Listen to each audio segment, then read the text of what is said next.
To the arrogant S-rank hunters and the greedy corporate executives of the modern world, he was nothing more than a savage survivor, a resource to be exploited, bought, or simply ignored. But they had no idea that the man standing in a cheap t-shirt had just spent 300 years slaughtering their worst nightmares without breaking a sweat. He doesn't want their money, he doesn't care about their rankings, and he certainly doesn't follow their laws. He is the Lionheart, the first knight of the goddess, and he has returned to Earth to teach these peasants the true meaning of divine power. But before he was a legend, he was just an overworked orphan. Our guy opens his eyes to see a wooden ceiling and glowing candles instead of the cold LED lights he was used to back on Earth. Looking around the room at the servants and the fancy decor, he realizes he's probably been born into a pretty wealthy family. For a guy who lived as a homeless orphan and worked himself to death, this feels like the ultimate upgrade. But the real kicker is when he sees his new mom. She's so beautiful that he's already confident his future dating life is looking up. She looks down at him with so much love, calling him her baby, and he feels a warmth he never knew in his first life. Fast forward 3 years, and our boy is already tired of being stuck in a crib trying to climb his way out to see the real world. He finally manages to stand on a stool and peek out the window, getting his first glimpse of the landscape outside. His eyes light up with pure wonder as he sees the sprawling city for the very first time. It's a massive, beautiful world that looks like something out of a dream, making him realize just how huge his new playground really is. But his little adventure is cut short when his nanny bursts in, terrified that the young master is about to fall. She scoops him up instantly, warning him how dangerous it is, and mentions that his father, the Grand Duke, would be furious. Leon just gives a little pout, feeling a bit guilty for worrying her, but he's just learned he's part of a legendary family. Turns out, he's the son of Grand Duke Dragonia in the Kingdom of Lionheart, making him a high-ranking noble from birth. By the time he's 8, the toys are gone and a real heavy sword is placed in his hands. He's ecstatic, thinking he's finally going to learn the cool stuff, like sword chi and aura, under the watchful eyes of his parents. His teacher is a legend dispatched straight from the palace, the Holy Knight, Sir Gothic. Sir Gothic looks down at Leon with a smirk, convinced that teaching this kid is a divine mission from the goddess herself. Leon is all smiles, asking the big man to take care of him, but he has no idea what he's just signed up for. He's about to find out that Holy Knight training is a completely different beast. 6 years later, the smile is long gone, replaced by pure rage as he struggles to pull a massive boulder through the dirt. Sir Gothic is a monster in human skin, forcing a 14-year-old to do one more lap while the kid is practically coughing up blood. Training isn't just about swinging a sword, it's about completing impossible quests to prove his honor and experience. He has to push himself to the absolute limit just to be considered worthy by the Holy Grail. On top of the physical torture, Sir Gothic reminds him that as the son of Dragonia, he can't afford to fail. He's forced to learn the politics and responsibilities of becoming a Grand Duke while his body is still aching from the yard. In the middle of a duel, his master slams him into the ground, screaming at him to keep his eyes on his opponent until the very end. Leon drops his sword, his hands trembling as the weight of his legacy starts to feel like a cage. He's balancing the path of a ruler and the path of a saint, and it's honestly making him want to scream for a god he doesn't even believe in. He lies in the dirt, gasping for air, wondering if this nightmare is ever going to end. Even though he's training to be a holy warrior, his modern earthly brain still can't quite wrap itself around the idea of religion. By 16, he's finally out in the world, his boots splashing through the rain as he sets out on his own. He's searching for something in the middle of a storm, looking exhausted but more determined than ever. Leon begins roaming the world, leaving his comfortable life behind to see the reality of the kingdom. He's chasing the acknowledgement of the goddess, hoping that by accepting her quest, he can finally become a true holy knight. But getting noticed by a god isn't easy. You have to build a reputation and do enough good deeds to actually get her attention. He finds himself in the middle of a war zone, where knights are being slaughtered by an overwhelming swarm of orcs. The soldiers are praying to the goddess for salvation, as a massive, armored orc leader steps forward to finish them off. Leon steps out from the shadows, calling the orcs trash for daring to set their filthy feet on the kingdom's territory. He moves like a blur of light, his blade slicing through the darkness and ending the threat before the knights can even blink. But this was just one village. The kingdom was surrounded by enemies on all sides, and the fighting never stopped. When he hits 20, something finally changes, and he finds himself standing in a space that feels entirely separate from reality. He finally meets her, Goddess Ariana, and she calls out his name, Leon Dragonia, with a voice that vibrates through his soul. She offers him a final quest to prove his faith, and Leon drops to his knees, finally accepting his divine purpose. In that moment, all his doubts vanish, because he's seeing the impossible with his own eyes. He spends the next several years slaving away, pouring every ounce of himself into the goddess's will, and finally he does it. He stands tall as a holy knight, draped in silver armor and wielding a blade that glows with divine light. But the title wasn't the end, it was just the beginning of a lifetime spent in the trenches. He slays orcs, tears through goblin hordes, and systematically wipes out every evil cult he can find. He eventually rises to the rank of War Knight, leading armies and personally massacring nearly 1 million orcs to keep his people safe. Standing over the remains of his enemies, he feels a dark sense of satisfaction, calling them green sons of witches. Fast forward to year 35, and the kingdom hits a breaking point. The living saint and king, Argon Lionheart, passes away while fighting an archdemon summoned by a rival empire. Leon stands at the funeral, disgusted by the fact that mankind's lack of faith is what allowed these demons to run wild. He's furious at the mages of the empire, but more importantly, the kingdom now needs a new king to lead them through the chaos. With the world falling apart, the people are desperate for a savior. The goddess descends once more, bathed in light, and selects Leon to be her faithful knight and the new symbol of honor. It's a position of immense burden and fatigue, but Leon vows he won't let down the people who follow him. He accepts the Lionheart treasure, feeling the surge of power as he swears an oath to protect the Holy Grail at all costs. A crown is placed upon his head, symbolizing his new authority over the realm. And just like that, the orphan from Earth becomes the king of the Lionheart Kingdom. 80 years pass, and the war only gets more brutal as time goes on. A lifetime of conflict unfolds, with Leon at the center of every major battle. He fights through 3 great orc wars and watches as a twisted goblin evolves into a terrifying archdemon. The rival empire continues to make things worse, experimenting with dark magic that threatens the entire continent. Leon listens to reports of dark magic experimentation, his face hardening as he realizes the empire has embraced a northern cult. He calls them foolish bastards for trying to break away from God, and immediately orders his knights to prepare for war. He decides that some people don't even deserve the right to be slaves, and concludes that the only solution is total conquest. By year 986, the end is finally drawing near. The Empire bastards finally push things too far, crossing a line that can never be uncrossed. Dark mages perform a forbidden ritual over a shattered statue, chanting in a language that chills the blood.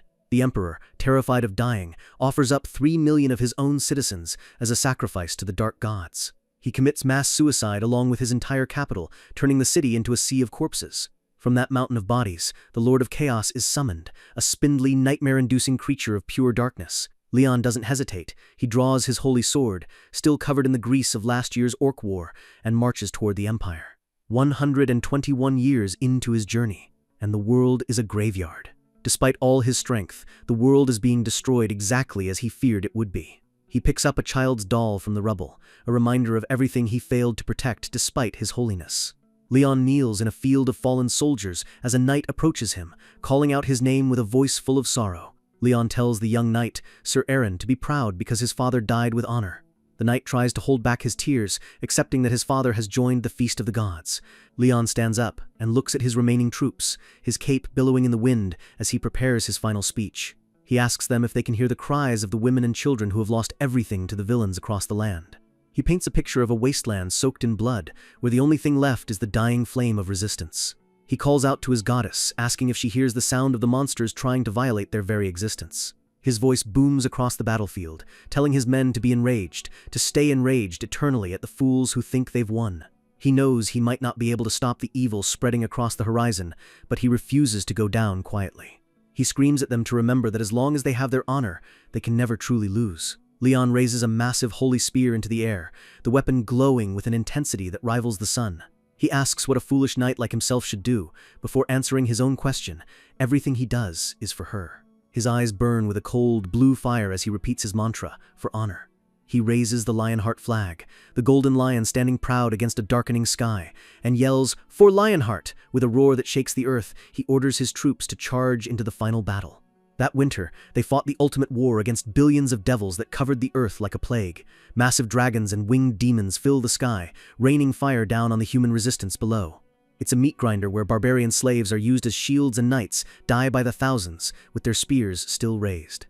Leon moves through the chaos like a god of death, his cape a flash of red as he cleaves through a sea of monsters. In the end, he's the only one left standing, fighting a war that has already been lost. He swings his blade with everything he has, a horizontal slash that cuts through the darkness. He tears apart countless demon lords, his power so immense that it creates shockwaves that level the battlefield.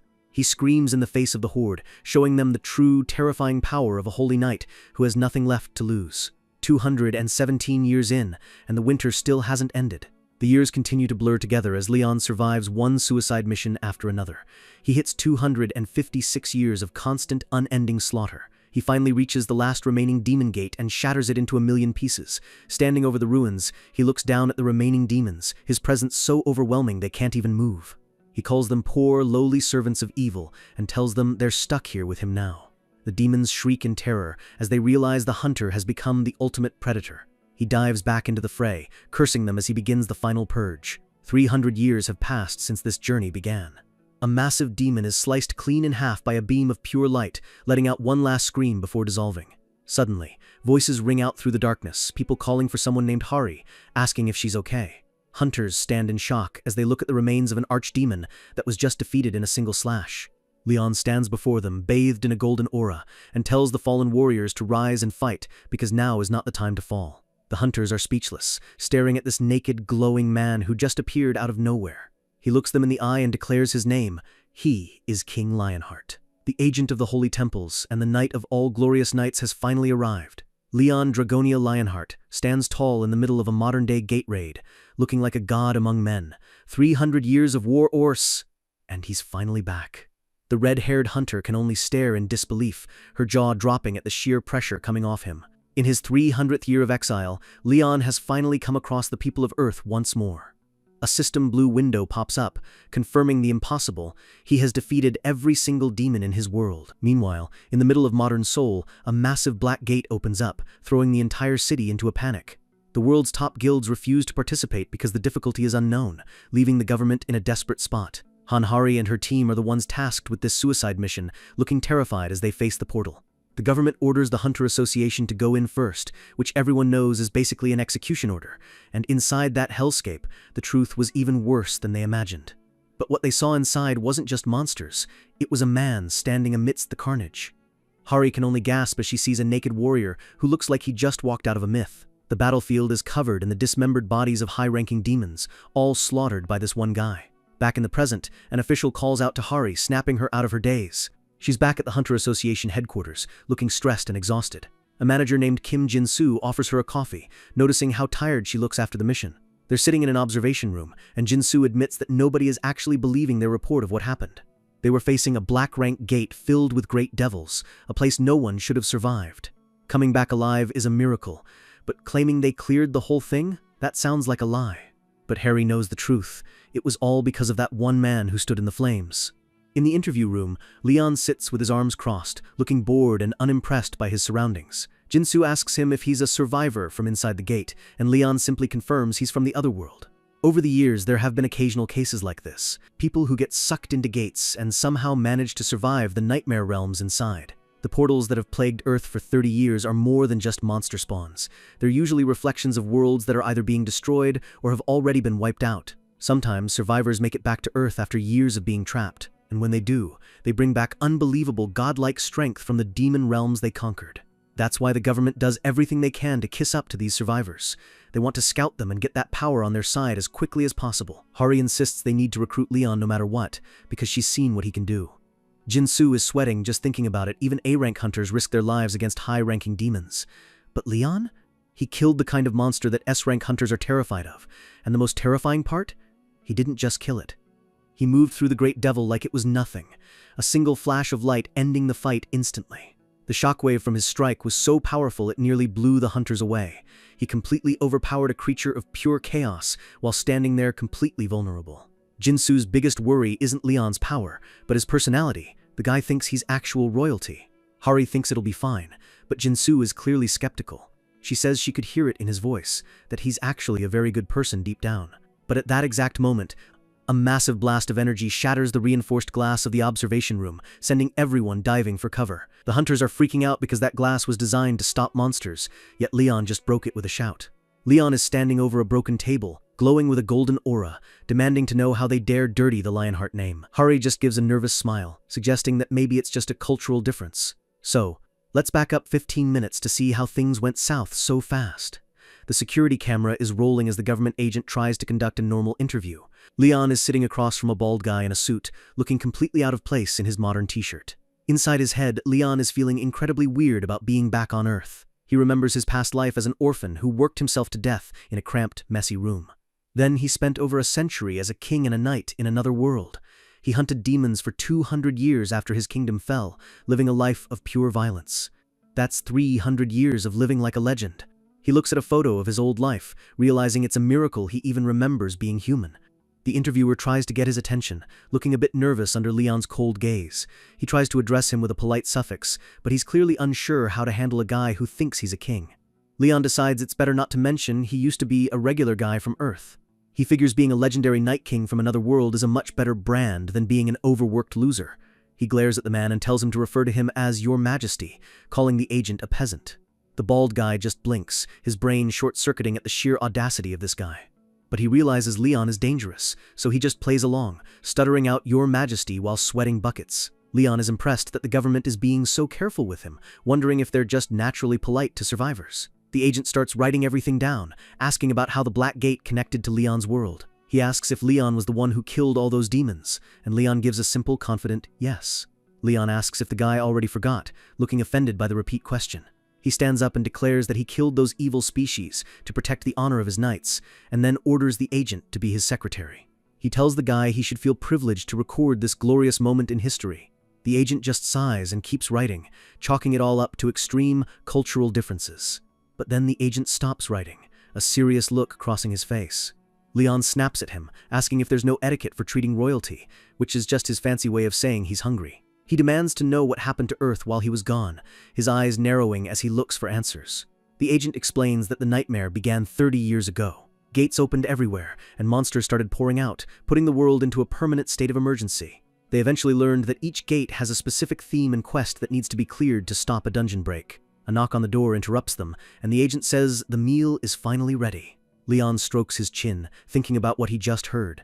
In his world, demons just appeared like mushrooms after rain, but here, everything follows a set of rules and themes. He looks deep in thought, realizing something the hunters haven't quite figured out yet. He imagines a divine blacksmith hammering out a world, realizing the gates are too structured to be random. It feels like someone is intentionally training humans through these trials.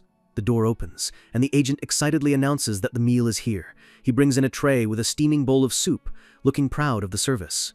Leon looks down at the bowl, and his eyes widen in realization. He recognizes the smell instantly, his heart skipping a beat. It's seolyeongtang, bone broth boiled for hours, served with salt, pepper, and crunchy kimchi. Back when he was a poor laborer on Earth, this was his ultimate soul food, the only thing that kept him going.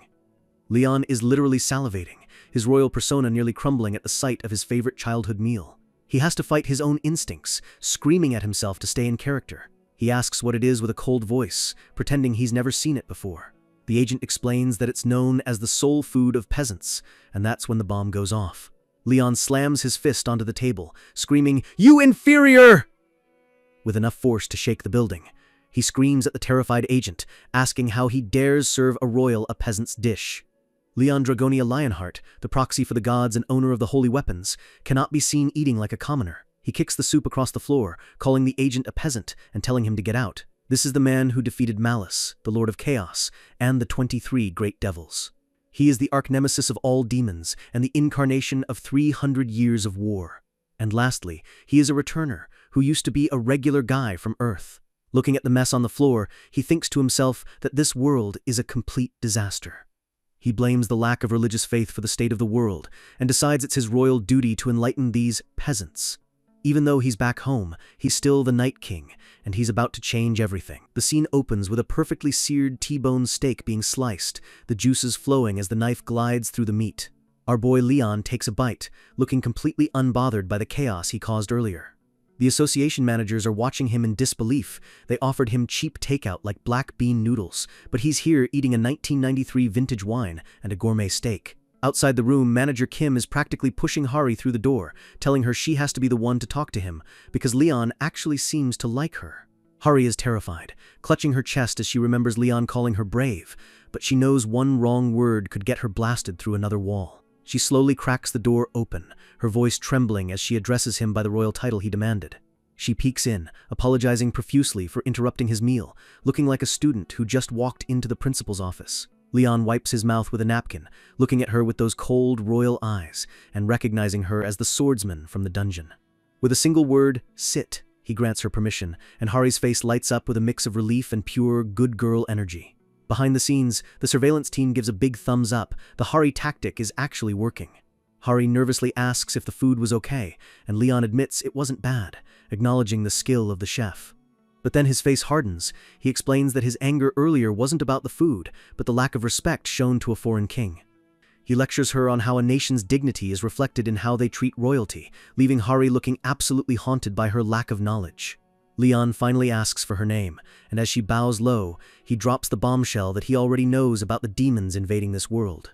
The word demons hangs in the air, cold and heavy.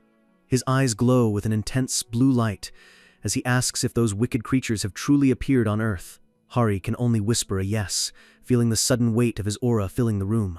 She knows her only mission is to get this powerhouse to join the Hunter Association before another country steals him.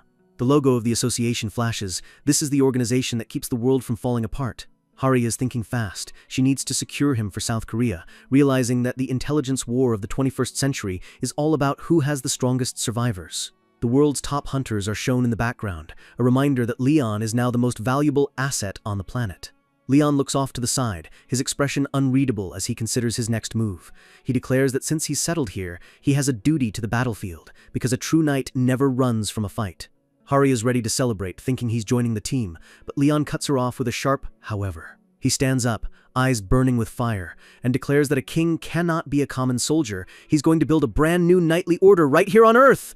Hari just stands there, her brain completely stalling at the idea of a medieval kingdom starting in the middle of Seoul. The security camera watches silently, capturing a moment that's about to change history. With no other choice, Hari just nods along, realizing she's now the assistant to a self-proclaimed king. Later, she's back with the managers, her face pale as they ask what the higher-ups decided. Manager Kim is stressed out. They have to give Leon whatever he wants just to keep him from joining a rival guild or another country. Hari is fuming, blaming the greedy bastards from the large guilds who only care about money while the world burns. Suddenly, alarms start blaring throughout the office, a red light flashing that signals an absolute emergency. A phone screen shows the warning, urgent message, dungeon break at the Honam Plains. Manager Kim looks horrified. The Honam Plains are the country's breadbasket, and if demonic energy infects that soil, the nation will starve. Hari realizes that Lee Youngwon, the S-rank master of the Phoenix Guild, is nearby but isn't lifting a finger to help. Leon is standing in the hallway, listening to them scream about the sons of witches at the Phoenix Guild. He's absorbed every detail of their conversation through the door, his mind already working. He realizes the peasants are in serious trouble, and that this is his chance to show them what a real ruler does. He looks at his hand, remembering how demonic infection works. Without the right power, that land is as good as dead. He places a hand over his heart, calling out to a presence only he can feel, asking, "Are you well?" A pillar of pure white light erupts from the sky, piercing through the clouds. Leon calls out a name, Demera, as a vision of a massive, divine cathedral appears in his mind. A hooded figure with a gentle smile looks back at him. The goddess of life is listening. Back at the plains, the crops are turning black and shriveled, soaked in a foul, purple demonic mist. A massive, swirling orange gate hangs over the fields like a wound in the sky. Manager Kim finds Lee Youngwon standing there with a smug grin, acting like he's just a bystander at a park. Hari and the team arrive, looking at the S-rank hunter with pure disgust. Kim realizes this snake purposely let the break happen because the government rejected his demand for a 1 trillion won tax break. The Phoenix Guild has been a parasite, sucking the profits from Gates while refusing to pay their fair share. A vision of their greed shows piles of gold and magic crystals. They're billionaires who want even more at the cost of human lives. Kim is gritting his teeth, realizing these people are worse than the monsters they hunt. Hari screams at Youngwon to close the gate, but he just gives a fake heh-heh, claiming his precious hunters are too injured to fight. His team stands behind him, all smirking, perfectly healthy and clearly enjoying the leverage they have over the government. Hari asks if he has any patriotism left, warning him that the entire food supply is at stake. Youngwon's face twists into a psychotic, wide-eyed grin as he mockingly says, "I don't know." He leans into Hari's face, reminding her that in this world, justice is nothing compared to money and power. The screen fills with the cold truth: money is the only god these people worship. Suddenly, a voice cuts through the tension, calling Youngwon shallow and old-fashioned. Leon walks into the clearing, looking down on the S-rank hunter like he's a piece of trash, and tells Hari she shouldn't use a king's name so lightly. Youngwon snaps, asking who this Westerner thinks he is, but Leon shuts him down with a single, "Be quiet." Leon's face is terrifying, a blue flame flickering in his eye as he asks how a lowly person dares to speak in his presence. Youngwon is stunned. Nobody has ever talked to him like this. He's thinking about his status, one of the top 20 hunters in the world, and he's absolutely fuming that he's being called lowly. He starts to threaten Leon, his hand beginning to glow with a dangerous orange flame. Hari jumps in, begging Youngwon to stop, her face pale with fear for what Leon might do to him. She shouts that Leon is a survivor, and the word immediately makes Youngwon freeze. His attitude flips instantly. He bows slightly, introducing himself as the master of the Phoenix Guild, thinking Leon is just another powerful hunter to manipulate. He asks if Leon is with a rival guild, but Leon doesn't even look at him, stating that a king doesn't repeat himself. Leon ignores the S rank completely and asks manager Kim for a summary of the problem. Kim and Hari look like they've just been saved by a miracle, their eyes sparkling with hope. Hari explains the dungeon break. The demonic energy is infecting the ground and killing the crops. She shows him the black, rotting stalks, explaining that this land will be useless if the infection spreads. Leon asks for the solution, and Hari says they need to purify the land and clear the dungeon as fast as possible. Leon simply nods, a plan already formed. He looks at the infected dirt beneath his boots, his expression cold and focused. He tells them to call their forces, because he's about to handle this personally. Standing before the massive swirling gate, Leon declares that once the small fry are done, the king will step in. Hari is excited, but Leon stops her. He has one condition before he starts the war. He explains that as a foreign king, he can't just perform military actions on someone else's land without permission. Hari is facepalming. The world is ending, and Leon is worried about international diplomacy. Even Youngwon is sweating, thinking Leon is actually more insane than he is. The scene cuts to the president's plane. They actually had to call the leader of the country just to get Leon to move. Night falls over the plains, the air thick with tension. Hari approaches Leon, telling him all the preparations are finished, but she's clearly confused. She's holding a small, crude straw doll, wondering how on earth this toy is going to save the country. Leon stares out into the darkness, stating simply that the land needs to be purified. Hari is skeptical. A straw doll against a demonic plague? But Leon had two specific requests. First, the doll had to be made by women who have given birth. A crowd of mothers stands behind Leon, all holding the dolls they've made, wondering why this young man gathered them here. It looks like a bizarre craft competition in the middle of a war zone. Leon inspects one of the dolls, his face turning into a mask of pure disappointment. He looks at the woman who made it, calling the doll impossible and a total failure. He tosses it aside, his aura flaring as he yells that this eccentric body is a disgrace. Another doll flies through the air. Fail! He screams at another woman, asking how she can call herself a mother and produce such a brick-headed doll. Even Hari tried, and she failed spectacularly. The pile of rejected dolls grows higher as Leon's standards prove to be impossibly high. Finally, he stops at an elderly woman, his eyes widening as he calls her work incredible. He learns she has given birth to 12 children and calls her a living patriot, his voice full of genuine respect. He kisses her hand, apologizing that he can't give her a medal right now, leaving the old lady giggling. He takes the perfect doll, and the air around it starts to shimmer. He places the doll on a small wooden altar in the middle of the rotting fields, lighting a single candle. Leon raises his hand, a blue magic circle appearing around his wrist. The conditions are finally met. A golden light erupts as a divine chalice appears in his other hand. He prays to the mother of this abundant land, his voice echoing with power. The Phoenix Guild hunters are watching in total shock, their jaws dropping as the atmosphere changes. A pillar of golden fire shoots up from the altar, reaching into the heavens. The chalice begins to bubble over with glowing divine water that seems to come from nowhere. Hari watches, her eyes reflecting the golden glow as the cup fills itself. Suddenly, it feels like the sun is rising in the middle of the night, a blinding light washing over the fields. The red-tinted clouds part as the divine energy begins to rain down. Leon closes his eyes, looking peaceful as the first droplets of light hit the earth. The word, however, appears on the screen. Something massive is happening. The golden rain isn't just water, it's liquid life, splashing against the rotting stalks. The straw doll begins to glow with an intense, warm light as the droplets are absorbed into it. Youngwon screams in disbelief as the doll literally stands up on its own. The doll's face turns into a real, smiling expression as a divine presence takes root. Leon bows deeply, greeting Mother Earth with the humblest respect he's shown so far. The sky turns a beautiful, soft pink, the demonic mist vanishing instantly. The doll is now the avatar of Demera, the god of life, and she giggles, saying, "It's been a while." Leon stays on one knee, greeting the Great Earth Mother as the hunters stand behind him, frozen in awe. The doll goddess looks around, her voice echoing in their minds as she notices the contaminated land. Leon explains that there is no divinity here to protect the people from the evil species invading the world. He glares back at the Phoenix Guild, calling them lowly swines, who shouldn't even be allowed to look at her.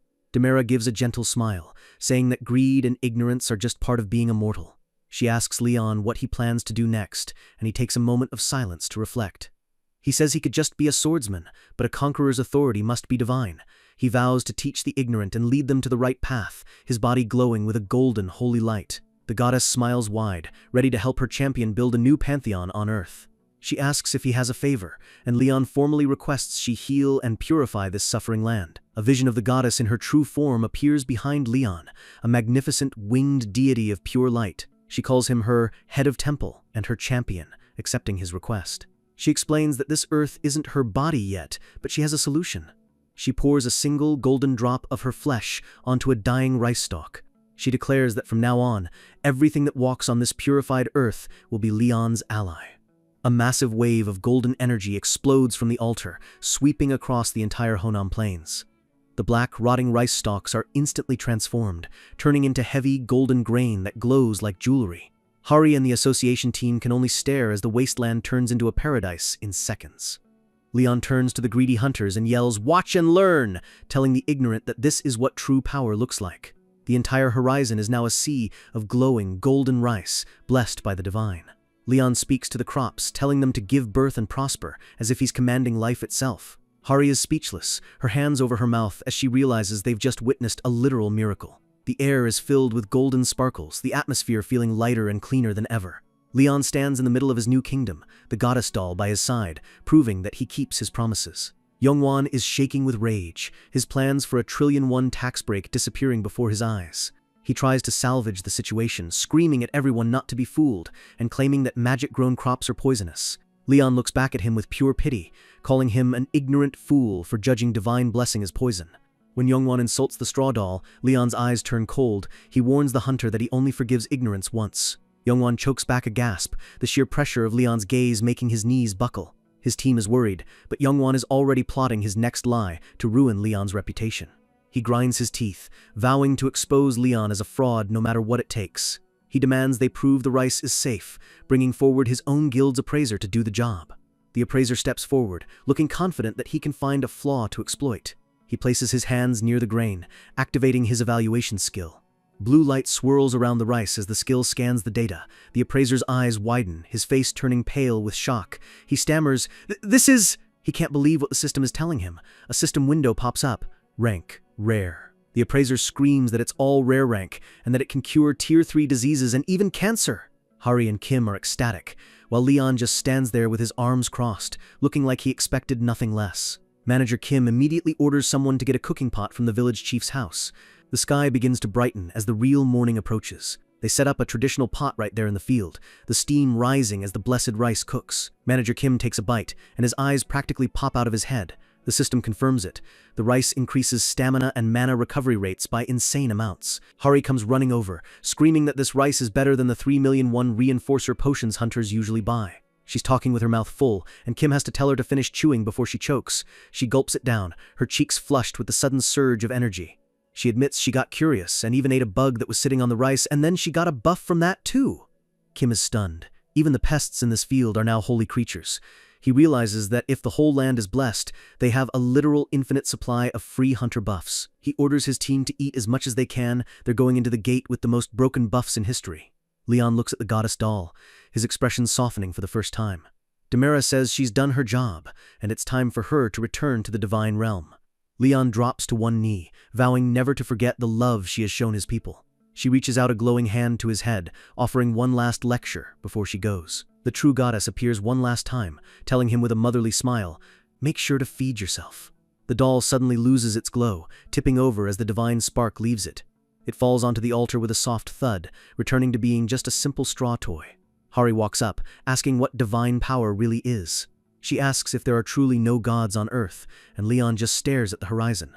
He tells her that a proper world is built on divine power, and that Earthlings better start remembering that. He turns toward the swirling orange gate, declaring that now that the soldiers are full, it's time to hunt. Yongwan's team is panicking, asking if they should stop them before their plan is totally ruined. Yongwan is furious, cursing the survivor bastard who appeared out of nowhere to ruin his blackmail scheme. He watches Leon and the association hunters march into the gate, wishing they would all just die inside. Suddenly, a dark thought crosses his mind, and his eyes light up with a wicked idea. He lets out a low, villainous laugh, telling his team not to worry. He mentions that this gate has already been partially raided, and that the middle section was a nightmare. His second-in-command realizes what he's thinking, his face twisting into a cruel grin. Yongwon notes that Leon's team only has one A rank, Han Hari, and everyone else is low level. He's convinced Leon is just a buffer who can't actually fight, making him a sitting duck. He laughs, declaring that there's no way they survive what's waiting for them. Inside the gate, a massive armored boot slams onto the ground. It's the start of a nightmare. A terrifying undead knight on a black horse towers over a horde of skeletons, their eyes glowing with a ghostly blue light. The air inside the gate is freezing, a thick blue mist clinging to the cavern walls as the team steps into the heart of the dungeon. Leon's boots crunch against the cold stone, his stride calm and steady while everyone else is on high alert. The association's raiding team is fully geared up, following behind our king as they prepare to face an army of the dead. Leon breaks it down for them, most gates close once the boss is dead, and he's clearly looking forward to the challenge. He says he likes the idea of a duel with the boss, and Hari can only give a nervous smile, unable to tell him that modern hunters usually just jump the boss with a whole squad. Leon pauses to inspect a shattered skeleton on the ground, his eyes narrow and analytical. He notes that there are way more monsters here than he expected, and Hari explains the terrifying gimmick of this place. Leon looks a bit surprised, asking what's so special about these particular piles of bones. Hari pulls up a holographic gauge, showing that the monster count isn't going down at all despite their progress. She explains that in this type of dungeon, the skeletons and zombies will just keep respawning infinitely as long as the boss is still kicking. Leon crosses his arms, finding the idea interesting. It means the only way out is straight through the boss. Hari guesses they're looking for a necromancer, a classic boss that hides in the back while the undead do the dirty work. Suddenly, Hari's eyes widen as a red system window flickers to life in front of her. The screen turns blood red, a dungeon break has begun, and they only have 3 hours to defeat the Commander Knight, Dullahan, before everyone dies. An explosion of energy hits the team, sending hunters flying back as they let out pained groans. Section Chief Kim is furious, cursing Lee Yongwon for not warning them about a boss this powerful. From the shadows, the Dullahan emerges, a terrifying headless knight in black plate armor, wreathed in blue spectral flames. It stands atop a hill of bones, looking down on them as a sea of skeletons charges forward, the timer ticking down to 2 hours and 58 minutes. The skeleton soldiers roar, or whatever it is eyeless skulls do, as they rush the hunters with rusted blades. The team is panicking. Section Chief Kim orders them to focus their limited potions on the high-rank hunters to keep the front line from collapsing. He barks orders to his team, asking for a status report on their long-range support. A hunter named Mashik confirms they've spotted 30 archers and 2 mages hidden among the undead horde. Kim tells the snipers to take out the long-range threats, while the tanks lock down the front line with their shields. He slams his massive shield down, wishing his team luck against the trash mobs, but the sheer numbers are overwhelming. A skeleton swings a sword with surprising speed, its glowing blue eyes fixed on the hunters. Kim blocks the strike, the metal clanging loudly as he realizes these things are hitting much harder than normal skeletons. He's sweating under the pressure, realizing that orange rank gates are on a completely different level of difficulty. But he's a B-rank tank for a reason. He shoves the monster back, determined not to let his team down. He thinks to himself that he can handle this, but then something catches his eye that makes his heart stop. His face goes pale as he senses a massive surge of mana gathering in the air. He can't believe his eyes. Mere skeletons are actually casting high-level advanced spells. 2 skeleton mages raise their staves, a complex purple magic circle forming above them that pulses with destructive energy. Kim realizes the mages are targeting the center of his team and charges forward, screaming for them to look at him to draw the aggro. The skeleton mage finishes its chant, a ball of concentrated mana swirling in its bony hand. A massive beam of energy tears through the battlefield, and Kim's teammates scream out for him as the explosion settles. Kim stands his ground, his armor scorched and smoking, but he tries to play it off as a little sting, despite the heavy damage to his gear. But he doesn't have time to breathe. The Dullahan itself charges down the hill, its ghostly horse leaving a trail of blue fire. Kim looks up in horror as the boss closes the distance in a heartbeat, its presence crushing the air out of his lungs. The Dullahan swings a massive greatsword, and Kim barely gets his shield up in time as the blade glows with a lethal light. The impact is like getting hit by a freight train. A massive boom echoes through the cave as Kim is sent flying. He crashes into a stone wall, coughing up blood as his shield lies shattered several feet away. Hari screams his name, rushing over to his side while Leon stands nearby, his arms crossed and looking completely bored. Another hunter asks Hari if they should send in the reserve forces to save him, but she's frozen by the sheer power of the boss. The Dullahan is a whirlwind of death, moving its massive sword so fast that the hunters can't even see the strikes. Hari turns to Leon, calling him my lord, with desperation in her eyes. She begs him to help them, her voice trembling as her friends are systematically torn apart by the undead. Leon just gives her a blank, unimpressed look, his silence more cutting than any blade. He finally speaks, telling her that a king should never lower himself to join a small battle like this. He tells her to find her own honor, and says it's actually rude to the goddess to even suggest he waste his strength on damned bones. Harry is stunned, her eyes wide with disbelief as she realizes he actually intends to let them die to make a point. She grits her teeth, realizing she can't rely on him, and that they're completely on their own. Leon is actually ignoring the dying hunters to study the Dullahan, wondering how an undead creature can move with such knightly precision. Hari knows if they don't stop the boss now, nobody is making it out of this cave alive. She declares she'll take the boss herself and tells everyone else to support Chief Kim, her face set in a mask of pure determination. She sprints forward, a blur of motion as she draws her sword, her ponytail whipping in the wind. She weaves through the skeleton horde, her eyes locked on to the black-armored knight. She uses a skeleton skull as a stepping stone, launching herself high into the air with an acrobatic flip. She brings her blade down in a vertical strike, aiming right for the Dullahan's neck. The Dullahan reacts instantly, the sound of metal clashing ringing out as it blocks her full power strike with one hand. Hari is shocked, her arms vibrating from the force of the block as the Dullahan holds her in place. She grits her teeth, frustrated that an undead monster has a guard this solid. She realizes she needs to separate the boss from the skeleton army to have even a tiny chance of winning. Suddenly, the Dullahan does something insane. It rips off its own helmeted head and tosses it into the air. The head hovers behind her to block her view while the body prepares a counterattack. Hari is terrified, never having seen an undead fight like this. She barely manages to bring her sword up as the Dullahan's greatsword comes whistling toward her ribs. The impact sends her skidding across the ground, a loud crack sounding as she hits the floor. She coughs, clutching her side, but thanks God that she at least managed to pull the boss away from her team. She looks up to see the Dullahan looming over her, the blue fire in its neck stump flickering menacingly.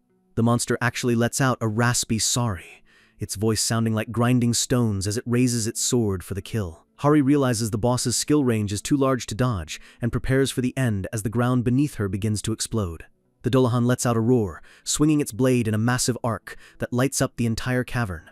Hari pushes past her limits, her eyes glowing with focus as she decides she's going to finish this in one last desperate strike. She lunges forward, her blade a streak of light aiming for the monster's chest.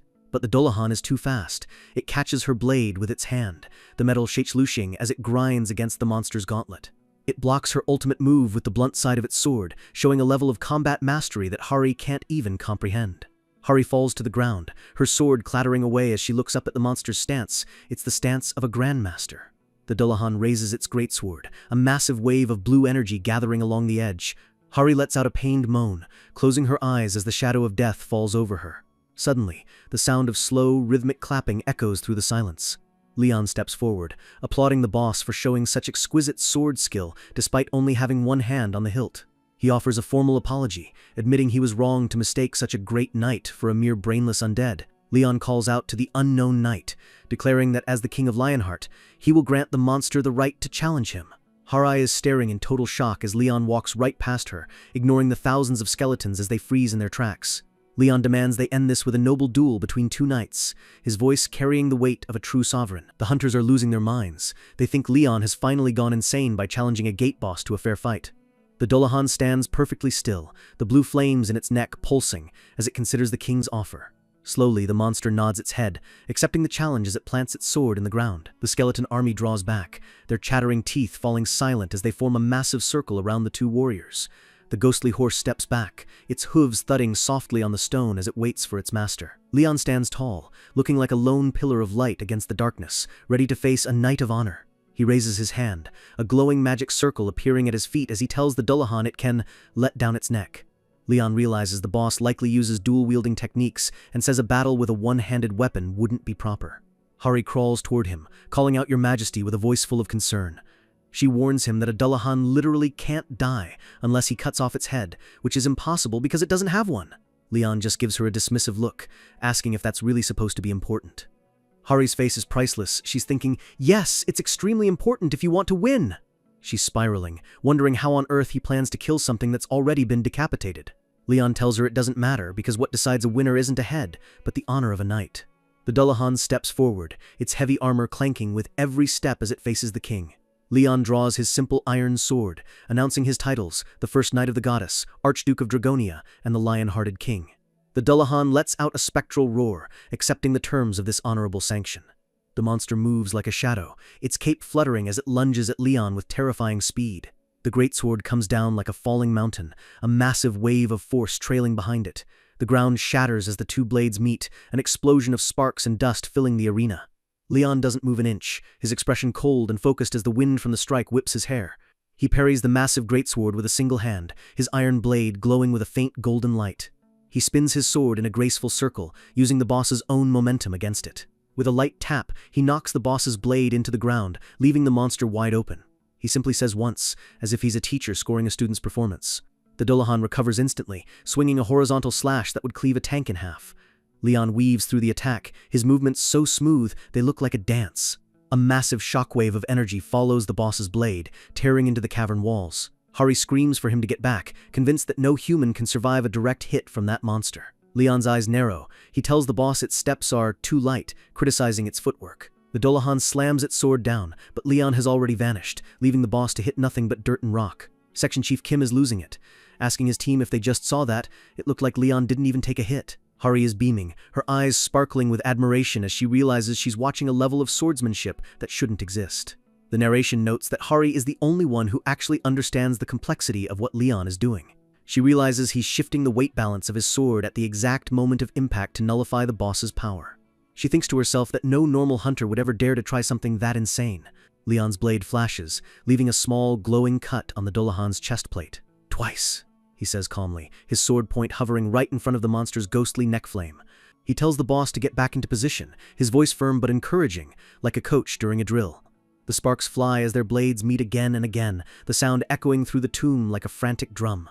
The monster remembers being a knight in life, and realized this duel was its only chance to regain its dignity. It calls out nonsense in its mind, realizing it has spent centuries fighting like a mindless beast. It looks at Leon, his straight posture and the look of a veteran who has survived a million wars. It sees Leon's starry eyes that only chase honor, and the Dullahan decides it wants to feel that fire one last time. The monster puts everything it has into a final, spinning attack, the greatsword becoming a blur of black steel.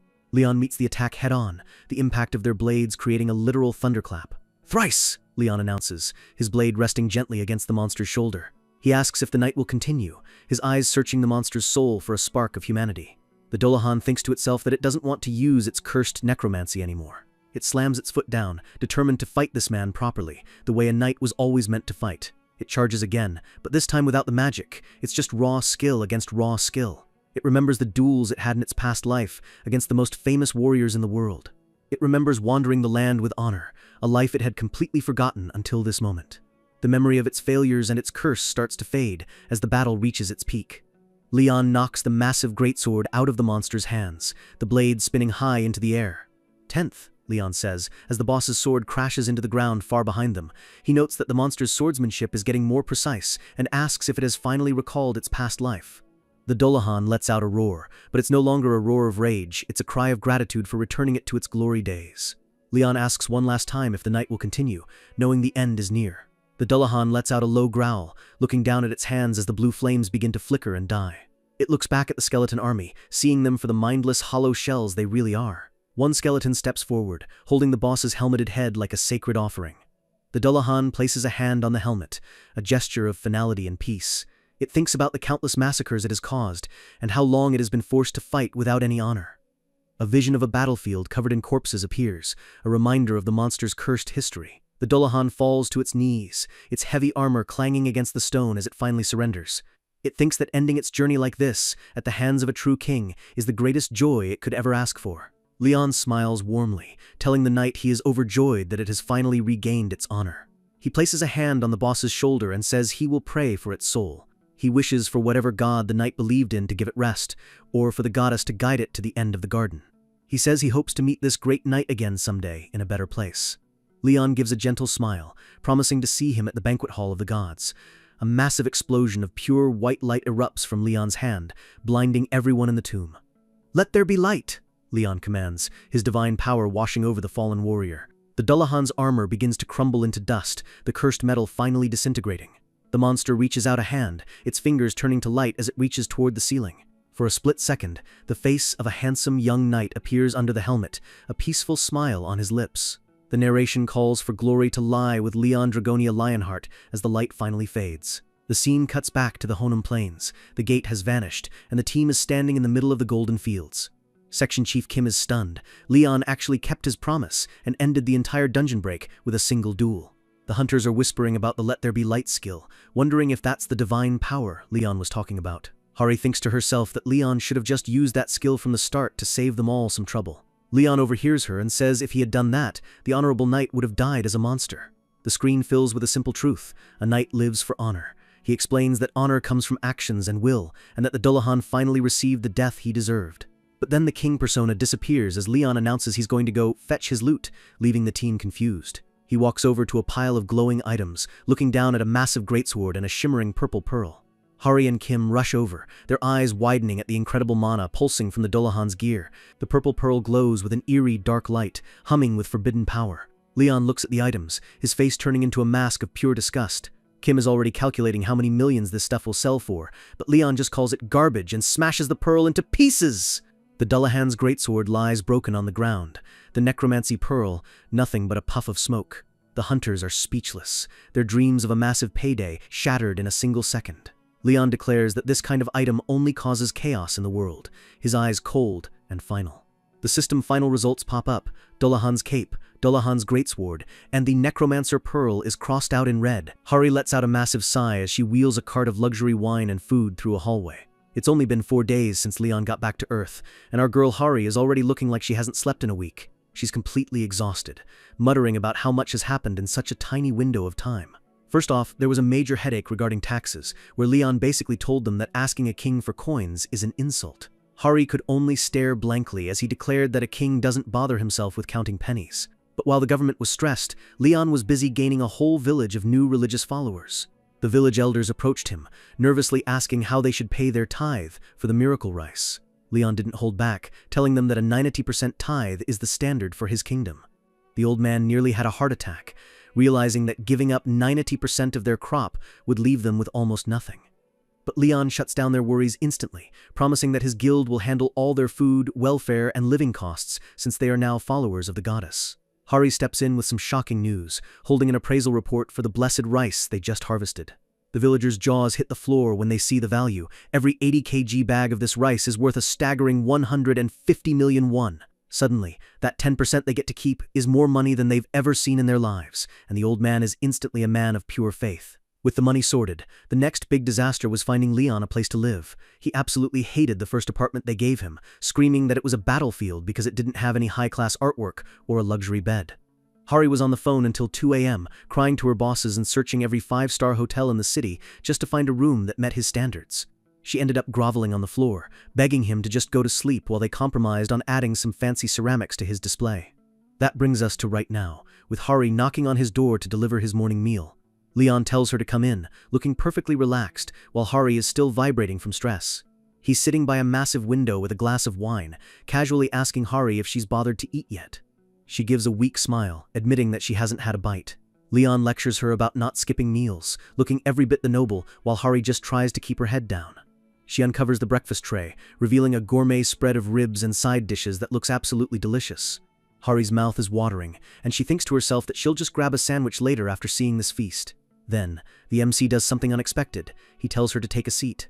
Hari's eyes sparkle with hope, thinking our guy is actually going to be a gentleman and share his breakfast with her. She clasps her hands together and sits down with a big grin, but Leon immediately hits her with a "What are you doing?" He looks at her like she's grown a second head, his expression cold and confused. He clarifies that he didn't tell her to eat, he told her to sit down and start cutting the meat so it's easier for him to consume. He asks her in what world a king and a peasant would ever dine at the same table, leaving Hari looking absolutely dead inside. The scene shifts to the Riverside Luxury Building, where the association is footing the bill for Leon's new life. Hari explains that the association is providing full resettlement aid and funding to make sure His Your Majesty is comfortable.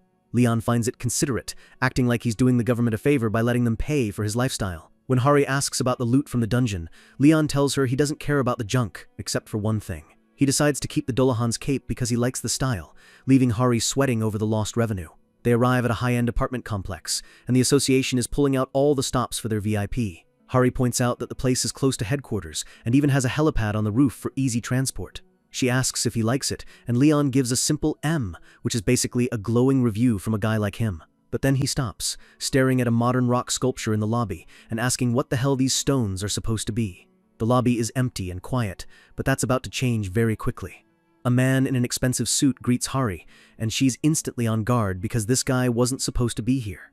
Hari is panicking internally. Leon's identity as a survivor is supposed to be top secret. The man introduces himself as Park Jong-chan, a director from the Dujung Group, one of the most powerful corporations in the country. Hari is stunned that a high-ranking executive from a top-3 chaebol was waiting specifically for them. Jong-chan gives a smug, knowing look, clearly having done his homework on their new friend. He calls Leon a famous survivor, confirming that the secret is officially out. He extends a hand for a handshake, addressing Leon with a polite suffix, but the MC doesn't move. Leon's face twists into pure disgust as he asks how a mere merchant has the audacity to want a handshake from a king. Ignoring the suit, Leon heads up to his new home, which the association has secured for a full year. Hari follows him in, explaining that they'll cover all utilities and rent, and that he can call room service whenever he wants. She lets out a breath of relief that Leon ignored the corporate shark, knowing how sensitive survivor information is. Jong-chan is left standing in the lobby looking like a fool, and Hari is just glad the MC didn't start a war in the hallway. Leon asks why a merchant would even come to see him, and he already knows the answer. He realizes the guy was after profit, a word that sounds like a curse coming from his mouth. Hari confirms it. The news about the cancer-curing blessed rice in the Hanam Plains is what brought the sharks out to play. Turns out, information management failed miserably because of the sheer chaos of the dungeon break. A random streamer caught the whole miracle on camera, and even though the association told him to delete it, the guy just uploaded it again, and now the video is going viral across the entire internet. People are already calling Leon Farmer Mr. Park, and the footage of the golden rice fields is breaking the web. Hari is clutching her head, knowing that the secret survivor is now the biggest celebrity on Earth. Back at his office, Director Park is fuming, calling Leon an arrogant little savage for snubbing him. He asks his researchers if the rice's effect is actually real, demanding to know if it works on humans. The scientist is sweating, explaining that they've only seen the results in a few cases so far. A female assistant enters with more intel, having gone directly to the village to meet the farmers. She reports that a dying dog made a full recovery, and that people with chronic infections were cured instantly after eating the rice. Director Park gets a wicked grin on his face, realizing the potential for a medical monopoly is real. But his pride is still hurt. He can't get over the fact that a guy in a t-shirt called a corporate director a mere merchant. His assistant reminds him that they must get their hands on that rice because its power is limitless. He slams his hand on the desk, furious that Leon thinks he can look down on the Dujung Group. He vows to make Leon regret messing with him, calling him a savage survivor who needs to be put in his place. He claims Leon is just like every other returner, someone who thinks their old fantasy world was better than modern Earth. He plans to overpower the MC with culture shock, convinced that money and modern tech will make the savage beg for a job. The scene opens with a vision of Leon's true self, a warrior of light who came back to Earth with 3 clear goals. Number 1, he's here to spread faith in divinity to a world that has forgotten the gods. He looks at all the statues of Earth's gods, realizing that while people have religions, they don't have actual divine power. He sees the suffering and contamination on Earth and decides that only a new faith can save the human race. Number 2, he's going to reform the Knights Templar and create a true army of holy fighters. He imagines his knights as saints, divine warriors, who use holy power to protect the innocent. His goal is to make evil fear the very sight of a holy knight once again. And lastly, he's going to massacre every evil creature on this planet to pave the way for a new holy era. Leon walks through his luxury apartment, thinking that raising a new order of knights in this faithless place might be a tall order. But he doesn't care if it's hard. He's a king, and he's going to fulfill his duty regardless of the odds. Hari interrupts his thoughts, calling out to him as she enters the room. She mentions that someone has officially requested a meeting, and Leon agrees to see them since they followed the necessary procedures. The scene shifts to a formal meeting room, where Leon is dressed in a sharp suit, looking every bit the modern sovereign. Director Park enters with his bodyguards, bowing low and thanking Leon for permitting the meeting. Leon sits on his throne-like chair with his chin in his hand, looking completely bored by the director's presence. His cold, blue eyes watch the businessman like a predator watching a particularly annoying bug. Director Park is wearing a fake smile, thinking to himself that he can play nice with this savage for the sake of the deal. His guards bring forward a heavy, high-tech metallic case and set it on the floor. Park presents it as a gift, promising that Leon will be shocked when he sees what's inside. Inside his head, Park is laughing, convinced this luxury item will make Leon beg to join the Dujung Group. Leon just gives a short, dismissive response. He says that since the merchant put in the effort, he'll bother to look at it. "I'll take it," he says, but Director Park is already annoyed by the arrogant tone. Park thinks Leon is acting like he's doing a favor by accepting a gift worth millions, but he keeps his corporate mask on. Leon points at Hari and orders her to open the case, not even wanting to touch it himself. Hari steps forward, looking curious about what kind of luxury a multi-billion-dollar company brings to a survivor. She taps the sensor on the case, and the locks disengage with a mechanical click.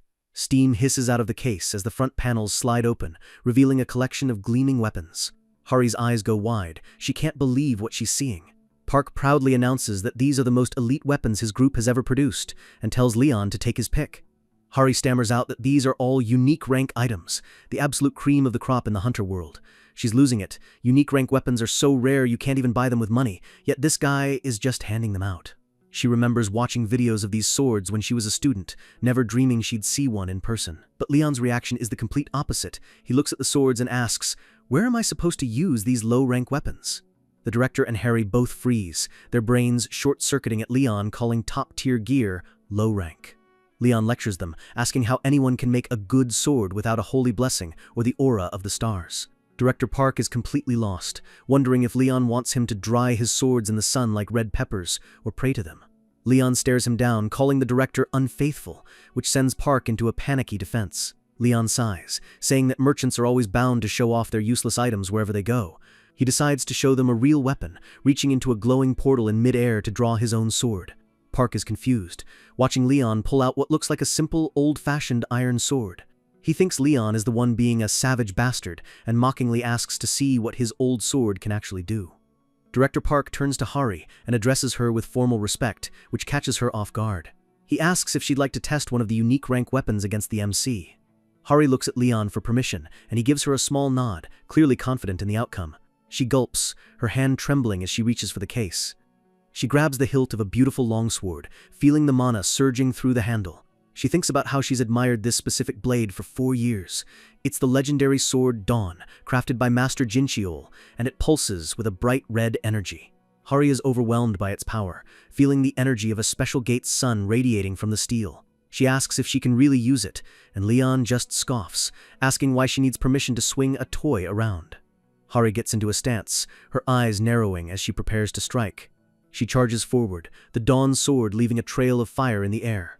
She swings with everything she's got, a massive arc of flame filling the room. Leon doesn't even stand up, he just draws his sword in a blur and meets her blade head-on. A massive crack echoes through the suite as metal shards fly in every direction. Hari and Director Park both freeze, their eyes nearly popping out of their heads in sheer terror. The Dawn sword, the crown jewel of the Dujung group, is shattered, the top half of the blade embedded in the floor. Leon just stares at his own iron blade, calling the whole thing a waste of time.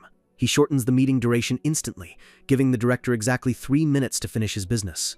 Park is staring at the broken blade, his brain refusing to accept that his strongest weapon was snapped like a toothpick.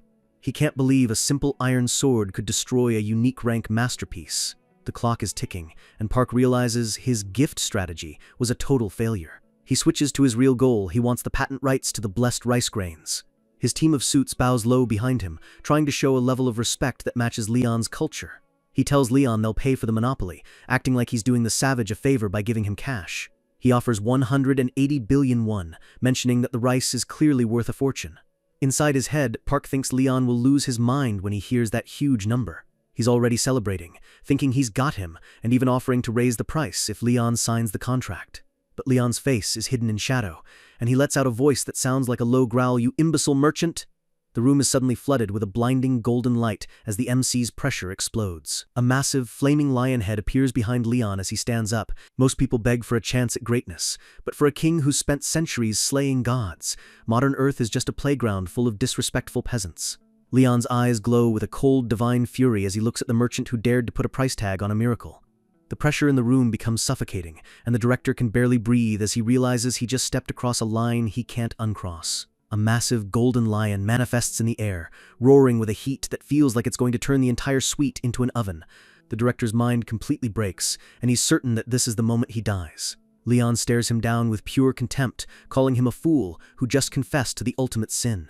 The director collapses to his knees, trembling and sweating, as he stammers out that he doesn't even know what he did wrong. Leon sighs, looking down at the man like he's a piece of trash, disgusted by how ignorant and uncivilized these modern people have become. He explains that the blessed crops weren't just items to be traded, they were a gift from the goddess Demera to the hard-working farmers who actually sweat for their living. His voice carries a heavy weight as he reminds the man that divinity can't be bought with gold, it's paid for with a grateful heart and genuine faith. Leon leans in, calling him a lowly creature who only chases profits, and decides to ask him one final, damning question. He demands to know why the director wants to own things belonging to a goddess he doesn't even believe in, leaving the man speechless and shaking.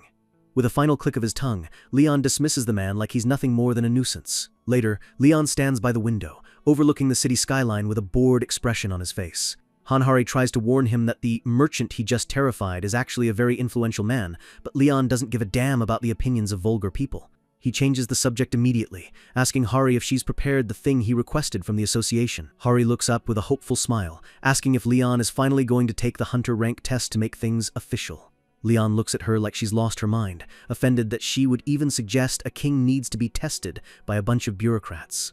Hari's brain short-circuits for a second, wondering why on earth he wanted to go to the testing center in the first place. Leon crosses his arms and states his real goal. He's going there to scout for useful soldiers, and he'll be the one doing the testing. When Hari tries to explain how difficult that will be, Leon just shuts her down with a cold command to make it possible, leaving her in tears of frustration. Cut to the Hunter Association building, a massive glass skyscraper where the future of Korea's defense is decided every year. We meet Gu Daesung, an unaffiliated D-rank hunter who's been stuck at the bottom of the ladder for a decade, but still hasn't given up. He greets a senior manager, hoping that this year's retest will finally be the one that bumps him up to C rank. The lobby is filled with hunters and staff, but the atmosphere is tense as everyone waits for their turn. The manager gives Daesung a pitying look, noticing how hard he's trying despite his lack of natural talent. Daesung knows the odds are against him, but he's determined to give it his best shot one more time. He looks at his cup of coffee, thinking about how even the most untalented people usually hit C rank, while he's been a bottom-tier D ranker for 10 long years. His manager tries to console him, suggesting he join the mining team where his dedication would make him an ace in no time. But Daesung refuses to settle for manual labor. He needs the high pay from dungeon raids to pay off his debts and take care of his family. Suddenly, the room goes quiet as a man who looks completely out of place walks into the lobby. The hunters whisper amongst themselves, wondering if this foreigner is just some laborer from a poor country. But as Leon walks past, the sheer elegance and royal aura he radiates makes them hesitate. The manager tries to be friendly, calling out to the young man in a casual tone. He tries to speak broken English to be helpful, but Leon just stares back with a look of utter bewilderment. The air suddenly turns cold as Leon asks the man who he thinks he's talking to, calling him a peasant with enough venom to make him jump. The manager's soul practically leaves his body from the shock, and Daesung can only watch in horror from the background. The manager tries to laugh it off, figuring the guy just learned Korean from some weird, old-fashioned dramas. As Leon walks away, he catches Daesung's eye for a split second, and the veteran hunter feels a sudden chill down his spine. Leon's gaze is sharp and analytical, looking for even a shred of potential in the crowd. Daesung starts shaking, his coffee rattling in his hand as he feels an invisible pressure weighing down on him. He can barely breathe, wondering what the hell is happening as the atmosphere in the room completely shifts. To Daesung, Leon doesn't look like a human anymore. He looks like a pillar of flame, radiating a greatness that's absolutely terrifying. The tension is broken when a staff member calls out Daesung's number for his interview. He snaps out of it and rushes toward the room, leaving the strange foreigner behind. Leon watches the hunters depart, his face showing a deep sense of disappointment. He realizes that even though he wasn't looking for world-class warriors, there isn't a single person here even remotely worthy of being his soldier. He looks around at the low rankers and newly awakened kids, calling the whole situation abject and pathetic. Finally, his own name and number are called over the intercom, and he heads toward the interview room with zero expectations. He stops in front of door number 9, ready to face the peasants running the show. As he walks in, the interviewers look up, surprised by his imposing presence. The lead interviewer tries to address him by name, but Leon cuts him off instantly, demanding to be called Your Majesty. The poor guy is so flustered he actually stammers out Your Majesty without even thinking about it. They ask Leon to place his hand on a complex-looking measuring device to start the mana test. Leon stares at the machine with a look of pure disdain, not even bothering to move his hand. His blue eyes are cold and flat as he processes the insult of being measured by a hunk of metal.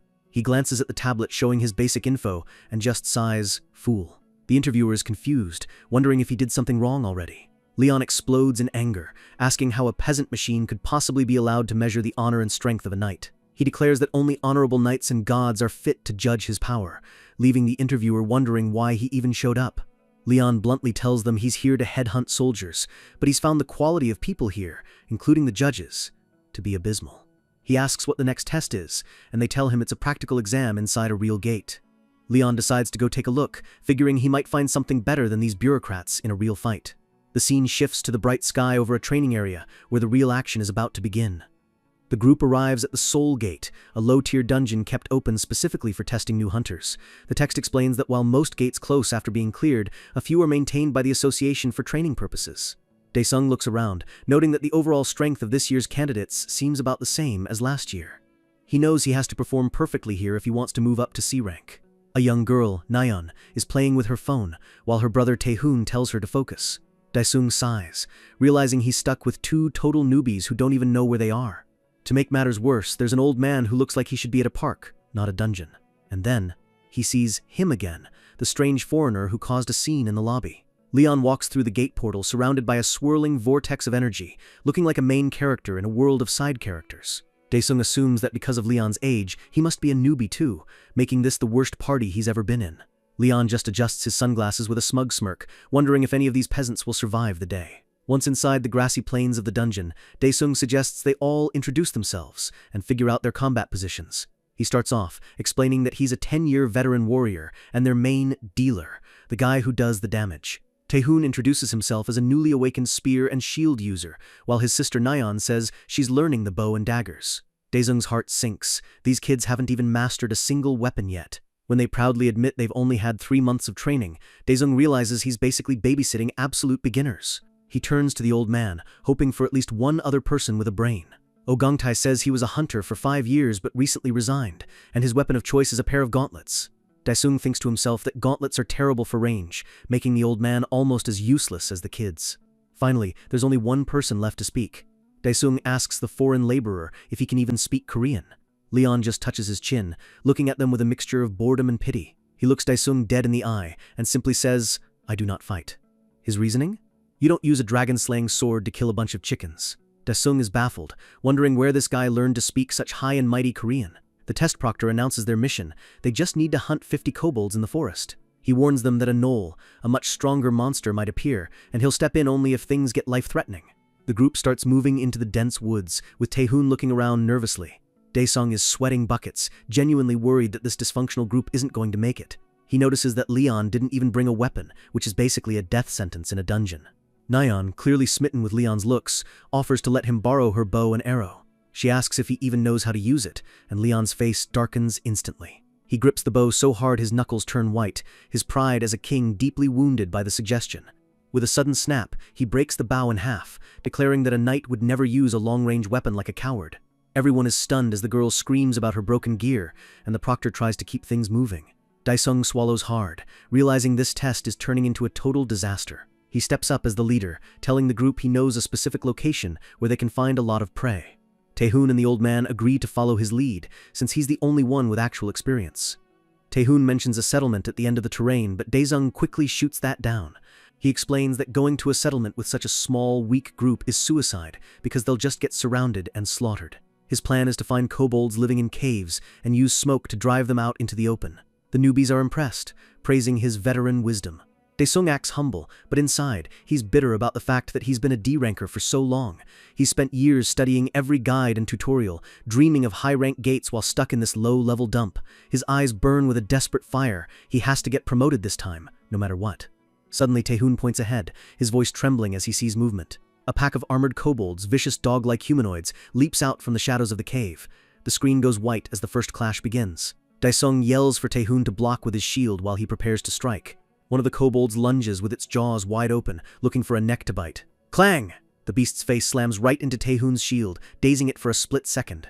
Taehoon realizes the monsters are actually pretty stupid and just charge in straight lines. He gains a bit of confidence, seeing that their attacks are easy to predict and block. Suddenly, Nayeon screams at him to look out. Another one is coming from his blind spot. Taehoon freezes as a kobold flies through the air right at him. Before he can get hit, Daesung swings his sword, knocking the creature out of the air. The monster screeches in pain as it hits the ground. Daesung warns him not to let his guard down, because even though they're weak, they're incredibly fast. Nayeon fires her remaining arrows, taking out 2 more of the beasts as they try to swarm. Another kobold takes a shield bash straight to the teeth, sending black blood flying. The old man Gangtae shows his skills, landing a heavy gauntlet strike that sends a monster tumbling back. Daesung smiles, seeing that they're actually managing to clear the pack. As the dust settles, they stand over the bodies of the fallen kobolds, catching their breath. Taehoon apologizes for his mistake, but Daesung is supportive, telling him it's fine for a first-timer. He praises Nayeon and the old man, relieved that nobody got seriously hurt. Daesung finally starts to feel like he can actually do this. His confidence is finally returning. He thinks to himself that this party might not be so bad after all. Except, of course, for Leon, who is still just standing there with his hand on his chin, looking completely unimpressed. Nayeon gets annoyed, asking the foreigner why he didn't help them at all during the fight. The proctor laughs nervously, saying he'll take Leon's lack of participation into account when grading. Nayeon huffs, clearly done with Leon's royal attitude. The group decides to head deeper into the forest to find the main cave. They carry bundles of dry grass, ready to put Daesung's smoke plan into action. They finally find the cave entrance, a dark, jagged hole in the rocks. They pile up the dry leaves and twigs, the sound of rustling filling the quiet woods. The team works together to set up the bonfire right at the mouth of the cave. Daesung pulls out a lighter, looking determined as he prepares to spark the flame. Suddenly, Leon's voice cuts through the air, asking Daesung if this is really the best he can do. Leon stands with his arms crossed, demanding that Daesung not make him repeat himself. Daesung defends himself, saying he's used this method successfully 3 times before. Leon's eye narrows as he asks how someone with so little experience can even claim to depend on experience. Daesung loses his cool, telling the younger guy to shut up and flicking his lighter in a rage. The fire roars to life, sending thick smoke billowing into the cave. Daesung tells everyone to gather round and get ready for the kobolds to come rushing out. Taehoon and Gangtae take their stances, weapons ready for the upcoming wave. The ground starts to vibrate as the sound of many feet approaches from the darkness. Dozens of kobolds burst out of the cave, coughing and screaming as they try to escape the smoke. It's a chaotic mess as the monsters charge out blindly into the sunlight. Nayeon shouts "now" as she gets ready to provide backup. A rock thrown with precision nails a kobold right in the head, stopping it cold. The group begins a rhythmic slaughter, taking down the confused monsters one by one. Daesung grins, convinced that his plan was perfect and that he's finally proven himself. They're clearing the wave with ease, and it looks like the test is basically over. Daesung is already planning his next move, thinking about how many points he's going to get. Suddenly, a deep guttural growl echoes from the back of the cave, turning Daesung's blood to ice. The sound is heavy, ancient, and much larger than any kobold. A massive, black-furred claw grabs the side of a tree, crushing the wood like it's paper. It's the Knoll Captain, the boss of the entire Soul Gate, and its power is well above C rank. The beast towers over them, eyes glowing red with murderous intent. Daesung can only stare in horror, wondering why the hell a boss showed up in a training mission. Everything is about to go horribly wrong.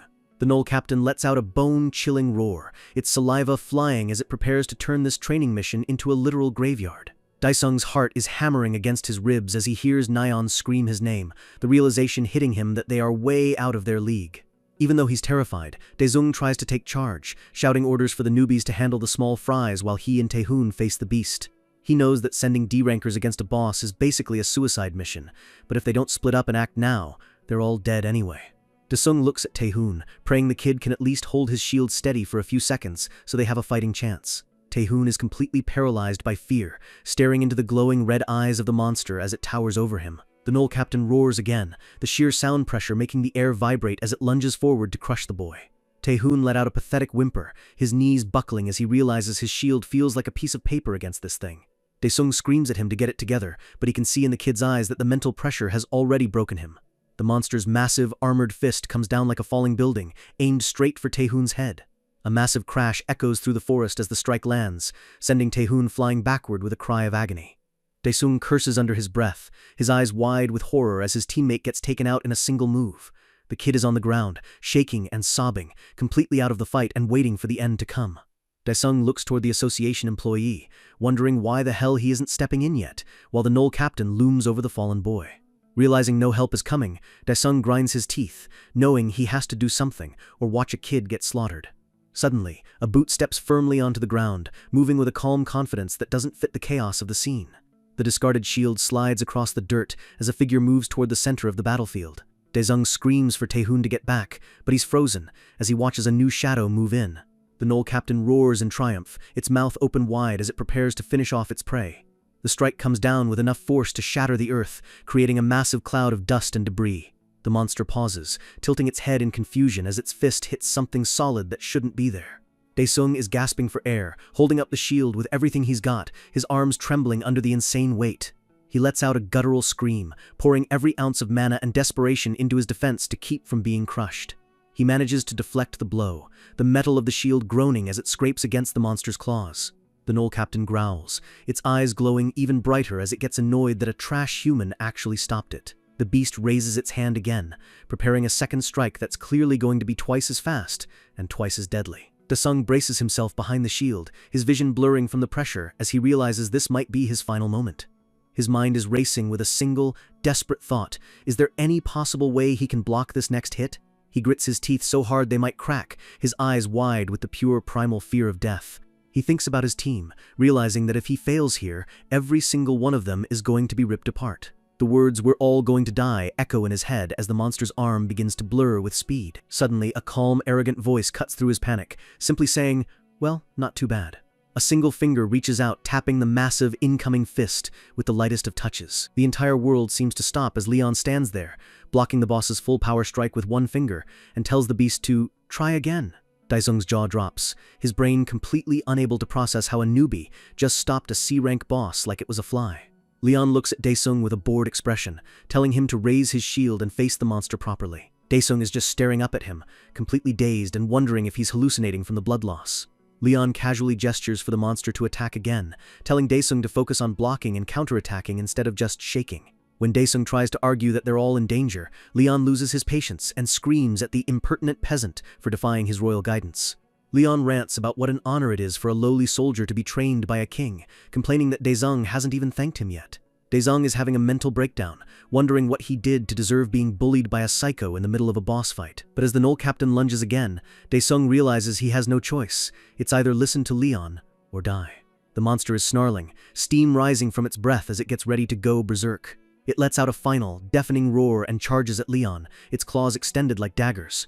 Leon doesn't even flinch, his eyes glowing with a terrifying blue light as he asks if this rabid dog actually has a death wish. The monster suddenly stops mid-charge, let out a pathetic whimper, and cowers back as it feels Leon's overwhelming killing intent. Daesung is baffled as he sees the boss monster actually shaking in fear of the man standing next to him.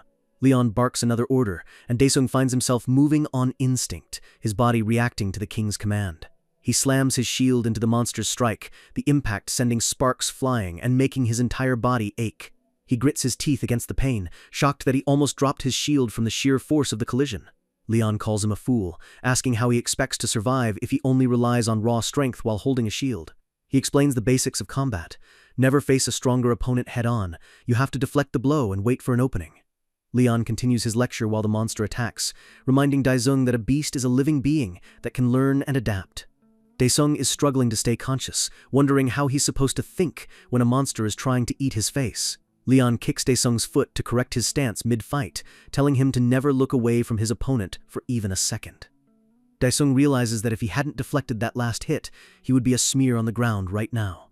Leon looks up at the tall trees, his voice dropping as he tells Daesung to stop letting his potential rot and actually use it. He gives him one final, simple push, telling him that he knows he can do better than this. Leon stands there with his arms crossed, his eyes fixed on Daesung with a rare look of serious expectation. Daesung is stunned, his mind reeling at the idea that he, a talentless D-rank with no special skills, might actually have potential. He looks at the Gnoll Captain, telling himself it's impossible, but something deep inside him starts to stir. He tries to deny it, but Leon's words have already planted a seed of hope in his heart. He adjusts his grip on the shield, and for the first time in 10 years, he actually feels like he can win this. The monster lunges one last time, its arm moving with a desperate, crushing power. Daesung's eyes glow with a new intensity as he screams, "I can do it!" with everything he's got.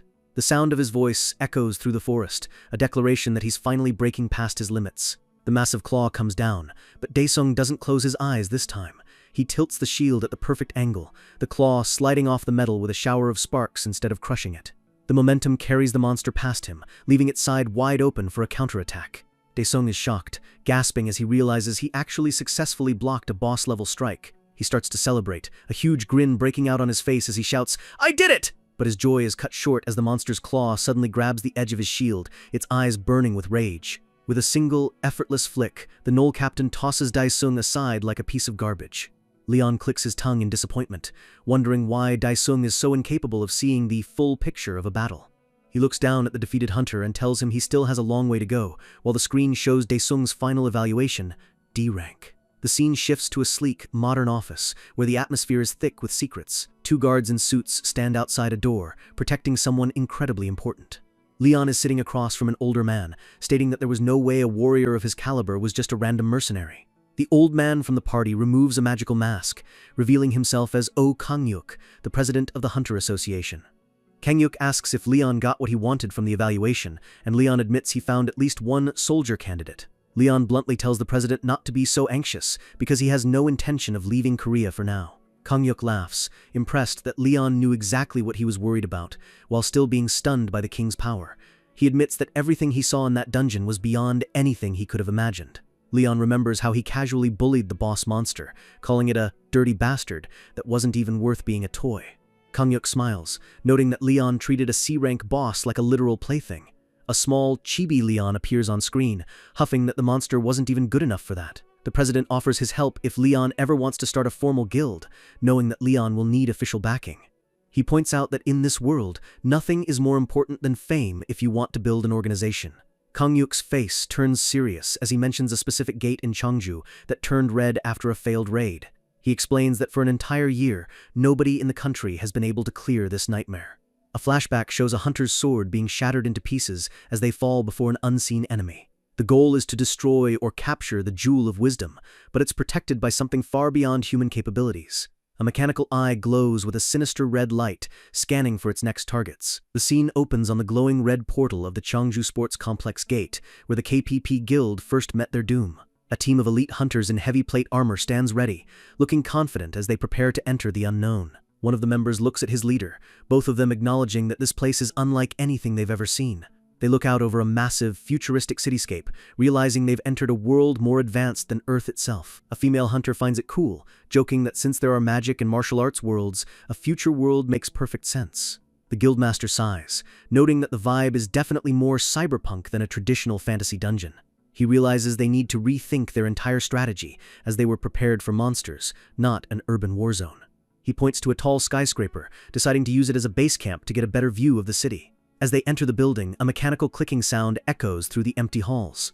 The scout, Hoyle, reports that he doesn't see a single NPC or monster anywhere, which makes the silence even more unnerving. The guildmaster agrees that it's incredibly strange for a city this size to be completely deserted. He wonders if they're up against an army, but before he can finish, he calls his team to attention.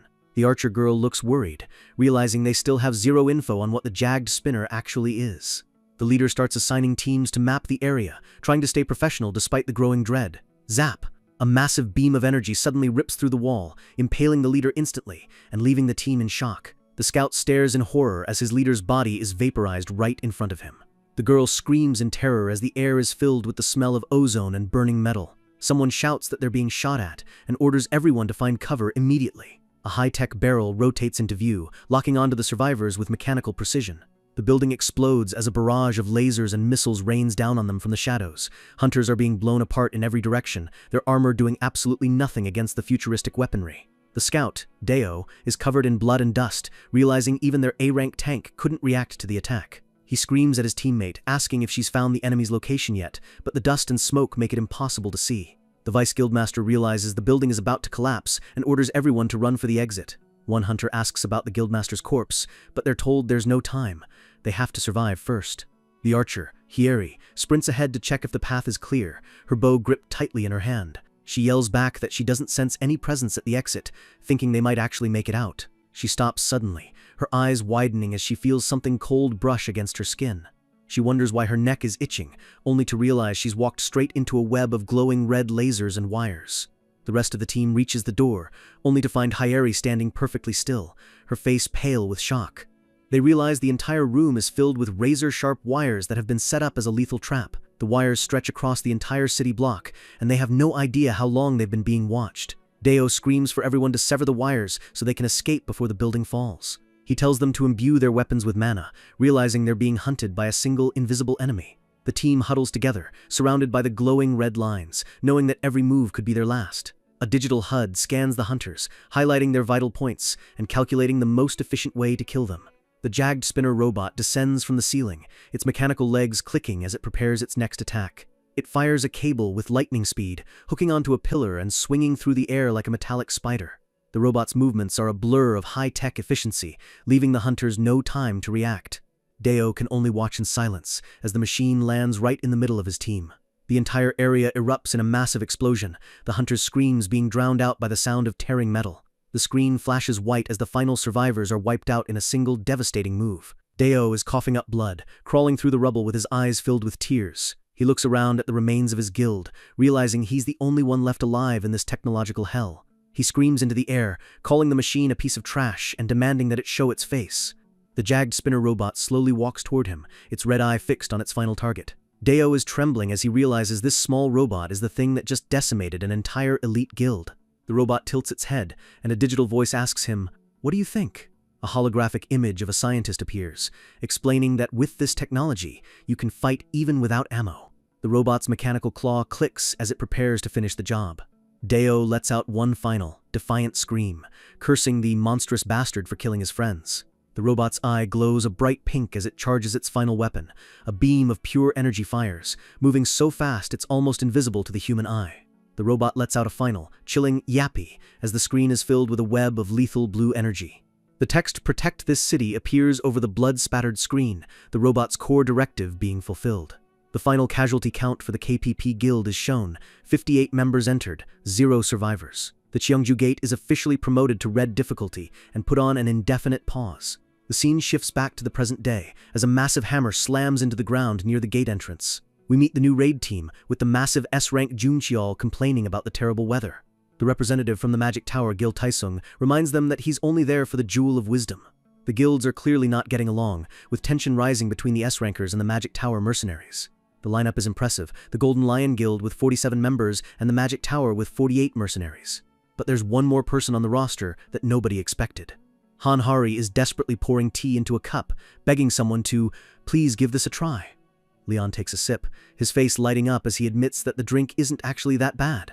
He sits on a pile of rubble, drinking barley tea like he's at a garden party, while everyone else prepares for war. In a world built on logic and cold steel, one king is about to show a machine that miracles don't follow the rules of physics. Back at the raid base camp, the air is thick with tension as the elite hunters prepare for a mission that has already claimed dozens of lives. Leon is sitting back, looking completely unbothered, while Han Hari worries that things are moving both too smoothly and not smoothly enough. She's terrified that if Leon doesn't step in, the raid will fail, but if he does step in, it means everyone else is already dead. She bluntly tells him that he needs this win to gain fame, but Leon's expression remains as cold and immovable as stone. Leon closes his eyes, explaining that a king only steps in when the situation has become truly desperate. He asks Hari what she thinks the actual duty of a king was back in his old kingdom. As he remembers his old throne room, he tells her that anyone can sit on a chair and rule, but a true king is more than just a politician. Hari listens intently, sensing the heavy weight of centuries of history in his voice. A sudden realization hits her as she thinks back to every time Leon has drawn his sword. She remembers the massive demons and the undead knights. Every time he stepped in, it was because the peasants were facing an attack they literally couldn't block. Leon looks her dead in the eye and declares that the King of Lionheart is not just a ruler, he is the last fortress for his people. A flashback shows Leon kneeling on a battlefield, wounded and exhausted, embodying the idea that if the king falls, everything is lost. He stands tall, radiating a power that makes the modern elite hunters look like children playing with toys. Hari is left speechless, finally understanding that Leon doesn't fight for glory. He fights because he's the only one who can. Leon sighs, noting that it looks like he'll have to step in again to clean up the mess left by these pitiful weaklings. Hari tries to argue that they have an S-ranker and a powerful mage, but Leon just dismisses them as ordinary humans who don't know the first thing about real combat. The look in his eyes turns sharp and dangerous as he prepares to show them the difference between a hunt and a war. His aura flares up, cold and blue, as he declares that these people simply don't know war. Deep in the futuristic city, a small mechanical scout crawls over the rubble, its red eyes scanning for any sign of life. Leon's voice continues in the background, mocking the hunters for thinking they can just analyze patterns and win. He explains that a true general adapts to the chaos, because in a real war, there is no such thing as a predictable pattern. We see the jagged spinner robot powering up, its mechanical parts clicking together with lethal intent. Suddenly, a massive explosion rips through the streets, and the hunters' screams fill the air as the ambush begins. Leon identifies the enemy for what it truly is, not just a monster, but a talented warlord. A simple, mechanical greeting appears on a black screen, "Yapi." The robot tilts its head, and a corrupted digital message apologizes for what it's about to do. A flashback shows a woman in a lab coat, her face shadowed, telling the robot that her end has finally come. Her last order flashes on the screen: Jagged Spinner must remove all unidentified beings who dare to invade her city. The robot's heavy machine gun slides into place, its barrel glowing as it locks on to the raid team. Bam, bam, bam! A hail of bullets rains down from the skyscrapers, turning the elite hunters into targets in a shooting gallery. Huang Junqiao screams for everyone to take cover, but there's nowhere to hide in this metal graveyard. The robot clicks, its AI calculating the most efficient way to maximize the body count. A digital HUD scans the entire city block, tracking every single hunter with terrifying precision. The Jagged Spinner charges up a massive blast of blue electrical energy, the air crackling with power. It fires a high-energy beam that levels a building in seconds, showing that it has enough firepower to end the raid right now. Hunters are being tossed around like ragdolls, their expensive armor melting under the heat of the futuristic weaponry. A massive electrical tornado swirls in the center of the street, trapping the survivors in a cage of lightning. The Magic Tower representatives look on in horror, realizing their tactical analysis was completely wrong. One of the hunters looks at his charred hand, cursing the monster that's doing this to them. The robot's HUD shows that it has already eliminated 23% of the intruders and is preparing fire for effect.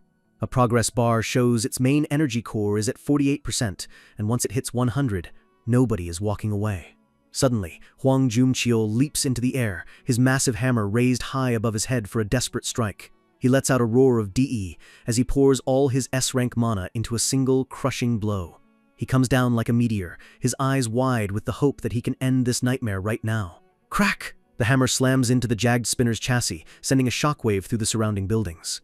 The robot's system reports damage to its main joint, but it doesn't stop moving. It just adapts. It immediately changes its priority to remove unidentified being, rotating its turret to point blank at Junqiao's face. Junqiao smirks, thinking he's won, but a female hunter named Jumsun charges in to provide backup. She lunges with a flaming fist, but the robot is already 3 steps ahead of her. She screams at Junqiao for calling her by her nickname as she tries to burn the machine to a crisp. The robot just emits a burst of static, noting that they did well before releasing a massive electrical discharge. A blinding wave of blue light erupts, knocking the S-rankers back and leaving them gasping for air. Gil Taisung steps forward, his glasses reflecting the sparks as he prepares to take over with his own magic. The robot's radar system goes down, but it simply purges its corrupted files and authorizes restricted resources. It activates an RWR equipment system, scanning the heat signatures of the 3 strongest targets. Dozens of red-eyed cameras pop out of the surrounding buildings, turning the entire area into a high-tech surveillance zone. The AI identifies Gil Taisung as a level 3 risk and prioritizes him for immediate removal. The robot starts sprinting across the walls with spider-like speed, and the hunters try to chase it down. It spins its turret mid-air, firing a volley of shots while moving at a pace no human can match. Explosions rock the street, and the hunters are forced to scatter as the warlord begins its counteroffensive. Taisung shouts for everyone to gather around as he activates a distortion force field to curve the incoming bullets. A massive golden dome erupts from the ground, looking like an impenetrable shield against the mechanical onslaught. A railgun slug hits the dome, and for a second it looks like the magic is actually working. Taisung explains that this magic tool was specifically designed to fight the Jagged Spinner, but he's frustrated he had to use it so early. The robot's eye scans the dome, its AI observing the abnormal phenomenon and commencing a maintenance operation. In less than a second, the AI completes its analysis, calculating the exact points of the magical distortion. Whip! The robot fires a shot that curves with the force field, impaling a hunter through the chest from an impossible angle. Taesung's face goes pale with horror as he realizes the machine just learned to use his own shield against him. The Jagged Spinner doesn't stop, firing a continuous barrage that turns the safe zone into a meat grinder. Hunters are being torn apart inside the dome, their screams of "How W!" echoing through the carnage. Huang Junqiao screams for Taisung to turn off the force field before they all get slaughtered. Taisung desperately tries to shut it down, shouting for everyone to charge as soon as the barrier drops. The countdown begins. 3, 2. The elite team braces themselves, their faces covered in sweat and blood as they wait for their one chance to strike. Taisung drops the shield, but his eyes widen as he realizes the robot was already waiting for this exact moment. He screams for everyone to stop, but it's already too late. A massive web of glowing white wires suddenly snaps into place, crisscrossing the entire street and trapping the hunters like flies. They realize with horror that the robot wasn't running away, it was setting a trap. They can't even fathom when the machine managed to install all these razor-sharp wires without them noticing. The Jagged Spinner hangs from the wires above them, its red eye glowing with a cold, triumphant light. Its railgun barrel clicks into place, a massive weapon that makes their regular guns look like water pistols. Blue lightning surges through the machine as the charging message appears, the energy levels reaching critical mass. Taisung stammers out a no as he realizes they've walked straight into their own execution. They are all bunched together because of the force field, making them the perfect target for a single devastating railgun shot. The robot's turret hums with an insane amount of power, the air itself beginning to ionize around the barrel. The screen flashes charging complete, FIR. The machine pauses for a microsecond, its sensors detecting something completely illogical approaching at high speed. The sound of thundering hooves echoes through the concrete canyons of the futuristic city. Jungcheol and the others look back in confusion, wondering what kind of monster makes a sound like that. A single horse comes galloping through the maze of wires, its mane flowing like liquid shadow. The hunters are baffled. Who the hell brings a horse to a high-tech robot fight? Leon reaches out, his hand gently stroking the horse's neck as he whispers, "It's been a while." He calls the animal his old sworn friend, walking calmly into the middle of the death trap without a single care in the world. With a single, graceful motion, Leon mounts the horse, his presence transforming the entire atmosphere of the battlefield. The hunters can only stare in shock as Leon rides past them, looking like a legend brought to life. He stops his horse right in front of the jagged spinner, a lone knight facing down a technological nightmare. Leon lets out a powerful shout that seems to rattle the very foundations of the city. "Warriors, listen up!" He looks at the robot and actually praises it for having the courage to face a king alone with such a pathetic weapon. Leon declares that he is bestowing upon the machine the glory of being received in his presence and the honor of a formal duel. The modern hunters are completely silent, their brains fried by the sheer absurdity of Leon trying to duel a robot. Jungcheol's face is a mask of pure disbelief, wondering if Leon has actually lost his mind. Leon repeats his praise for the machine's courage, his voice booming with a royal authority that can't be ignored. The S-Rankers are having a collective stroke in the background as Leon grants the robot royal permission to fight him. The Jag spinner just tilts its head with as if its AI is trying to calculate how a human could be this arrogant. It doesn't care about honor, it just sees a threat level 0 target and begins charging its railgun. The HUD labels Leon as a simple organism and sets its directive to remove unidentified being. Leon leans forward, telling his horse to run, his eyes focused on the glowing barrel of the railgun. The horse rears up, its eyes glowing with a divine light as it prepares to charge into certain death. The screen flashes a final cold command, fire. A massive beam of energy erupts from the jagged spinner, a railgun shot that should have vaporized Leon and half the city block instantly. Leon's eyes burn with a golden fire as he screams that a true knight is unaffected by cowardly long-range weapons. The beam of light hits something invisible in front of Leon, and a massive shockwave of golden energy explodes outward. The world seems to tear apart as the railgun slug is forced into a different trajectory by sheer divine will. A streak of white light shoots upward, completely missing Leon and his horse. Leon lunges forward through the smoke, his jousting lance leveled at the robot's core. He's moving like a thunderbolt, the horse's hooves barely touching the ground as they close the distance. His face is a mask of pure, divine intensity as he prepares to deliver a crushing blow. Kaboom! A massive explosion of light fills the screen as Leon's lance connects with the robot's armor. Pieces of metal and shredded wires fly through the air, the machine's invincible defense finally being breached. The robot is knocked back, its chassis sparking and smoking as it tries to comprehend what just happened. Appears on the screen, representing the robot's total system shock. The text explains that the robot's high-performance AI calculation has completely stopped working. Leon looks back with a smug smirk, noting that the machine is quite sturdy after surviving his first hit. The screen goes black as the machine's AI tries to evaluate the impossible situation it's in. A wireframe scan shows Leon on his horse, the AI noting that an outdated jousting lance shouldn't have been able to inflict that much mass-based impact. The robot's logic is crumbling. It previously labeled him a threat level O who would be instantly killed, and now its entire worldview is shattered. The AI's evaluation was fundamentally flawed because it couldn't account for divinity. The system reanalyzes the recording. 3 seconds prior, Leon's shout created a thin barrier that its sensors didn't recognize. 2 seconds prior, the railgun bullet, which should have ended the fight, was somehow intercepted by a phenomenon it couldn't name, and 1 second prior, the HUD shows the railgun slug being flicked aside by an invisible force, like a human swatting a fly. The robot realizes its bullet wasn't blocked or destroyed, it was simply deflected. The AI is stuck in a loop, unable to understand a skill that the Knights Templar used as easily as breathing. The text calls it a miracle possessed by humanity's strongest fighters, a power that ignores the laws of physics. It's a way to enforce the rules of the world through sheer faith and authority. The robot scans the area again, seeing a glowing seal manifest in the air around Leon. Leon has activated a divine law, blessing of the arrow shield. This miracle is simple but absolute. It will deflect any long-range attack once. The text emphasizes the finality of it, no matter hat. Another railgun shot is fired, and it curves around Leon like it's afraid to touch him, blowing up a building in the distance instead. Leon rides through the debris, looking like a god of war who has already decided the outcome of the battle. The jagged spinner's screen is filled with errors, unable to analyze unable to understand. The machine's internal systems begin to spark and malfunction as the paradox of Leon's power fries its circuits. The AI forcefully increases Leon's threat level to a staggering level 5, its highest possible rating. Faced with an enemy it cannot calculate, the robot's primary directive shifts to leave the battlefield. The jagged spinner activates its thrusters and leaps away, choosing flight over certain destruction. Leon watches it go with a simple completely unfazed by the machine's escape. He looks down at the smoking crater where the robot was, noting to himself that it actually had the sense to run away. The scene shifts to a different part of the city, showing a row of ruined futuristic buildings. A corrupted hologram of the creator appears again, telling the robot, "Yappy, you need to protect this place. Don't let anyone approach it." The robot's red eye flickers as it processes the memory of its mother figure. Its internal damage report is severe, heavy arms are offline, and it's down to its last few special bullets. It realizes it has to rely on its 60 mini machine gun and starts manufacturing handmade ammunition in its internal forge. The robot sits on a repair platform, blue electricity crackling as it tries to fix its damaged support joints. It relabels Leon as a new model of weapon from the enemies and commences a strategic modulation. Sparking cables connect to its chassis, pouring raw data and energy into its system for a final upgrade. The hologram of the woman smiles at it, thanking it for protecting the city, even though the city is dead.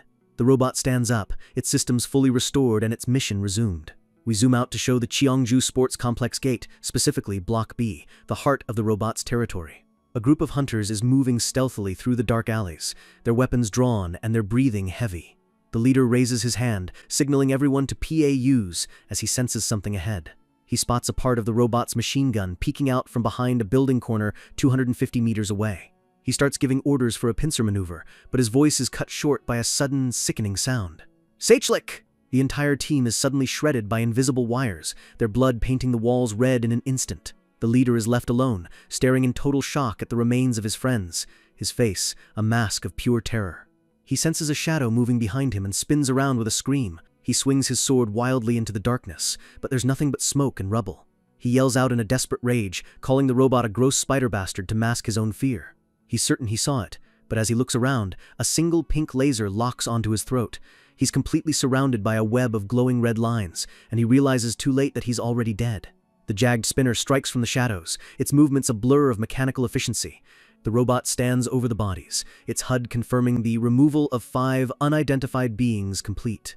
It hears a sound and spins its turret around, its sensor picking up one last survivor who managed to crawl away. A young hunter is sprinting for his life, crying out that he doesn't want to die as he tries to reach the gate exit. The robot labels him Threat Level 0 and prepares to finish the job. The kid trips and falls onto a patch of green grass, his screams echoing through the silent city. He hits the ground hard, gasping for breath as he realizes the machine is right behind him. He turns around on his knees, begging for his life and holding up his hands in a pathetic prayer for mercy. The jagged spinner towers over him, its cold mechanical claws clicking as it prepares its final strike. The robot's laser locks onto the boy's head, the weapon charging up with a high-pitched whine. Suddenly, the robot's leg stops mid-step, its sensors detecting something unusual about the ground it's standing on. A corrupted memory of the creator appears, asking the robot, "Yappy, did you know?"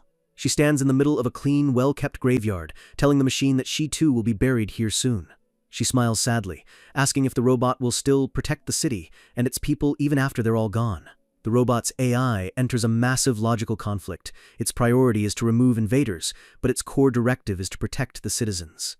The boy is crying his eyes out, but he's stunned to see the killing machine just standing there, vibrating with internal static. The robot slowly lowers its weapon and turns away, and the boy can barely believe his eyes. It's actually letting him live. The jagged spinner thrusters fire, and it blasts off into the sky, leaving the graveyard behind. Gil Taisung and a few other hunters arrive on the scene, asking the boy if he's okay. The kid stammers out that the robot got tired and ran away instead of killing him. Taesung assumes that even the machine has its limits and must have been afraid of his approaching team. They look around the area, realizing they've stumbled into a perfectly preserved cemetery in the middle of a war zone. High above, the jagged spinner is leaping from building to building, its AI concluding that retreating was its utmost priority. It calculates its chances of winning against the remaining forces at 92%, yet it continues to retreat. Taesung calls the graveyard an unpleasant place and orders his team to get out and find the robot's nest. The final panels of the graveyard show the true nature of the robot's mission: protect the citizens, even if they're dead. The sun shines down on the white tombstones, a quiet memorial in a dead world. Back in its repair nest, the jagged spinner is sparking with electricity as it tries to process the emotional override of its programming. It notes that there are 49 invaders remaining, and its own health is restored to level 5 threat in good health. It calculates its likelihood of removing the level 1 threats at 35.7% and prepares to resume the battle. Suddenly, a shadow falls over the machine, and it turns around with an of surprise. Leon is standing right there in the middle of its secret base, his blue eyes glowing with a cold, knowing light. His face is half hidden in the shadows as he tells the robot, so you were here." Leon gives the machine a terrifyingly calm smile and asks one final mocking question: "Did you have fun playing with the commoners?" The real duel is about to begin. Leon Dragonia Lionheart doesn't just fight, he lives by a code so ancient and absolute that he's become the literal incarnation of chivalry. He despises cowardly traps and ambushes, always seeking an honorable face-to-face duel, as he asks the machine if it's finally ready to meet its end. The robot's sensors flare red as it registers a massive spike in energy, letting out a sharp mechanical chirp of alarm. Of course, a machine doesn't care about honor, and it responds with a massive explosion that levels the entire room. But a king doesn't abandon his morals just because the enemy is a heartless hunk of metal. Leon's will is unbreakable. He grips his sword tighter, the blade beginning to pulse with a holy golden light. That unwavering spirit is exactly what makes him the chosen one, standing tall amidst the flames of a futuristic war zone. Leon sighs, realizing he shouldn't have expected a fair fight from something built with gears instead of a soul. The robot's internal HUD clicks through its equipment. It still has 480 heavy machine gun rounds and its lethal wire cutters. It opens fire, a relentless hail of lead and fire converging on Leon's position with mathematical precision. Leon calmly invokes a divine law, the blessing of the arrow shield, surrounding himself with spinning golden seals.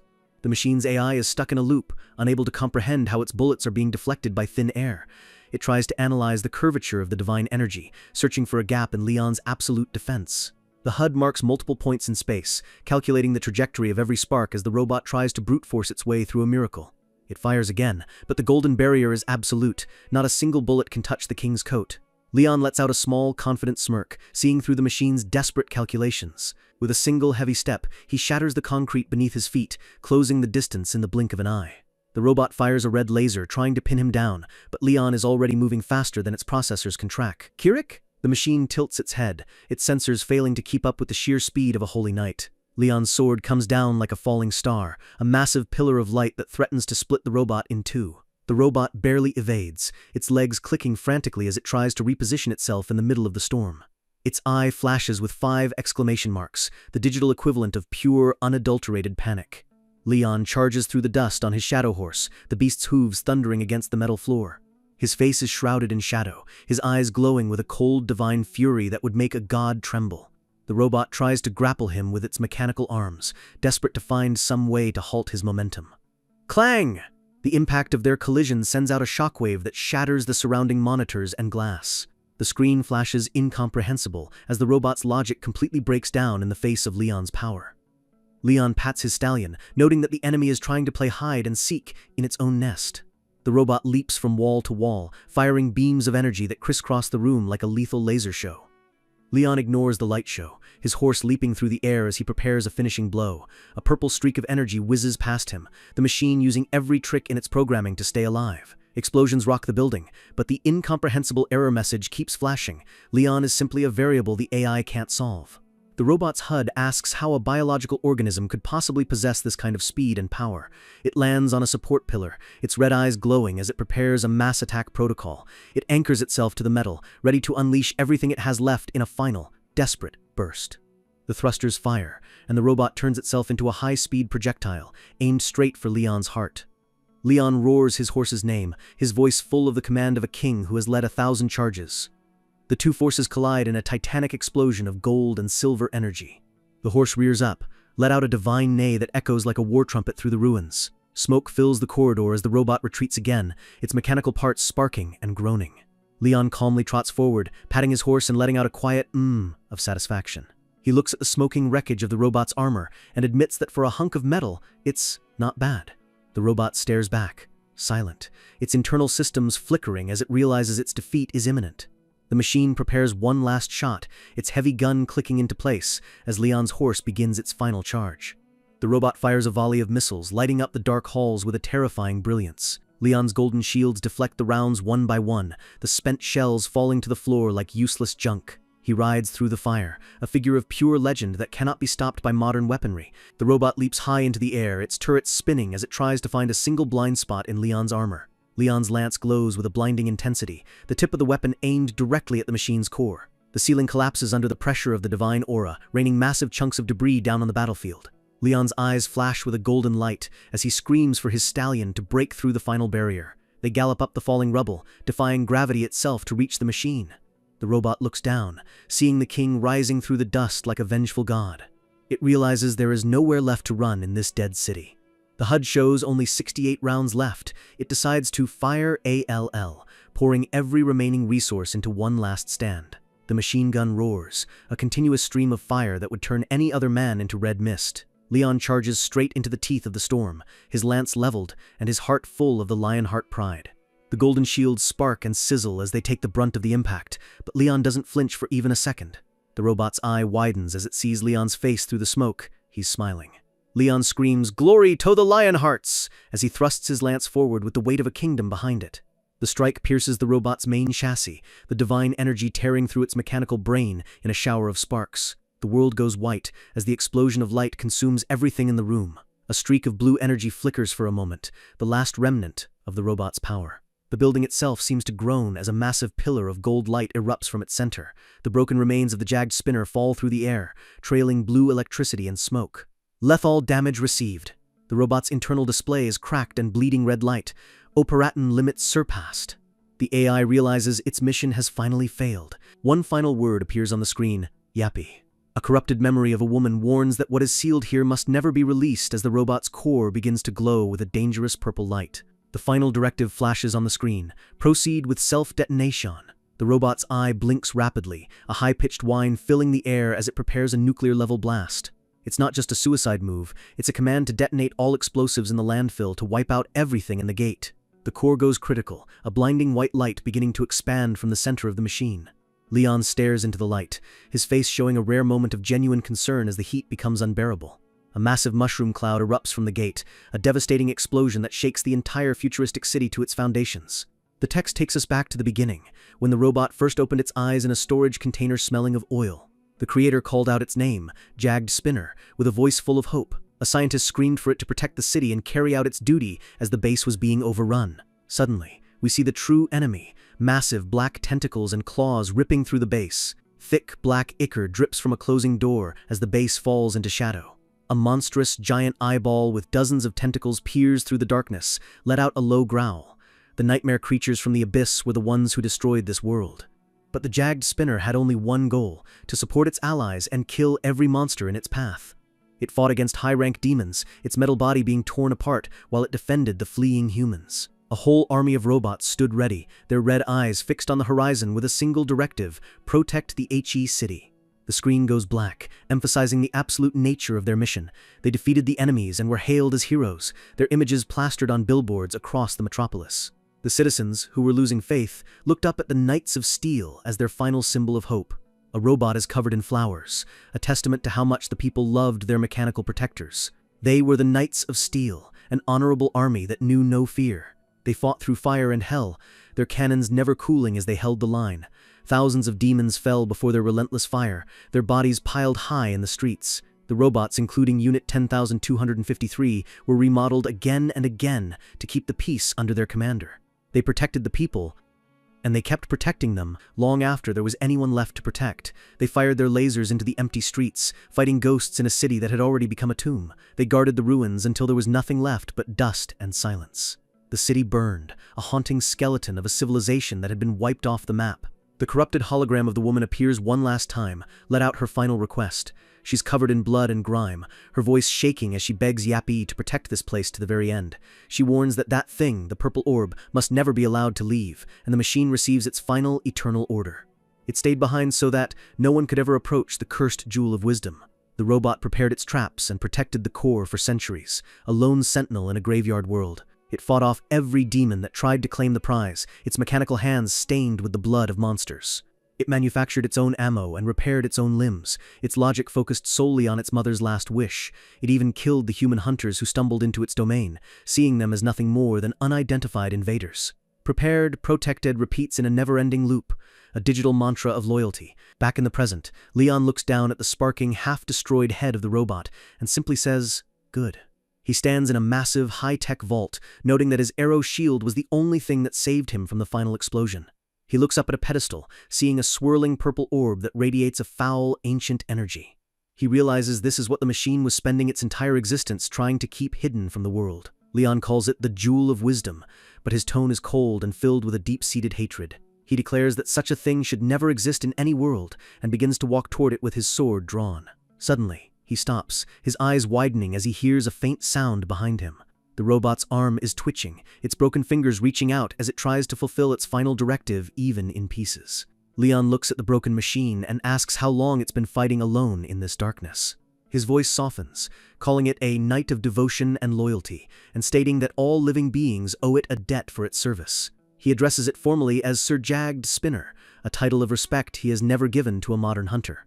Leon raises his sword to the sky and solemnly declares that the robot's long, lonely quest is finally complete.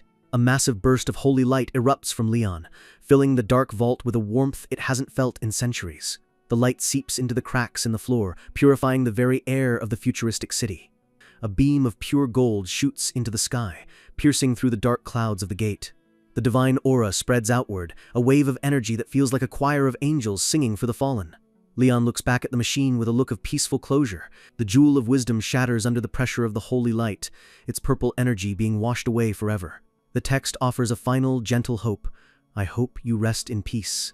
Blue electricity sparks one last time as the robot's systems finally shut down for good.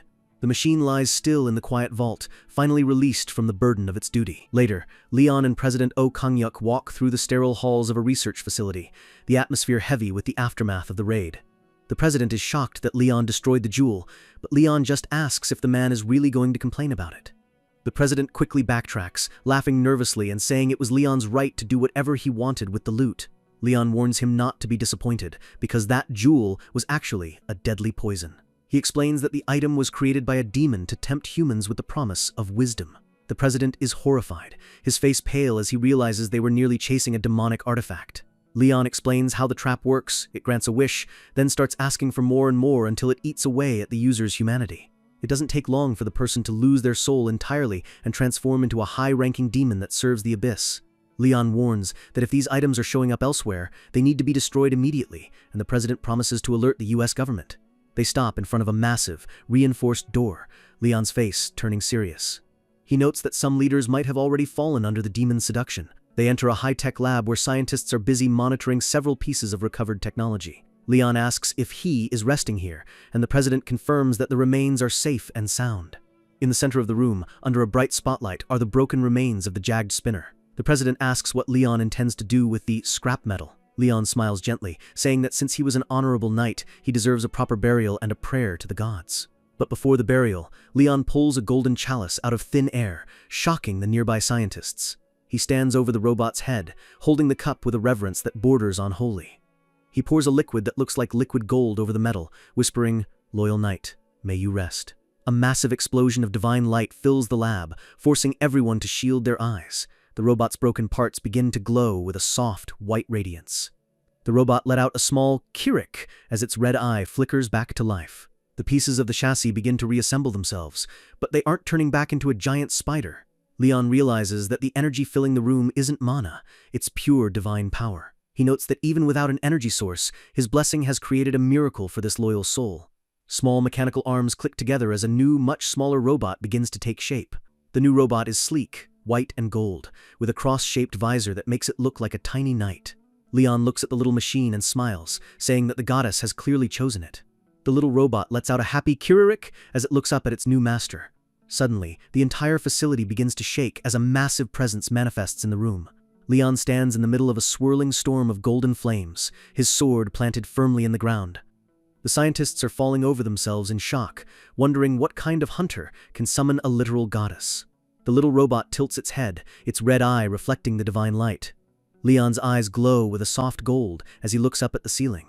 He raises his hand as if reaching for someone beyond the mortal realm.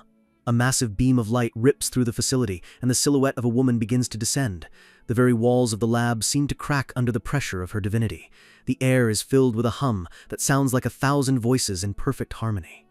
Goddess Ariana manifests in her full glory, her long blonde hair flowing like a river of light. The president is speechless, his eyes wide with a mix of terror and awe as he mutters a faint, "Wow." He collapses to his knees, his mind unable to comprehend the sheer scale of the power standing before him. Every human in the room feels a primal urge to bow, knowing they are in the presence of something beyond human understanding. The president's face is a mask of pure sweat and shock as he stares at the goddess. The text emphasizes that she is a divine being incomparable to anything on Earth. Ariana floats above the floor, her presence alone turning the high-tech lab into a sacred cathedral. Leon kneels before her, calling her name, and she responds with a voice like warm sunlight, calling him her first knight. Leon looks up with a soft, genuine smile, showing a side of him that no human has ever seen. He points to the little robot and declares that Sir Jagged Spinner is an honorable knight who deserves her care. Ariana looks down at the machine, her face neutral as she notes that it hasn't fulfilled her formal quest yet. Leon guarantees, as her first knight, that this machine has proven its honor 1,000 times over. He claims that if it weren't for his own existence, this robot would be the greatest knight in his kingdom. Leon's gaze is steady and firm, his belief in the robot's honor absolute. The goddess smiles gently, her eyes softening as she accepts Leon's word. She reaches out her hand toward the little machine, her fingers glowing with a soft white light. She asks the Steel Knight if it will worship the light and sing for justice in this new world.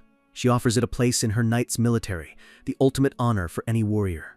The little robot lets out a confused "Kirik," and she notes that while it has honor, its heart is still like that of a curious child. She commands it to help Leon rid the world of evil, and then it too shall be a true knight. The robot looks at its master, Leon, let out another small chirp of understanding. Leon nods back with a look of pride, as if he's just knighted his own son. The robot strikes a pose, its little mechanical legs clicking as it stands at attention. It lets out a loud "Kiri-reek" of agreement, its visor flashing with excitement. The goddess begins to fade, leaving the group behind in the quiet lab. The little robot's HUD shows a hacking signal pattern as it tries to translate its thoughts into human language. It installs a language module in seconds, its red eye blinking as the update finishes. It looks at a nearby demon hunting manual and simply states, "Demon, attack, good plan." The goddess gives one final beautiful smile before vanishing completely. She leaves her blessing with the new Sir Jagged Spin, her voice echoing in the wind. She promises to be with it in glory, as long as it remains loyal to her first knight. A final pillar of light shoots back up into the heavens, leaving the lab in stunned silence. Leon looks at his new companion, noting that this Grail Knight has finally been granted light and justice. The little robot knight glows with a golden aura, a miniature version of its master's power. The scene shifts to meanwhile, across the ocean in the United States. We see the massive, ancient-looking Magic Tower in America, a dark skyscraper that looms over the city.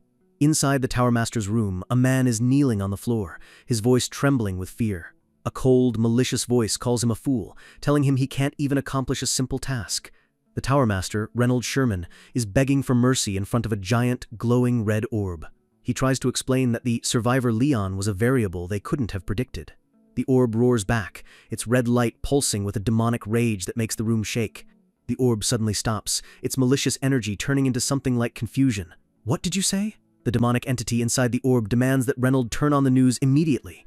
Sherman fumbles for the remote, his hands shaking as he clicks on the television.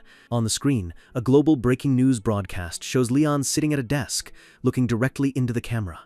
He introduces himself as the King of Lionheart, Leon Dragonia Lionheart, and the orb lets out a sound that can only be described as a terrified screech. Reynold is baffled, asking why his master is so afraid of a single man. The demon inside the orb is losing its mind, screaming that it gives up and will never go through with the plan. Reynold holds the orb, begging for an explanation, but the entity is too busy having a complete mental breakdown. We zoom in on the orb's surface, which is now vibrating with pure, unadulterated terror. The Tower Master screams into the air as the demon lets out one final hysterical shriek. The mere name of Leon is enough to make the abyss itself tremble. The king is back, and the demons know their time is up. We open up at the massive headquarters of the Korea Hunter Association, where big moves are being made behind the scenes. Inside, the officials are finalizing the paperwork to officially register Sir Jagged Spin, our boy Yappy, as a member of Leon's guild. The president of the association looks a bit stressed, mentioning that some things might take time to implement, but Leon just shuts him down, saying it doesn't matter. As Leon and Yappy walk through the high-tech corridors, the heavy metal doors hiss open with a mechanical whir. Suddenly, Leon's pace falters, and Yappy stops in his tracks, letting out a confused little robotic beep. Out of nowhere, Leon doubled over, coughing up thick, dark blood as a surge of red energy explodes around him. He wipes the blood away with a grim expression, realizing that creating a Grail Knight in a world without any natural divinity is tearing his body apart. Yappy is frantic, chirping with worry, but Leon just sighs and tells the little bot it's not his fault, it's Leon's own lack of strength. Deep within his soul, the goddess Ariana watches with a heavy heart, her voice echoing with sadness as she blames herself. Leon places a hand over his heart, telling his gods not to blame themselves, because a knight never blames his divinity. We get a close-up of Ariana's eyes, shimmering with a mix of pride and immense guilt for the man who saved them all. Leon thanks them for their loyalty, but the weight of 180 years of solitude and the current strain is clearly visible in his weary eyes. Leon tells the gods to rest and have faith, but as a golden light glows from his chest, you can tell something big is shifting inside him. The screen goes black as a single question hangs in the air. "Dear Ariana?" The goddess Ariana appears in a realm of light, looking regal yet determined to help her champion. She addresses the other gods, the brothers and sisters of the Pantheon, telling them it's time to step up. They stand in a massive, divine cathedral, realizing they can't just sit back while their follower suffers. He was the last knight standing, and he literally sucked all the divinity out of the world and shoved it into his own heart to keep the gods alive. The gods were essentially refugees in Leon's body, watching through his eyes as he fought a lonely war. For 180 years, Leon was a one-man army, slaughtering endless waves of monsters in a wasteland of fire and blood. He carried the literal burden of an entire world on his shoulders, never once complaining about the weight. Because of that sacrifice, every single god in the Pantheon owes Leon a debt they can never truly pay back. Back in the divine realm, the atmosphere is heavy as the gods sit around a table, feeling useless. The goddess of life asks about Leon's state, and Ariana admits it's not looking good at all. Life looks like she's about to cry, realizing that even one Grail Knight was almost too much for Leon's current body to handle. Pedos, the god of war, slams his fist onto the table, his face twisted in a mix of rage and self-loathing. He screams out, wondering where the glorious king went, only to realize that Leon's light is fading because of them. Ariana tries to keep him calm, reminding him that Leon won the war for them after 200 years of fighting. But Pedos is losing it, shouting that he's not mad at Leon, he's furious at himself for being so powerless. The room falls into a deafening silence as the weight of their situation sinks in. Life looks down, whispering about the 180 years Leon spent alone, and the guilt in the room is palpable. Ariana stands tall, her eyes flashing with authority as she tells her siblings it's time to break their silence. She refuses to sit by and watch her knights suffer in pain while they do nothing. Hedo, the god of steel, raises his hand with a smirk, telling them he's got a plan. He suggests they need to perform missionary work to raise faith in this modern society and fuel Leon with power. Pedos looks confused, asking if they're really going to show humans actual divine miracles. The goddess of life gets a devious little look on her face, mentioning that this world is all connected through something called the internet. Hedo points a finger up, looking like he's ready to become a tech mogul, saying they'll use the internet to their advantage. They wonder why Leon never thought of this, but then they realize he's an old-school king who left Earth before the internet was even a big thing. Ariana is worried about the trial and error, noting that Leon's last attempt to spread word took 20 years to actually work. Hedo just lets out a wide, confident grin that tells us he's got an ace up his sleeve. He reveals his secret weapon, their brand new Grail Knight, Sir Yappy, who is literally a supercomputer. Cut to a high-tech office where a manager is staring at his phone, looking absolutely stunned. He's looking at a YouTube video, wondering who gave permission for this content to be uploaded. His face goes pale as he watches the screen, unable to process what he's seeing. The video is titled something about the Naju Plains, and it's on a channel called Pantheon TV. The manager realizes this isn't just a random video, it's something that's going to flip the world upside down. We see the channel, Pantheon TV, 170K subscribers, and it's live streaming a prayer to Goddess Demera. The thumbnails are peak clickbait, farmers turning the tables on office workers with one single sentence. Another thumbnail shows a bowl of rice glowing with the light of 1,000 suns, claiming it'll change your life. They even have an Asking AI About God video with a thumbnail that looks like it came straight from a conspiracy channel. The manager groans, realizing the channel is full of high-tier clickbait and is being translated into 104 different languages instantly. He's baffled because the production quality is way too high for a random hunter channel. The office is in full panic mode as they try to trace the origin of this digital miracle. The staff asks if Leon made it, but they immediately dismiss it because there's no way a king would spend time on YouTube. They check if Han Hari made it, but a quick flashback shows she doesn't even know how to plug in a PC correctly. The manager points out the real issue. The videos aren't actually clickbait. Everything in them is 100% real. He breaks into a cold sweat, staring at the screen and wondering what kind of game Leon is playing. He can't just sit there anymore and decides he needs to handle this personally. He grabs his phone and storms out, determined to meet the legendary king and get some answers. Meanwhile, the night sky over Seoul is calm, but the digital world is currently on fire. We zoom in on the luxury penthouse where Leon is staying, the lights flickering in the dark. Behind a closed door, we hear the frantic sound of someone typing at superhuman speeds. Inside the dark room, robotic limbs are flying across a laptop keyboard like a blur of black and white. "It's Sir Yappy!" The little bot has a red light glowing in his visor as he finishes the subtitles. With one final dramatic strike of the key, he proceeds with the upload, officially launching the next phase of the mission. Hanhari peeks into the room, asking Yappy if he's finally done using her laptop. She looks at him suspiciously, but Yappy just lets out a cute kirik, acting like he's just a harmless little pet. Internal text reveals his real plan: noise marketing. Phase 1 is officially complete. Yappy's eyes glow with an intense, fiery light as he starts hacking into the global network for Phase 2. Hari just stands there, looking at the glowing robot with a completely blank expression. She suddenly lights up, convinced that Yappy must be a pro gamer because of how hard he's working on that laptop. The scene shifts to the peaceful Naju Plains, where the golden fields of blessed rice are swaying in the breeze. This is the temporary branch of the Pantheon Guild, looking like a quiet traditional house nestled in the countryside. Suddenly, the manager from before bursts through the door, screaming that the YouTube video needs to be taken down immediately. Hari is caught off guard, holding a thermos, while Leon sits calmly in the background sipping tea like he doesn't have a care in the world. She awkwardly offers the guy some barley tea to calm his nerves, and he takes it, still looking like he's having a heart attack. The guy chugs the tea in one go, trying to find the words to explain the chaos Leon has unleashed online. He wipes his mouth and points at his phone, dead serious, telling Leon that the video is a massive security risk. Leon calmly looks over and reveals that he didn't even upload it. It was all Sir Yappy's doing. The manager's soul practically leaves his body as he realizes the S-rank killing machine from the Red Gate is now a YouTuber. We see a flashback of Yappy absolutely shredding the keyboard, showing off his skilled status as a digital warrior. The manager tries to explain that the video is basically an open invitation for every criminal on the planet. He notes that since the rice can cure diseases and make people healthy, it's more valuable than gold or jewels. He warns that as soon as the world finds out, every greedy organization is going to come for this field. We see a vision of hooded thieves burning the fields and stealing the seeds, turning this paradise into a war zone. The association is willing to help, but he begs Leon to wait until they can set up proper government security. Leon just takes a slow sip of his tea, acknowledging that this world has its own laws and systems. But then he puts the cup down and tells the manager that his worries are completely unnecessary. He looks the guy dead in the eye and says that the goddess's plantation is something that simply cannot be stolen. The manager is left speechless, wondering where Leon gets this insane level of confidence. Cut to the dead of night, where dark clouds are rolling over the Naju Plains. The golden fields look eerie in the moonlight, quiet and seemingly unguarded. A line of black SUVs pulls up quietly on a dirt road, and several dark figures emerge from the shadows. It's the Viper Squad. Their leader checks a message: secure the seeds and burn the fields. They know the rice is the real deal.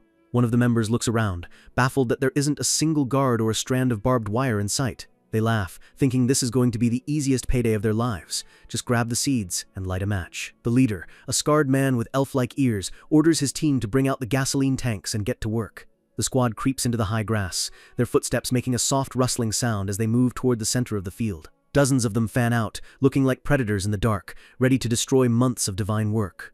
Suddenly, one of the members gasps, stopping dead in his tracks as he sees something in the distance.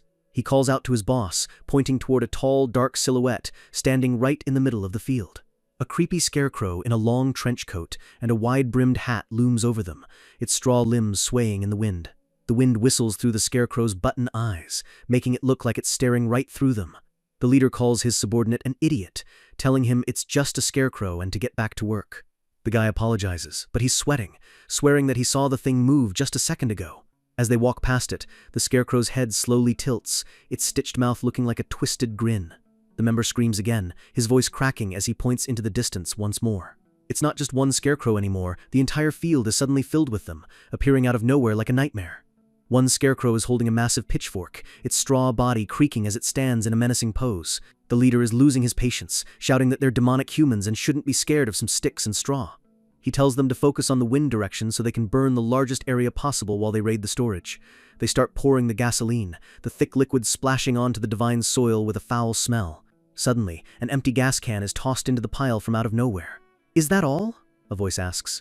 The leader is still talking to his men, planning to keep some seeds for themselves to get rich. His eyes widen as he senses a sudden shift in the air, a cold pressure that wasn't there before. He spins around, asking where his 2 men went, but there's nothing behind him but the dark swaying rice. Another member vanishes into thin air, leaving only the sound of the whistling wind and the creaking scarecrows. The leader's face is pale now, sweat dripping down his mask as he realizes they aren't alone. One of the survivors gulps, looking at a scarecrow that is now standing inches away from him. He whispers, "Were they always this close to us?" as he looks around to see a circle of scarecrows closing in. A massive scarecrow with spiked maces for hands appears right behind the leader, looming like a god of death. The leader slowly turns his head, his eyes nearly popping out of his skull as he sees the monster behind him. The scarecrow stares back, its straw hair fluttering in the wind, radiating a terrifying aura. The scarecrow's face changes into a goofy, taunting smile, mocking the assassins before it strikes. The leader lets out a final, desperate curse as the trap is finally sprung. A massive explosion of energy sends the leader flying, his body crashing through the air like a rag doll. The survivors are in full panic mode, screaming that these things are moving and that they aren't regular scarecrows at all. "They're monsters!"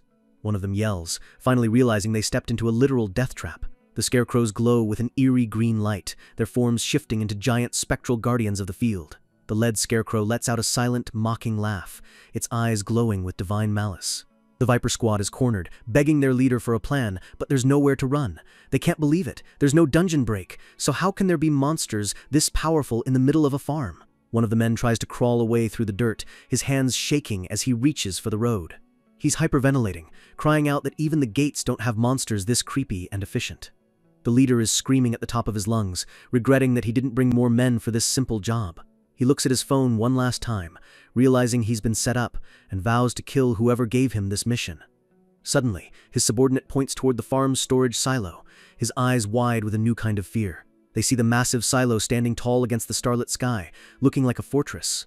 The building is dark and silent, but the air around it feels heavy with high-tech energy. The leader gets a greedy glint in his eye again, thinking that if he can just grab the stored rice, they can still win. He orders his men to ignore the field monsters and rush the storage, assuming they're only restricted to the grass. "Let's go!" he roars, charging toward the building with everything he's got left.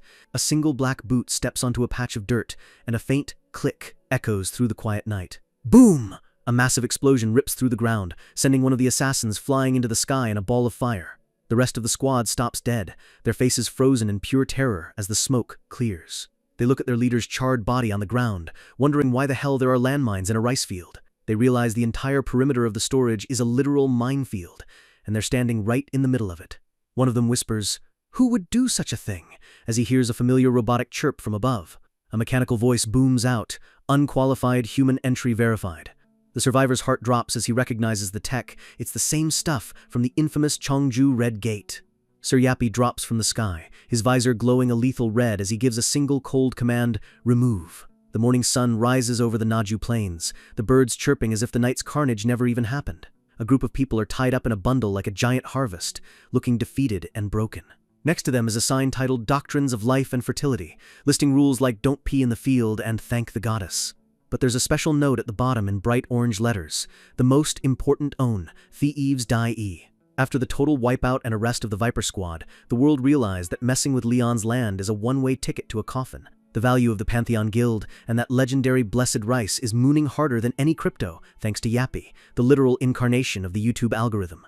Leon is out here doing press runs at the Blue House, shaking hands and making sure everyone knows that Pantheon is the new big player in town. There was a bit of a PR disaster when Leon started insulting reporters at a banquet, but honestly, that's just a Tuesday for our king. He called them peasants for trying to eat at his table, but instead of a cancellation, it just made Pantheon the #1 trending topic on the entire internet. Leon sits back, looking at the newspapers and the digital chaos he's unleashed with a calm, stoic expression. He wonders if this was the gods' plan all along, realizing they're actually vibing with modern society way better than he is. Suddenly, Hanhari bursts in, looking like she's just seen a ghost, or a bank statement with too many zeros. She drops the bomb. The evaluation results for the blessed rice are in, and each single pack is valued at a staggering 230 million won!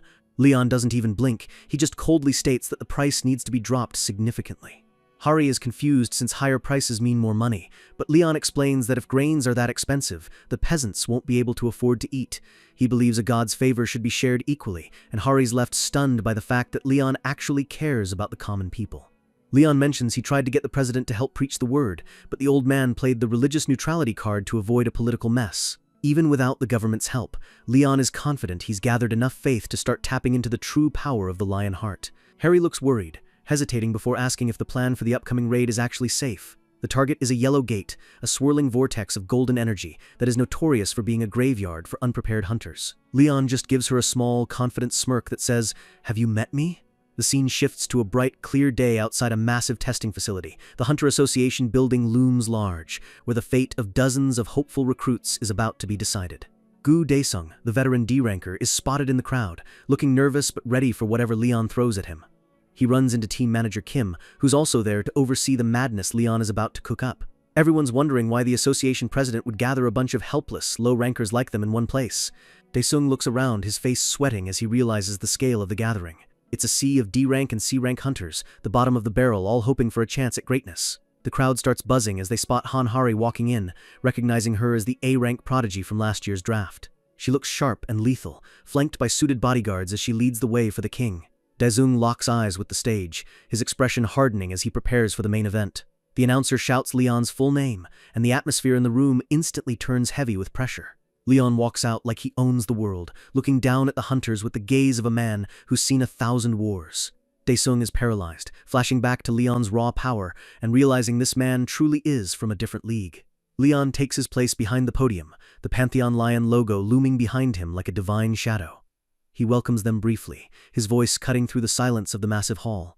He gets straight to the point. He isn't looking for guild members, he's looking for soldiers for Pantheon.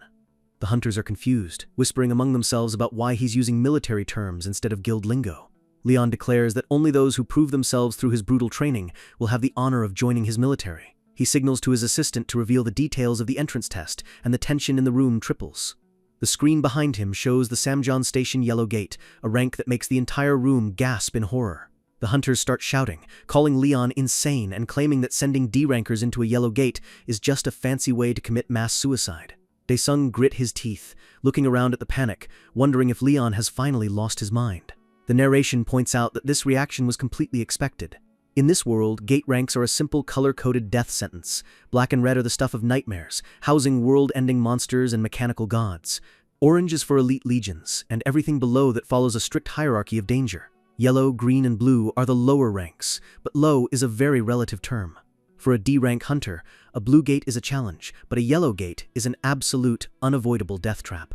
The official tries to quiet the crowd, telling them that anyone who is too scared can just turn around and leave right now.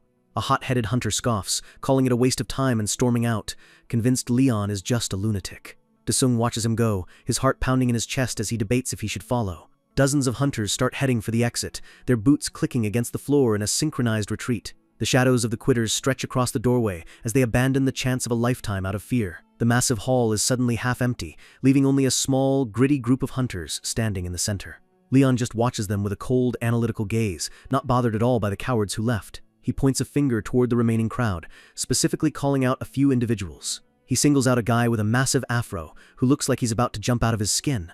Leon asks him a simple but heavy question. "Why did you stay?" The afro guy stammers, saying he thought there might be some deeper meaning to the test and didn't want to miss it. Leon moves on, asking others who give simple, honest reasons. Some just stayed because their friends did. He hums in thought, his eyes finally landing on the one man he's been watching since the start. Leon points directly at Gu Daesung, asking him the same question.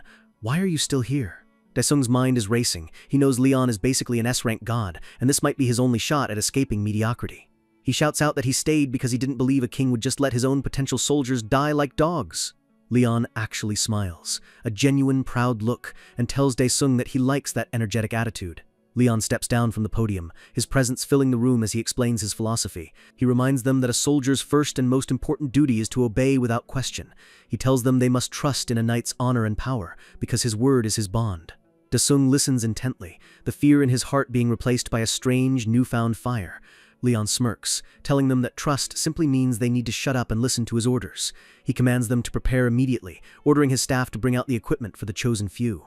The scene cuts to Samjon Station, where the massive yellow rank gate is swirling like a golden storm in the underground terminal. A line of hunters stands ready, but they don't look like ragtag D-rankers anymore. They're all dressed in matching, high-end plate armor. Daesung adjusts his gauntlet, marveling at how heavy and high quality the gear feels. The hunters are losing it. They realize Leon just handed out rare-ranked equipment worth at least 10 million won to every single recruit. Manager Kim watches from the sidelines, looking at Leon with a mix of awe and confusion. He notices something weird. The king, the man leading them into a death zone, isn't wearing a single piece of armor. Daesung walks up to Han Hari, asking the question on everyone's mind. Why isn't His Majesty geared up? Hari looks at him with a deadpan expression, her face sweating, as she tries to find a way to explain Leon's ego. She bluntly tells him that Leon's skin is literally harder than any armor they could ever buy. Daesung looks back at Leon, who's standing at the edge of the gate, looking like he's about to go for a casual walk in the park. A sudden flash of red spray hits the screen, the severed head of a monster flying through the air. The recruits are frozen in horror, their eyes wide behind their metal visors, unable to process what just happened. Leon stands amidst the gore of a fallen beast, his sword dripping with black blood as he looks absolutely disgusted. He bellows at the monsters, calling them dishonorable bugs who deserve nothing but a pathetic death on the ground. His eyes glow with a terrifying golden light as he raises his blade, screaming about the power of unwavering justice. We open up inside the gate, where the air is fresh and the mountains are lush, a complete contrast to the slaughter that just happened. The recruits are huffing and puffing in their heavy armor, trying to adjust to the new environment. A blue system window pops up with a quest. They are mercenaries from the outer territory, caught in a war between two tribes. One of the hunters realizes this is a classic NPC support quest, where they have to pick a side. He talks to Daesung, noting that they just need to figure out which tribe is the winning horse, and help them cross the finish line. Daesung thinks about which side would make the raid easier, his hand on his chin as he strategizes. Suddenly, a hunter points a trembling finger toward the horizon, spotting something fast approaching. A massive cloud of dust kicks up as a group of riders charges toward them at breakneck speed. It's a pack of orcs riding giant red-eyed wargs, their tusks bared and weapons raised high.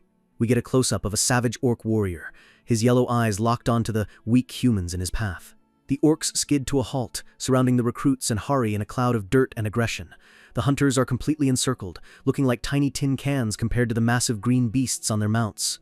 The orc leader barks at them, demanding to know who they are and accusing them of invading the Battle-Axe tribe's territory.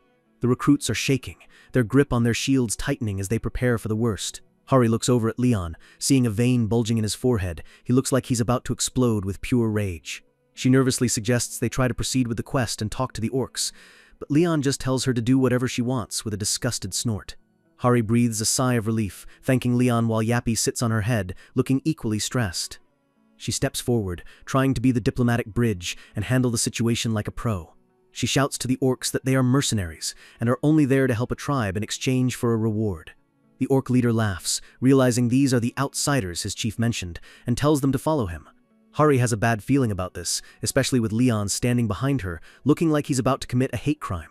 They are led through a rocky pass toward the orc stronghold, the sky darkening above them. The Battle-Axe tribe's base is a massive, fortified wooden village built into the side of a snowy mountain. The recruits are lined up in the center of the village, surrounded by hundreds of orc warriors watching them like lunch. The tribe's chief, Karta Karak, looks down at them with contempt, saying they look way weaker than he expected. He raises his fists, shouting about a grand war and an honorable death, trying to hype up his tribe for the coming battle. We see a close-up of Leon, his teeth bared and eyes glowing with a lethal, golden fire. He finally snaps, saying he can't listen to this garbage any longer, catching the chief completely off guard.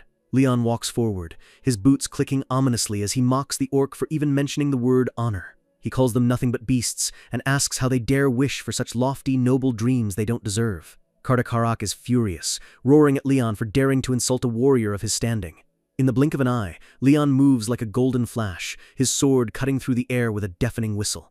Blood sprays across the face of a recruit who can't even see what just happened because Leon was too fast. The narrator notes, Leon Dragonia Lionheart. He screams at the top of his lungs that these creatures are not honorable warriors and should crawl on the ground like bugs. The caption bluntly states, he is super freaking racist to orcs. He stands over the chief's body, his aura exploding upward like a pillar of light, declaring his unwavering justice. The screen reveals his true title, the Orc Slayer, with a kill streak of over 8.7 million orcs. Leon looks like a demon of war, his face splattered with blood and his eyes filled with a terrifying ancient hatred. He isn't just a king, he's a legend of slaughter. The orcs are in total shock, screaming in despair as they realize their powerful chief has been one-shotted. They lose their minds and charge the human recruits, howling for blood and vengeance. The recruits are panicking, looking at the wave of green muscle and steel heading their way. Leon's voice booms over the chaos, commanding them to raise their shields and form a defensive circle. One hunter barely manages to block a massive axe strike, the metal of his shield ringing out with a heavy clang. They're crying out that they're just D-rankers and there's no way they can survive against this many orcs. An orc leaps over the shield wall, his weapon raised high as he screams a death threat. Suddenly, a beam of golden light hits the recruits, and the atmosphere shifts instantly. An orc's axe shatters against a human shield as if it hit a mountain of solid diamond. The hunter is baffled, staring at his shield and wondering how he managed to block a blow that should have crushed him. A system window pings with a digital ding right in front of the hunter's eyes. It's the list of buffs is insane. Defense against charges, fortification, bravery, and even thick skin. The hunter just stares at the screen with a wide-eyed as he feels a surge of superhuman power. Another window reveals the debuffs for the orcs. They've fallen into a state of total terror, panic, and despair. The recruit looks down at his sword, which is now glowing with a faint divine light. The system notes that Leon's legion traits are actually being restricted because the recruits are too low level to handle the full power. Even with the restrictions, the recruits are suddenly holding their own, their shields clashing against orc weapons with unstoppable force. Leon shouts at them to push back and wait for the perfect moment to counterattack and stab the beasts. A hunter thrusts his blade forward, pierces an orc's chest, and watches as the monster coughs up blood and collapses. The recruits are becoming a well-oiled machine, their movements guided by Leon's tactical genius and divine buffs. They start carving through the orcs, the once terrified D-rankers now acting like elite knights. One dying orc calls out to the god of warriors, and Leon stops in his tracks, his expression turning even darker. He roars in fury, asking how these beasts dare to pray to a god as if they have souls. He commands his men to cut off their tongues and take their heads, refusing to let them insult the gods with their prayers. He raises his hand and calls for his stallion, a massive explosion of light hitting the center of the village. The remaining orcs are trembling, looking at the light with pure, primitive fear. A warg rider gets headshot by a blast of energy before he can even blink. Leon is suddenly mounted on a divine white horse, its eyes glowing yellow as it tramples an orc into the dirt. He charges through the village like a hurricane, his blades cutting down orcs in every direction. He leaps from the horse, his body spinning in the air as he prepares a dual-blade strike. We get a close-up of his hands gripping the hilts of his daggers, the air around them crackling with power. He looks like a shadow of death, his eyes glowing behind his hair as he crosses his arms for a lethal finish. He lands in a crowd of orcs, a massive shockwave of energy obliterating everything in a 10-foot radius. He stares into the camera with a cold, blood-splattered face, repeating his vow to kill them all. The last few orcs are cut down, their bodies thudding onto the cold, hard ground. The village is silent now, the only sound being the wind and the heavy breathing of the stunned recruits. Leon raises his sword toward the sky, the metal shimmering with the blood of his enemies. He orders his men to scream triumphantly for an honorable victory, looking like a manic god of war. The recruits awkwardly cheer, still trying to process the fact that they just survived a suicide mission. Hari walks up to him, her face pale as she looks at the carnage. She asks why he did this, why he destroyed the tribe they were supposed to help for the quest. Leon looks at her with a blank stare, asking if there really needs to be a reason to kill orcs. He spits on the idea of helping them, saying he'd rather jump into a pit of fire than aid a green beast. He grit his teeth, his voice filled with a centuries-old hatred, claiming they don't deserve an ounce of respect. He tells her that their very existence is evil, and that their bravery is nothing compared to the honor of a human knight. He looks down at her with a chilling, hollow gaze, calling them sickening beasts that shouldn't be treated like people. A caption pops up reflecting Hari's inner thoughts. "Racist!"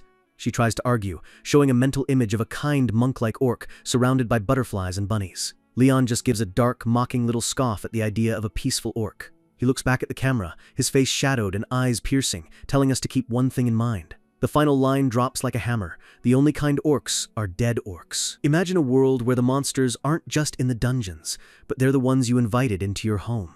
When the gates first opened on Earth, it wasn't just monsters that came through. Countless orc survivors stepped onto human soil. At first, humans were naive, welcoming them with open arms and welcome signs, thinking they could coexist. But the dream of peace didn't last long, and the look on this man's face tells you exactly how it ended. The orcs couldn't adjust to a civilized world and turned into savage, demonic beasts, slaughtering the very people who welcomed them. Blood-stained welcome signs were all that was left, a brutal reminder that some monsters can never be tamed. The truth was simple. Orcs were a plague that Earth wasn't prepared to handle, even in the dead of night. Back in the current gate, our boy Yappy has arrived at his destination by the river, ready to carry out a very unknightly mission. Yappy chirps with cold, robotic efficiency, noting that carrying out his duty here will result in an all-kill of the enemy. Leon and Hari are watching from the shadows, both wearing matching pink bunny hats to hide their distinctive hair colors. Yappy begins a core overload, his tiny robotic body crackling with dangerous surges of electricity. The internal rod is glowing a blinding blue as the power levels hit 99.9%, ready to release a literal toxic miracle. Energy beams shoot out from Yappy as he prepares to dump his radioactive waste into the orc's only water source. Hari is absolutely floored, watching the core fusion happen right in front of her eyes as the heat radiates through the forest. Yappy ejects a small glowing green rod that hisses as it hits the cold night air. It arcs through the sky, a tiny piece of technological poison destined for the river. Hari deadpans that it looks like glowing green poop, but Leon isn't in the mood for jokes, telling her to keep it professional. Hari turns to Leon, her face full of concern as she asks her king if this is really okay. She asks if using radioactive poison to wipe out an entire tribe goes against his knight's honor, looking for a spark of mercy in his eyes. Leon just lets out a dark, chilling smirk that would make a demon sweat. He stands tall, looking down at Hari and Yappy, and prepares to drop a truth bomb about his philosophy. He bluntly tells her that fighting these green beasts isn't a war or a battle, it's just pest control. With a terrifying gleam in his eye, he delivers his final verdict: the only good orc is a dead orc. Suddenly, we're in the middle of an orc village, where a brutal execution is taking place. A massive orc laughs as he crushes a comrade's skull, celebrating his axe skill like it's a friendly game. They believe their god of warriors will send the fallen to an eternal fighting range because he died in battle. They raise their buckets of water, ready to toast to their savage victory. The executioner, Groktar, lifts a massive bucket, his face twisted in a hideous grin. He pours the water down his throat, completely unaware that he's drinking a liquid death sentence. He chugs the entire bucket in one go, standing tall by the river as the divine poison enters his system. Close up on his throat as the water goes down, it's clear he's enjoying the refreshing drink. He stops, looking confused, and mumbles that the water tastes a bit itchy and strange today. His eyes narrow as a sudden, sharp pain begins to radiate from his stomach. He dismisses it, thinking it's just the taste of blood in the air, and starts walking back to the village. The village is silent for a split second before the screaming starts. A horrific, guttural scream rips through the camp as the poison begins to melt the orcs from the inside out. Groktar collapses, clutching his stomach as green bile leaks from his mouth. He's in total agony. He cries out for a witch doctor, his eyes rolling back in his head as the radioactive sickness takes hold. Dozens of orcs are crawling on the ground, their bodies spasming and vomiting as the entire tribe is crippled. The executioner looks up, his face pale and sweating, staring at a figure approaching through the chaos. He begs for someone to save him, but every single warrior around him is already dying. A mysterious staff topped with a skull hits the ground. The witch doctor has arrived, but even he is baffled. The cloaked orc sits among the corpses, muttering that this isn't a curse or an enchantment, it's something completely unknown. Honor to the Lionheart! A roar thunders through the village as the human soldiers charge in. Leon leads the charge on his horse, his eyes locked onto the survivors with a lethal intensity. He screams for his men to eliminate the beasts and not let a single one of them escape alive. The system pings. Corruption resistance is active. The humans are protected while they mop up the dying orcs. A wave of armored soldiers floods the camp, looking like a literal tide of steel and justice. The orcs try to stand, but they're too weak to even lift their weapons as the soldiers close in. A soldier's blade is reflected in the eye of a dying orc, the last thing he'll ever see. A spray of black blood hits the air as the orc curses the cowardly humans with his final breath. Leon's blade flashes, cutting through the darkness and the filth of the orc village. A blue system window appears. The battle-axe tribe has been completely eliminated. But then the message changes. The entire orc species is now your enemy. You have become a common enemy. A new hidden quest triggers. Get rid of ALL orcs in the hidden quest field. Hari points at her screen, shouting to Leon that the quest has completely changed. Leon just gives a dark, satisfied smile, saying he finally found a quest worth his time. He raises his sword, calling to his Lionheart soldiers, and preparing to give a speech about light and justice. Suddenly, a massive surge of green energy erupts from the witch doctor, interrupting Leon. The atmosphere turns toxic as a green mist fills the air, making the soldiers stagger back. The witch doctor points his staff, screaming that it was Leon's group that poisoned the river water. He calls them evil bastards and cowards, his face twisted in a mix of grief and rage. He asks how they dare call themselves warriors after such a dishonorable act. Leon just lets out a dry, mocking laugh, telling the beast it has no right to talk about honor. He covers his eyes, saying that even looking at such inferior beasts is a sin he can't make up for. He coldly offers them a chance to kill themselves, which pushes the witch doctor over the edge. The orc bellows that Gokrak will never forgive them, as dark chains start erupting from his body. Leon looks intrigued, noting that he's finally found a beast that can actually use a weapon worth noticing.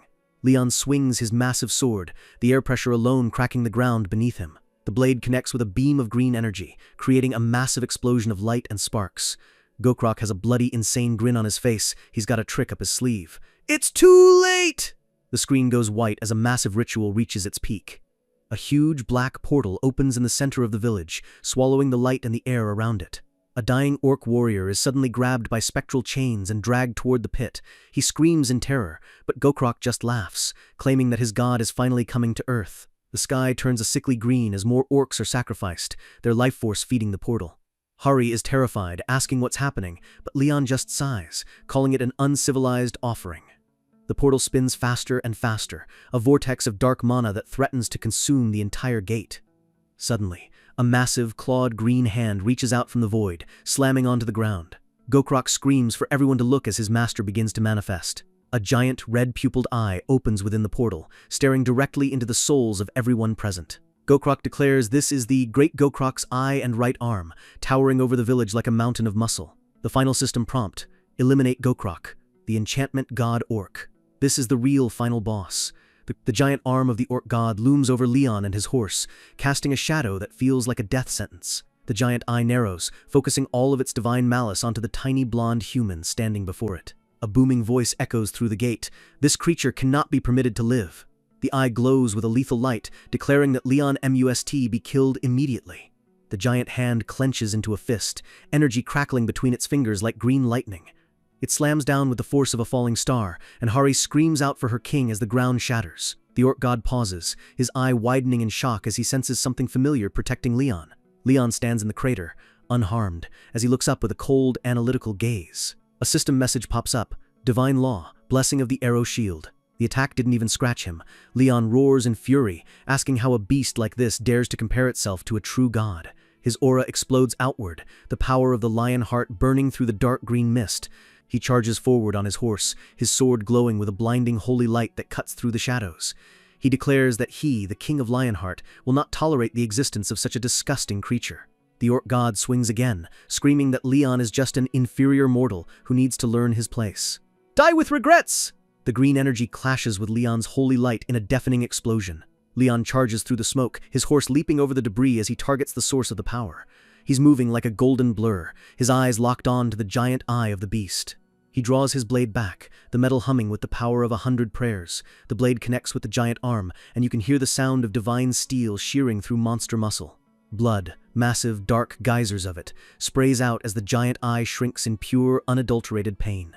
A scream of agony rips through the air, but it's not coming from the arm, it's coming from the witch doctor himself. Gokrak is clutching his own arm, crying out that he can feel the pain even though it wasn't his real body that was hit. The orc survivor looks at his master in horror, unable to believe that a god is being pushed back by a single human. Gokrak realizes the truth, staring at Leon's blade. It's the Holy Sword of Radiance, the legendary bane of all orc kind. Leon stands amidst the carnage, his face shadowed and his presence feeling like a literal wall of death. Gokrak whispers the legend: the orc executioner, the demon slayer, the sole survivor of a nightmare world. The giant eye is trembling now, the god, realizing that he's not fighting a man, but a monster that hunts monsters. The eye decides it's had enough, and starts to fade away, abandoning the witch doctor to his fate. Gokrak begs for his master not to leave, but the portal closes, leaving him alone with a very angry king. Leon walks up to the trembling orc, casually noting that the god he worshipped was basically just garbage. He looks down at Gokrak with a look of pure, concentrated disgust, calling him a beast that doesn't deserve to breathe. Gokrak tries to find his courage, shouting that he'll avenge his comrades, but his voice is shaking. Leon doesn't even let him finish. A single, clean flash of his blade ends the conversation forever. The body thuds to the ground, and Leon stands over it, silhouetted against the ruins of the village. He spits on the corpse, saying that beings like them were never meant to stay alive in his world. A system window appears, all hidden quests cleared. The recruits are rewarded with the Orc Hunter and War Knight's Men-at-Arms traits. The buffs are insane: 30% extra damage to orcs and 20% physical attack resistance. One of the recruits looks at his status window, sweating as he realizes they just gained traits that usually take years of raid experience to get. The group is buzzing with excitement, realizing they've just become the most efficient orc-killing machine on the planet. Leon snaps them out of it, bellowing for them to start collecting the loot because the winner takes everything. The recruits scramble, moving fast to pick through the wreckage and secure the valuable monster parts. Leon directs them to focus on the gear from the elite warriors and the witch doctors, knowing that's where the real money is. Hari walks up to him, looking at a massive, severed green arm lying in the middle of the camp. She asks what they should do with the god's limb since it's currently leaking dark energy everywhere. Leon looks at the amputated arm, noting that the self-proclaimed god left a nice little gift behind. Yappy jumps onto Hari's head, chirping frantically as if he has an urgent message from the divine realm. The little bot starts projecting a message from Steel, the god Heto, glowing with a sudden intensity. Heto's voice tells Leon that there's a massive amount of pure mana left in that arm. He suggests using the Holy Grail to absorb all that energy and use it for the Pantheon. Heto's bearded face manifests in a projection, looking serious as he promises to give Leon more power. Leon nods, understanding that this is a rare chance to boost his own divine resources. He pulls out the Holy Grail, the golden cup shimmering with a faint, blue light as it detects the mana nearby. Leon walks toward the massive green arm, looking like a tiny priest next to a mountain of dead flesh. He holds the grail over the limb, and the cup begins to pulse with a rhythmic golden heartbeat. A huge vortex of energy is sucked into the grail, lighting up the entire gate with a blinding brilliance. The giant arm begins to shrivel and turn to ash as its essence is drained away. The mana flows like a river of liquid light, filling the cup to the brim. Leon watches with a cold stare, clicking his tongue as he feels the raw power settling into the grail. He mutters that he can sense a power similar to his own, realizing the god was actually more powerful than he thought. He declares that any force that doesn't love creation is just evil that must be extinguished from existence. Leon closes his eyes as a soft female voice echoes in his mind. Lionheart, my knight. Ariana appears, looking worried that Leon is pushing himself too hard, but she notes that the orc's mana has made things easier for her. The three gods, Ariana, Petos, and Demera, gather in the Divine Hall, discussing their next move. Ariana tells Leon she can recover one of his sacred items with this new power, but the choice is up to him. Leon stands in silence, the weight of the decision hanging over him like a cloud. He envisions his four sacred treasures, the Holy Spear, the Holy Sword, the Holy Grail, and the Lion Heart itself. He realizes the Holy Sword is too much for his current body to handle without breaking apart. He takes a deep breath, his decision finally made. Close up on his blue eyes, they're filled with a new kind of resolve and divine fire. He chooses to fully restore the power of the Holy Grail, and Ariana accepts his choice with a gentle smile. The Grail floats in his hand, spinning and radiating a soft golden warmth that heals the air around it. A pillar of light shoots up from Leon, a sign to the entire gate that the king has just leveled up. The Holy Grail is now fully charged, glowing with the brilliance of a miniature sun. Leon lifts the cup high toward the heavens, his body silhouetted against the divine radiance. He grabs the cup firmly, a small "tok" sound as he locks it into place. Leon gives a small, satisfied smirk, noting that the feeling of the restored power is pretty good. Suddenly, a panicked voice calls out to him from across the ruins. Hari runs up to him, her face pale as she tells him he needs to come see something immediately. She asks where Yappy went, and we see a faint outline of the robot dragging something heavy through the dirt. A man's scream echoes through the camp, begging for the damn robot to let him go. A trail of blood drops marks the path where the intruder was dragged away. We see a new character, a scout in hunter gear, crying out for help as a metal hand grips his head. Yappy has the guy wrapped in high-tension glowing wires, looking like a professional interrogator as he drags the traitor toward Leon. Yappy's visor glows a lethal, pulsing red as he lets out a final, chilling Kirik. The hunt for the mole has just begun. Imagine being caught red-handed by a robot knight while trying to steal from the most terrifying king on the planet. The loot thief is pinned down, sweating bullets as Yappy hovers over him like a mechanical judge, jury, and executioner. The other hunters stand back in shock, watching the chaos unfold as a familiar heavy presence approaches from the shadows. Leon and Hari step into the light, Leon looking completely unimpressed while Hari is just trying to process the mess. The thief starts complaining that the robot is attacking him, but Leon cuts him off with a cold one-word command: enough. Leon warns the guy to watch his mouth unless he wants his tongue removed, and he looks like he's 100% serious about it. The thief is baffled, asking if Leon is really defending a robot over a fellow human hunter. Yappy doesn't waste time and labels him exactly what he is, a loot thief. The guy tries to play it off as a misunderstanding, but Leon's icy stare says he's about to check the receipts. Leon orders Hari to go through the man's things, and the thief realizes he's officially cooked. Hari steps forward with a stern look, ignoring the thief's desperate pleas to wait. The other hunters whisper in the background, realizing that the royalty act Leon puts on isn't just for show, there are real stakes here. Hari pulls out a small pouch, and the thief looks like he's about to faint as the truth comes to light. Inside is the great orc warrior's heart, the most valuable loot in the entire gate, and Hari can't believe he tried to swipe it. She looks at the thief with pure disappointment, reminding him that swindling loot is a grave sin in any guild, let alone this one. The guy snaps, shouting that he didn't steal it, but the evidence is literally sitting in Hari's hands. In the blink of an eye, Leon's blade flashes out, moving so fast the air itself seems to scream. The thief freezes, his eyes wide as he realizes something is very wrong with his right shoulder. A horrific scream rips through the gate as the man's severed arm thuds onto the dirt. Leon just enforced the law of the Lionheart. Leon calmly states that while modern laws are different, these men are now part of his military. He tells them they no longer obey the laws of Earth, but the laws of the king. He challenges the remaining hunters, telling them if they can't handle his rules, they should leave right now. We see a vision of Leon's old kingdom, a place where the law was simple: if you steal, you lose your hands. The hunters are visibly shaken, realizing the Middle Ages lifestyle Leon preaches comes with brutal Middle Ages consequences. But then, a shift happens in their minds. They think about the insane buffs they just received, power that made D-rankers feel like C-rankers or higher. The benefits of following Leon are simply too massive to walk away from, even with the risk of losing a limb. They start rationalizing it, agreeing that the guy was a thief and maybe strict laws are what they need in these lawless gates. Suddenly, Gu Dezheng steps forward, his shadow stretching across the ground as he faces the king. Leon looks at him, demanding to know the name of the soldier who dares to approach him. Dezheng removes his helmet, his face sweating but his eyes firm as he introduces himself. Leon asks why he's come forth, and the tension in the air is thick enough to cut with a knife. Dezheng points to the thief and asks if Leon would allow the man to retrieve his severed arm and try to reattach it. Leon's eyes narrow as he confirms if Dezheng is really asking to reverse the punishment. Leon states that showing mercy would defeat the entire purpose of the law he just enforced. Dezheng acknowledges that, but he isn't backing down. He explains that since they only just learned the rules, perhaps a one-time chance is fair for those who lived under different ideals. Leon hums, actually considering the logic of his most promising soldier. He agrees that the request is reasonable, surprising everyone with his sudden flexibility. The thief is on the ground, sobbing and clutching his stump as Leon stands over him like a god of judgment.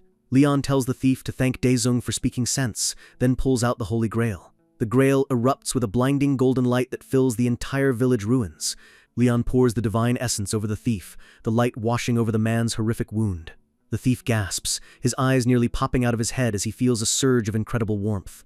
In a literal miracle, his arm completely regenerates in seconds, leaving the entire group of hunters speechless. Dezheng is stunned, realizing that even S-rank healers can't grow a limb back, they can only reattach one. He stares at Leon, wondering if it's even possible for one person to hold this much combat power and healing ability. Leon just gives a disgusted humph and tells the thief to get out of his sight. The thief bows his head in shame and gratitude, realizing he's lost his rights, but kept his life and his arm. Leon turns to the crowd, giving a final ultimatum: those who want to be in his military stay, and the rest can take their loot and scram. The hunters stand in total silence, the weight of the moment sinking in. The look on their faces says it all. This is the chance of a lifetime to serve a living god, and they have to take it. Leon smirks, seeing the fire in their eyes, and announces that the real training begins right now.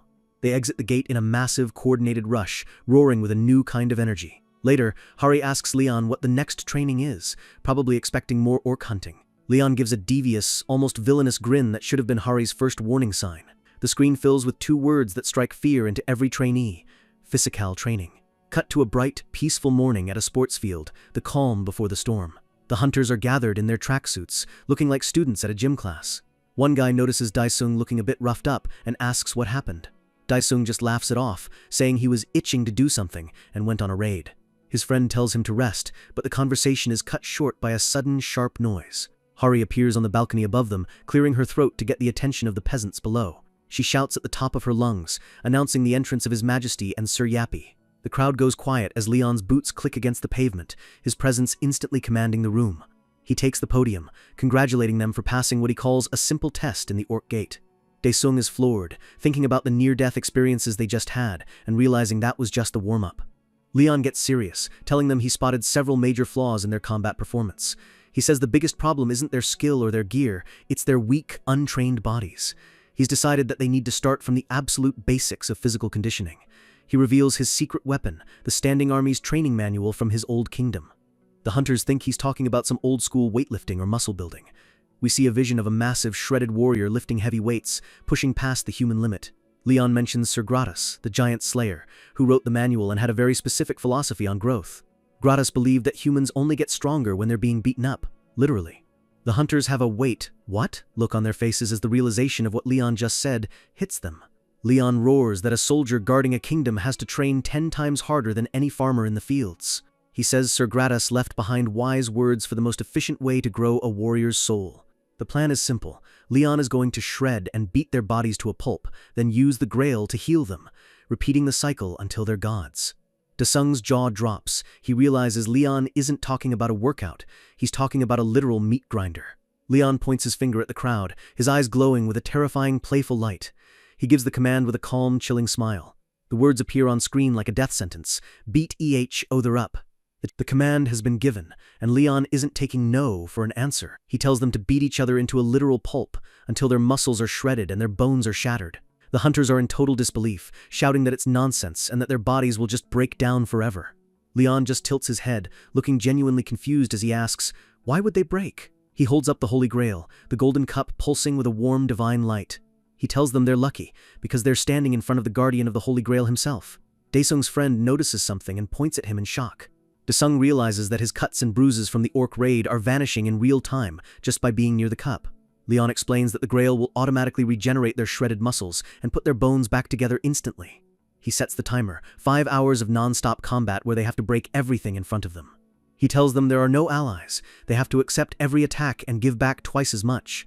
With a terrifying blue glow in his eyes, he warns that if anyone is still fine after 5 hours, he'll beat them up himself. He leaves the field to Yapi and walks away, leaving the hunters in a state of pure, paralyzed terror. The hunters look at each other, their hands shaking as they realize the training is about to start. Some of them try to laugh it off, but the vibe is 100% I'm in danger. Yapi's visor flashes as he spots someone hesitating, calling out a fraudulent act. A hunter tries to run, but a beam of energy hits the ground right in front of him, making him jump back in fear. Yapi gives a robotic suggestion, fight now, or face the armed forces of a Grail Knight. The hunters realize there's no escape. It's either fight their friends or get blasted by the robot. One guy snaps, screaming "damn it" as he throws the first punch, officially starting the brawl. The field explodes into chaos as dozens of hunters start wailing on each other with desperate, terrified energy. Daesung takes a massive hit to the face, his head snapping back as he's floored by a fellow trainee. He shouts that this is insanity and that everyone has lost their minds. But then he gets hit again, realizing that if he doesn't fight back, he's just going to be a punching bag for 5 hours. The narrator notes, let's take a look into the daily routine of Leon's new knights.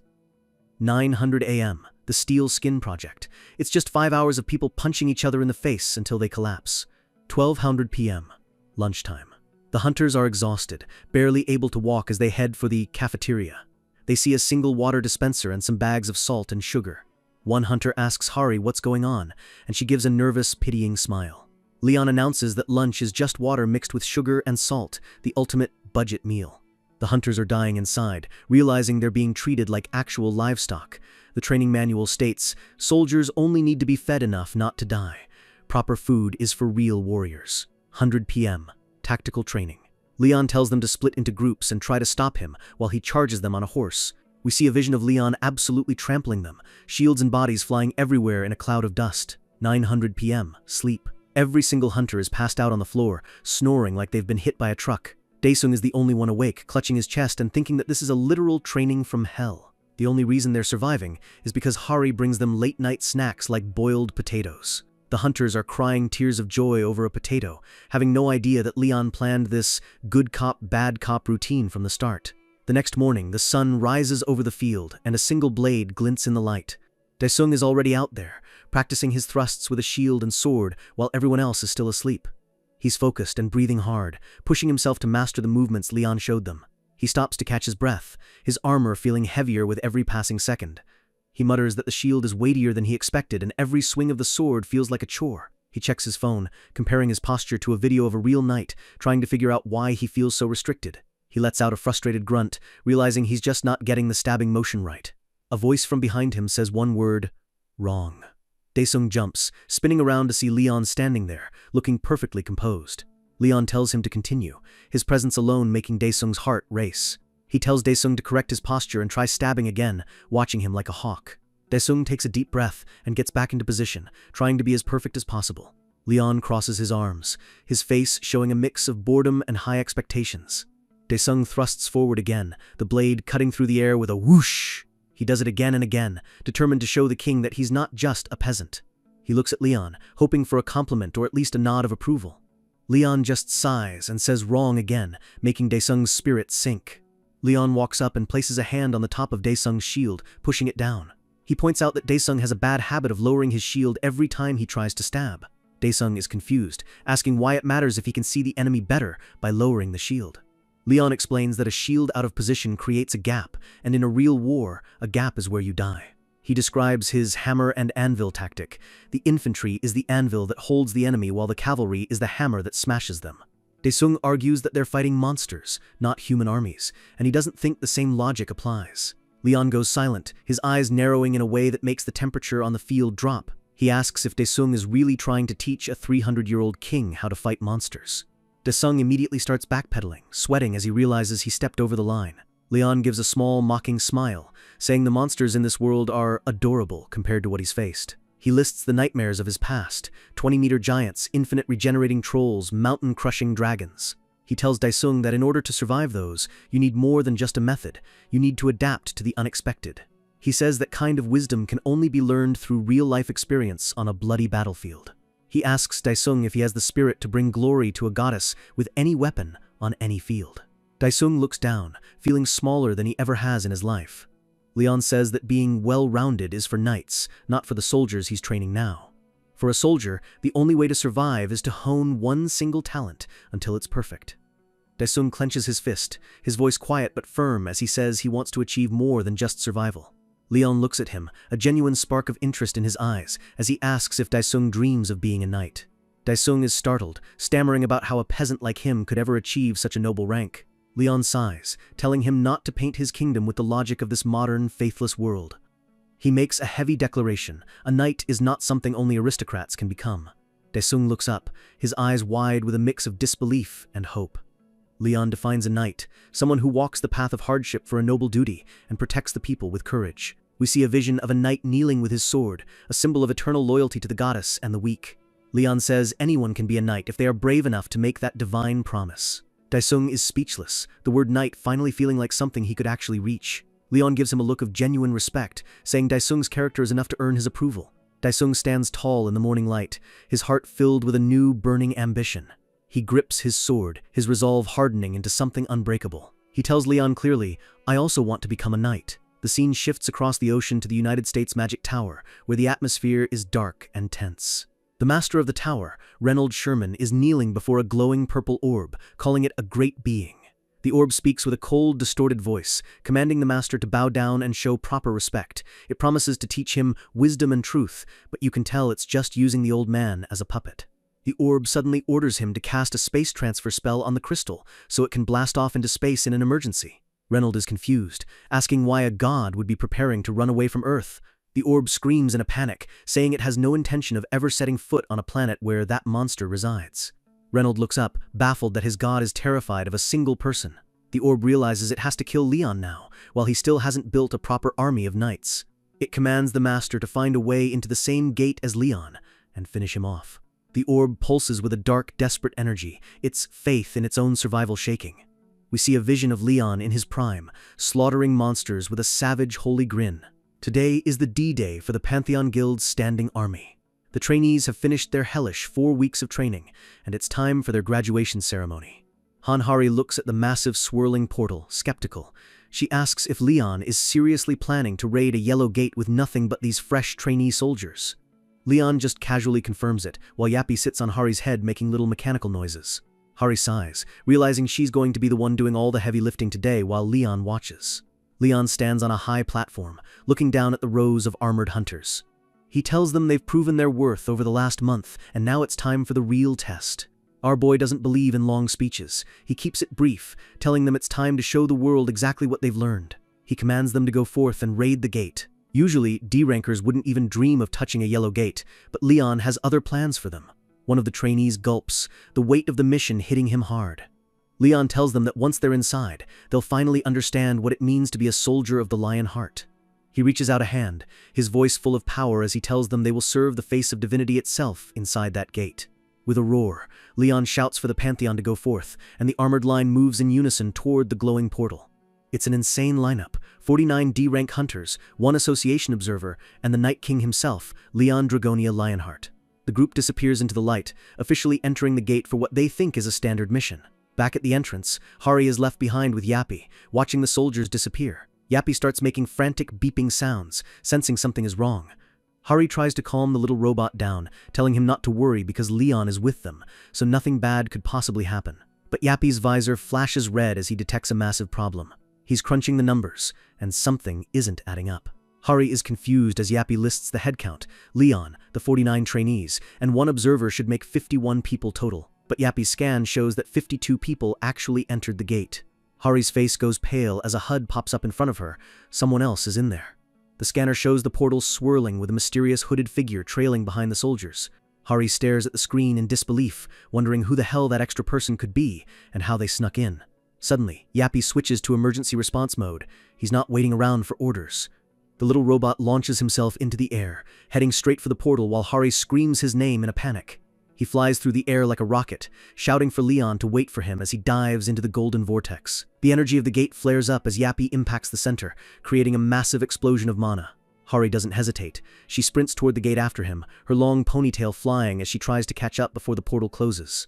But as she hits the portal, she's blasted back by a violent surge of energy. It's like hitting a brick wall. The association guards watch in shock as Hari is thrown to the ground. The portal behind her starts to change colors, swirling with a dark, ominous energy. Hari groans, holding her face as she looks up, feeling a cold dread wash over her. She realizes that the gate is doing something impossible. Her eyes widen as she senses the shift in the air. The guards scream that the gate is wavering, and the mana levels are spiking through the roof. The golden light turns a deep, bloody red. This isn't a yellow gate anymore. The portal erupts into a massive red gate, sending shockwaves through the construction site as the hunters scramble for cover.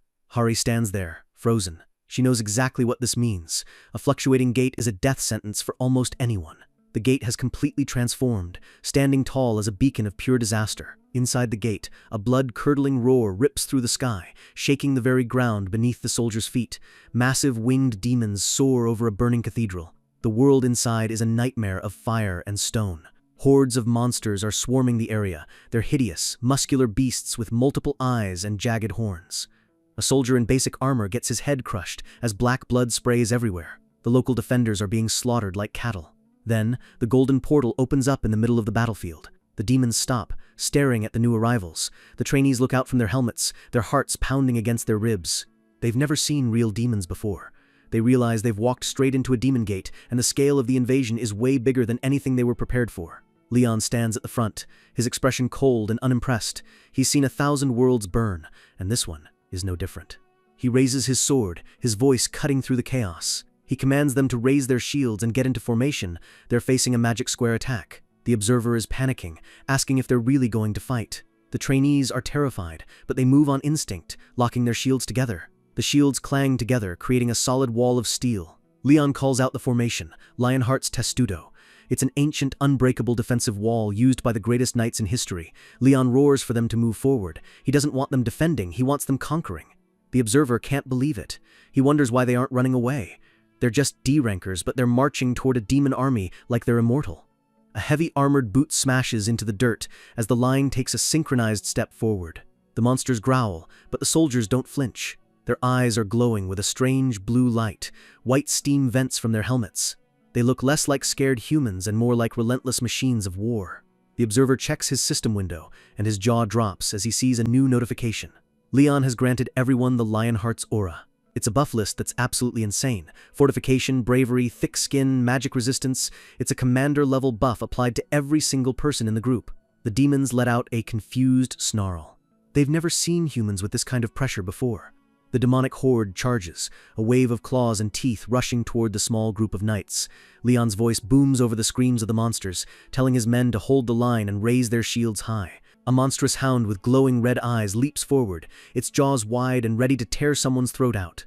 The lead soldier smashes his shield forward, meeting the beast head-on with a deafening boom. The impact is massive. The monsters are throwing everything they have at the shield wall, but it doesn't budge an inch. The observer is stunned. Usually, even a B-rank hunter would struggle against these bloodhounds, but these D-rankers are blocking them with pure willpower. He wonders what kind of training Leon put them through. Leon isn't satisfied with just blocking. He commands them to take one step forward and push back. The knights stomp forward in unison, the ground cracking under their weight. They shove their shields out, sending the demons flying backward. Leon tells them not to give the enemy a single second to breathe. A knight finds an opening and raises his sword, the blade gleaming with divine energy. He stabs downward, the steel squelching through the monster's hide as it lets out a dying shriek. The counterattack is brutal. The D-rank trainees are carving through the demon ranks like professional slayers. Leon leads them forward, the armored formation moving like a slow, unstoppable tide of death through the demon horde. The observer looks up, his face drained of color, as he sees a massive shadow looming over them. It's a demon troll, a towering beast of pure muscle and rage. It roars, a sound that vibrates through the armor of every soldier there. The creature is grotesque, with gray skin and tusks. The trainees realize this thing is on a completely different level. The soldiers realize their formation might not be enough to stop something this huge. Its sheer size is overwhelming. The troll raises a massive club, its eyes glowing with malice. This single attack has the power of an A-rank hunter behind it. The club swings down with enough force to level a building. Gu Daisung, the captain of Squad 3, braces himself. He's not running. He's going to be the shield for his brothers. The club smashes into the shields with a thunderous explosion of dust and debris. But Daisung doesn't break. He realizes that compared to Leon's insane training strikes, this troll's attack actually feels light. He grins behind his helmet, his muscles bulging as he holds the weight. He shouts to his men that they can actually block this thing. The troll roars in frustration, unable to crush the tiny humans beneath its club. Suddenly, a metallic whirring sound cuts through the air. A familiar white and gold robot zooms into the frame. Yappy has arrived! He doesn't waste any time, opening fire with his mounted guns and peppering the troll's chest with high-velocity rounds. Leon looks over as Yappy orbits the battlefield. He wonders why the little guy is here, but he's not complaining about the backup. Leon gives a small, confident smirk. He tells his men good block, and then he prepares to end the fight himself. Leon leaps into the air, his sword flashing like a bolt of lightning as he brings it down on the troll's head. A single, perfect strike splits the beast in two. Black blood rains down as the massive body collapses into the dirt. Leon lands gracefully, a single drop of blood on his cheek. He wipes it away, looking completely bored by the A-rank threat. The smaller demons freak out. They've seen their strongest warrior get deleted in one hit, and they start screaming in terror. They're confused because the troll didn't just get sent back to the demon realm, it's dead for real. Leon's holy sword doesn't just kill, it erases. The entire demon army turns tail and runs, scrambling to get away from the blonde human who just slaughtered their champion. The local soldiers of the Sparrow Kingdom lower their weapons, staring in awe at the strange knights who just saved their lives. The trainees let out a collective roar of victory. They did it. They actually survived a demon encounter and won. A local commander approaches Leon, bowing deeply. He's crying as he thanks them for saving the kingdom from total destruction. He calls them heroes and warriors of the Sparrow Kingdom. Leon just stands there, looking out at the burning horizon with a heavy gaze. A system window pops up. The mission is clear. Protect Sparrow Kingdom from the Demon King's invasion. They have exactly 1 week. The trainees see the notification and start sweating. They thought this was over, but now they're facing a Demon King? This was supposed to be a yellow gate. One of the hunters rushes up to Leon, his voice shaking. He tells the king that he has even worse news. He points to where they entered, but the exit portal has completely vanished. They're trapped in this nightmare world with no way back. Leon tells them to shut it. He demands they stay calm and stop acting like cowards. The soldiers immediately straighten up, terrified of his anger. Leon takes a step forward, his expensive shoes crunching on the charred earth. He looks toward the massive castle in the distance, sensing the dark energy radiating from it. Yappy hovers over to him, reporting that this is an unforeseen occurrence, a foreigner invasion of the gate's internal logic. Leon asks for a simple explanation. One of the veteran hunters steps forward to break it down. He explains that this is a fluctuating gate, a rare and deadly phenomenon where the difficulty spikes mid-raid. The mana increases exponentially, and the gate locks shut. The only way to open the exit is to complete the main quest of the world. Leon closes his eyes, thinking. He knows this isn't a coincidence. Someone or something pulled them into this mess on purpose. Leon tells them the plan hasn't changed. They're clearing the gate. The hunter asks if he's sure, since a demon king might be waiting for them. Leon gives a cocky grin, reminding them who he is. He's the king of the Lion Heart, a man who has slain dozens of great demons. He asks if they really doubt his power. The soldiers remember that Leon has a history of destroying demons. They start to feel a glimmer of hope again, but Leon knows something they don't. In his mind, Leon realizes his current body is far weaker than his original self. In this state, a victory against a true demon king isn't guaranteed. But he stands tall anyway. A king must be the pillar of hope for his people, no matter how dire the situation. The ground is cracked and barren, showing the scars of a kingdom that has been suffering for a long time.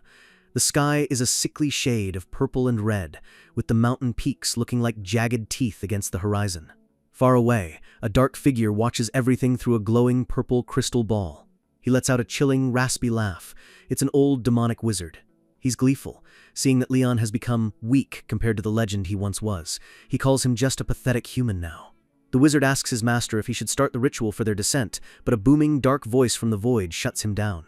The mysterious entity says there's no need for them to step in yet. There's something else in that kingdom, a creature the demons have been perfecting for a century. The entity explains that once this thing awakens as the new Demon King, it will be more than enough to end Leon once and for all. The screen shifts to a dark, cold throne room. A massive, terrifying knight in silver armor stands guard before a shadowed woman on a throne. The woman opens her eyes, and they glow with a piercing, malevolent purple light. The trap is set. We get a panoramic shot of the Sparrow Kingdom. It looks majestic, but the air is thick with the smell of smoke and despair. The kingdom used to be a place of peace with thousands of years of history, but those days are long gone. Now the city is a graveyard of burning buildings. The demons have systematically destroyed everything outside the palace walls. The invasion was relentless. The demons didn't just want to conquer, they wanted to erase the very memory of this civilization.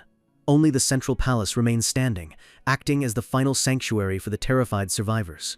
These people are holding on to their last shred of hope, fighting for their lives in a war they know they can't win. Leon is sitting at a table inside a local tavern, listening to the history of this world. He realizes the theme of this gate is survival against the end of the world. The trainees look confused, asking what he means by theme. Leon explains that every gate is a reflection of a world's tragedy. He notes that all the gates they've seen had different backdrops, but this one is uniquely designed to test their endurance. The observer points out that the time limit is the real killer here. If they don't clear the quest in 7 days, the gate will collapse with them inside. Normally, a dungeon break happens when you ignore a gate, but quest-type gates are different. As long as the conditions are met, the gate will let them go. But those conditions are usually near impossible. Leon leans back, his eyes narrowing as he thinks. He's starting to piece together the true nature of this fluctuating gate. He calls out to Kim Jinsu, the association observer. The guy jumps, startled by Leon's sudden attention. Leon tells him he wasn't planning on getting his hands dirty, but since the situation is urgent, he and Yapi are going to take charge. The trainees look at each other, a mix of fear and relief on their faces. Having the king on the front lines changes everything. Jinsu mentions that the Hunter Association president expected something like this. He jokes about them getting a promotion if they survive. Leon points a finger at them, his gaze turning sharp and serious. He has one more thing to say. He asks them what they think about hidden quests. In gaming terms, these are the hardest, most rewarding paths. The hunters break out in a cold sweat. They know whenever Leon mentions a hidden quest, things are about to get 10 times more dangerous. Leon bluntly states his goal. He's not just clearing the gate, he's going to hunt down and kill the Demon King himself. Later that night, Leon stands alone, looking out at the ruined city. He notes that the demonic energy from the troll he killed wasn't pure enough for his needs. He holds the Holy Grail, watching the faint glow of the liquid inside. It's barely enough to establish a connection with his home world. He places his hand over his heart, calling out to the spirits of the gods he carries within him. A voice echoes in his mind. It's Ariana, the goddess of justice. She calls him her first knight and asks how he's doing. Leon asks if she felt the strange energy in this world too. He's been sensing something off since the moment they arrived. Ariana confirms his suspicions. She says because Leon has a living body, he can't sense it as clearly as a deity can. She shows him a vision of the palace. A dark, suffocating energy has naturally seeped into every stone and soul in the city. Leon realizes they're dealing with a demon lord-level threat, something powerful enough to hide its own presence from a holy king. He finds it strange. A being that strong should be radiating power like a sun, but this one is perfectly camouflaged. Ariana tells him that another deity of the pantheon wants to speak with him. Leon bows his head, ready to listen. It's the goddess Plu. She's sensed something foul in the foundations of this world and wants to inspect it personally. Leon agrees. To let a goddess descend, even partially, they're going to need a massive amount of divine energy. Ariana tells him he knows the method. Leon nods, looking at the Holy Grail. He knows exactly what he has to do to fuel a miracle. The Grail sits on the table, a beacon of light in the dark room. It's the key to everything. The scene shifts to the next morning. The sky is still gray, but the team is moving out toward the inner palace. A horse-drawn carriage pulls up to the massive palace gates. The architecture is beautiful but cold, feeling more like a tomb than a home. The carriage stops with a creak, and the doors open. Leon steps out, followed by his armored servants. The trainees are trying their best to look like elite royal guards. The head butler, Farco, greets them with a stiff bow. He welcomes them to the palace and offers his services. Farco's eyes are closed, his face a mask of perfect professional etiquette. He gestures for them to follow him inside. The hallway is lined with tall pillars and exquisite art. It's a place of ancient power and tradition. As they walk, Daezong looks around, clearly out of his element. He can't believe they're actually inside a royal palace. Leon comments that the owner of the palace has a great sense of art. Farco thanks him, looking pleased by the compliment. Farco explains that the palace tells the history of the kingdom, starting with the very first queen, Fiora. He points to a massive portrait of Queen Beatrice, the current ruler. The painting is beautiful, but the eyes feel like they're watching you. The trainees whisper to each other, realizing this is a matriarchal society. They're fascinated by the history of the countless queens. Leon suddenly stops and glares at his men. His eyes are cold as ice, and the trainees immediately shut their mouths in terror.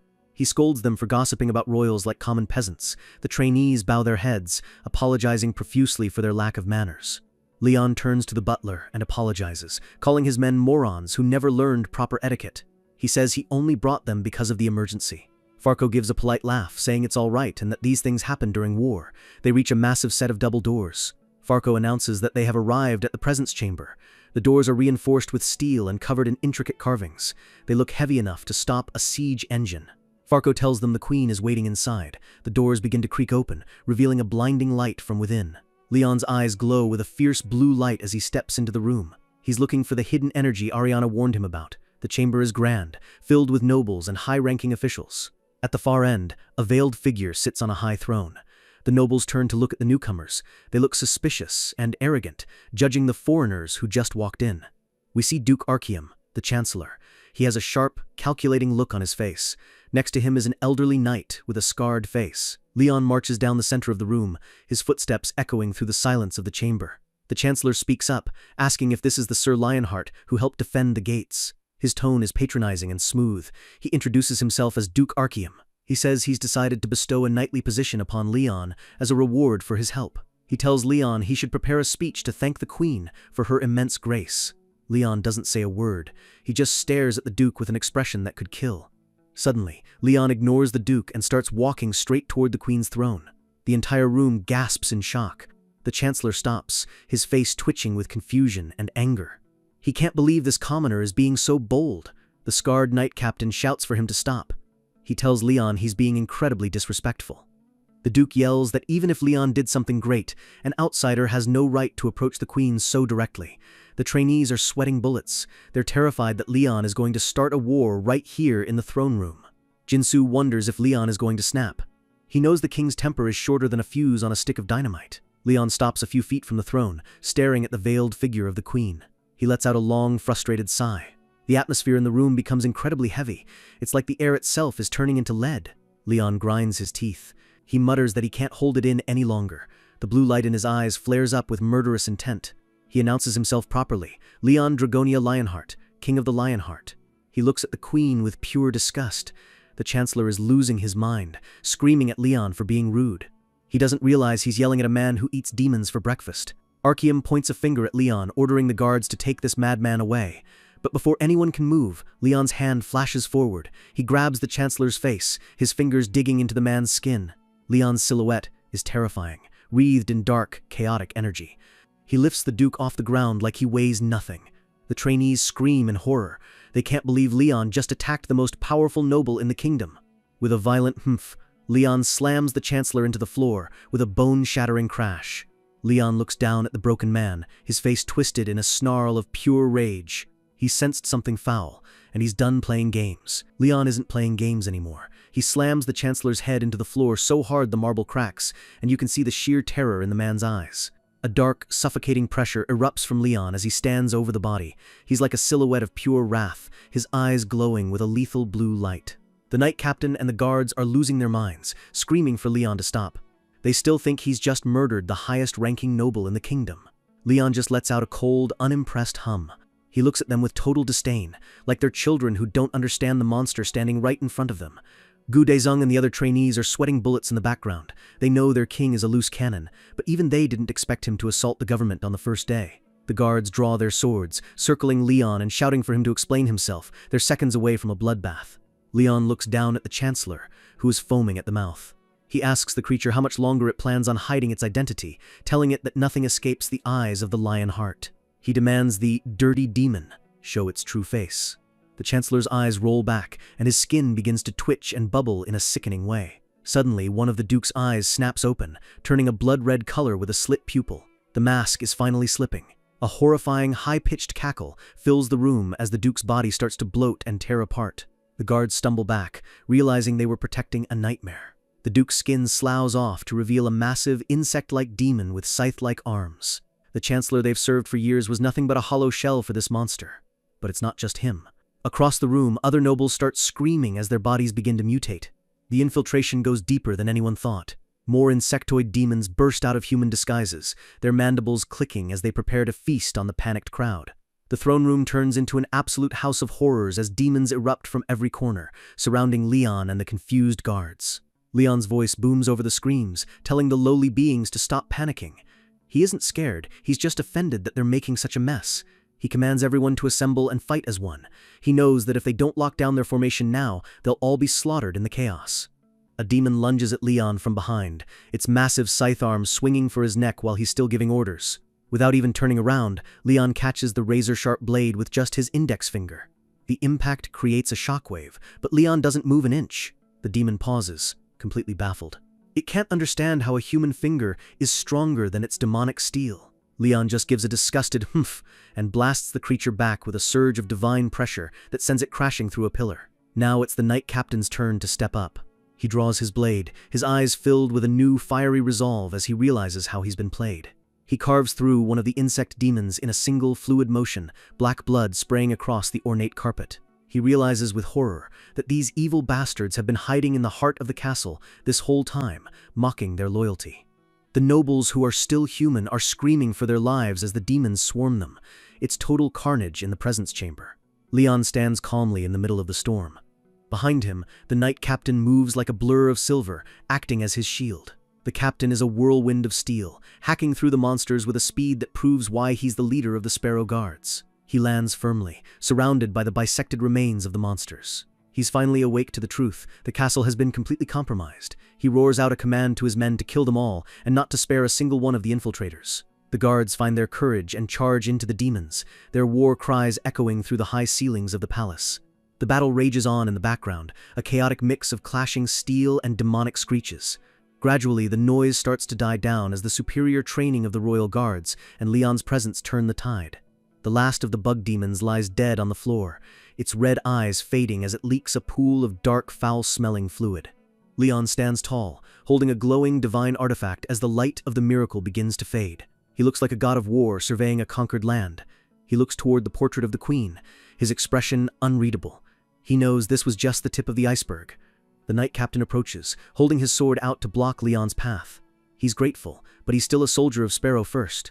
Leon tells him he respects his loyalty, but he points out that the captain failed his primary duty, protecting the royal family during a crisis. The captain looks him dead in the eye, stating that his only loyalty is to the queen and her majesty alone. Leon actually nods at that. He respects that kind of stubborn, unwavering resolve. It's the mark of a true knight. However, Leon isn't here to be a subordinate.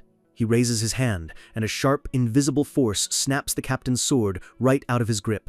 The sword flies into the air as the captain gasps, his hand stinging from the sheer power of Leon's divine law. Leon tells him to know his place. He is a king, and he is the one who will be asking the questions and making the judgments from now on. The captain is shaking, clutching his wrist. He tries to argue that since the Chancellor is dead, he has the legal authority to lead, especially since the queen isn't in a state to rule. Leon just gives him a cold, sidelong glance that shuts him up instantly. The power gap between them is like an ant looking at a mountain. Leon points out that the stench of corruption still fills every inch of this castle. He tells the captain they need to hurry and eliminate the rest of them. The captain asks if he's certain that there are more. Leon just replies that a king does not lie. The captain finally bows his head, defeated by Leon's sheer presence. He asks Leon what he wants. Leon's answer is simple: complete command over the soldiers. He also demands the authority to get rid of every trace of evil in this kingdom, starting with the palace. Leon looks toward the queen on her throne, telling her that since she is powerless, he will be the one to resolve this mess. A few hours later, the scene shifts to the Sparrow Kingdom's central square. A massive crowd has gathered around a huge bonfire. The citizens are terrified, whispering to each other as Leon stands on a high platform overlooking them. He introduces himself again as the King of the Lionheart, his voice carrying through the square with the weight of absolute authority. He tells the people the hard truth. There are several people among them who have been possessed by demons, and they were planning to start a revolution tonight. The crowd erupts in panic, but Leon calms them down. He tells them he has a way to tell the difference between the innocent and the monsters.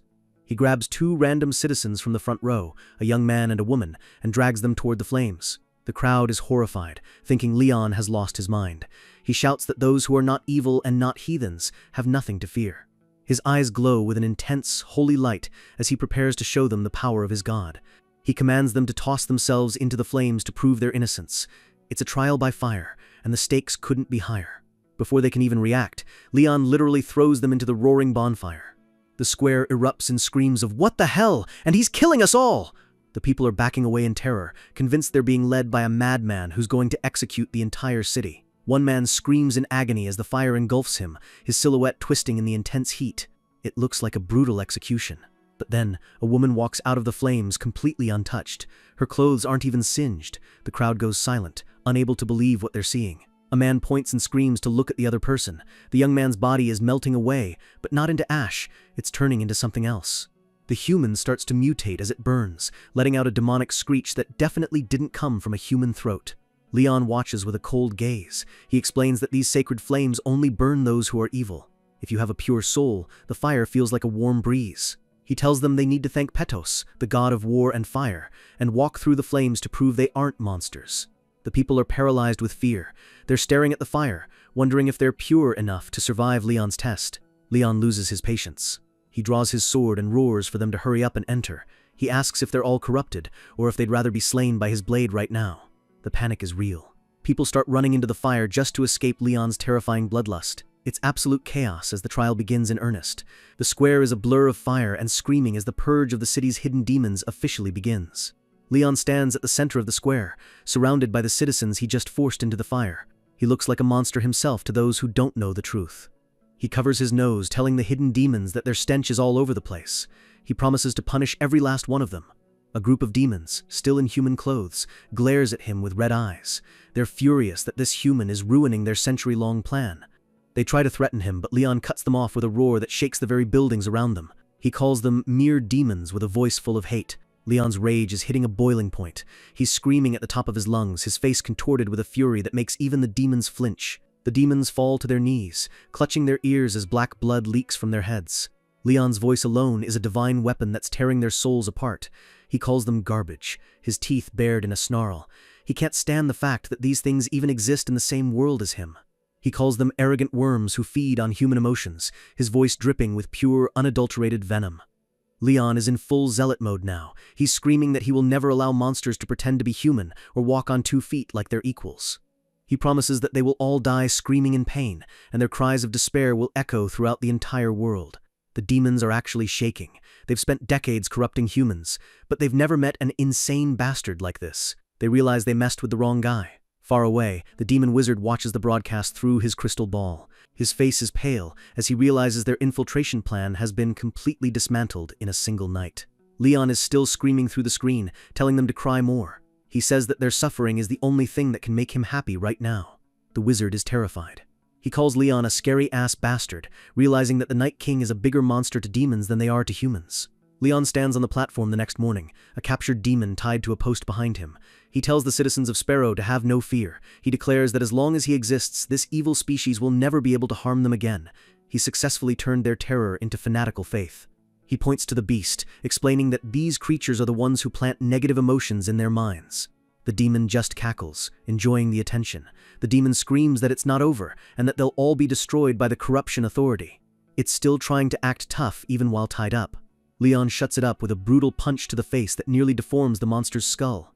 Leon tells the crowd to look at this dirty beast. He claims this thing is the reason they've ever succumbed to seduction or fear. He goes even further, blaming the demon for their starvation and all their sicknesses. He's basically using it as a scapegoat for every problem in their lives.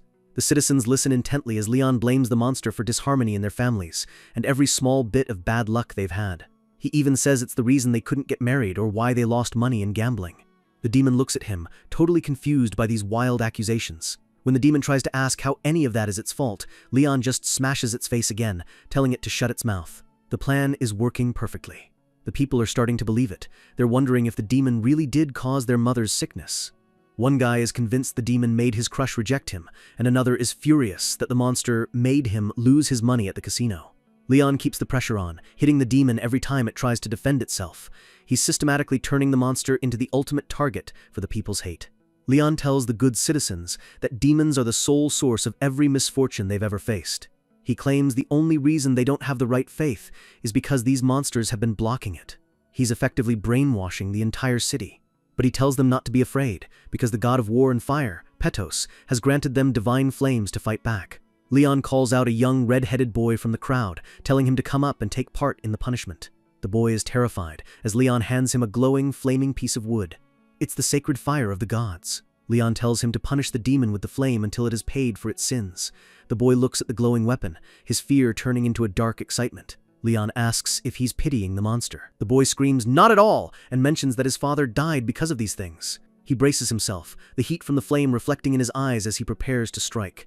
The demon tries to threaten him, promising to hunt him down in hell if he touches it. It's still trying to use fear, its only remaining weapon. Leon shuts it down with another heavy punch, telling the beast to make a softer expression if it wants to live a second longer. The demon finally breaks. It starts whimpering, its bravado completely gone after being pummeled by Leon's divine fists. The boy screams, "For my father!" and smashes the flaming wood into the demon's body. The monster howls in agony as the sacred fire eats through its flesh. It screams that Leon and the humans are the real psychos. Leon watches with a dark, satisfied expression. He tells the monster that its curses are meaningless. He orders the beast to shut up and finishes it off, the crowd cheering as the monster finally dies in a blaze of holy fire. The scene shifts to a dark, cold dungeon. A demon named Balters is huddled in a corner behind steel bars, shaking with fear. He's thinking about his 34 years as a demon and all the humans he's tortured. He can't believe he's ended up as a prisoner. Suddenly, a familiar mechanical whirring sound echoes through the hall. Yappy rolls up to the bars, his visor glowing red. Balters jumps, his eyes widening as he stares at the little robot. He's never seen something like Yappy before. He panics, wondering how he's supposed to corrupt a machine. His powers of pleasure and corruption are completely useless against a pile of metal. Yappy's voice is cold and synthesized as he demands the demon provide information. He's not here for a chat. Balters tries to act tough, laughing and calling Yappy an inferior thing.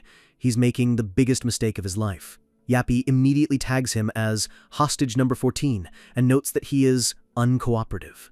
Leon's trainee knights march into the room, their heavy boots clanging on the stone floor. They look like the enforcers of a nightmare. Balters gulps as he realizes he's surrounded. He's not laughing anymore. He tries to act brave, telling them to kill him if they want, because he'll just come back and take his revenge. But the knights don't draw their swords. They just stand there silently, making Balters even more nervous. Then, one of the knights brings forward a massive wooden tub. Balters has no idea what's coming, but he knows it's not good. The tub is filled with what looks like normal water, but a label pops up. It's holy water, with a 15% concentration. Balters screams "Heek!" as he senses the holy energy radiating from the tub. To a demon, that stuff is like pure acid. Yappy analyzes the demon's fear, concluding that this is the best way to get a reasonable conclusion. The little robot's visor flashes bright red as he prepares to begin the interrogation. Balters tries to back away, but the knights grab him and drag him toward the tub. He's screaming for mercy, but they aren't listening. They plunge his head into the holy water. The reaction is instant. Smoke starts rising from his skin as the divine energy burns him. Balters lets out a muffled, gurgling scream under the water. It's agonizing, like being drowned in liquid fire. They pull him up, and his face is a mess of red, blistered skin. He's gasping for air, his eyes rolling back in his head. He tries to scream his name and title again, but Yappy doesn't care. To the robot, he's just a data point. Yappy just repeats uncooperative, and the knights dunk him back into the holy water again. The demon is gurgling and splashing, but Yappy's visor remains perfectly still. He's recording every second of the demon's pain with cold efficiency. Even the trainee knights are looking a bit uncomfortable. They whisper that the robot is being absolutely brutal. Balters finally breaks completely. He's crying and begging, saying he doesn't know anything and asking what they want him to say. Echo through the castle walls as the interrogation continues into the night. A while later, Balters is a broken shell. Yappy notes that he's provided 30,564 characters of information. But Yappy isn't satisfied. He calculates that this falls short of the average information given by the other hostages. Balters is horrified. He screams that Yappy is a psycho and asks how he's supposed to know what the other guys said. Yappy bluntly tells him that if he can't provide more info, there's no necessity to keep him alive. The demon stares at the robot with a look of pure cosmic terror. He's realized that the humans serve a king who is far more terrifying than any demon king. He immediately starts babbling everything he knows, desperate to live even a second longer. Yappy just notes Kirik and continues recording. Later, Leon is sitting in a tavern, looking relaxed. Yappy reports that they've finished with all 32 demon prisoners and their info is 89% consistent. Leon gives a small, satisfied smirk. He tells Yappy he did a good job. Leon swirls a glass of red wine, the liquid catching the light. He's finally getting the answers he needs to end this. He asks Yappy what happened to the demons afterward. Yappy reports that they were all eliminated after screaming for an average of 14 seconds. Leon gives a cold, dark smile and says, "Good." He has zero sympathy for the monsters. He calls their dying screams the song of justice and says it's always lovely to hear. He's definitely not the benevolent hero people think he is. But then, Leon's face suddenly darkens. He stops smiling and a look of pain crosses his features. His heart starts pounding in his chest, a rhythmic, heavy thump that he can feel in his ears.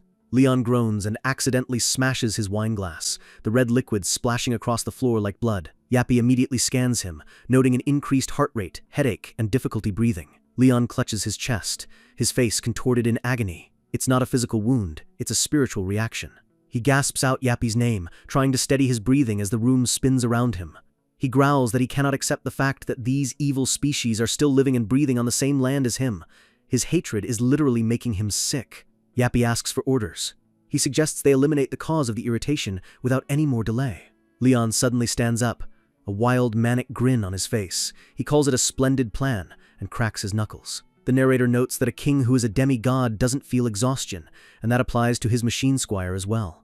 Leon smashes through the tavern window, leaping out into the night like a predator. He lands on the cobblestone street with a thunderous crash, his eyes locked on the dark alleys where the rest of the demons are hiding. He roars that it's time for a late-night outing. He's not going to sleep until the city is scrubbed clean of every single demon.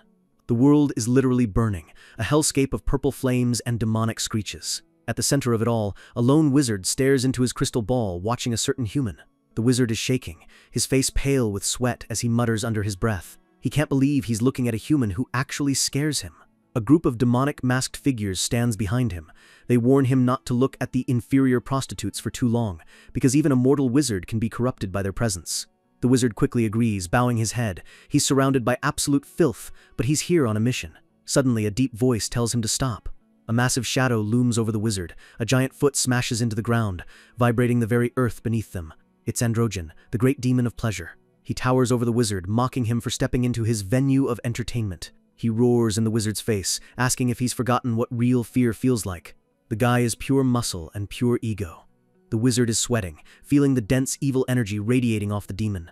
He warns his master through the orb not to look at Androgen's crown. It's dangerous. He introduces Androgen as a demon without common sense or a backbone. Androgen just grins, showing off his jagged teeth. The wizard calls him a goblin who tasted sudden success, a massive insult to a great demon. Ignoring the threats, the wizard tells Androgen he has an offer that's impossible to reject. Androgen stops laughing, his eyes narrowing. He's intrigued, but he still looks like he wants to rip the wizard's head off. The demon flexes his forearms, telling the beast to know his place. He thinks he's the top dog in this world. Androgen mocks the wizard, saying his lord and most of the great demons are already dead. He asks why he should treat this human as an equal. The wizard goes silent for a second, the purple glow of the orb reflecting in his eyes. Then he snaps back, telling Androgen that his kind died out too. He tells the demon not to get too arrogant. He reminds Androgen that their lords didn't just die. They were wiped out 180 years ago during the Great Ascension. The wizard knows exactly what kind of merciless slaughter happened down there. He's seen the records of the monster responsible. We go back 180 years to a time of absolute carnage. To take over the world, the five evils, the greatest demon powers, united for the first time in history. But the alliance didn't last. The results were nothing short of a nightmare for the demon race. 3 of the demon lords were hunted down and slaughtered like animals. Their skulls were left as trophies in the dirt. And then, the real slaughter began.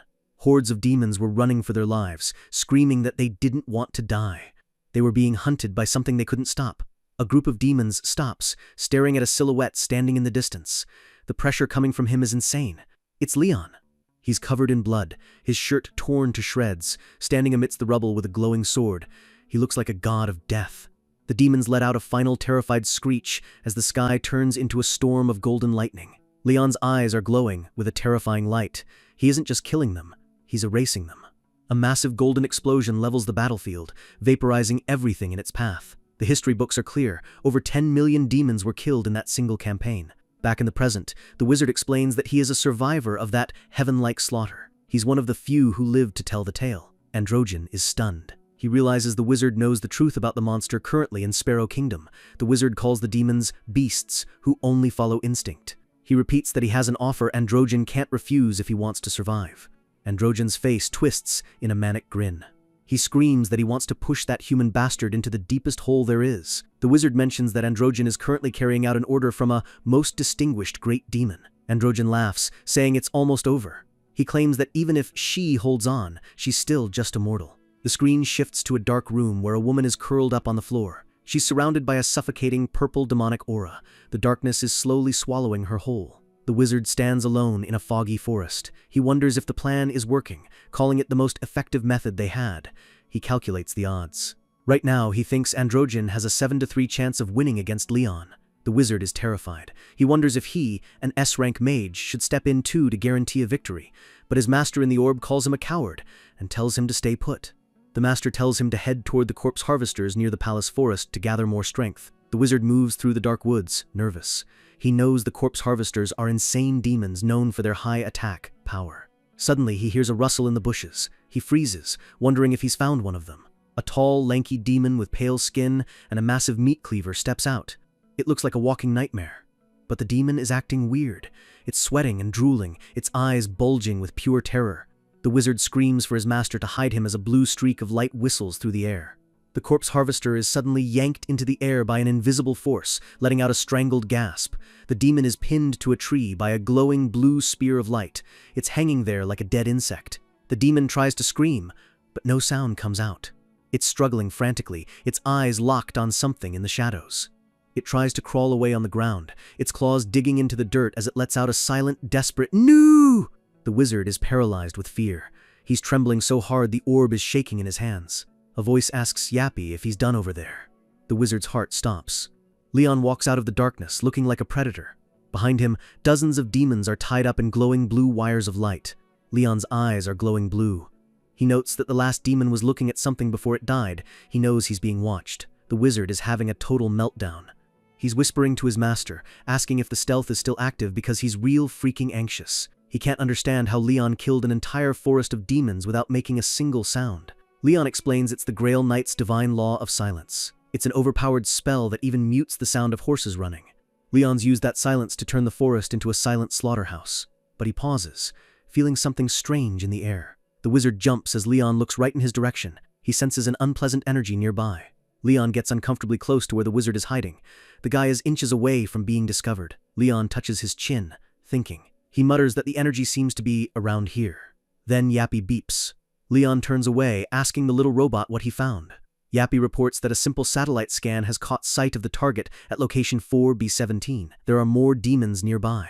Leon gives one last look toward the wizard's hiding spot, and then simply says, "Let's go." He walks away into the fog, leaving the wizard behind. The wizard let out a breath he didn't know he was holding. His eyes are wide with the shock of being that close to death. He collapses to the ground, gasping that it was way too close. He's lucky to be alive. Back at the palace, the moon is high in the sky.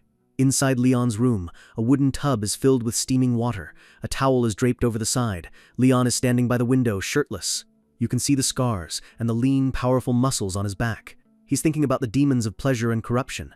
He calls them a bunch of perverts who follow twisted desires. He finds the whole situation strange. Something isn't adding up about this kingdom. He wonders why so many high-ranked demons have taken up residence in this specific gate. There were elite demons everywhere tonight. He's certain a great demon, or something even worse, is hiding in the palace. But he can't figure out why they're so obsessed with this small kingdom. Suddenly, his nose twitches. He smells the disgusting scent of blood. He spins around, shocked that someone managed to sneak up on him. A shadowed figure is standing in his doorway. It's Queen Beatrice. She's standing there in a flowing blue dress, looking calm and beautiful. She asks him if he's tired and why he isn't resting. She gives a small, mysterious smile. She's exuding an aura that's both royal and incredibly dangerous. Beatrice greets him simply as Knight. Then she asks if she should call him Your Majesty, King of the Lion Heart. She already knows exactly who he is. Leon closes his eyes for a second, trying to stay composed. His first thought is that she's beautiful, like distractingly beautiful. He realizes she's exuding a raw sensuality without even trying. She's the kind of woman whose beauty is a literal weapon of downfall. He thinks that an ordinary man would lose himself in her presence and not even notice his own destruction. She introduces herself as Beatrice Aligier Sparrow, the queen of this small, dying kingdom. Leon introduces himself formally, but he's already putting his guard up. He's annoyed with himself for not noticing her presence earlier. Her stealth is top tier. Beatrice tells him not to be so wary. She says she just wanted to personally thank the person who saved her kingdom. She walks closer, her eyes locked onto his. Leon just gives her a cold, not buying the act. He bluntly tells her that this isn't an appropriate time for a noble lady to be visiting a man's bedroom. Beatrice goes quiet, her expression softening into something sad and vulnerable. She tells him the real reason she's here. She's being watched. She looks genuinely frightened, hugging herself as she looks around the dark room. Leon is surprised. He asks who would dare to watch the queen in her own palace. She reveals that it's General Ricardo and his knights. They've been keeping her incarcerated and monitoring her every move. Leon is taken aback. He remembers the general. The guy seemed loyal to a fault. He didn't look like someone capable of treason. Beatrice grabs Leon's hands, begging him for help. She says there's no time left, and she has a favor to ask. Leon tells her he'll decide after hearing the details. He's not a man to be swayed by a pretty face. She looks him dead in the eye and asks him to kill General Ricardo and all of his knights. She makes a massive offer. If he does this, she'll give him the entire Sparrow Kingdom to rule. Leon stands there in silence, the weight of the offer hanging in the air. She leans in close, whispering in his ear. She tells him to inspect the underground floors of the castle. She claims that the general is hiding something down there, something that will prove his guilt. Suddenly, heavy footsteps echo in the hallway. General Ricardo marches toward the room, his red cape billowing behind him. The general bursts in, calling out to Your Majesty, Lionheart. Beatrice is still standing right next to Leon. Ricardo apologizes for the late-night intrusion, but he's already opening the door before Leon can answer. Wait. The room is empty. The queen has vanished into thin air. Ricardo freezes, his eyes wide with shock. He was certain someone was in here. Leon is standing there, fully dressed now, looking completely unbothered. He lets out a calm breath. He scolds the general for barging into a king's bedroom. Ricardo bows, claiming the situation is urgent. Leon just gives an unimpressed, letting the tension build in the room. Leon casually mentions that he met the queen. Ricardo's face goes pale. Leon asks why the general isn't worried that his queen is out in the middle of the night. Ricardo just says, she's always been like that. Leon is disgusted. He asks how a general could leave a royal alone when the kingdom is literally crawling with demons. Ricardo claims that demons don't attack at night. Leon immediately calls bullshit. He points out that demons don't care about the time of day. He's certain the general is lying or hiding something huge. He notes that an idiot couldn't have become a general, so Ricardo must have a very specific reason for his actions. The two men stare each other down in a tense standoff. Ricardo finally cracks, asking for forgiveness and saying he must return to his duties. But Leon stops him. He reveals what the queen told him, that Ricardo is keeping her incarcerated. Ricardo stops in his tracks, his back to Leon. The silence in the room is deafening. He tells Leon that this isn't a matter for an outsider to concern himself with. His tone is cold and final. He slams the door shut as he leaves, the sound echoing through the palace. Leon stands alone, thinking. He knows this entire place is built on secrets and lies. He decides that to find the truth, he really does need to investigate those underground floors. He calls out for Sir Spin. Yappy hovers into the room, ready for orders. Leon has a specific task for his mechanical squire. Outside the walls, the demon army is massing. Thousands of monsters are preparing for a final assault on the palace. The demon commanders are laughing, telling their troops to cut off the humans' heads and torture their bodies. They're screaming for their minions to corrupt them and taint them. It's a wave of pure filth headed for the gates. A demon shouts that Sir Androgen has promised 100 slaves to the first monster to climb the walls. The horde erupts in a frenzy, their demonic cries filling the night air. Suddenly, one of the demons stops. He looks up and sees something falling from the sky. A massive beam of light smashes into the center of the demon army with a thunderous boom. The demons are vaporized instantly. Those lucky enough to survive are staring at the crater in total shock. At the center of the blast is a giant, glowing spear of light. It's radiating an energy that makes the demon's skin crawl. The spear is massive, embedded deep into the earth. It looks like a literal lightning bolt from the gods. The ghosts of the dead demons start rising from the ground. Their souls are being forcibly ripped out. The souls are being sucked toward the palace. They're screaming in agony as they vanish into the light. Leon is standing on the palace balcony, holding the Holy Grail. The souls of the demons are being funneled directly into the cup. He stands there like a silhouette against the burning kingdom, absorbing the energy of his enemies. The demons below are shrieking in terror as Leon looks down at them with cold, dead eyes. He calls them false living beings who don't even understand the meaning of death. He mocks them, saying insect-like beasts who only follow instinct could never comprehend the truth of this world. He leaps from the balcony, his coat fluttering in the wind as he prepares to engage the horde personally. He declares that as the king of the Lionheart, he will act in place of the Pantheon today. His sword flares up with a brilliant, blinding light. The divine energy is so strong it's literally cracking the ground around him. He grins, a dark, terrifying expression. He promises to teach these evils the preciousness of life by ending theirs. The demons are paralyzed. They're looking at a man who looks more like a monster than they do. Leon roars for the dirty souls to come at him. The screen goes white with a single sentence: "You're far, is here." A massive, flaming lion head appears behind Leon as he raises his sword. It's a visual representation of his absolute power. The world disappears into darkness. Deep underground, a knight calls out to General Ricardo. The general is standing in a massive cavern. His subordinate is surprised to see him here while a battle is raging outside. Ricardo says the outsider will take care of the demons. Ricardo is obsessed with the seal. He asks if it's working correctly, his face filled with a frantic intensity. A knight confirms it's working, but he seems hesitant about something. Ricardo marches deeper into the cave. He says they are close, and with just a bit more patience, their goal will be reached. He claims 100 years of resentment are about to be completed. He's planning something catastrophic. He pulls back a curtain, revealing a hidden chamber. High up on the ceiling, a tiny mechanical eye is watching him. The battlefield is a graveyard of monsters, smoke rising from the scorched earth as the aftermath of Leon's late-night outing reveals the total annihilation of the demon horde. Our boy isn't taking any chances, keeping the remaining survivors bound and dragged behind his horse like trophies of war. The captured demons march through the dirt, their pride completely shattered as they realize they've been captured by the one human they were supposed to corrupt. One of the demons collapses with a groan, catching the attention of Gu Daesung, who is leading the escort.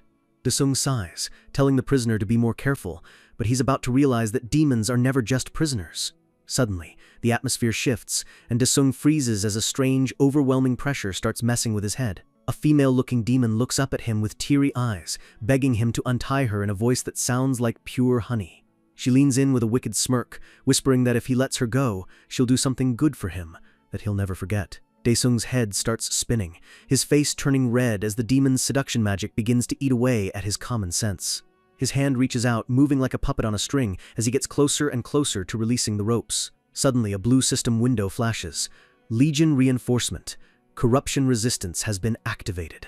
The demon's seductive mask slips for a split second, revealing a grotesque, one-eyed monster underneath as the spell is forcibly broken.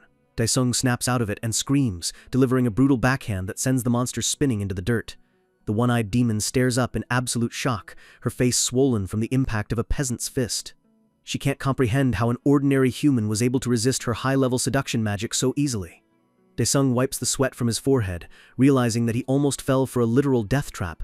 Demons really are the lowest of the low. The demon starts screaming, demanding to know who dared to interfere with her magic. The sound of rhythmic hooves echoes through the square, signaling the arrival of the only man who could pull off a miracle like that. Leon rides in on a white horse, looking down at the chaos with a gaze that makes even the demons want to crawl into a hole and die. His voice is like ice as he asks who exactly is causing a ruckus in his presence. Daesung stands at attention, looking ashamed, while the demon just trembles under Leon's terrifying aura. Daesung points at the monster, calling it a bastard for trying to trick him, his anger finally boiling over. Leon's eyes glow with a lethal light. He finds it insulting that this thing would even attempt to seduce one of his soldiers. The one-eyed demon begins to beg for forgiveness, her voice shaking so hard you can almost hear her bones rattling. Leon's response is a simple no, followed by a heavy armored boot to her face that ends the conversation instantly. He starts laying into the prisoners, asking how a dirty, disgusting creature like them dares to raise their voice in front of a king. The other demons watch in horror, realizing that the human they're dealing with is more demonic and heartless than any of them. Leon leads the procession into the city, but the cheering from the citizens is weirdly quiet, almost like they're afraid to celebrate. The observer riding next to Leon notes how strange it is. They brought back a massive victory, but the people look lukewarm. The citizens stare at the bound demons with hollow eyes, showing no joy, only a deep, lingering exhaustion. Leon explains that this is the reality of a war against corruption. Even a lowly demon can easily seduce and break a human spirit. He points out that the war has been going on so long that the people have lost the ability to feel hope. They're just waiting for the next disaster. A mother holds her child tight, her face a mask of despair, proving Leon's point that the demons have already won the psychological war. Leon decides right then and there that he's going to change the vibe of this entire kingdom, one way or another. He commands his men to make the citizens hang the demons themselves. He wants the people to watch the demons' disgusting souls die out. Daesung gulps, realizing Leon is forcing the citizens to reclaim their agency through a brutal public execution. As they approach the palace, the sunset paints the sky in a bloody red, fitting for the mood of the city. Leon notices that despite their grand victory, there isn't a single official or noble waiting to greet them at the palace steps. High above, Yappy watches from a window, his visor flashing as he signals Leon that he's found something important. Leon heads to the lower levels of the palace, finding a massive iron gate guarded by 2 nervous soldiers. The guards jump as Leon approaches, their eyes widening when they realize who's walking toward them. Leon doesn't even slow down, flanked by his elite trainees as he marches toward the forbidden zone. One guard tries to be brave, telling Leon he isn't permitted near the underground, but he's shaking like a leaf. Leon's response is a high-speed kick that blasts the gate open and sends the guards flying like ragdolls. Our guy is done being polite. He senses the dark energy leaking from the stairs and he's going to find the source. Yappy hovers over the unconscious guards with a Kirik, while Leon casually orders his men to follow him down. The hallway is lit by flickering torches, the damp stone walls echoing with the sound of their footsteps. The team moves deeper into the bowels of the castle, the air getting colder and heavier with every step. Daesung asks if it's really okay to just barge in like this, but the older veteran tells him to give up on worrying. It's easier that way. Suddenly, a soldier in the front shouts for everyone to come take a look at what they've found. Leon rounds the corner and stops, his expression turning grave as he looks into a massive hidden cavern. It's an underground sanctuary, hidden away from the rest of the world, and it feels completely wrong. In the center of the cave sits a majestic curtained bed that looks like it belongs in a royal bedroom, not a dungeon. Leon narrows his eyes, realizing this is the secret the queen mentioned, the incarceration she's been suffering through. Leon doesn't hesitate, marching straight toward the bed while his men warn him to be careful. He rips back the curtains, revealing a woman sleeping peacefully. It's the queen, but she radiates an energy that's almost suffocating. The trainees gasp, their faces turning red as they stare at the sleeping beauty. The air around the bed is thick with a shimmering purple aura that starts to distort the very reality of the room. The queen looks perfect, almost too perfect, like a doll crafted to be the ultimate object of desire. One of the hunters mutters that she's the most beautiful thing he's ever seen, his eyes losing their focus. The corruption is hitting them hard. The men start drooling, their expressions turning into those of mindless beasts. Leon watches his squad fall apart in seconds, realizing that the queen's aura is a weapon that targets the soul. He roars for them to resist and not be tempted by the dark energy, but they're already too far gone. The hunters are literally losing their minds, babbling about how pretty she is while black sludge leaks from their mouths. Leon realizes his standard aura buff isn't enough to stop this level of psychological warfare. One hunter lets out a weird kek as he starts crawling toward the bed like a starved animal. Leon realizes he has to do this manually, raising his hand as he prepares to knock some sense into his men. He starts delivering a series of rapid-fire chops to their necks, the sound of impact echoing through the cave. Leon stops as he sees Daesung struggling, the captain's eyes flickering between madness and clarity. Leon gives a small, impressed smile. He sees that Daesung is trying to fight the urge with everything he has. He realizes Daesung is literally stabbing his own hand with a dagger to use the pain to stay awake. Leon calls him a fool, but you can tell he respects the grit. Leon pulls out the Holy Grail, telling Daesung to take a deep breath and clear his mind.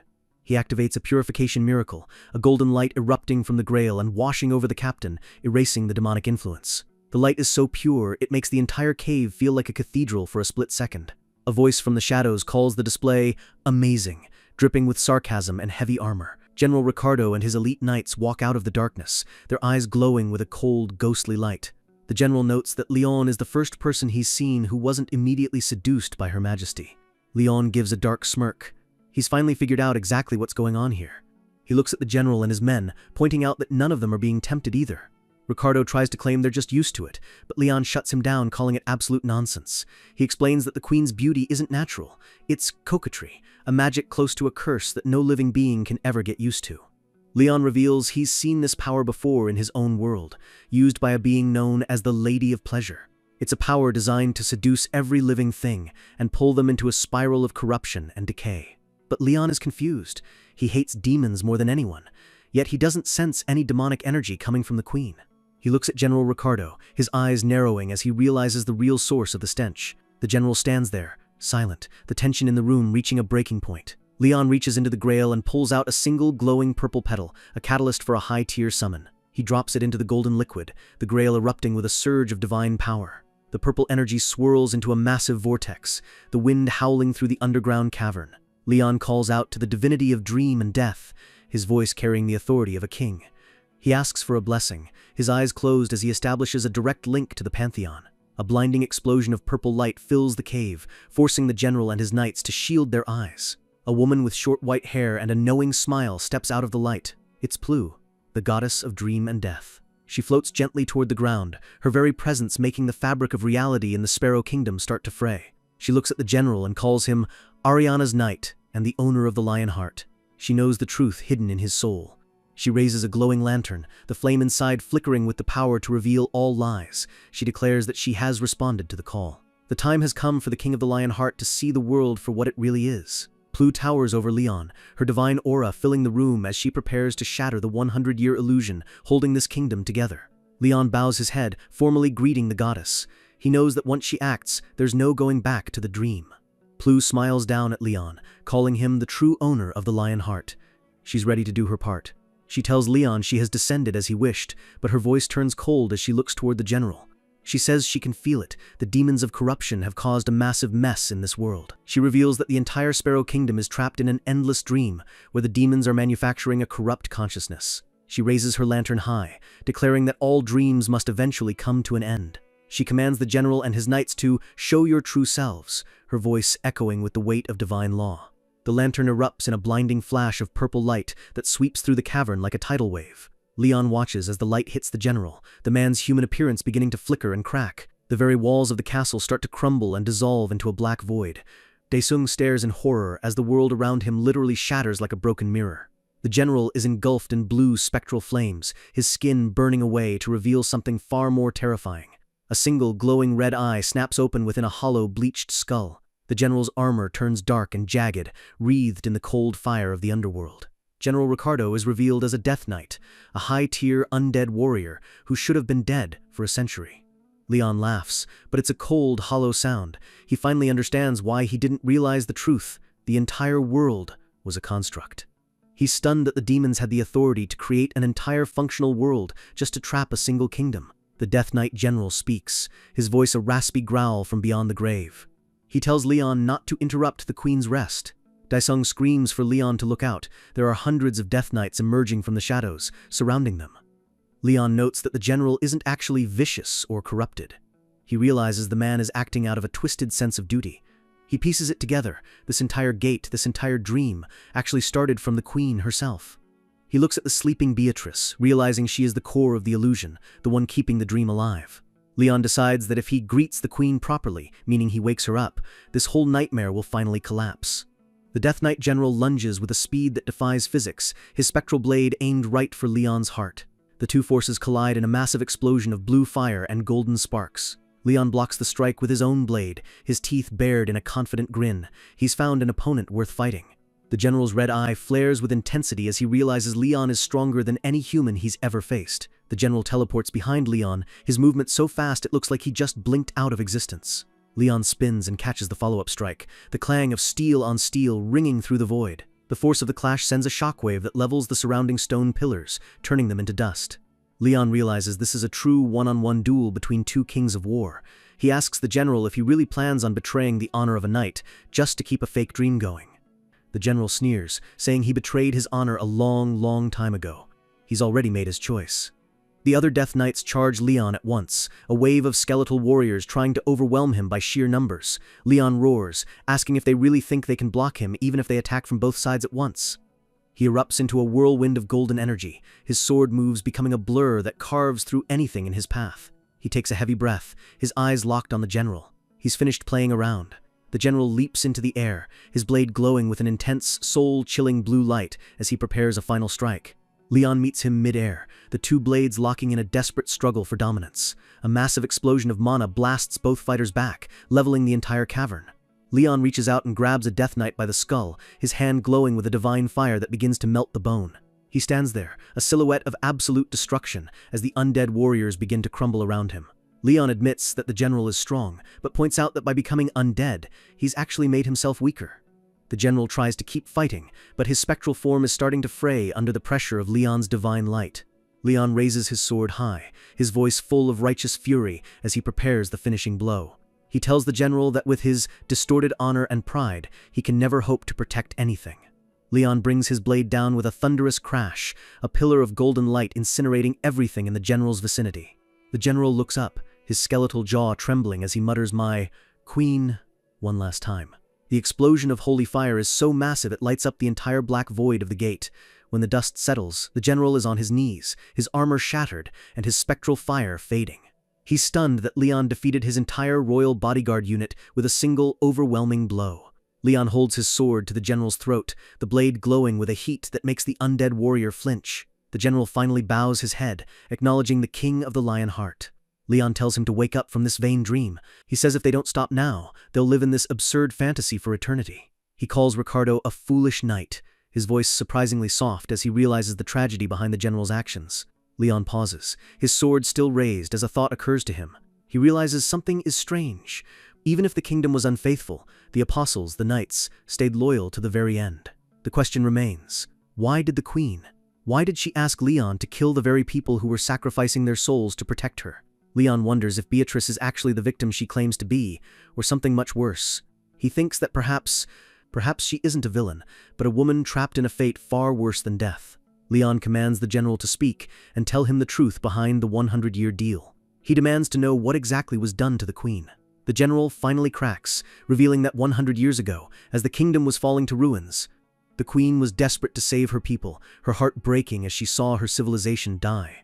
In her darkest hour, she made a deal with a demon, the great demon of pleasure.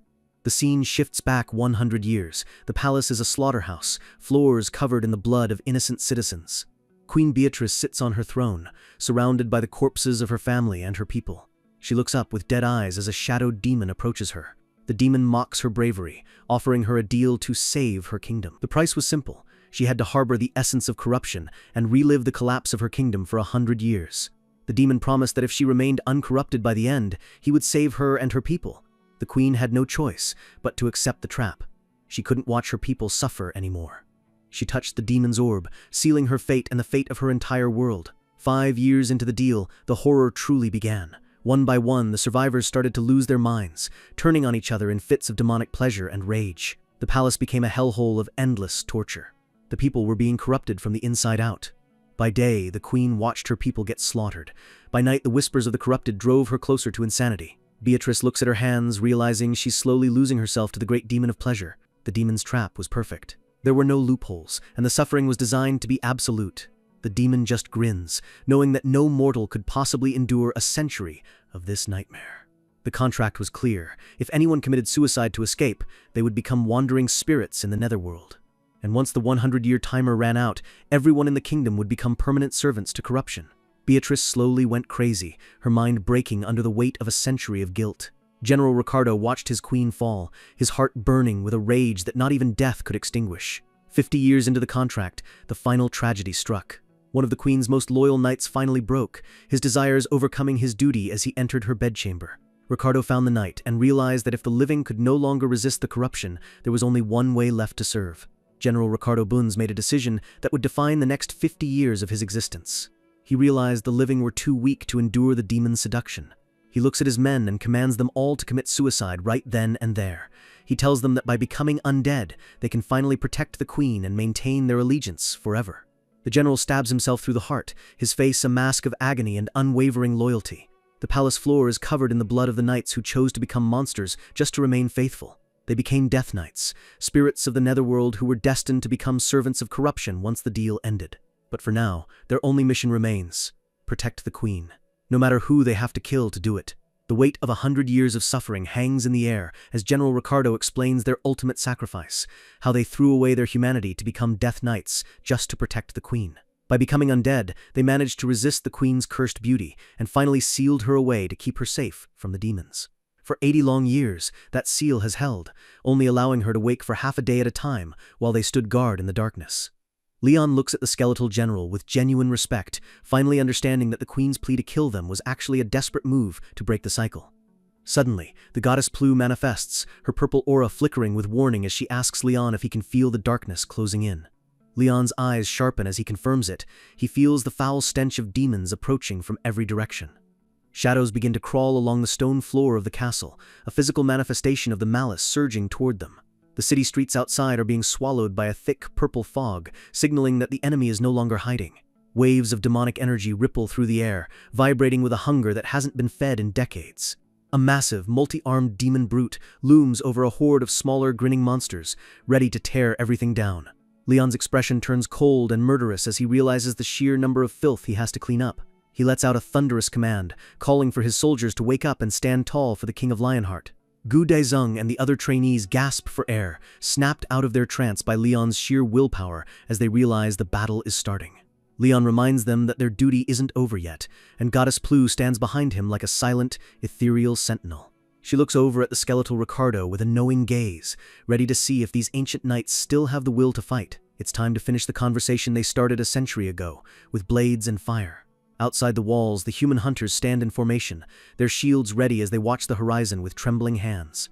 A soldier screams out that the demons have already breached the outer walls, and the castle is about to be overrun. Dasung looks out at the sheer scale of the invasion, his face dripping with cold sweat as the pressure of the demonic mana hits him. A literal sea of monsters is charging toward them, their eyes glowing red with the promise of slaughter. Leon just grunts in response, unfazed by the thousands of enemies closing in on their position. The heavy clank of metal boots echoes against the stone as the knights prepare to move. Daesung leads the charge forward, his eyes locked on the front line as he prepares to put his hellish training to the test. He roars for the men to raise their shields, his voice cracking with the intensity of the moment. The shields lock into place with a heavy thud, forming an iron wall that Leon himself taught them to hold. The demons are already leaping at the formation, their distorted faces screaming with a frenzied manic energy. Leon starts walking calmly toward the center of the chaos, his back turned to his men as he tells them to just hold the line. Sir Yappy floats beside him, his minigun barrels spinning up and glowing with deadly energy. Leon assures them that as long as they stay in position, he will take care of the entire demonic horde himself. The lead demon gives a disgusting, toothy grin, thinking Leon is just another arrogant human, soon to be crushed. He mocks the soldiers, calling them slaves and telling them to struggle in the pleasure of pain as his magic takes hold. The demon activates Frenzification, a terrifying skill that turns physical pain into a buff of pure pleasure and strength for his followers. The horde explodes with even more violence, throwing themselves at the shield wall like a tidal wave of meat and madness. Leon's eyes glow with a cold light as he gives Sir Yappy the order to go weapon-free and annihilate everything in sight. He reaches out his hand and calls for his stallion, summoning a power that shakes the very ground beneath them. A massive burst of energy erupts from the shield formation, pushing back the first wave of demons in a flash of light. The monsters are sent flying, their bodies crushed against the sheer force of Leon's command. One of the trainees struggles as a demon claws at his shield, realizing that these monsters don't care about their own lives at all. They remind themselves of Leon's words, if they just hold the line, their king will handle the rest. Suddenly, the soldier notices something strange happening in the center of the battlefield. The air begins to swirl into a violent vortex of purple and black energy, centered right where Leon is standing. For a second, it looks like the demons are winning, their shadows swallowing the light as they swarm the king. But then, a pillar of divine gold light pierces the sky, vaporizing every demon that dares to stand near it. Leon lets out a roar that echoes like thunder, calling out the name of his house with absolute authority. "For the Lionhearts!" he screams, and the explosion of power sends demons raining from the sky like charred debris. Leon smirks, noting that while pleasure demons are annoying because of their numbers, they're still just bottom-tier trash. He looks down at his stallion, a spectral horse that has been battered, and realizes the demon's buffs are making this more tedious than usual. Our guy realizes he needs more power to end this quickly, his mind already calculating the next move. He looks toward the massive castle, questioning if he has enough juice right now to pull off the high-tier miracle he's planning. He closes his eyes for a split second, centering his heart and connecting with the gods resting within him. He snaps them open, a look of absolute resolve on his face. There is no room for doubt when you're a king. He declares that it must be done, his body beginning to radiate a heat so intense it melts the stone beneath his feet. A massive shockwave ripples through the air as Leon prepares to launch a full-scale counterattack. He gives the order to charge, his voice cutting through the sounds of war like a hot knife through butter. The trainees look up, inspired by the sight of their king leading from the front as the ground itself begins to tremble. From the shadows of the castle, General Ricardo and his Death Knights burst forth, their blue spectral flames trailing behind them. The undead army joins the shield formation, creating a terrifying combination of living steel and ghostly power. They ride into the fray, their blades cutting through the pleasure demons as if they were nothing but paper. The skeletal knights let out silent roars, their 100 years of resentment finally finding a target. They tear through the demonic ranks, turning the tide of the battle in a matter of seconds. Leon stands tall as Ricardo pulls up beside him, the living king and the dead general finally standing side by side. Leon smirks at the general, telling him it's good to see he's finally woken up from his long, miserable dream. Ricardo replies that his loyalty to the queen is the only thing that kept him going, and Leon simply nods, agreeing that it's only natural. The general looks out at the carnage, admitting that his kingdom has already lost everything to these monsters. He begins to lead his knights forward, their heavy footsteps sounding like a funeral march for the demons. He looks at Leon one last time, asking if the King of Lionheart can truly bring about the change they've prayed for. His men radiate a chilling blue aura, their spirits fueled by a single hope that this nightmare might finally end. Ricardo declares that they will place their final bet on Leon, trusting him with the future of their queen. Leon gives a confident smirk, his eyes glowing with the fire of a god who has never lost a bet. He unsheathes his blade and promises to show them exactly what a true king can do when his expectations are met. Flames begin to lick up Leon's arms, his suit singeing as the power of the war god Patos begins to manifest. A message appears in the darkness, reminding us that this man has always been the ultimate symbol of hope for the fallen. Leon calls upon the divinity of war and fire, his boots igniting as he taps into the core of his power. Even when his own world fell to the demons, he never stopped fighting, and he's not about to start now. Standing before the massive gate, he becomes a pillar of fire, demanding the gods within his heart to answer his call. This is the moment everything changes, the point where the hunter becomes the hunted. Even the modern hunters and the ancient knights can only watch in awe as the atmosphere itself begins to burn. Leon looks over his shoulder with a fierce, predatory grin, his hair turning into a mane of flowing white fire as he tells the gods to reply. A massive beam of crimson light shoots straight into the sky, dwarfing the castle and illuminating the entire kingdom in a blood-red glow. The trainees are stunned, watching as their king pushes his body to the limit, sacrificing his own stamina to keep the light burning. Leon stands at the center of the flame, looking more like a god than a human, knowing that without him, this hope would vanish. He promises to forever stand before them as their shield and their sword, his eyes burning with an unshakable will. Through every hardship, he will work toward the stars, leading his people through the darkness and into the light of victory. The transformation is complete. Leon looms over the battlefield as a literal giant of fire, his presence so massive it makes the castle look like a toy. He looks down at the demon horde with eyes that see only trash, his very existence radiating a heat that vaporizes the demonic fog. The demons freeze in their tracks, their frenzied pleasure replaced by a primal, soul-crushing terror they haven't felt in centuries. Leon slams his massive fire sword into the ground, creating a wall of flames that splits the battlefield in half. He announces his title as the best horseman of the god of war, Patos, his voice vibrating through the souls of everyone present. The words war and fire echo across the kingdom, serving as a death knell for the monsters below. He makes a formal request to his god, asking for the fires of war to be unleashed upon the corruption that infests this land.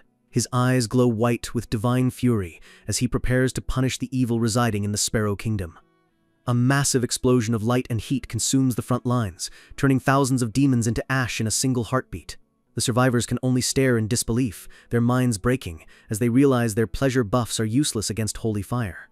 The ground shakes with a heavy thud as the massive hooves of a divine beast appear from the flames. A pair of giant golden-furred bulls with horns made of molten lava charge out, pulling a celestial chariot behind them. Leon stands atop the chariot, laughing as he mows down the demonic ranks like he's just taking a casual Sunday drive. He thanks his spectral horse for its service, letting it rest as he transitions to this high-tier divine weapon. His hair flows like a solar flare as he grips the reins, his eyes locked on the demon boss in the distance. He readies his lance, the divine energy crackling around the tip with enough power to level a city block.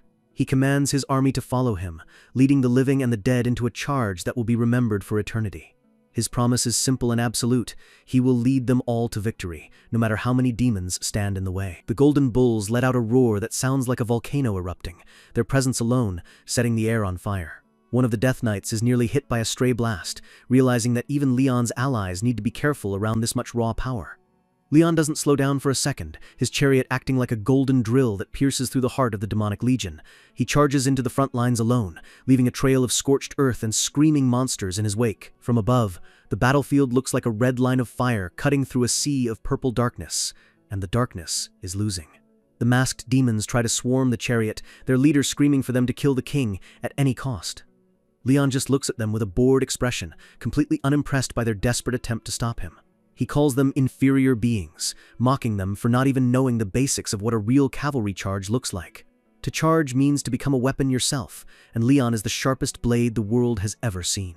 The chariot barrels through the crowd, the impact of the bulls sending demons flying like bowling pins. A demon gets its head crushed under the massive wheels, its final expression one of pure, unadulterated shock. A system window pops up, the strongest attacker title is being applied, boosting Leon's destructive power to insane levels. He's literally deleting entire squads of demons with every rotation of his chariot's wheels. The multi-armed demon boss stares up in terror, realizing that Leon is moving too fast for any of them to react. Leon's face is a mask of cold, focused rage. He's done playing with these puppets and is going straight for the throat. He swings his lance in a wide arc, creating a shockwave of fire that clears a path straight to the demonic headquarters. The boss demon can only stutter in confusion, unable to process how a single human can possess this much authority. He screams at his troops, demanding to know why they can't hold Leon back for even a single second. In a desperate move, he orders the magic cannons to fire, willing to kill his own men just to stop Leon's momentum. The demons charge up a massive orb of purple energy, aiming it directly at the approaching golden chariot. The blast hits with a deafening explosion, and for a moment it looks like the king might have been stopped. But Leon emerges from the smoke unharmed, shouting that there is no honor in using such cowardly long-ranged weapons. The system responds to his will. The Ranger Hater title is applied, granting his entire legion arrow nullification. The demonic magic simply slides off Leon's soldiers as if it were nothing but a light breeze. Leon uses the opening to leap from his chariot, soaring through the air like a meteor aimed at the demon boss. He roars glory to the Lionheart as he descends, his lance glowing with the intensity of a dying star. The system windows go crazy, listing dozens of buffs, charge bonuses, elemental reinforcements, and soul-crushing debuffs for the demons. He lands in the middle of the enemy camp, and the sheer impact creates a crater that swallows everything within a kilometer. The boss demon curses under his breath, his eyes wide with fear as Leon walks toward him through the flames. The demon tries to counterattack with its multiple arms, leaping into the air for a desperate final strike. Leon doesn't even move, letting the demon's momentum carry it right into his trap. The golden bulls roar in the background, their sound alone enough to shatter the demon's concentration. The boss is stunned, realizing that he can't even get close to the king without his own body beginning to crumble. Suddenly, the demon loses track of Leon, his senses completely failing to detect the king's presence. He looks up just in time to see the golden chariot falling from the sky right on top of him. Leon slams his weapon down, pinning the multi-armed monster to the ground with a force that cracks the earth for miles. The demon screams for his followers to kill Leon, but they're all too busy dying to hear him. Leon looks at the timer. He only needs 1 more minute to finish this entire infestation for good. He tells his knights to endure for just 60 more seconds while he prepares the final execution. The demon boss is sweating, terrified that a single person could be this much stronger than his entire army. He watches as his minions are torn apart by the Death Knights, who seem to have gained a second wind from Leon's presence. He addresses Leon directly, trying to find some weakness in the king's armor of absolute confidence. He asks if Leon is the one who killed Dothradon, one of the high-ranking demons of their legion.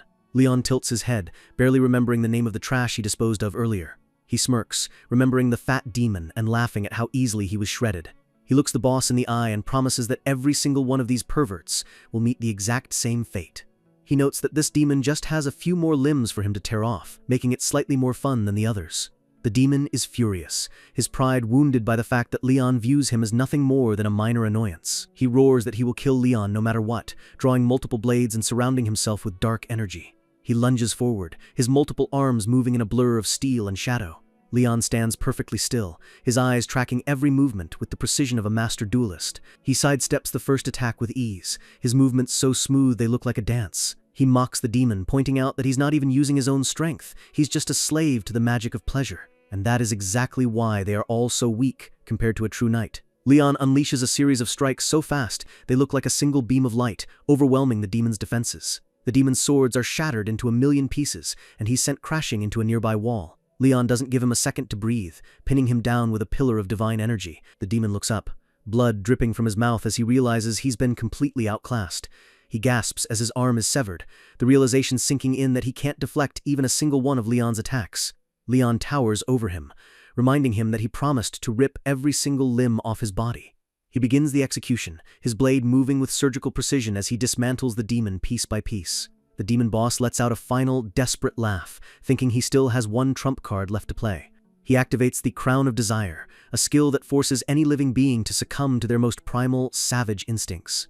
The surrounding knights scream in warning, knowing that no mortal can resist the illusion of their deepest desires. Leon's eyes go wide for a second, and it looks like the curse might actually be working on him. But then, he slams his foot into the demon's chest, the impact sounding like a mountain collapsing. The demon is horrified, unable to comprehend how Leon escaped the illusion of desire so easily.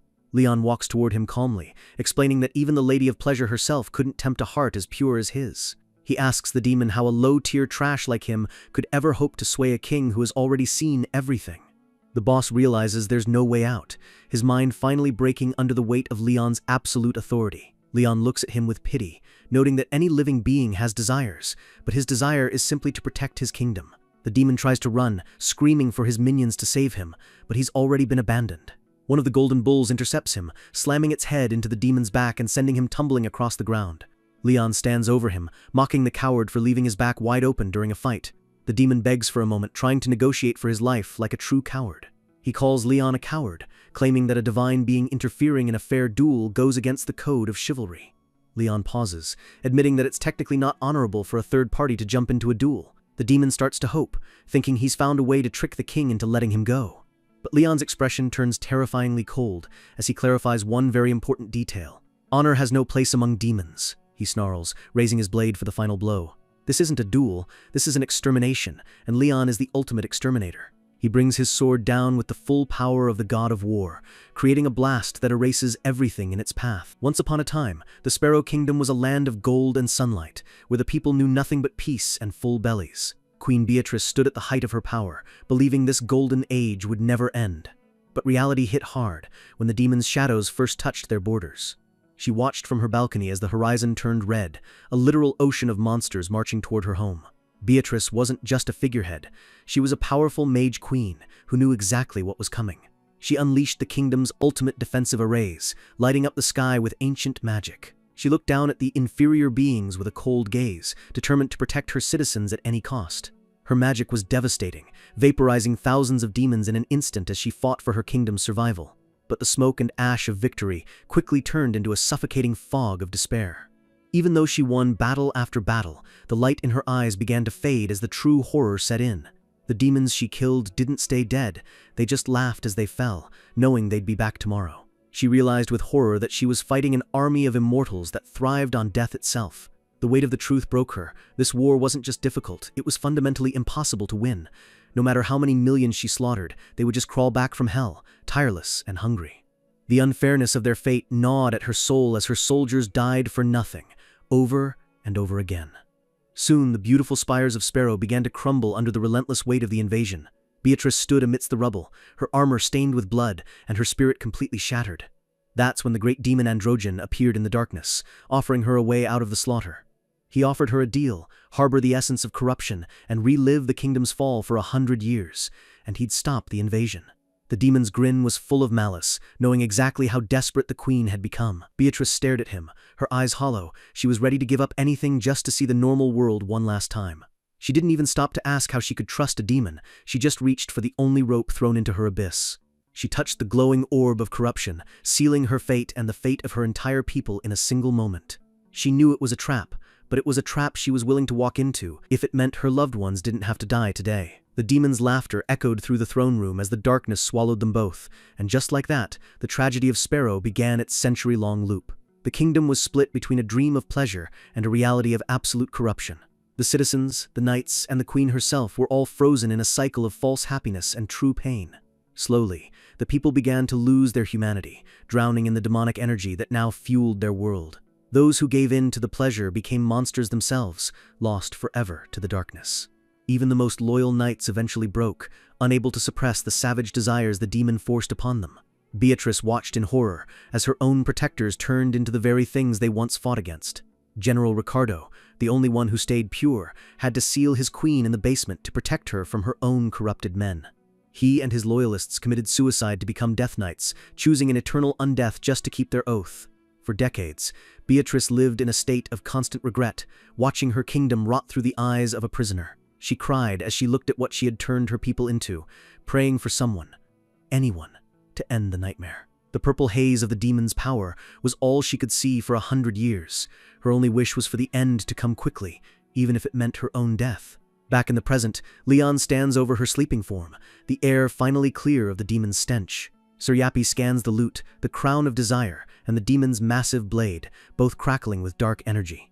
Leon asks the little robot if he likes the high-strength material, and Yappy confirms it's extremely useful for upgrades.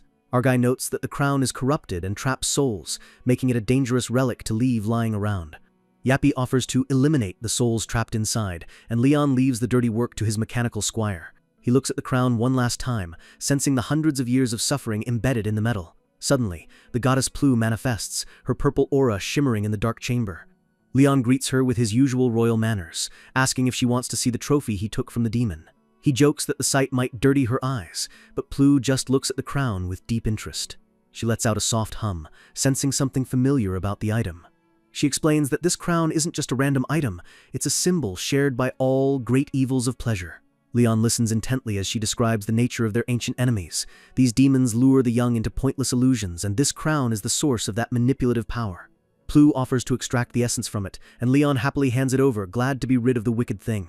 The goddess smiles, thanking Leon for his hard work and his continued dedication to the Pantheon. Leon bows slightly, saying he only did what any true king of Lionheart would have done. Plu tells the hot-headed war god Petos to say his greetings too, but he just grumbles in the background. Petos finally manifests, his long pink hair flowing like fire as he gives Leon a begrudging, "Good job." Plu teases him, telling him he should learn to be more honest about how impressed he is with their MC. Leon cuts through the banter, telling both gods that he has a very important request for them. Petos grins, eager to hear what the king wants, even if he pretends not to care. Leon looks over at the skeletal remains of Ricardo and his knights, his expression softening with respect. He asks the gods to take their souls and give them the rest they've earned after a century of hell. The two divinities look over the field of ancient swords and bones, weighing the lives of the fallen. Petos is skeptical, noting that these men were outcast from the normal cycle of life and death when they became undead. Plu snaps at him, reminding him that the cycle of death is her territory, and he shouldn't interfere. Petos shrugs, backing off as the goddess of death prepares to make a final judgment. She addresses Leon directly, acknowledging the gravity of what he's asking for. Normally, those who oppose a death warrant by becoming undead are punished, not rewarded. But as the goddess walks toward the queen, the atmosphere in the room begins to change. Beatrice wakes up and immediately begs for the souls of her knights to be forgiven. Ricardo, still in his Death Knight form, tells his queen to worry about herself instead of them. Beatrice pleads with the divinity of the other world, asking her to reconsider the fate of her loyal men. Plu remains silent for a long moment, letting the tension build in the quiet chamber. She bluntly states that no one in the Pantheon would normally accept the souls of the undead into paradise. Beatrice's heart sinks, thinking all their sacrifices were for nothing. However, Plu continues, noting that their good deeds and loyalty have actually touched the gods. The goddess smiles at Leon, saying that because the King of Lionheart personally requested it, she will grant them entry. She promises to purify their souls and give them a brand new chance at life in the world beyond. The goddess steps forward, her feet barely touching the ground as she glows with a soft, ethereal light. She has a suggestion for the queen, a way to ensure her knights truly find rest. She tells Beatrice to become her priestess on Earth and help Leon spread the faith of the Pantheon. In exchange, she will personally oversee the reincarnation of every single Sparrow Knight. Beatrice doesn't hesitate for a single second. She's found a new purpose. The clouds of corruption finally part, revealing a clear sky over the liberated kingdom. "I will do as you say," she declares, her voice ringing out with newfound strength and hope. Leon and Beatrice walk out of the castle gates together, the nightmare of Sparrow finally laid to rest. Leon's face remains serious as he looks toward the horizon, knowing the cost of this victory. He leads the queen toward his group of trainees, who are already waiting for him in the streets. He calls for Daisung and demands a full report on the damages and casualties from the final battle. Daisung's face is pale, his eyes red from holding back tears. He reports that while the Grail healed most of the injured, 6 of their comrades didn't make it. One of the female trainees breaks down in tears, the reality of their hellish training turning into a real-life funeral. 6 bodies are laid out in the street, a heavy price for a raid that was supposed to be a training mission. Leon says the damage is minor for a battle against endless demons, but he draws his sword for a different reason. He kneels before the fallen, resting his forehead on the hilt of his blade in a silent prayer of respect. He calls upon the god of war and fire, his voice low and heavy with grief. He tells the gods that these warriors met an honorable death, fighting for a world that wasn't even theirs. He asks Pedos to wash away their sins and praise their courage before they enter the final rest. He prays for them to enjoy eternal feasts with the gods, an honor reserved only for the bravest souls. As he prays, golden embers begin to rise from the bodies, swirling around the grieving soldiers. Leon orders Daesung to list every name and notify their families, promising that the Pantheon will never forget their sacrifice. The golden light intensifies, and for a moment, the street is filled with the warmth of a setting sun. The MC stands up, his duty finished, and tells the survivors it's time to return home. A series of system windows flicker, denying entry to paradise because their faith and honor were too low. Back on Earth, the Hunter Association has fully deployed, surrounding the massive, swirling red gate with heavy artillery. A full week has passed, and just as the higher-ups were about to give up hope, the portal begins to glow. Leon walks out of the gate with Beatrice by his side, followed by his battered but victorious trainees. The association president, Oh Kang-yuk, personally meets with Leon in a high-security office to register Beatrice as a survivor. The president bows his head, expressing his deepest condolences for the 6 hunters lost in the gate. Leon just nods solemnly, the weight of leadership still visible in his tired eyes. The president is shocked to hear about the great demon, realizing how close the world came to a total catastrophe. Leon stares at him, his blue eyes piercing through the president's diplomatic mask. Our guy announces that he's going to personally meet the families of the deceased hunters to pay his respects. The president warns him that it might be an unpleasant experience, as grieving families often look for someone to blame. Leon shut him down, saying he understands their pain better than anyone and that he will shoulder their anger. He addresses the president with a look of absolute urgency that freezes the man in his seat. He tells him to release the combat videos immediately and start recruiting every hunter they can find. The demons are coming for Earth, and Leon knows that they need a real army, not just celebrity hunters. The president agrees to start the planning, watching as Leon walks out toward the Pantheon's new headquarters. Later, at the Naju Plains Pantheon building, Leon sits alone in his office, looking out at the horizon. He's not resting. He's thinking about the suspicious movements of the demon legions he sensed in the Red Gate. He knows he can't wait for the world to prepare itself. He needs to find a way to strike first. He decides that if he wants the job done right, he has to go inside and consult the masters. He closes his eyes and focuses on his heartbeat, diving deep into the divine realm stored within his soul. A massive lightning-like energy pulse signals his arrival in the paradise of souls. He opens his eyes to find himself in a lush, beautiful forest that smells of ancient magic and summer air. A familiar voice welcomes him home, and Leon's expression finally relaxes into a genuine smile. He's greeted by Saintess Anjak and a group of legendary knights, all bowing to their beloved king. The massive gates of the inner castle swing open as they hail him as the greatest Grail guardian. Leon asks Anjak how everyone has been finding paradise, enjoying a brief moment of peace with his old friends. The Saintess smiles, telling him that everything is perfect thanks to his continued protection. He greets Sir Gildas and Sir Antok, the legendary warriors who fell long before him. They joke that they would have arrived sooner if they knew how great the afterlife was, and Leon joins in on the laughter. But the atmosphere shifts when a man with a regal presence approaches and calls him former king. It's Argan Majesty Lionheart, Leon's predecessor, looking remarkably calm for someone who's been dead for centuries. Leon bows respectfully, and Argan jokes that they literally share the same heart, so there's no need for formalities. Argan confirms that the new souls from Sparrow have arrived and are being treated with the highest honor. He looks Leon in the eye, sensing that his successor didn't just come here for a social visit. Leon admits he needs to hold a reunion with the Pantheon gods and seek the wisdom of his ancestors. He explains that Earth is in grave danger, and he needs tools that only the inner paradise can provide. Argan tells him he'll need to head to the sacred forest and offers him Pithelion to get there faster. A pair of massive feathered wings erupts into the frame, belonging to a legendary Pegasus. Leon mounts the divine beast and takes to the sky, soaring over the vast, beautiful landscape of his own soul. He looks down at the fields below, his mind drifting to his spectral horse Stallion back on Earth. He hopes that one day he can bring all his companions here to run through these fields together. But first, he has to ensure there's a world left to save, which means finding a worthy successor. He guides Pithelion toward a grove of massive, glowing trees that radiate an ancient, heavy power. The Pegasus lands gracefully in a clearing where the very air feels thick with wisdom. Leon steps off and looks around, sensing the eyes of the sages of the forest watching him. He announces his arrival, his voice echoing through the silent, majestic grove. He introduces himself as the Lord of Dragonia and the owner of the holy relics, showing proper respect to the ancient trees. One of the massive trees begins to groan and shift, its bark twisting into a human face. The World Tree Sage, Gunrar, opens his eyes and acknowledges the king's presence with a deep, rumbling voice. He notes that all living beings, and even the gods, are indebted to Leon for keeping this paradise alive. Gunrar welcomes him warmly, and Leon hums, flattered by the kindness of such an ancient being. The sage asks what brings the descendant of the Dragon Slayer to the paradise of the dead. Leon addresses Gunrar as a friend and says he needs to meet the youngest among the world trees. The ground shakes as the roots of the forest begin to move, clearing a path for the king. Birds scatter into the sky as a new, vibrant energy fills the clearing. Leon looks at his longtime friend with a look of nostalgia, remembering the battles they fought together. Gunrar asks again what Leon could possibly need from him at a time like this. Leon bluntly states that he needs a seedling, a piece of the world tree to take back to Earth.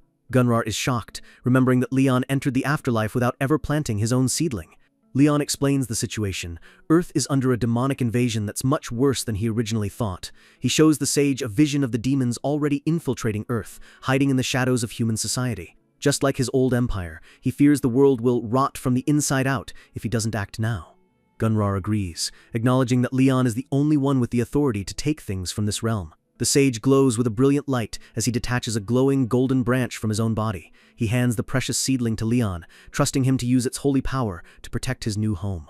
Leon thanks him, feeling the weight of the gift, and says it was good to see his old friend one last time.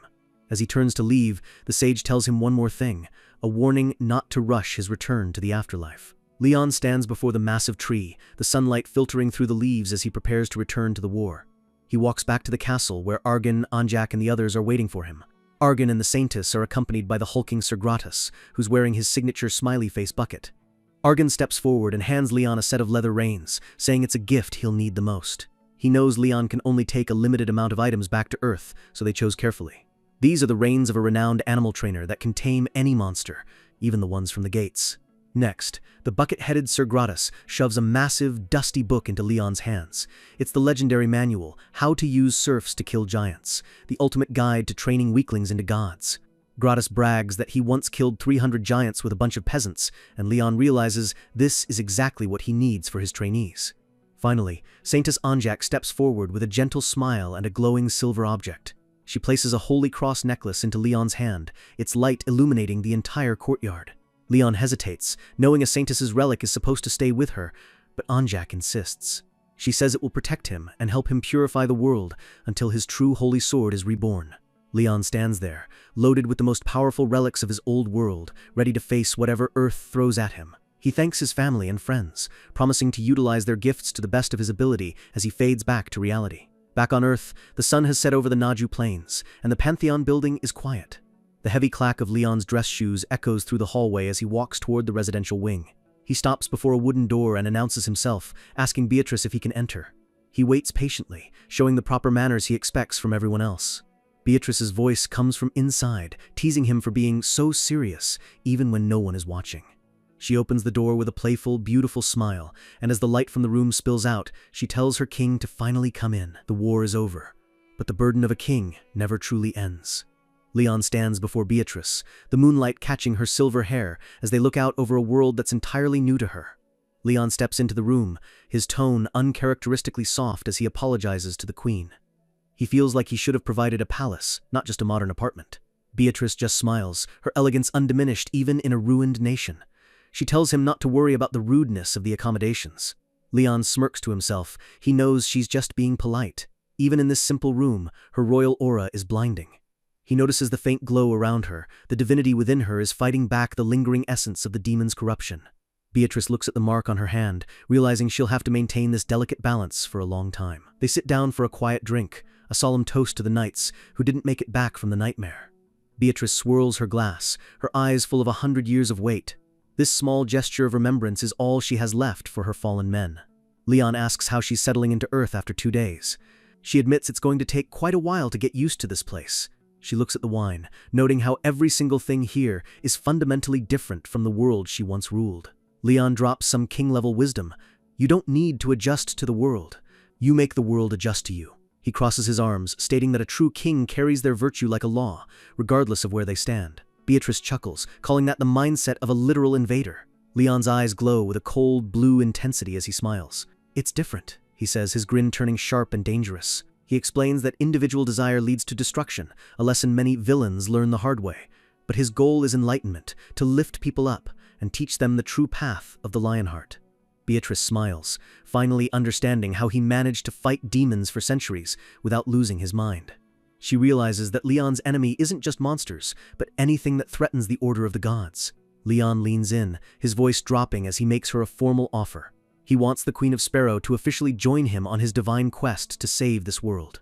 Beatrice gives him a playful, beautiful look, already knowing her answer. She places a hand on her heart, stating that she's deeply indebted to him for saving her kingdom. But there's one thing she needs. Her eyes flare with a purple light as she mentions the archdemon of pleasure. She wants Leon to train her so she can personally delete that monster from existence if it ever shows its face again. Leon laughs, loving that energy. If it's about killing demonic parasites, he's all in! He gets a twisted, manic look on his face, reminiscing about the creative ways he uses divine laws to erase demon souls. Beatrice joins in, mentioning how her kingdom used to boil demons just to see if they could finally feel trauma.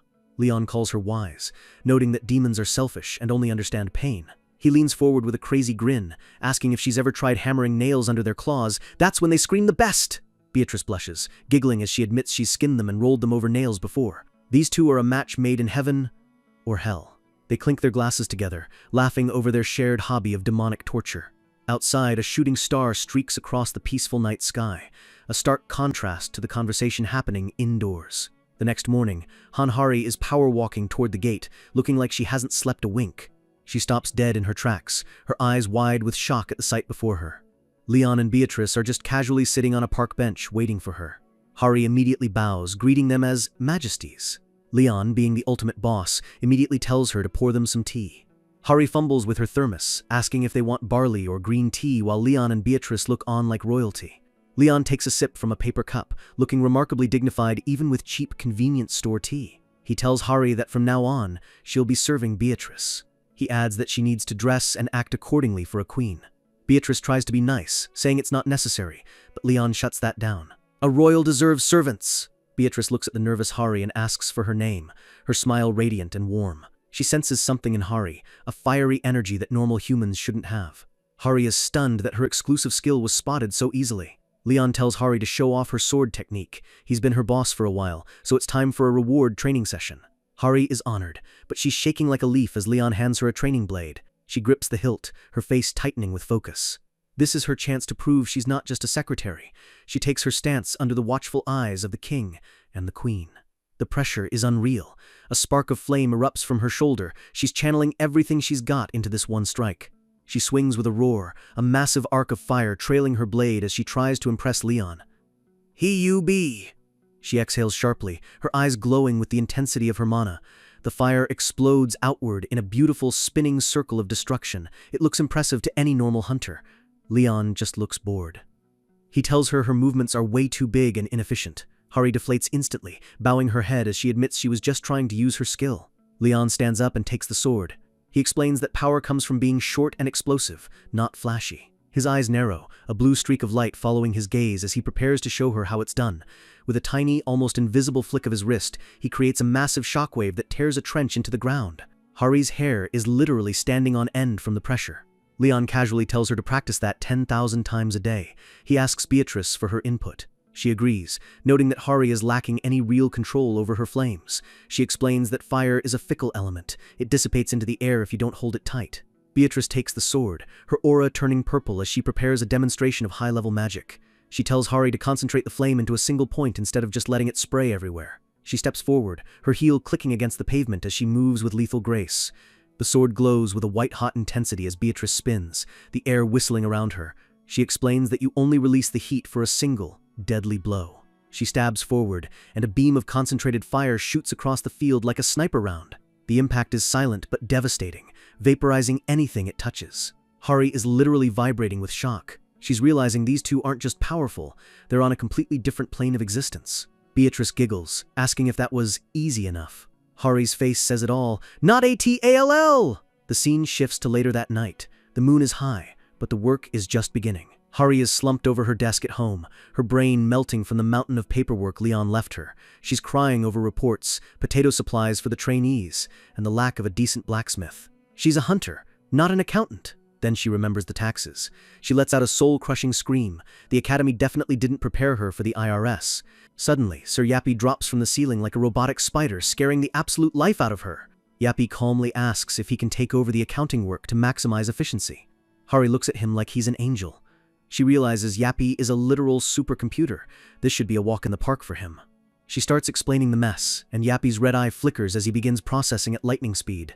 In seconds, Yappy has cross-referenced big data, handled meal costs, and registered armor production. He's a beast! His visor glows with a digital green light. He's hacking through red tape like it's butter. He's already applied for special agricultural support and tax benefits for the Pantheon farm. Hari stares at him, her jaw on the floor. She's terrified by how fast he's working. He even got welfare benefits for the trainees' families. Yappy is the MVP of the guild. Hari is cheering, her stress vanishing instantly. Yappy just tells her to report back if there's more trouble. Then Hari remembers one more thing. She needs a proper servant's uniform to wear in front of Beatrice. Yappy calculates that a maid uniform is the most logical fit for a Middle Ages-style servant. Hari thinks it's a great idea! She tells him to order a reasonable one based on big data. Yappy's eye glows. He's on it. The sun rises over the city, and the streets are bustling with activity as the next phase of Leon's plan begins. A pair of polished black shoes steps off a bus, moving with a confident, rhythmic click. It's Han Soho from the Hunter Academy's A-class. He looks every bit the elite student in his dark cloak. His classmate Jae-hyuk notes that way more people showed up than they expected for this meeting. Suho smiles, saying it's expected after what happened a few days ago. We get a flashback to when Leon visited the Hunter Academy to recruit some new blood. Leon stood before the students with his arms crossed, telling them he wasn't looking for soldiers, but seedlings of knights. He promised to teach them more than just fighting. He's teaching theology and horsemanship too. The students were baffled. Did this guy really just say theology? The confusion was everywhere. When one student complained that they specialize in archery, Leon roasted him instantly, saying that kind of attitude is fit for a peasant soldier, not a knight. The students were initially pissed at Leon's arrogance, thinking he was just a loudmouth with a fancy title. But then, Leon mentioned he could teach them simple divine laws, powers that anyone could use. He held up a hand, a ball of golden fire igniting in his palm without using a drop of mana. He placed a hand on a student's head, and the boy's eyes lit up as a surge of overwhelming power flowed through him. In that single moment, every student in that room was sold. Power talks, and Leon is the loudest speaker. Back in the present, Suho and Jae-hyuk are still in shock. A power that lets anyone use magic? That's world-changing. A voice from behind corrects them. It's not magic. It's Cheon Soyeon, the granddaughter of the Divine Sword Guildmaster. She looks sharp and ready for business. Jae-hyuk teases her about being there, reminding her how mad she was when Leon called her a peasant. She blushes, still holding a grudge but unable to deny his strength. She pulls out her phone and shows them the Pantheon TV YouTube channel. It's blowing up. Leon is literally posting tutorials on divine laws and fluctuating gates. He's making faith a viral trend. The students worry if it's okay for him to just give away secrets like this, but they can't stop watching.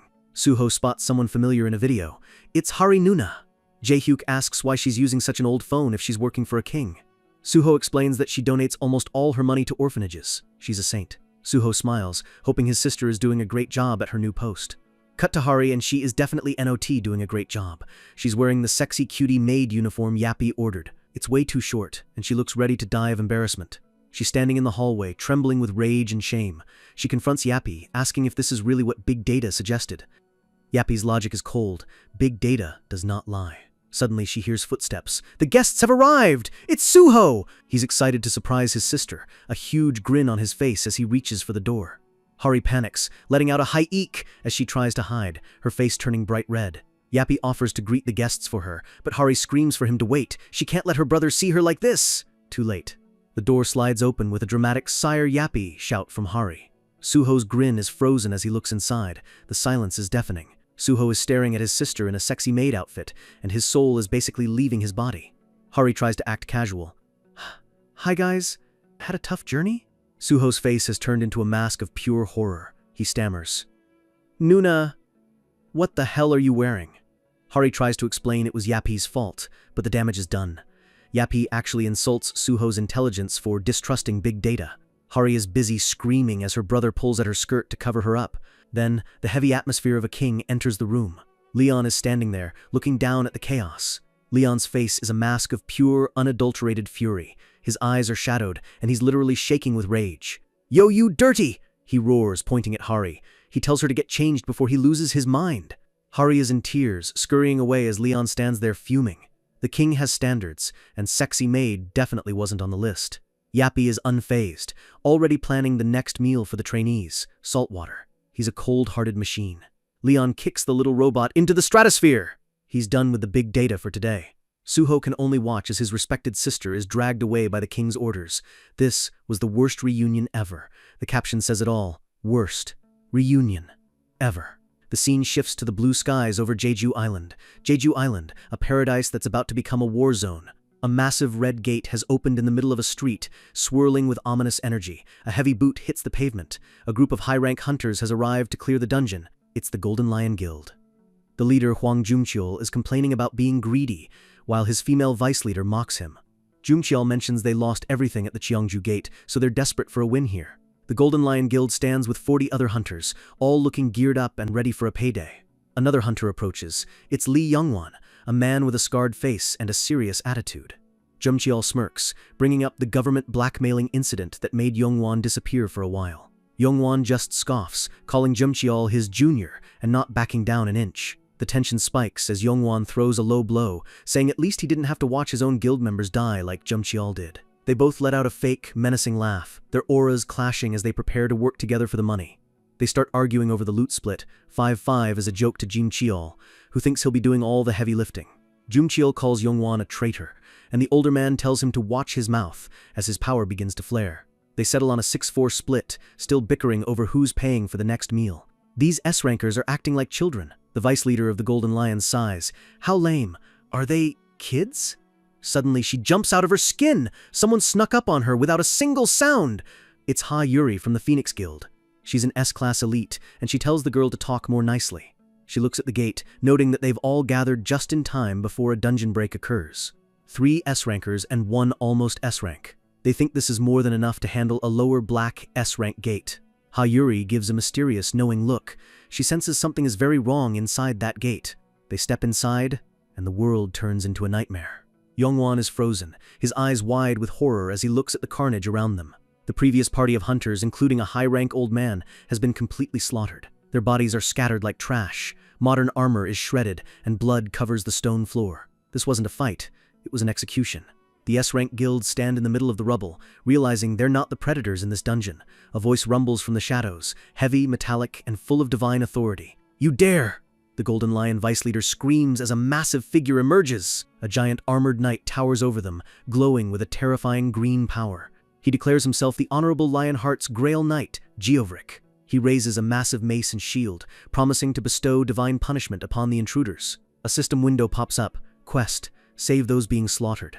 His visor glows with a murderous green light. He's not a demon, but he's definitely an enemy. Huang Jungcheol and his squad are staring death in the face, realize that the monster standing before them isn't a demon, but something much more terrifying. The massive armored knight, Geovric, looms over them, calling them outsiders who have no right to be in this sacred place. He demands to know why these mercenaries have dared to harm the royal military, his voice booming with the authority of a lost age. The Golden Lion vice leader grits her teeth, wondering what the hell this canhead is even talking about. Lee Youngwon steps forward, putting up his hands and trying to play the diplomat, claiming there's just been a huge misunderstanding. He lies through his teeth, saying the other knight attacked them first and they were just defending themselves. Geovric isn't buying it. He slams his massive warhammer down, the impact shattering the ground and silencing the cowards. He scolds a younger soldier named Delian for his impatience, but his eyes never leave the hunters. Youngwon continues to grovel, hoping that a quick apology will let them get out of this alive. He thinks he's won, smirking as he assumes this honorable knight is just another easy-to-manipulate fool. But Geovric shifts his weight, the sheer pressure of his presence, making the air feel heavy and cold. He declares that killing 6 soldiers of the kingdom is a sin that cannot be washed away with simple words. The hunters back away, realizing that the giant isn't looking for an apology, he's looking for blood. Geovric raises his glowing green hammer, the energy pulsing with a hunger for divine punishment. He delivers a chilling sentence. Since 6 passed away, I will merely take 60 heads. The screen fades to a bright, mocking sky as the screams of the hunters begin to echo through the gate. Back on the peaceful side of Jeju Island, the sun shines over a quiet ranch, completely oblivious to the massacre nearby. Han Hari leads the group of academy cadets through the fields, her new-made uniform fluttering in the wind. Jaehyuk complains about the lack of modern facilities, calling this place nothing more than a boring countryside. He looks over at the local cafeteria and is weirded out by the hunters just drinking water like it's some kind of cult. Hari announces they've finally arrived at the training grounds, a bright smile on her face that hides the coming nightmare. Jaehyuk and Soyeon freeze, sensing a violent, murderous aura coming from just beyond the fence. The training grounds are a literal war zone, with hunters beating each other until their skin bursts and blood sprays. Jae-hyuk asks if he's dreaming, but Hari just calls this basic training for the king's soldiers. A trainee gets his jaw nearly ripped off while screaming for more power. This isn't a school, it's a meat grinder. Hari explains there's a deeper meaning to this violence, her eyes gleaming with a hint of Leon's own madness. She tells the terrified cadets they're lucky, while Jae-hyuk is already looking for the nearest exit from this insane asylum. Suddenly, Leon appears behind him like a ghost, his voice cold and steady. The cadets jump out of their skins as the king himself welcomes them to his military. He tells everyone to pause their training and take a seat, commanding the entire field with a single sentence. Hari quickly rolls out a royal cushion for him, making sure her king doesn't have to touch the common dirt. Leon takes his seat, and the cadets are baffled by the sheer level of worship Hari is showing him. Leon tells Hari to sit with the students, informing her that she needs to prepare to become a mission knight as well. Hari is startled, but immediately agrees, knowing that when Leon says, "aim higher," he means it. Leon closes his eyes for a second, letting the tension build before the real test begins. He announces that he will choose only the most talented among them to become his personal disciples. Suho looks over at his sister, but Hari is too busy worrying about her brother's safety. She whispers a frantic warning to Suho, "Do not be rude to him, I'm serious." Suho gives a confused wondering why his sister is acting like they're in the presence of a nuclear bomb. Leon's eyes snap open, glowing with a sharp blue light. "I'll have to see your skills first." He gives a simple command that sounds like a death sentence. "Everyone, raise your swords and attack me at once." The cadets are paralyzed with fear as Leon adds that the time limit is simply until the last one of you falls. He releases a burst of divine energy that blows the dust away, reminding them he has the Holy Grail to heal any unfortunate injuries. He looks at the 40 students and mocks them, saying he'd be happy if even one of them managed to land a single hit. Hari screams for them to move, but Leon is already smirking. He's done talking. A cadet doesn't even see the movement before he's caught in the king's sights. "First one," Leon whispers, his finger glowing with a concentrated point of power. He sends the boy flying with a single flick, the impact sounding like a cannon going off. The cadet lands with a massive bump on his head, completely out of the fight before he even realized it started. Leon gives a menacing "come at me" gesture, inviting the rest of the fodder to their doom. Jae-hyuk is the next to go down, a massive lump forming on his head as he realizes he's way out of his league. Suho looks around in horror, seeing his elite classmates scattered across the dirt like broken dolls. Leon walks calmly through the carnage, telling them they all have a long way to go before they can call themselves warriors. Jae-hyuk groans from the ground, realizing they didn't even hesitate, yet they were still crushed instantly. Hari is gasping for air, feeling like she just went through a 10-man raid boss fight all by herself. The reality hits them all at once. There wasn't a single opening in the king's defense. Leon moves like a shadow, his speed so high that the students' eyes can't even track his path. He appears right beside Suho, his smirk saying more than words ever could. He reaches out a hand, the divine pressure alone making the space around them vibrate. The cadets try to mount one final, desperate defense, swinging their blades with everything they have left. Leon just weaves through them, a literal god among insects as he prepares to end the session. Hari leaps from the air, her blade glowing with a faint flame as she tries to catch him off guard. She grits her teeth, her face twisted with the effort of trying to prove she's worthy of being a knight. The explosion of mana is huge, but when the smoke clears, Leon is still standing there, unfazed. He smiles at her, his eyes cold but impressed as he notes her growth. Hari falls back, her legs giving out from the sheer exhaustion of the training. Soyeon tries a sneak attack, her movements sharp, but Leon is already 5 steps ahead of her.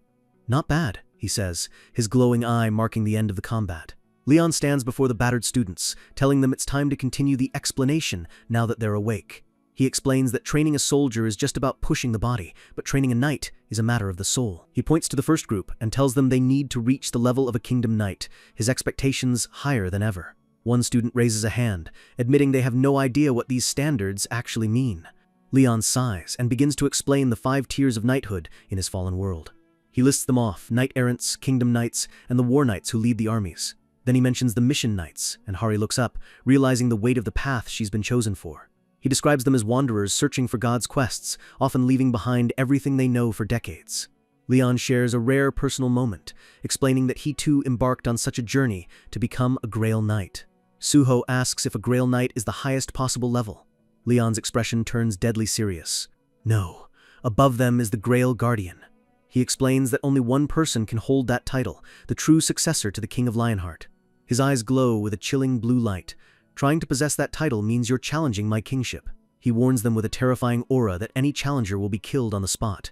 Then his aura vanishes as he admits his power has been weakened, and he's currently only on the level of a Grail Knight. Jaehook and Soyeon are sweating buckets. How the hell is THIS version of him considered weaker? Jaehook asks just how strong a real Grail Knight is supposed to be. Leon pauses, his mind drifting back to the battlefield.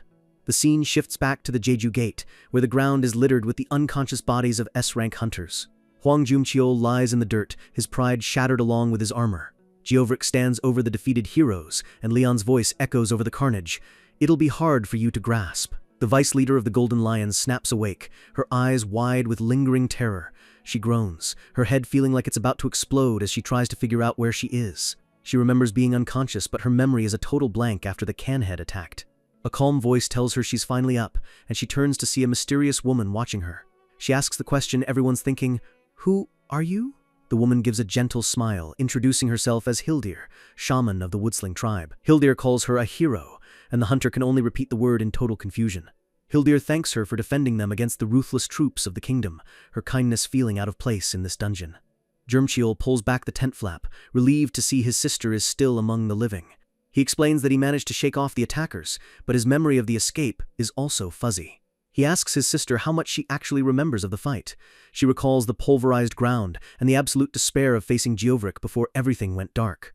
Jumcheol lets out a heavy sigh, realizing they both lost an entire day's worth of memories. He recounts their narrow escape, using smoke bombs to flee when their spells failed against the night. He admits that the monster was absolutely crazy, his strength making their S-rank titles feel like a joke. He credits the Woodsling tribe for helping them hide and recover from the relentless pursuit. He reminds her that she got hit directly by a hammer, giving her goosebumps as she remembers the near-death impact. He tells her to be grateful, as she was on death's edge for 2 days before the shaman saved her. She's shocked that their own high-level healers couldn't recover her wounds. Hildir explains that Geovric uses a curse that prevents wounds from healing, turning the power of life into a weapon of decay. The shaman places a hand on her shoulder, her aura pulsing with a warm, restorative light. She reveals she imprinted a special recovery spell on her skin to counter the knight's curse. The tribal markings are a unique skill of the local tribes, with each symbol providing a specific buff. The hunter thinks the markings look pretty cool, and her brother asks if she's finally strong enough to stand. There's a major meeting about to happen, and the stakes couldn't be higher. The S-rank hunters gather in a large tribal tent, faces solemn as they prepare to talk strategy. Tribal Chief Beldi speaks up, explaining how the Crown's army has slaughtered his people for years, calling them heretics. He describes the gruesome executions and the suffering his people have endured under Geovric's iron rule. He closes his eyes, the weight of his failed resistance evident in every line on his face. He reveals that 3 of their allied tribes have already been completely annihilated. In their desperation, they turn to the gods for help, praying for a miracle to save them. Beldi believes the hunters are the heroes who finally answered their call. Jumcheol grits his teeth, admitting that Geovric is strong as hell, even against a 150-person raid team. He warns them that Geovric's armor can withstand a charging bull, and he can heal even charred flesh in seconds. Worse, his entire army gains the same regeneration as long as the knight is still standing. Youngwon notes that the only thing that even scratched him was a specific armor-penetrating vambrace. The hunters start brainstorming, wondering if they can find more armor-piercing items. Hildir chimes in, suggesting that her tribe's molar marking might have a similar defense-ignoring effect. A system window appears. Mazer's molar marking increases armor penetration and strength. Youngwon looks at the glowing mark on his hand and feels a surge of hope. Now, they actually stand a chance. Chief Beldi nods, satisfied that the preparations for their counterattack are finally complete. He looks at the S-rankers with desperate eyes and pleads with them to save his people. He promises that the Woodsling tribe will do anything to assist them in the final battle. The scene cuts back to the ranch, where the sun is high and the air is filled with the smell of grass. A beautiful white horse neighs, catching the attention of the academy cadets. They are at the June Ranch on Jeju Island, a place famous for its top-tier breeding stock. Leon is taking them here for the next stage of their training, horsemanship. One cadet is losing it, claiming this is his first time ever seeing a horse in real life. Leon turns around, his presence as regal as ever as he greets the ranch owner. He smirks, noting that the horses here are decent, and thanks the man for accommodating them. The ranch owner is honored, bragging about his top-notch breeding stock and racehorse lineages. Leon agrees that a horse is only as good as its sire, his eyes scanning the field for a worthy warhorse. He turns to the cadets and commands them to listen, the atmosphere instantly turning serious. He explains that for a knight, a horse is a lifelong companion, not just a tool. He gives them a rare, soft smile, telling them it's crucial to bond and move as one with their steed. He tells them to approach a horse they like and try to connect with it before they ride. The students cheer and run off into the field, excited for a training session that doesn't involve getting beaten to a pulp. Leon stands with the owner, who is bowing and scraping, clearly terrified of the king's reputation. Beatrice approaches, shielded from the sun by Hari, who is acting as her umbrella-carrying maid. Leon greets the queen, taking her hand with the grace of a true gentleman. He asks for the honor of assisting her, and Beatrice accepts with a radiant, playful smile. Hari looks on with a deadpan expression, probably wondering when her life turned into a romance manhwa. They head toward the center of the ranch, where the most powerful horses are kept. Leon hums as he watches a sturdy brown horse grazing, his mind already assessing its potential. He notes that the stock is pretty decent, his standards still being ridiculously high. Beatrice asks for a recommendation, and Leon points her toward a specific steed. He suggests the black steed over there, and Beatrice prepares to mount with effortless elegance. Leon tells the maid, Hari, to go pick one for herself as well. Hari is surprised but starts looking around, eyeing a pretty white horse that sparkles in the sunlight. Leon shuts her down instantly, telling her to pick the sturdy yellow horse because it's more muscular. Hari sighs, yes sir, her dreams of a pretty horse crushed by Leon's practical standards. Suddenly, Leon's eyes sharpen as a thought occurs to him. He pushes Hari out of the way with a, "Move aside, woman!" his royal manners vanishing in an instant. He reaches out a hand, his aura turning soft and golden as he approaches Beatrice. "Allow me to assist you, my lady," he says, leaving a crying Hari in the dust. He really has no mercy. He helps Beatrice mount her horse, the two of them looking like a perfect royal portrait. Hari is left with the yellow horse, looking like she's about to give up on everything. Suddenly, a cadet runs up screaming for your majesty, his voice full of panic. Leon turns around, annoyed that his peaceful moment is being interrupted. The cadet holds out a phone. It's an emergency call from Oh Kang-yuk, the association president. Leon's expression turns cold. "Understood. Put it through." The president's face appears on the screen, looking older and more tired than usual. He wastes no time, begging Leon for his assistance in a matter of life and death. He warns that there's going to be a major dungeon break soon if they don't act now. Leon tells him point blank that cleaning up their messes isn't his responsibility.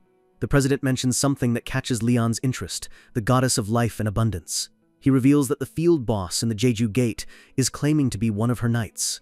Leon's eyes go wide as the screen shows Geovric, the canhead. Imagine coming home to find your legendary heroes have turned into literal butchers, and you're the only one who can stop the slaughter.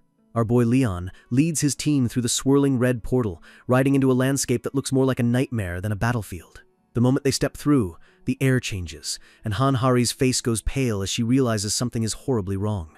She stares at the horizon, her voice trembling as she whispers that what they're seeing is just way too cruel for any human to endure.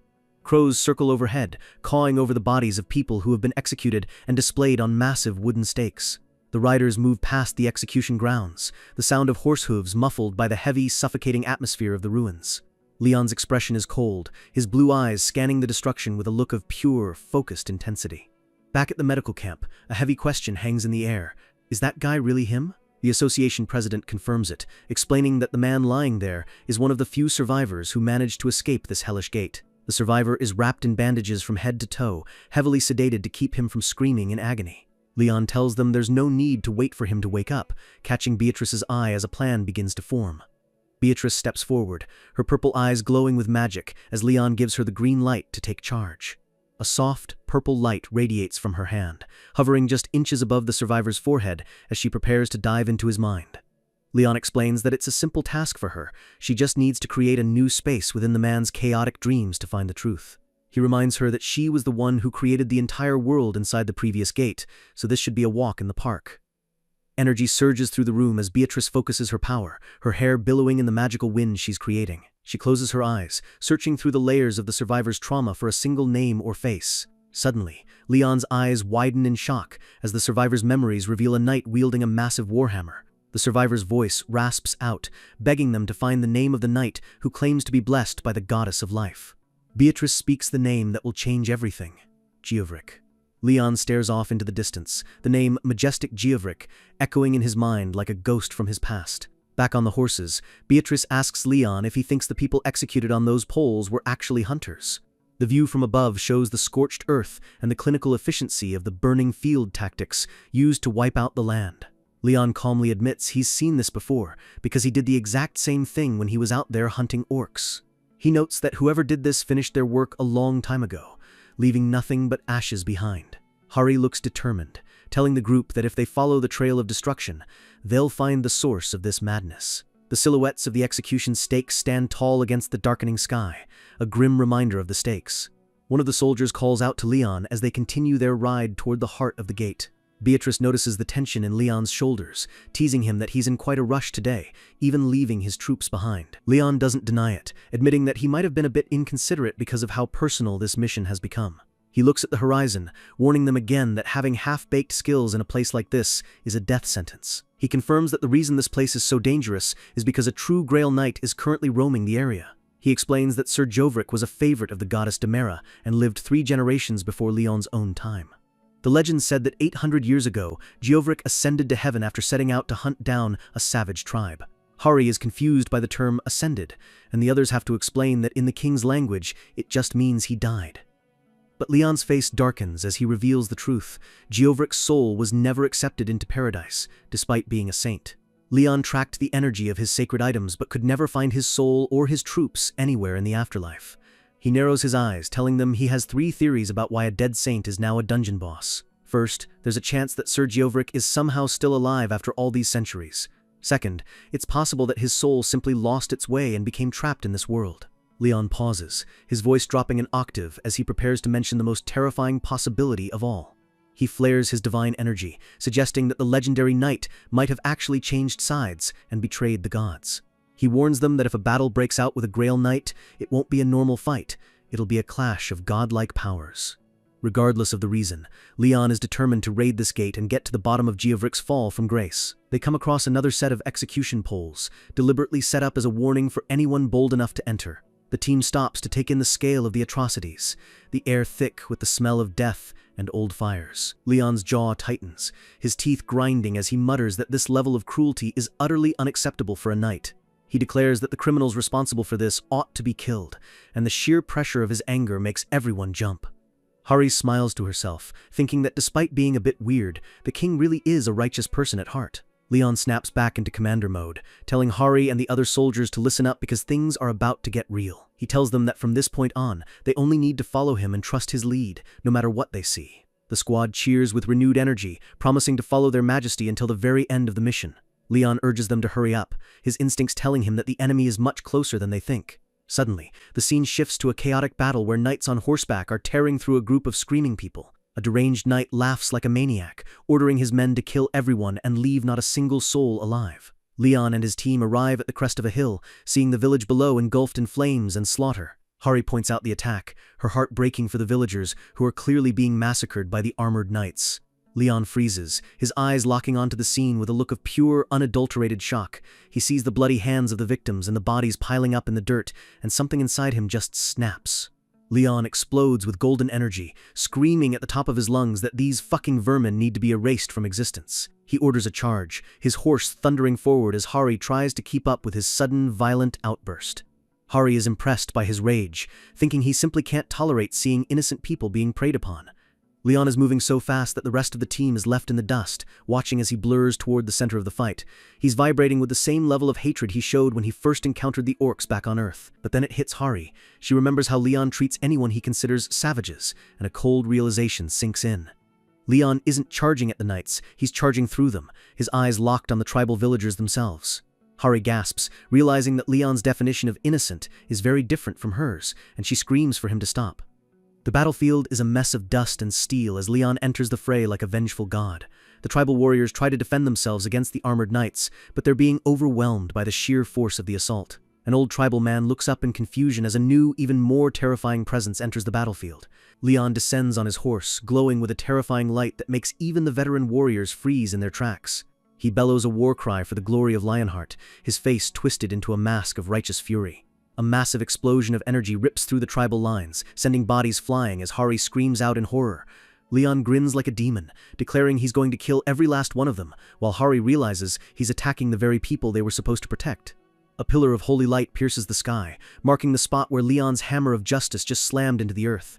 Hari and the other hunters are left speechless, unable to comprehend why their righteous king is massacring the natives. Leon's blade is dripping with blood as he stands over a fallen warrior, his breath coming in ragged, angry hitches. He looks down at them with pure disgust, calling them mere insects, and refusing to even listen to their pleas for mercy. With a sickening crunch, he finishes his target, his eyes already searching for the next savage to purge from his sight. He laughs manically, calling out for his next prey and urging his horse forward into the thick of the slaughter. The Earth Hunters are panicking, wondering if Leon has finally lost his mind, or if he was always this insane. Hari's heart is pounding against her ribs as she watches the man she respected turn into a literal monster before her eyes. She realizes that Leon isn't just killing, he's having the time of his life siding with the brutal knights of the gate. She reaches for her weapon, thinking she has to stop him before he wipes out every last survivor in the village. Suddenly, Beatrice's hand lands on her shoulder, her calm voice telling Hari to wait and stay her hand. Beatrice tells her to believe in the king, promising that there is always a deeper reason behind his seemingly madness-driven actions. Leon's laughter echoes across the burning village as he continues his rampage, his golden energy lighting up the dark smoke. A system window pops up showing a new record as Leon boasts about having taken down 5 of them already. Hari asks if Beatrice is sure he isn't just acting out of pure resentment, and Beatrice admits he does tend to get a bit excited in battle. The hunters realize they have no choice but to stand back. They couldn't stop Leon even if they tried their hardest. The narration explains that the reason they aren't stepping in isn't because they lack justice, but because they understand the nature of the gate. The hunters know that the people inside these gates are often just fakes or echoes of the past. A stark white screen reminds us that these entities are just constructs created from the memories of the gate's core. Unless they are confirmed survivors, every NPC and monster is just a remnant of some ancient tragedy. Therefore, Leon's actions are framed by the logic of the system. He's clearing out the trash to reach the objective. Whether they are massacred or executed, the system doesn't see it as a sin, because they were never truly alive. Leon screams that he won't leave a single one of them alive, telling the remnants to die in misery and pain. The village is left in ruins, the bodies of the tribal warriors littering the ground as the smoke begins to clear. The armored knights of the gate approach Leon, their heavy boots thudding against the blood-soaked earth. Leon stands tall as the knights gather around him, his team watching from a distance with bated breath. A knight removes his helmet, revealing a scarred, stern face that looks like it's seen 1,000 battles. The knight drops to one knee, greeting Leon as a living saint and a true Grail Knight. Leon tells him to rise, reminding him that they are still on a battlefield and there's no time for formalities. The man introduces himself as Toskata Vendelic, a knight of the Labanine Dawn Knights and brother to a lord. Leon recognizes the name of the city, asking if his brother is truly the lord of that distant land. Toskata admits he was the only one in his family whose talent was acknowledged, and he was supposed to start a pilgrimage after this raid. Leon stares at him, his internal thoughts revealing that he has no memory of a knight named Toskata Vendelic in his history. He realizes that if this man had ever become a Grail Knight, Leon would have met him in paradise, meaning he must have failed his mission. Leon looks at the faces of the other knights, realizing they are all forgotten heroes who never made it into the annals of history. He introduces himself with his full title, Leon Dragonia Lionheart, the owner of the Lionheart itself. He summons a manifestation of the goddess Ariana, her golden light radiating from his chest to prove his divine lineage. The knights gasp, realizing they are standing in the presence of someone truly enveloped by glorious holy light. Toskata is stunned, wondering if this is some kind of joke, but he knows no knight would ever dare fake being the king of the Lionheart. Hari realizes that in these knights' era, the king of the Lionheart must have been a completely different person. Toskata decides to trust Leon, while Hari is baffled that the knights are so easily swayed by a bit of light. Leon gets straight to business, asking the knights if they are here to raid the barbarians of this land. Toskata confirms it with a salute, addressing Leon as Your Majesty, with absolute conviction. Leon's face is shadowed as he asks the most important question, is the War Knight leading them Sir Geovric? His eyes glow with a piercing blue light as he speaks the name of the Grail Knight of Life and Fertility. Toskata is surprised that Leon knows the name, but he quickly confirms that Geovric is indeed their leader. Leon tells them he needs to meet Geovric urgently, his voice carrying a weight that brooks no argument. Toskata points the way, mentioning that Geovric is currently leading a group to hunt down the remaining remnants. A crow perches on a statue of a flayed man, a grim reminder of why this group is known for their skinning tactics. Leon listens as Toskata explains that the legendary knight is already on his way to the main battle. The knights cheer, boasting that Geovric will soon massacre all the dirty savages and bring glory to their cause. Leon simply nods, his face unreadable as he prepares to confront the ghost of his past. A text overlay appears, the Grail Knight Geovric. The image of Geovric's cold, green glowing helmet looms over Leon's determined face. Goes through a mishap in this war. The scene shifts to a massive tribal camp at sunset, the air filled with the sounds of preparing for an all-out war. Sharpened stakes line the perimeter of the camp, showing that the tribes aren't going down without a fight. A tribal sentry stands watch on a high tower, looking out over the desolate plains for any sign of the armored invaders. A group of elite modern hunters stands ready, led by a man with a massive hammer who smirks as he senses the enemy's approach. High above, Jovrik descends on a winged horse, looking every bit the divine executioner he claims to be. Behind him, an army of knights raises their spears, their armor clanking in a terrifying rhythmic unison. One of the hunters gulps, questioning if this is really just a red gate. It feels more like a death sentence black gate. A tribal leader reminds them that all the tribes have united because the knights have been attacking everyone in their path. A hunter looks at a glowing mark on her hand, knowing they need every bit of help they can get to survive this. The system screen lists the massive buffs they've received, molar markings for 35% armor penetration, and several animal seals. These seals are only granted to those who worship the beast gods of the local tribes, giving the hunters a fighting chance. The hunters prepare their stances, hoping these ancient buffs will be enough to crack the armor of a Grail Knight. Jovrik looks down at them from his winged steed, recognizing them as the mercenaries who managed to survive their last encounter. He tells them he let them go out of mercy before, but his patience has finally run out. A hunter with a flaming sword shouts back that they're here to close the gate by taking his head. Jovrik's eyes glow through his visor as he gives them one last chance to drop their weapons and run. He notes they haven't committed any great sins yet, but the hunter laughs, telling him he's the one who needs to answer for his crimes. The hunter points to the execution grounds, asking if skinning children and old people is what he calls justice. Jovrik ignores the accusation, raising his massive hammer toward the sun and preparing to unleash his full power. He bellows that he has nothing to be ashamed of, and that every single one of his actions is the definition of justice. He declares that the hunters have crossed a line and will now receive divine punishment for their insolence. A tribal priestess prays in terror as the air begins to vibrate with an overwhelming holy pressure. The lead hunter screams for everyone to use their defense arts, knowing they only need to block this one attack to find an opening. A massive vortex of green energy forms in the center of the camp, threatening to swallow everything in its path. The knights behind Jovrik raise their swords, swearing to protect their kingdom and leaving their fates to the gods. Their collective faith begins to concentrate into a single point, feeding directly into Jovrik's hammer. The knights scream that they are giving their power to erase all evil, their voices merging into a single terrifying roar. The light becomes blinding as the miracle prepares to manifest in the physical world. Jovrik looks down at the hunters like they are nothing more than dust under his boots. He speaks a single absolute command that echoes through their very souls: kneel. The moment the miracle manifests, the laws of physics themselves are rewritten to favor the Grail Knight. A pillar of green light slams down on the camp with the force of a falling star, crushing everything beneath it. When the gods decide to play favorites, the battlefield doesn't just change, it literally breaks under the weight of their power. Jovrik stands tall, a knight chosen by the goddess of light and justice, his very existence proving that power isn't earned, it's granted by the divine. The sky turns a sickly green as he calls down a divine punishment, a massive explosion of energy that leaves a crater where an entire army used to stand. The hunters are left shaking as they realize they're seeing a divine law in action, a power that scales based on which god the knight serves. For a Grail Knight of life and fertility, punishment means the earth itself literally rejects your existence, crumbling into a bottomless pit. The survivors can only stare in horror, wondering what kind of monster could possibly do something this devastating with a single swing.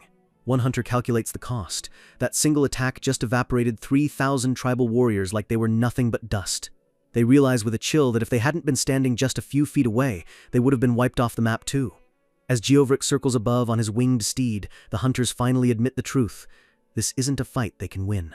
Jovrik lands, his armor clanking as he offers a prayer to his goddess, his voice booming with the weight of 1,000 years of war. He asks for protection over the earth they tread upon, viewing himself as the foundation of a new, purified world. He looks at the surviving savages and asks the gods to give these lost souls a chance for purification, which usually means death.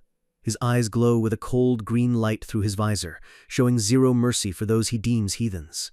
He raises his weapon again, declaring that all heathens must die, his aura flaring with a power that suffocates everyone nearby. The lead hunter grits his teeth, feeling the pressure of Jovrik's presence as if the air itself is trying to crush him. He screams at his team to surround the knights, hoping their superior numbers can somehow make up for the insane power gap. But the knights of the realm are moving in perfect unison, their horses thundering toward the hunters with unstoppable momentum. A hunter tries to block a charge, his shield vibrating from the sheer force of a knight who has spent decades perfecting the art of the kill. The knight swings his sword with clinical precision, a blue flash of energy promising a swift end to anyone in his way. The hunter barely parries the blow, the shockwave from the impact rattling his bones and throwing him off balance. The knight seems surprised, wondering how a mere mercenary could possibly have the strength to stand against a holy warrior. He realizes it must be because of the heathen's mark etched into the hunter's skin, and his disgust only makes him fight harder. The narration points out the one thing the hunters overlooked: they aren't just fighting monsters, They're fighting legends. The hunter is caught off guard as the knight's shield slams into his face, leaving him dazed and vulnerable. These knights might not have been saints, but they were honorable warriors who dedicated their entire lives to the quest of the gods. A massive blue shockwave erupts from the knight's sword, clearing the area in a display of raw, disciplined power. They were heroes who traveled the entire continent, constantly trying to prove themselves worthy in the eyes of the divine. Every step they took was a test of their faith, forging them into warriors that modern hunters can't even dream of matching. The knight looks at the mercenaries with pity, viewing them as nothing more than garbage that needs to be taken out. He orders his men to dismount and get into formation, turning a chaotic skirmish into a meat grinder of professional warfare. These guys have been wielding swords for decades, with the senior knights having over 100 years of combat experience. They have spent their lives massacring beasts and heathens, stopping invasions that would have wiped out entire nations. They have plenty of experience fighting things much stronger than a few hunters with tribal tattoos. The knight shouts, "Glory to the Pantheon!" as he drives his blade forward, forcing the hunters into a desperate retreat. The lead hunter realizes the situation is hopeless as more soldiers close in from the back, ready to finish the job. One hunter suggests running while they still have a chance, but the others know there's no escaping a Grail Knight. They can't even handle a small group of regular knights, so facing the field boss would be literal suicide. The leader considers calling for help from the other top 10 guilds, but he knows time is running out. A dungeon break is looming, and if they don't finish this now, the monsters inside will spill out into the real world. He mentions there's a way to end this smoothly, but his tone suggests it's a gamble that might cost them everything. The images of the goddesses, Ariana and Demera, flicker in their minds, symbols of a world they don't truly understand.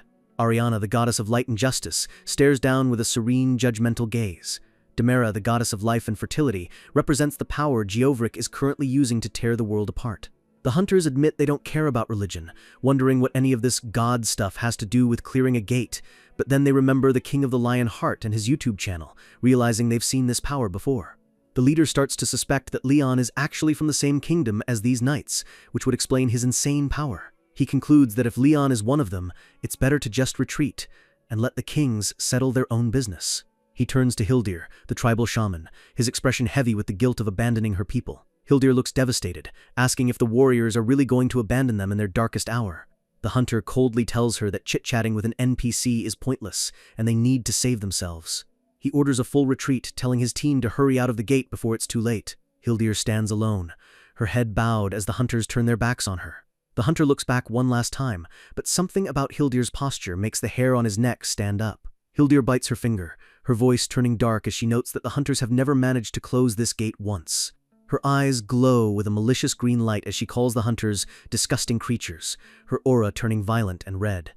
She says it's fine, declaring that she'll just have to use a shortcut to get what she wants, even if he wouldn't like it. She blames the hunters for not being good enough, her face twisting into a mask of pure, demonic rage. With a snap of her fingers, she releases a surge of dark, forbidden energy into the air.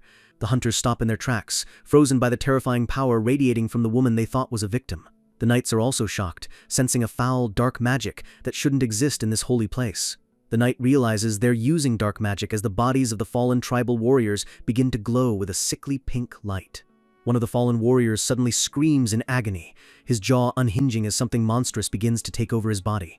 His eyes turn a blood-red color, and the sound of bones snapping fills the air as he transforms into a beast.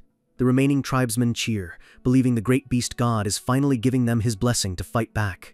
But the blessing is a curse. The warriors are turning into shadowy, ravenous monsters that let out a deafening screech. The hunter leader feels the corruption spreading to his own body, his marking burning with an unbearable heat. Hildir looms over them, telling them there's no point in resisting because the markings have already claimed their souls. She smirks as the hunter begins to lose his humanity, his mind fading into a haze of bloodlust and pain. She claps her hands like a teacher calling a class to order, addressing the newly formed monsters as her kids. She orders them to kill all the knights, declaring that it's time to wipe the slate clean and start this cycle all over again. She laughs manically, boasting about all the worlds they've visited where no one was strong enough to kill them. The beast warriors charge the knights, their speed and strength multiplied by the dark magic flowing through them. The knights are caught off guard by the sheer ferocity of the attack, their disciplined formations beginning to crumble. A monster slams into a knight's shield, the impact sending sparks flying and forcing the veteran warrior to his knees. The knight grunts in pain, calling them bastards as he struggles to hold back the overwhelming physical force. The hunter leader is now fully transformed, his eyes glowing white as he roars with a voice that is no longer human. He screams at his kids to target the knights where their markings are, knowing exactly where to strike to cause the most damage. The ground shatters as he leaps into the fray, his every move fueled by a demonic energy that defies the laws of nature. The beast hunters close in on a knight, their eyes fixed on his throat as they prepare to tear him apart. The knight tries to fight back, but the speed of the corrupted hunters is simply too much for his heavy armor to handle. A blast of fire erupts in the middle of the chaos, lighting up the darkening sky as the battle turns into a total bloodbath. The sound of rending metal and tearing flesh echoes across the plain as the great beast god's power takes hold. The hunter leader unleashes a massive wave of flames, his face a mask of pure, unadulterated madness. The knights are being pushed back, their holy light flickering in the face of such concentrated primal darkness. The knight captain realizes the situation is critical. They are being overwhelmed by the very vermin they were sent to purge. He resolves to send the survivors back to the kingdom, even if it means sacrificing his own life to hold the line. He slams his weapon into the ground, letting out a roar of defiance that momentarily stuns the encroaching monsters. He challenges the inferior beings to come at him, his armor glowing with one last burst of fading holy light. He shouts, "Glory to the Lion Heart," one last time, preparing for his final stand against the darkness. Suddenly, a massive bolt of golden energy strikes the center of the battlefield, dwarfing everything that came before it. The knight captain stops, his eyes widening as the divine pressure of the new arrival makes his own power feel like a candle in a hurricane. A man stands in the crater, his silhouette framed by a swirling aura of golden light that pushes back the dark magic. He speaks with a voice that commands the very earth to still, "I am the king of the Lionheart." He brushes his blonde hair back, his blue eyes cold and absolute as he introduces himself as Leon Dragonia Lionheart. Riding a winged stallion through the chaos, Beatrice looks down at the carnage with a gaze that's as sharp as any blade. A system window identifies the former king's reigns, a sacred artifact that can tame the wildest beasts and awaken ancient bloodlines. Beatrice sighs, noting that jumping headfirst into a suicidal fight and leaving her with the chores is exactly what Leon would do. She thanks the stallion for letting her hold the reins, her voice calm even as she flies over a literal hellscape. The story jumps back 5 minutes to show how our boy Leon ended up in the middle of this disaster.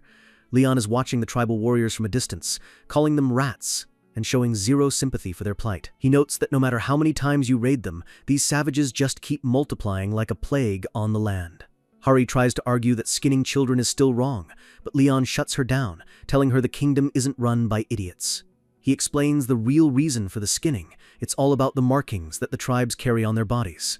He reveals that those marks are symbols of allegiance to the beast god, and once they use that power, there's no turning back. Leon warns that the power slowly erodes their souls until they're no different from the demons he spent centuries hunting. He tells Hari to keep this lesson in mind, his expression grim as he looks out over the battlefield. He bluntly tells her that her peaceful mindset and naive ideals of human rights are useless in a fight like this. The hunters are left speechless as Leon tells them that in this cruel world, morality is a luxury they can't afford. He declares that what they need isn't empathy, but the truth and the application of absolute justice. Beatrice prepares her own magic, deciding it's time she fulfilled her duties as the king's priestess. She sees a swarm of monsters closing in and knows she has to clear a path for Leon's grand entrance. She extends her hand, a complex magical circle forming in front of her as she prepares a high-level spell. Multiple great prophecy circles appear in the sky, humming with a terrifying ancient magical power. She tells the monsters to stay back with a voice that echoes with divine authority, her eyes glowing a deep purple. Back on the ground, Leon steps past a fallen knight, his presence alone enough to make the air turn heavy. He notices the enemy's markings are still working despite the holy attacks, confirming that something is seriously wrong here. He realizes Sir Geovric's divine law has been compromised, and he addresses the Grail Knight of Demera directly. The knight captain agrees they need to survive first, but he's still confused as to who this blonde guy really is. Leon prepares his move, his eyes narrowing as he focuses his power into his next words. He declares that they need to sever the connection between the corrupted fools and their dark master. He repeats his title, promising to lead all the honorable warriors to paradise while holding a glowing golden ring in his hand. The knight captain's eyes bulge as he recognizes the artifact Leon is holding. It's something that shouldn't even exist here. He screams in disbelief, wondering why the real Holy Grail is in the hands of a man he's never met. Leon raises the Grail and prepares to unleash a great divine law, the light from the chalice blinding everyone on the field. A brilliant light erupts from the Grail, washing over the battlefield and purging the dark energy in an instant. The wave of golden power is so intense that the monsters can't even scream, as their corrupted bodies are purified by the light. The knight captain can only stare in awe, tears pricking his eyes as he feels the true warmth of the gods for the first time in centuries. Leon stands at the center of the light, looking like the absolute monarch of the universe, as the world itself seems to bow to him. The knights are stunned as their wounds literally stitch themselves back together, even missing limbs regrowing in seconds. But for the corrupted hunters, the light is pure agony. Their marks are being burned away, leaving them screaming in pain. The knights realize they are witnessing a real divine miracle, a power that makes their own skills look like child's play. The knight captain admits he was oblivious to the true scale of divine power until this very moment. A voice echoes from the Grail, calling out to a lost knight as the spirit of the goddess Demera begins to manifest. The goddess appears as a vision of beauty, telling her child to go and help the king of knights. Geovric stands up, his armor polished by the holy light, his doubts and confusion completely gone. He vows to carry out the command, his voice full of a new, purified resolve that shakes the earth. Leon looks over his shoulder as the legendary Grail Knight approaches him, his expression one of quiet satisfaction. He smirks, telling Sir Geovric that he's glad they are finally standing on the same side of the battlefield. Geovric promises to stand alongside the Guardian of the Holy Grail, his warhammer glowing with a true, uncorrupted green light. Leon just says, accepting the alliance as if it were the most natural thing in the world for a legend to serve him. The scene shifts to Hildir, who is watching the souls of the dead beasts gather in a massive, terrifying pile. She curses under her breath, realizing that even a weakened Grail Knight is a nightmare to deal with, let alone two of them. She calls out to the Great Iron Bear, offering the souls of her own slaves as a sacrifice to summon something even worse. A monstrous, shadow-covered beast lets out a roar that threatens to tear the gate apart, its eyes locked on Leon. The beast screams that it will chew Leon to bits, its massive claws rending the air as it prepares to lunge. Beatrice smiles from her stallion, calmly telling Leon that she'll open up a path for him to finish this. She dives her stallion toward the beast, her long hair flying as she prepares her most lethal spell yet. Leon watches with a confident grin as a massive, purple-black portal opens up in front of Beatrice. The system identifies the spell as a great prophecy, a level of magic that can rewrite the future of a battle. She unleashes the Death Eye, a beam of pure destructive energy that targets the beast's very soul. A massive purple laser fires from the sky, cutting through the shadows and striking the Iron Bear with unerring precision. The beast lets out one last, agonizing roar before its body is torn apart by the concentrated magical force. The monster is reduced to a pile of smoldering ash, its name Lionheart being the last thing it gurgles out in fear. The massive shadow is obliterated in an explosion of light and magic, leaving nothing but a charred crater behind. Leon starts to address his brothers and sisters, his voice ringing out across the battlefield like a clarion call. He calls them glorious knights and loyal soldiers, his aura flaring with a golden light that demands their total attention. He declares that it is time to punish the sickening heathens, once and for all, his face twisted into a mask of righteous fury. The scene shifts to a quiet snowy forest where someone is running through the trees in a blind panic. It's Hildir, and she's gasping for breath as she tries to escape the destruction of her camp. She curses the monsters and the Grail Knight, her face a mask of terror as she realizes she's being hunted. She wonders where this King of the Lionheart and his witch came from, her mind racing for a way to survive. A voice from the shadows asks her where she's rushing off to, and Hildir freezes as if she's hit a wall. She looks up in horror as a purple aura surrounds her, pinning her to the spot and draining her strength. Beatrice is standing there, holding a glowing purple crystal, and asking if this is what people call a mana stone. She notes that she heard it was a new resource containing concentrated mana that hunters find in gates. She comments on the strange production rate in this gate, tossing the stone up and catching it with a bored expression. She realizes there are hundreds of thousands, maybe millions of monsters being killed in here, and Hildir can only stutter in fear. Beatrice deduces that this entire gate is stuck in a loop, much like she was back in her own fallen kingdom. She laughs softly, telling Hildir that while she isn't a demon, she's certainly acting like one. Beatrice walks toward her, noting that she has many questions to ask a woman who isn't a regular NPC. She leans in close, her purple eyes glowing with a terrifying intensity, as she admits she doesn't like this kind of power. But she says she hates to let things go to waste, and Hildir realizes with a chill that Beatrice is using a seduction skill. Hildir's eyes glaze over as she mutters "Master," her will completely broken by Beatrice's overwhelming charm. Beatrice looks disappointed, noting that Hildir is failing her gods once again by giving in so easily. She asks if Hildir can even recognize who her real master is anymore, as a dark shadow looms behind the shaman. Beatrice smirks, whispering that the beast's slave is now her slave, her face inches away from Hildir's. She asks what Hildir will do now, her voice a seductive purr that hides a lethal intent. A voice from the darkness bellows, "You wicked breed of pleasure," as the shadow of a beast god begins to manifest. The sky begins to crack as a massive red energy surge threatens to tear the reality of the gate apart. Hildir screams that the gods will descend, and that this gate is the territory of the beast gods. She warns that if all the remaining beast gods descend, the entire gate and everyone in it will be destroyed. Beatrice just says, her expression turning serious for the first time in the entire mission. Leaving your brothers behind in a dying world is a weight no crown can ever make lighter. Back at the camp, the Earth Hunters are catching their breath, still processing the absolute insanity they just witnessed. Leon looks at Geovric, telling him that the 11th king of the Lionheart often spoke of his bravery, and that they've finally met. Geovric is visibly moved, his eyes wide behind his visor as he learns his king is waiting for him in the gods' paradise. Hari steps in, asking if the knights remember anything else, but Geovric admits they only remember their mission to raid the savages. Leon senses the tragedy unfolding and tells Hari that the knights deserve to know the truth of their existence. Hari hesitates, her heart heavy, as she prepares to deliver news that will shatter their world. She tells Geovric and his men that they cannot leave this gate, that they are just characters, made of memories restricted to this space. She explains the cold logic of the system. To close the gate and save Earth, they have to take Geovric down. Geovric lets out a low, chilling laugh that makes Hari jump, his voice echoing with 1,000 years of battle-hardened pride. He laughs even louder, the green energy of his aura flaring up as he prepares for one final glorious stand. He slams his massive hammer into the ground, the impact shattering the earth and calling out to his king. He boasts that for a very long time, through countless raids and battles, he has yet to lose even once.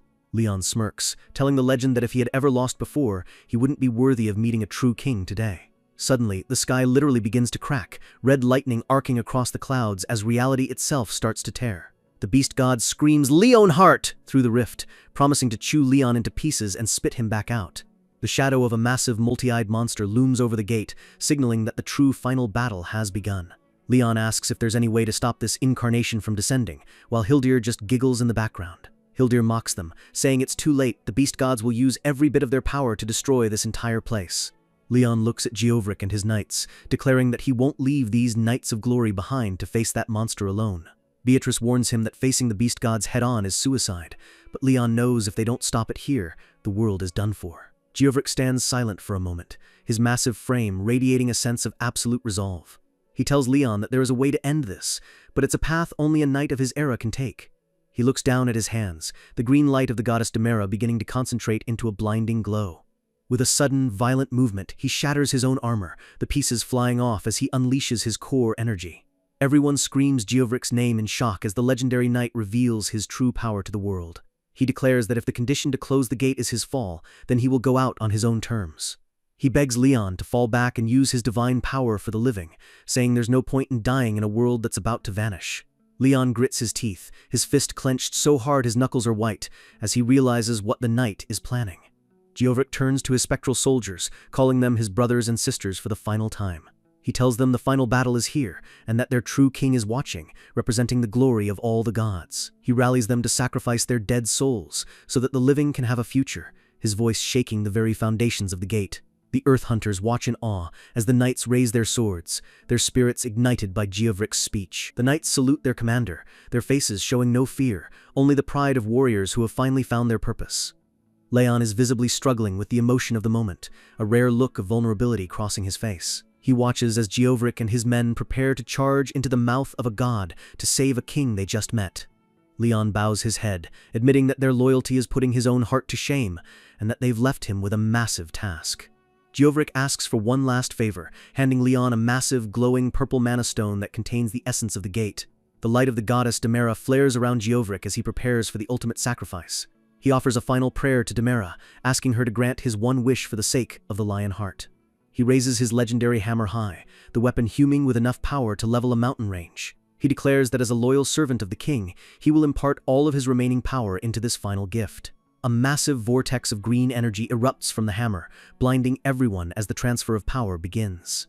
The hammer begins to shrink and condense, its physical form merging with the pure divine energy of a Grail Knight. Geovric's hands are glowing so brightly they look like they're made of pure light as he finishes the ritual. The weapon is reborn, etched with ancient runes and radiating a power that makes the air itself vibrate. He presents the hammer to Leon, his movements slow and dignified even as his spectral body begins to fade. He tells Leon to take the hammer and keep it safe until someone truly worthy of wielding it appears. He admits that in this era, he doesn't know if anyone can ever match Leon's strength or his heart. Leon reaches out, his hand trembling slightly as he takes the weight of a legend into his own grip. He promises to remember Geovric's honor, his voice filled with a deep, personal respect. Geovric stands tall, his back to Leon, as the shadow of the beast god finally breaks through the sky. He gives his cavalry their final order, his voice booming like thunder across the dying plains. "Protect the king until the last one of you falls," he screams, and the knights respond with a deafening "Yes, Sire." Geovric wishes Leon an honorable life and tells him to fall back while they hold the line. Leon turns away, walking toward the exit portal as the knights charge into a wall of darkness behind him. Geovric looks back one last time, a faint smile on his face as he sees his king is safe. The knights are surrounded by a swarm of monsters, their swords flashing in the twilight as they fight with everything they have. Geovric draws a sword, shouting his name into the void as he prepares to face the beast god head-on. He recites his legend, boasting of the 10,000 enemies he killed and the 300,000 orcs he stopped to protect his motherland. He credits the goddesses Demera and Ariana for their protection, and god Petos for the strength to achieve victory. He bellows that he is the all-powerful Knight of Montreal and the Grail Knight of Life and Fertility. He leads his brothers and sisters in a final suicidal charge against the descending shadow. He declares that today is the day they die for justice, his aura turning into a brilliant sun that pushes back the darkness. The beast god's massive claws slam into the ground, but the knights don't flinch, praying for the gods to look after them. The screen goes dark as the clash of divine and demonic powers reaches its peak. The knights stand their ground, their silhouettes brave and unbroken against the overwhelming tide of monsters. Geovric's final wish is for glory to always remain with the Lionheart, his green light fading into the distance. Back at the gate entrance, Leon stands silently, the weight of the new hammer heavy in his hand. He tells the others to leave, his voice cold and distant, but Hari stops and looks back at him. She tells him she wants to stay and watch until the very end, refusing to leave him alone with his grief. Leon closes his eyes, telling her that if she wants to stay, she can stay, his tones softening just a fraction. They watch as the center of the gate explodes in a pillar of green and red energy, signaling the end of the night's stand. The sheer pressure of the explosion blows back the grass, but Leon stands like an unmovable statue. Hari calls out to him, but Leon just stares at the fire, whispering "not yet," as he senses the final moments of his brothers. Inside the flames, Geovric is still fighting, his armor shattered and his body broken, but his spirit is still roaring.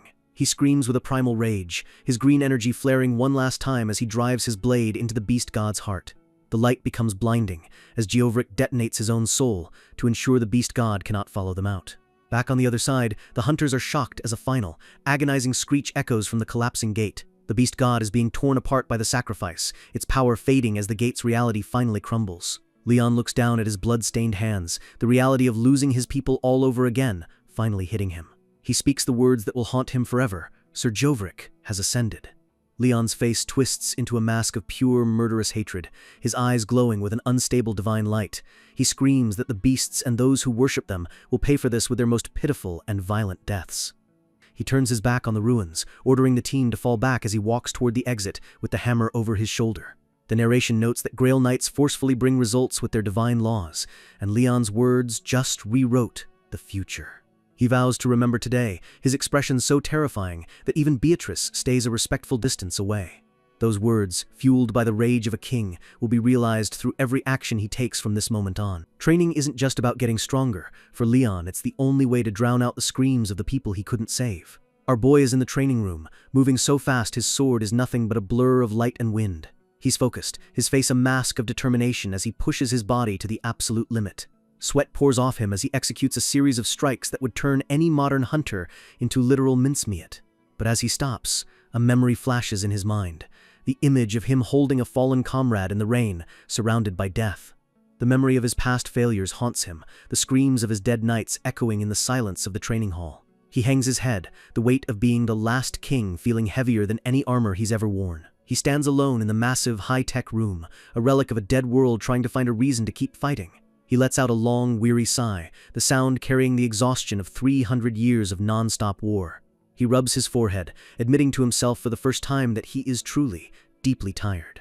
He remembers that he didn't even feel this tired when he was massacring thousands of demons back in his prime. He looks at a photo of his new team, Hari, Beatrice, Yappy, and realizes why he's so bothered now. He smiles a sad, dangerous smile, finally understanding the source of his new anxiety. He is terrified of losing everything dear to him once again, the image of a dead Hari flashing in his mind like a nightmare. He is afraid of a future where he has to stand on a pile of bodies and fight completely alone once more. But he snaps out of it, telling himself that this is a burden he must bear alone and that he can never share this fear with them. Suddenly, the doors slide open and a cheerful voice calls out, "Your Majesty!" It's Hanhari, and she's looking a bit guilty as she notes that Leon is really late finishing his session today. Leon notes that she's usually resting or watching one of her dramas at this time, catching her off guard.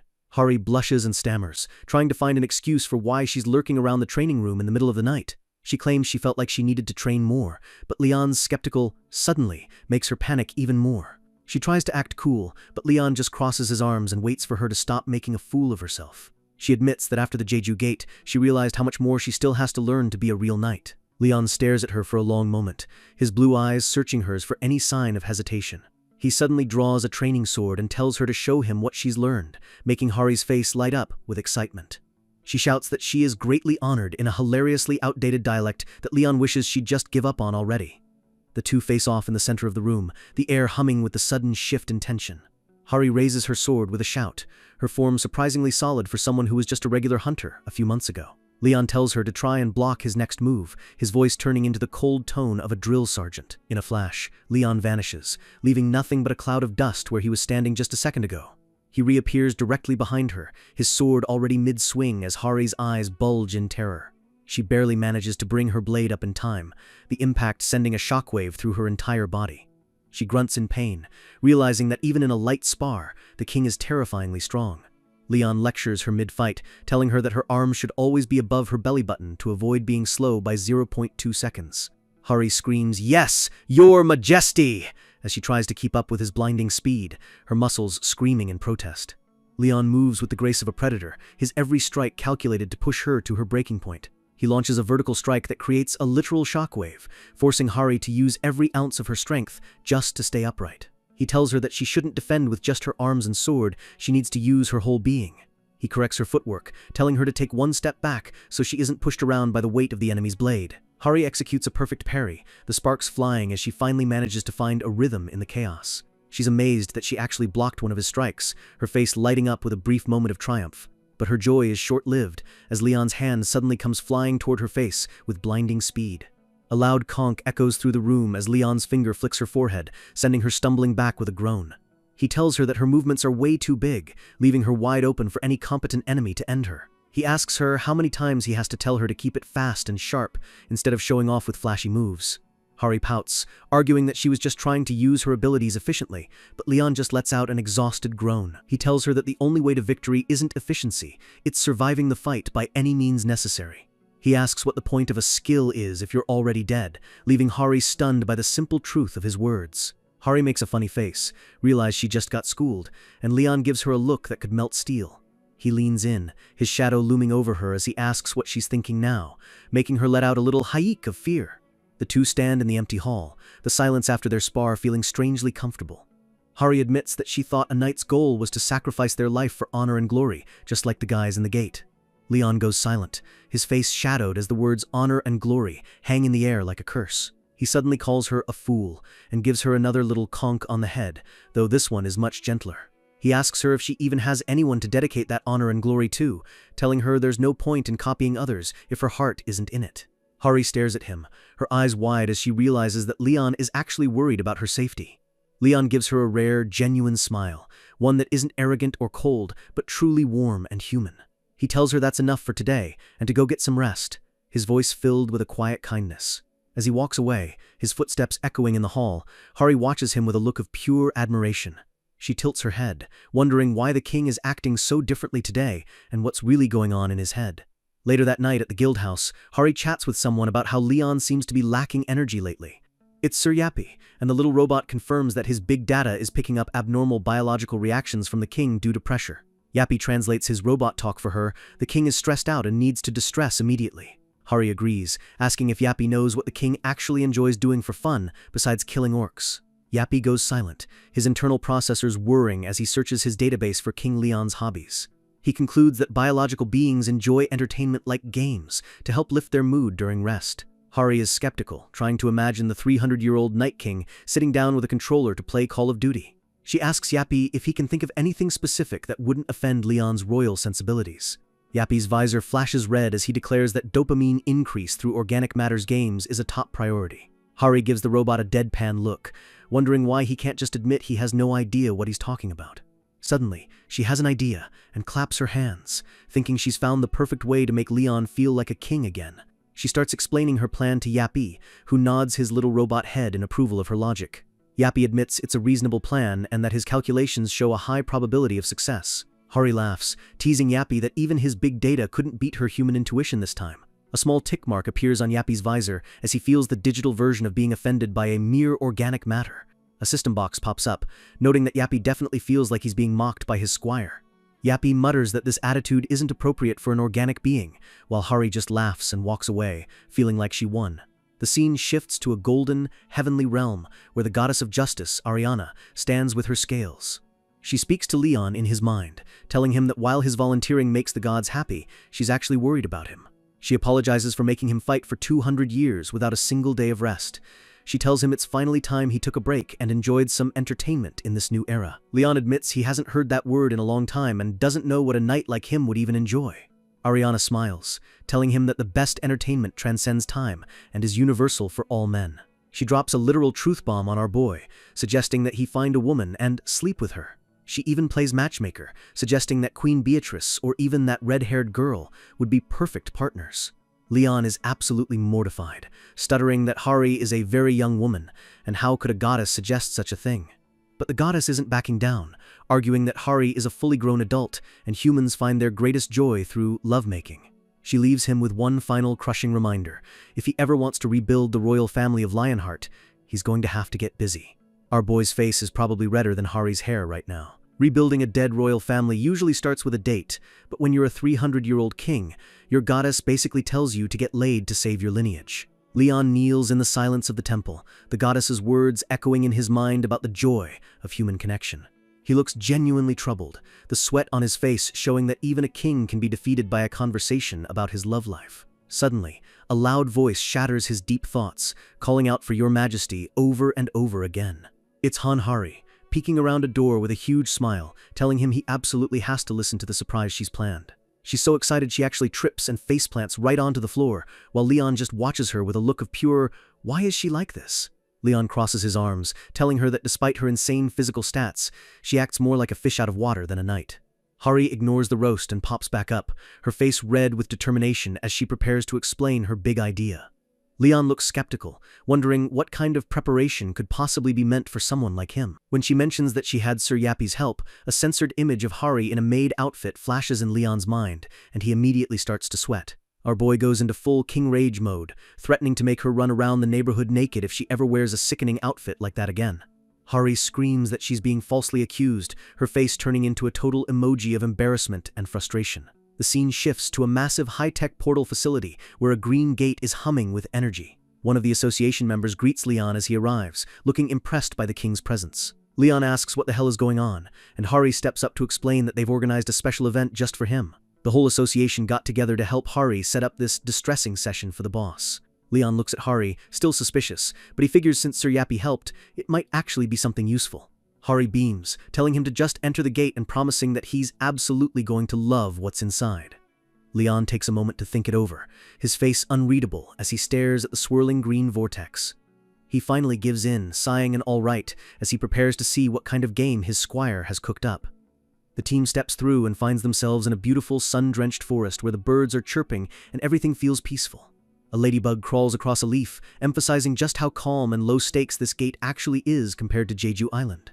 The entire group stands in the clearing, with association members looking like they're ready to host a corporate retreat.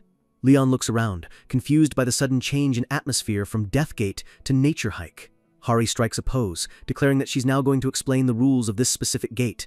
This is the Suhai Gate, home to various animals and low-level monsters that are basically harmless to someone like Leon. An association member holds up a handwritten sign, showing a point system for different creatures they've herded into the area.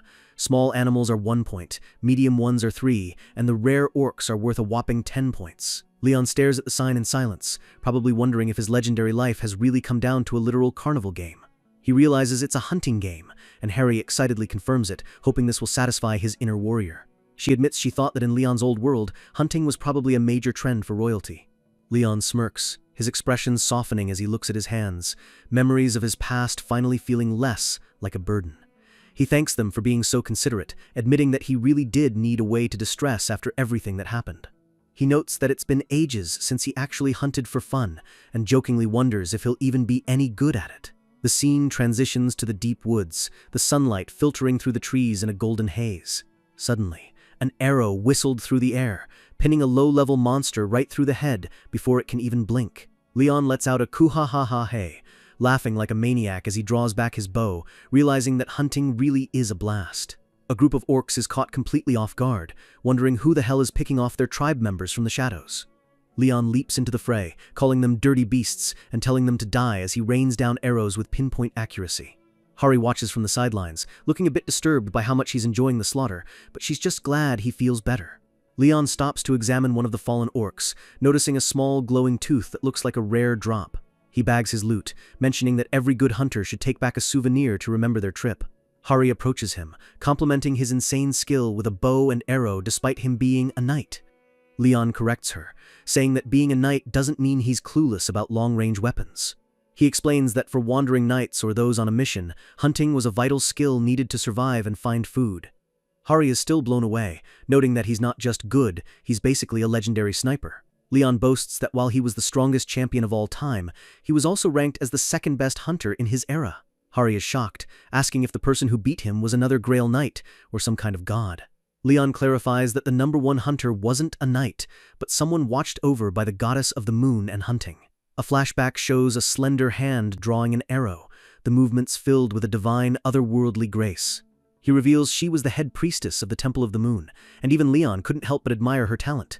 He describes her arrows as meteors that could fly over entire mountains, leaving Hari completely speechless.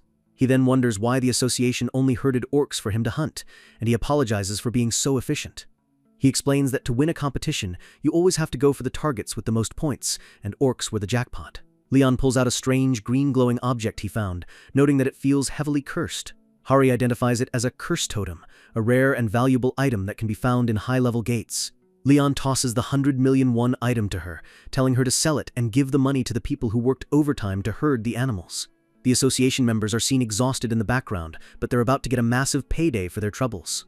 Leon isn't done yet. He says he can still see the tracks of more orcs and wants to continue the game. He gets a dark, determined look on his face, declaring that orcs are a stain on the forest that needs to be permanently removed. He tells Hari to follow him so he can teach her how to use a bow properly, and she happily agrees. Leon glances at her as they walk, his mind wandering back to the heavy thoughts he had earlier. The background turns into a soft, glowing gold as the mood of the story shifts into a rare moment of peace. Hari smiles at him, saying she's just truly glad he seems to be feeling better after the stress of the previous gate. Leon stops, staring at her with wide eyes, as the sincerity of her words hits him like a truck. He thinks to himself that it's been a very long time since someone was genuinely nice to him, without wanting anything in return. The screen fades to white, highlighting the emotional impact of Hari's kindness on the lonely king. Leon mumbles that he's proud of her, then immediately tries to act tough by ordering her to kill at least 3 orcs with her new skills. He warns her that he'll be mad if she fails, while Hari panics, screaming that she's only ever used a bow twice in her life. The forest landscape fades out, leaving a sense of lingering warmth as the two bond over the hunt. The scene shifts to the Pantheon Guild's training facility, a massive modern complex where history is being made. Hari is humming to herself as she pushes a cart filled with what look like wooden training swords. She's feeling proud of herself, thinking that her plan to cheer up the king was a total success. She runs into the section chief, who asks what brings her to the storage area in the middle of the day. He mentions a tractor broke down and he needs parts, and Hari decides to tag along with him. They arrive at the Pantheon Guild supply room, a high-security vault that houses the guild's most valuable treasures.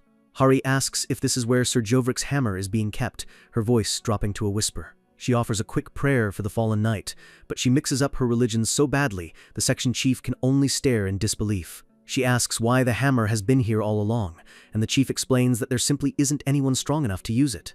They walk into a massive hangar-like space where the holy relic is being stored under heavy lock and key. The camera zooms in on a piece of machinery that's humming with a strange divine vibration. The silhouette of Geovric's massive hammer stands in the center of the room, glowing with an aura that makes the air feel heavy. Hari lets out a shocked "hoo-h" as she realizes that the hammer isn't just sitting there, it's actually doing something unexpected.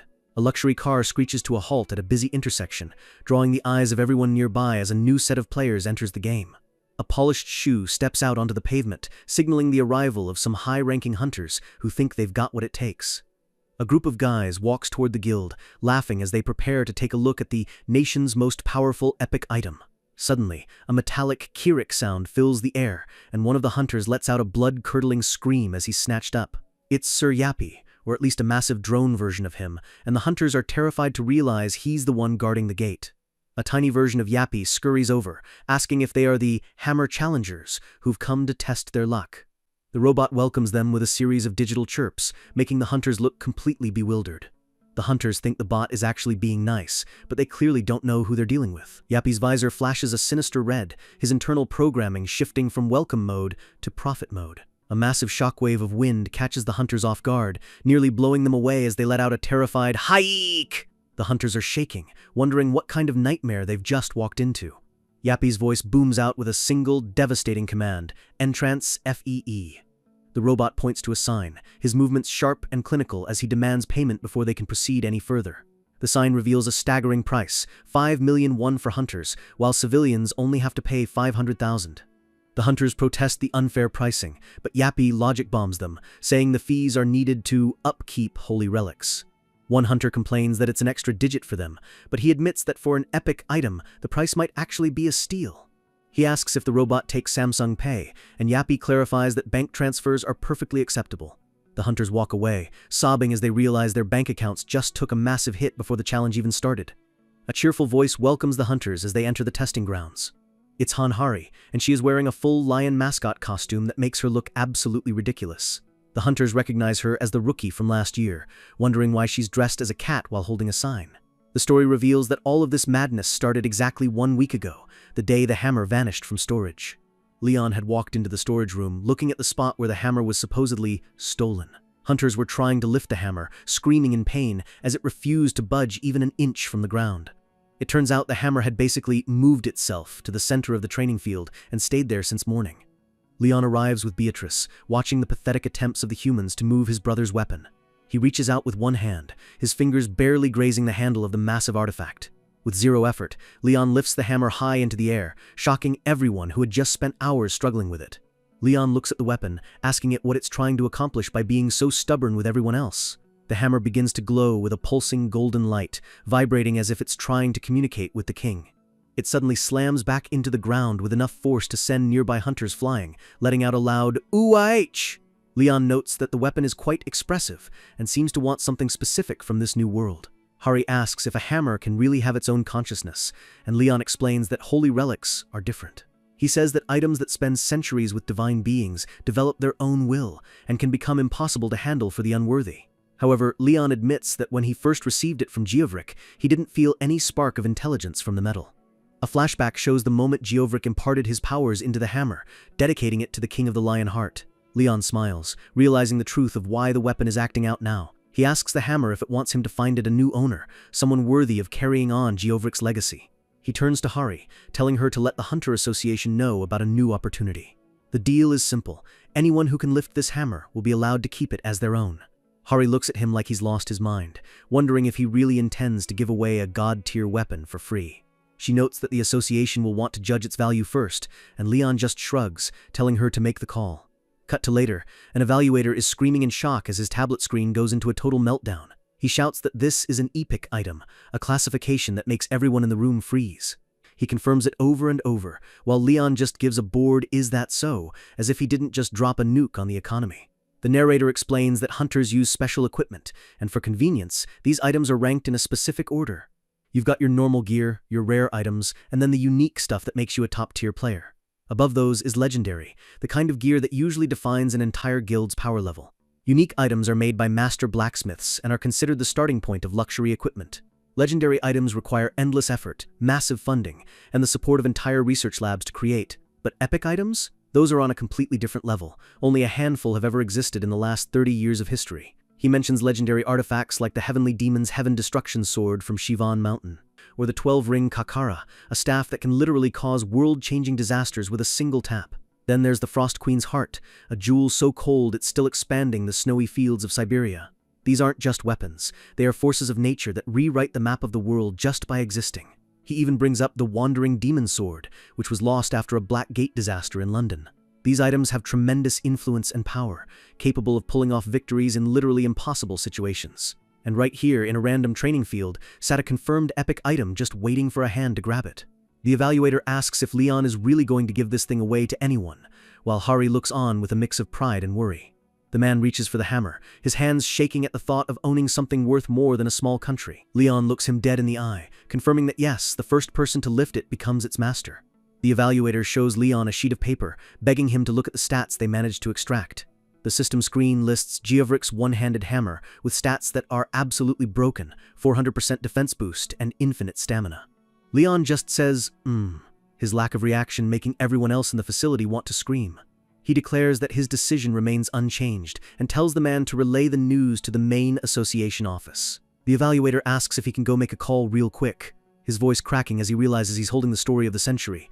His phone screen shows he's calling Lee Chansu, a name that means things are about to get very official. The association president picks up, his face serious as he asks what could possibly be so urgent. The president's eyes widen as he listens to the news, his jaw practically hitting his desk. "An epic item?" he screams into the phone, his mustache twitching with pure shock.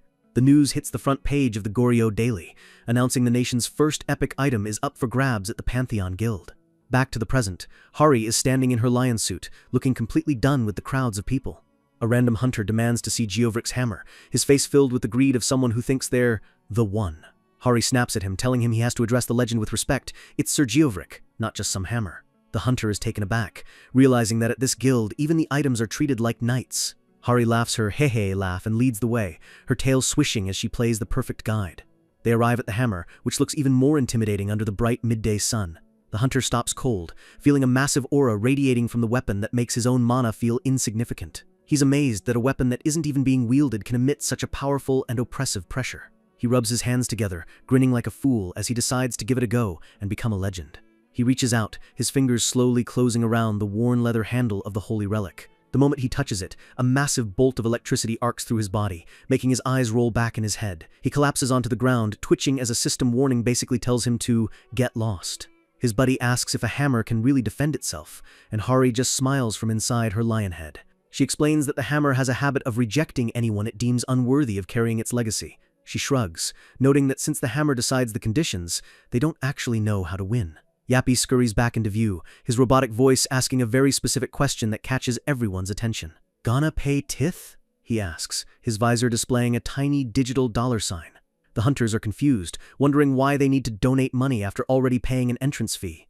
Suddenly, one of the hunters has a eureka moment, thinking he's figured out the hammer's secret condition. Yappy holds up a QR code scanner, his metallic arms ready to process the transaction in milliseconds. The hunter pulls out his phone and sends 10 million won as a tithe, while his friend wonders if he's lost his damn mind. The transaction is confirmed, and the hunter steps forward with a look of absolute confidence. This time, when he reaches for the handle, he actually manages to wrap his fingers around it without getting zapped as he puts every ounce of his strength into lifting the weapon. His face turns purple, his veins bulging as the hammer finally starts to shift off the platform. Everyone is losing their minds, shouting that he's actually doing it and that the money hack worked. But the hammer only rises about an inch before it slams back down, looking as immovable as a mountain. Yappy chirps that he is now taking tithes specifically for the construction of the Pantheon Guild. The hunters stare at each other, a crazed look of greed and desperation taking over their faces. Suddenly, it's a total frenzy as everyone starts waving their phones and shouting. They start fighting each other to be first, screaming that they're willing to pay more just to get a shot at the epic item. Hari watches the chaos, asking Yappy if this is really okay, or if it counts as a total sacrilege against the gods. Yappy dismisses her concerns, telling her to trust his efficient method of funding and just stick to the plan. He points to the crowds of hunters who are now literally throwing money at him just for a chance to fail again. The hunters are screaming for more, their eyes glowing red with the madness of a gacha game addiction as they pay again and again. Hari looks at Yappy, who is just standing there chirping happily as his bank account grows by millions every second. The screen flashes Hammer is Money, with Yappy looking like the ultimate capitalist villain. The sun shines over the peaceful exterior of the Pantheon Guild, but inside, a financial storm is brewing. Hari bursts through the door, eyes wide with excitement as she shouts for Sir Yappy, telling him Starbucks wants to set up shop right in the Pantheon. Yappy doesn't even look up from his computer, coldly demanding a report on the tithes while noting how popular the guild has become lately. Hunters from all over are flocking to the guild, hoping to lift the legendary hammer, only to realize that just being near the building heals their old injuries and cavities. Yappy's marketing is working perfectly, reeling in crowds of people and turning the guild into a viral sensation on social media. Bathed in a golden light of greed, the little robot has been obsessively collecting money and influence to fund his secret projects. All that cash was funneled into one massive project, a state-of-the-art, high-tech facility hidden deep within the guild. Hari stands in awe of the glowing blue pillars, asking what this place is, only for Yappy to reveal it's a high-intensity forging facility. Massive mechanical units hum with power, looking more like a sci-fi lab than a traditional blacksmith's forge. At the center, a swirling vortex of energy crackles with blue electricity, ready to mold the strongest materials known to man. Hari looks around the glowing room, skeptical that this futuristic lab is actually a smithy, but Yappy claims it's the most basic facility his database could find. The robot sits on her head, complaining that Earth's pitiful technology levels limited what he could build, though Hari still thinks it looks incredible. Yappy insults her organic brain for being easily impressed, making Hari snap back in frustration at his constant meanness. She composes herself and asks if he can make her a sword, since he's the Grail Knight of steel and blacksmithing. The massive red crystal at the heart of the forge glows intensely as Hari looks on with hopeful, sparkling eyes. Yappy shuts her down instantly with a cold no, leaving Hari feeling like a rejected outsider as the background turns into a comedic display of despair. He explains it's not because she's an outsider, but because the facility itself isn't finished yet. Hari's face lights up with relief, realizing there's still hope for her legendary weapon once the lab is complete. But there's a catch. Yappy declares he needs to go earn more money, leaping off her head as she cheers him on. Hari watches him go, a nervous sweat on her face as she wonders just how the little robot plans to make that kind of cash. Deep in his private server room, Yappy logs in, announcing that his seed money collection is complete and the forging facility is officially open. He stares at a wall of monitors filled with complex stock market graphs and trading data, his red eye glowing with calculated intent.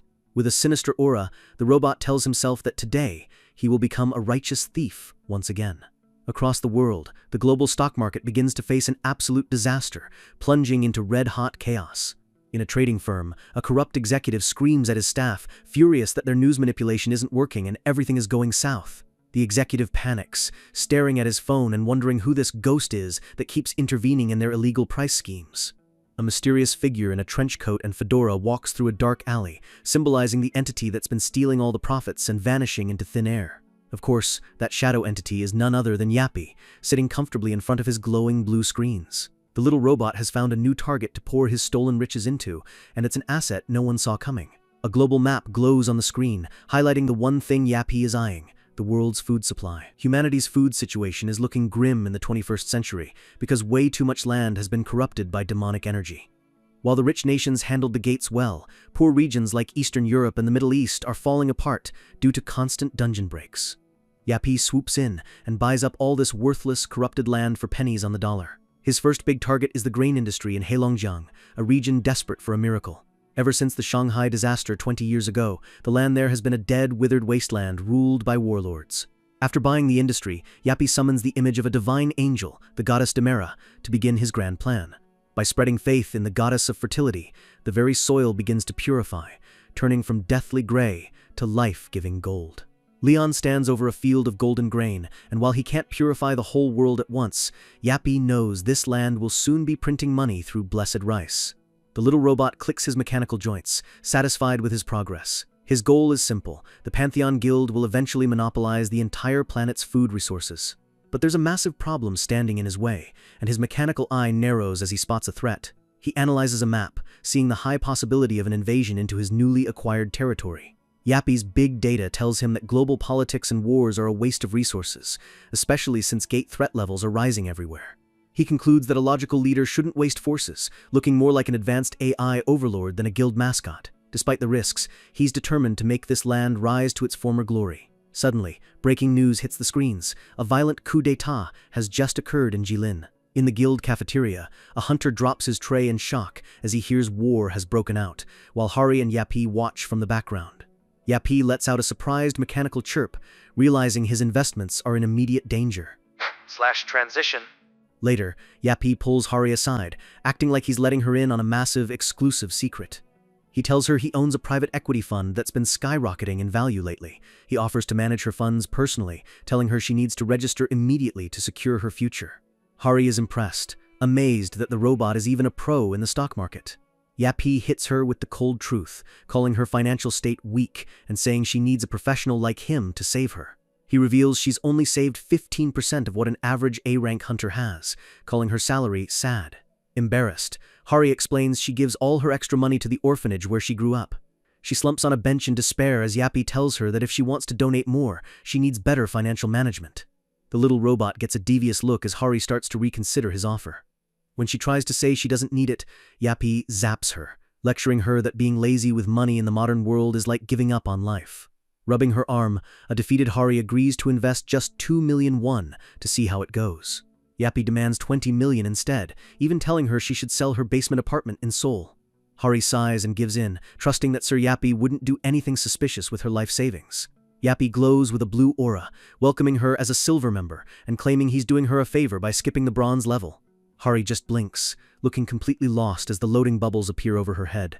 The robot explains that bronze members get a 100% return, while silver members get a massive 200%. He asks if she wants to go even higher, and Hari's eyes sparkle at the thought of making even more money for her orphanage. The trap is set. Yappy tells her that if she recruits 5 more people, he'll bump her to gold and a 300% profit rate. A bolt of lightning flashes behind Hari as the gravity of the situation hits her. She's just been recruited into a pyramid scheme. But the 20-year-old is too fresh and naive to realize it, celebrating her promotion with pure joy. She has no idea she's just joined a classic multi-level marketing scam run by a tiny robot. And then comes the real problem. Everyone else in the guild actually trusts Hari's good intentions. Hari gets right to work, calling up her friend Suho to tell him about the amazing investment opportunity. She starts checking off names on a long list of guild members who are all eager to sign up because they trust her. Yappy's pyramid scheme gains insane momentum, spreading through the guild like wildfire. The scene shifts back to the guild's front gate, where a high-end black car pulls up with a screech of tires. A man in a sharp suit steps out, his face hidden in shadow, exuding an aura of serious authority. He and his team march into the guild with heavy, purposeful footsteps. They confront Leon and Yappy, announcing they are officials from the district court. The lead official drops a bombshell. They're here to give a formal warning regarding the confiscation of all the guild's assets. The word WHAT echoes through the room in giant letters as the guild members freeze in shock. Leon stares at Yappy with a look of pure, simmering disbelief while the robot begins to sweat. Yappy trembles as the weight of his financial crimes finally catches up to him. The official continues writing on his clipboard, completely unfazed by the tension in the room. Yappy lets out a panicked mechanical chirp as his world starts to crumble around him. The atmosphere in Leon's office is thick enough to cut with a knife as the king sits at his desk, radiating a terrifying pressure. Leon's eyes glow with a dangerous white light as he demands a full, immediate explanation for this mess. Yappy slumps down, his mechanical body looking defeated as he prepares to spill the beans. The situation was an absolute disaster on 2 major fronts. First, Yappy had failed to pay the interest on a massive loan he took out in the Pantheon Guild's name. Second, almost every single employee in the guild was now drowning in debt because they all invested in Yappy's scheme. Leon leans his head on his hands, listening as Yappy admits his private investment fund has completely crashed. Hari bursts into tears, wailing about her 87 million won that she handed over after even deducting her rent money. Other hunters are losing their minds, screaming about lost life savings and money meant for life-saving elixirs. Even the older residents are devastated, having put up their land as collateral because they trusted the master. Leon ignores the noise and asks for the cold, hard numbers. Exactly how much did they lose? Yappy trembles, his aura turning a gloomy purple as he prepares to say the number. The loss is a staggering 870 billion won, an astronomical amount that could bankrupt a small country. The debt is growing by nearly 50 million won every single hour, and Hari literally faints from the shock as the room erupts. Leon looks stressed, closing his eyes as the crowd outside starts threatening to tear down the building's pillars just to reclaim some value. A mob of angry hunters starts eyeing the expensive equipment in the warehouse, ready to loot the place. Yappy tries to stop them, hopping around and screaming that it's private property, but no one is listening. Hari lies on the floor crying over her money while a hunter shouts for everyone to hold it. The angry mob demands to know where their money is, and Yappy desperately tries to shield his gentleman master from the chaos. Hari groans that she's not feeling well while Leon's assistant manager tries to wake her up amidst the noise. Leon has finally had enough. His eyes snap open with a lethal glow as he looks at the inferior beings, causing a scene in his presence. With a thunderous roar, a massive, flaming golden lion spirit erupts behind Leon, blowing the angry crowd back in terror. Everyone freezes, Hari included, as the sheer weight of the king's authority crushes the room into silence. Leon looks down at Yappy, addressing him by his knightly name, Sir Spin. He tells the robot that with his level of intelligence, he expects this situation to be resolved immediately. The robot is held up by his neck by a hunter, and Leon asks him point blank, how soon can he fix this? Yappy doesn't hesitate. He promises to solve the entire multi-billion-won crisis by tomorrow, and Leon grants him the chance. Leon then turns to his subjects and makes a royal decree. In the name of King Lionheart, he will personally guarantee every single cent of their debt. The hunters are stunned, wondering if it's even possible to fix a mess this big in just 24 hours. A massive mechanical door slides open with a heavy thud, revealing Yappy's true backup plan. The little robot enters a dark room, his demeanor shifting from a scammer to a cold, calculating military strategist. Sparks of electricity and fire surround Yappy as he prepares to interface with his ultimate weapon. An emergency alarm blares through the facility, ignoring all security tests to activate the exoskeleton integrated weapons platform MIC-1. A sleek, black, high-tech power suit stands in the hangar, glowing with red light like something out of a nightmare. Yappy's eyes glow through the helmet of the mech as he initiates the operation code. The mission is simple: background recovery. He's going to get his money back by force. The scene shifts to the ruins of the Jilin Republic, where the city has been reduced to rubble by the savage invaders. A massive, green-skinned orc relaxes in a chair, yawning and scratching his chest like he owns the place. One of his subordinates asks where the enemies are, looking around the empty, ruined streets. The orc boss scoffs, calling humans boring and weak warriors who have no honor and just run away. He picks his nose, declaring that as long as they have food, he's happy, and once they feast, they'll invade the next country. A second orc grins with drool dripping from his tusks, saying it's been too long since he's tasted human stew. The trio of monsters laughs hysterically, reveling in the thrill of the raid and the thought of eating everyone in their path. The boss leans back, deciding that after their meal, their next target will be... He stops mid-sentence, his eyes widening as a strange red light begins to glow on his face. High in the sky, a massive streak of pink and white energy tears through the clouds, heading straight for the city. The sonic boom shakes the very air as the projectile descends at impossible speeds. It's a kinetic bombardment, a rod of pure destruction slamming down toward the orc's headquarters, sweat beading on his forehead as he realizes death is coming from above. His last thought is a confused question. A meteor? The impact is absolute. A massive pillar of fire and debris erupts as the city block is vaporized in a single hit. In the U.S. Department of Defense, Secretary Julius screams in panic, asking how their God's Wand satellite weapon could have been hacked. He's losing his mind because only 3 people on the entire planet have the activation codes for that weapon. The technicians report that the White House and Hunter Command have no idea what's going on. Someone has stolen control of the world's ultimate orbital weapon.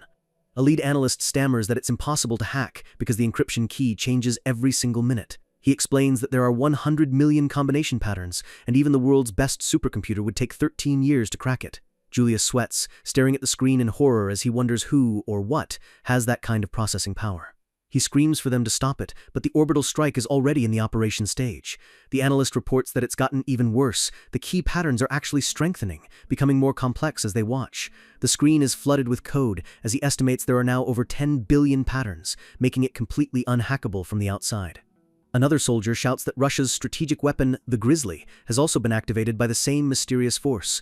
Both the US and Russian satellites are counting down together, preparing for a simultaneous orbital strike that could level an entire region. The analyst realizes both weapons are zeroed in on the Jilin Republic. Julius asks why anyone would target that place, just as an officer hands him a phone with even more shocking news. The secretary stares at the screen, his face turning pale as he asks, "What now?" He's looking at a live video feed that seems to show him and his Russian counterpart in a meeting. He asks if it's a recording of a meeting he doesn't remember. The video shows the secretary and a Russian general declaring war on Jilin together, promising to break the peace and cooperate against enemy forces. Julius realizes the person in the video is him, but the analyst confirms it's a perfectly manipulated deepfake. The deepfake looks so real that the world will believe the US and Russia have officially started a joint war. Julius is paralyzed with fear, realizing they've been framed by a technological god. Back in the guild, Yappy's mechanical fingers fly across the keyboard at speeds no human could ever match. He's controlling every screen, every satellite, and every piece of data in the world to save his investments. The screen displays a message in multiple languages: "I came to finish this war."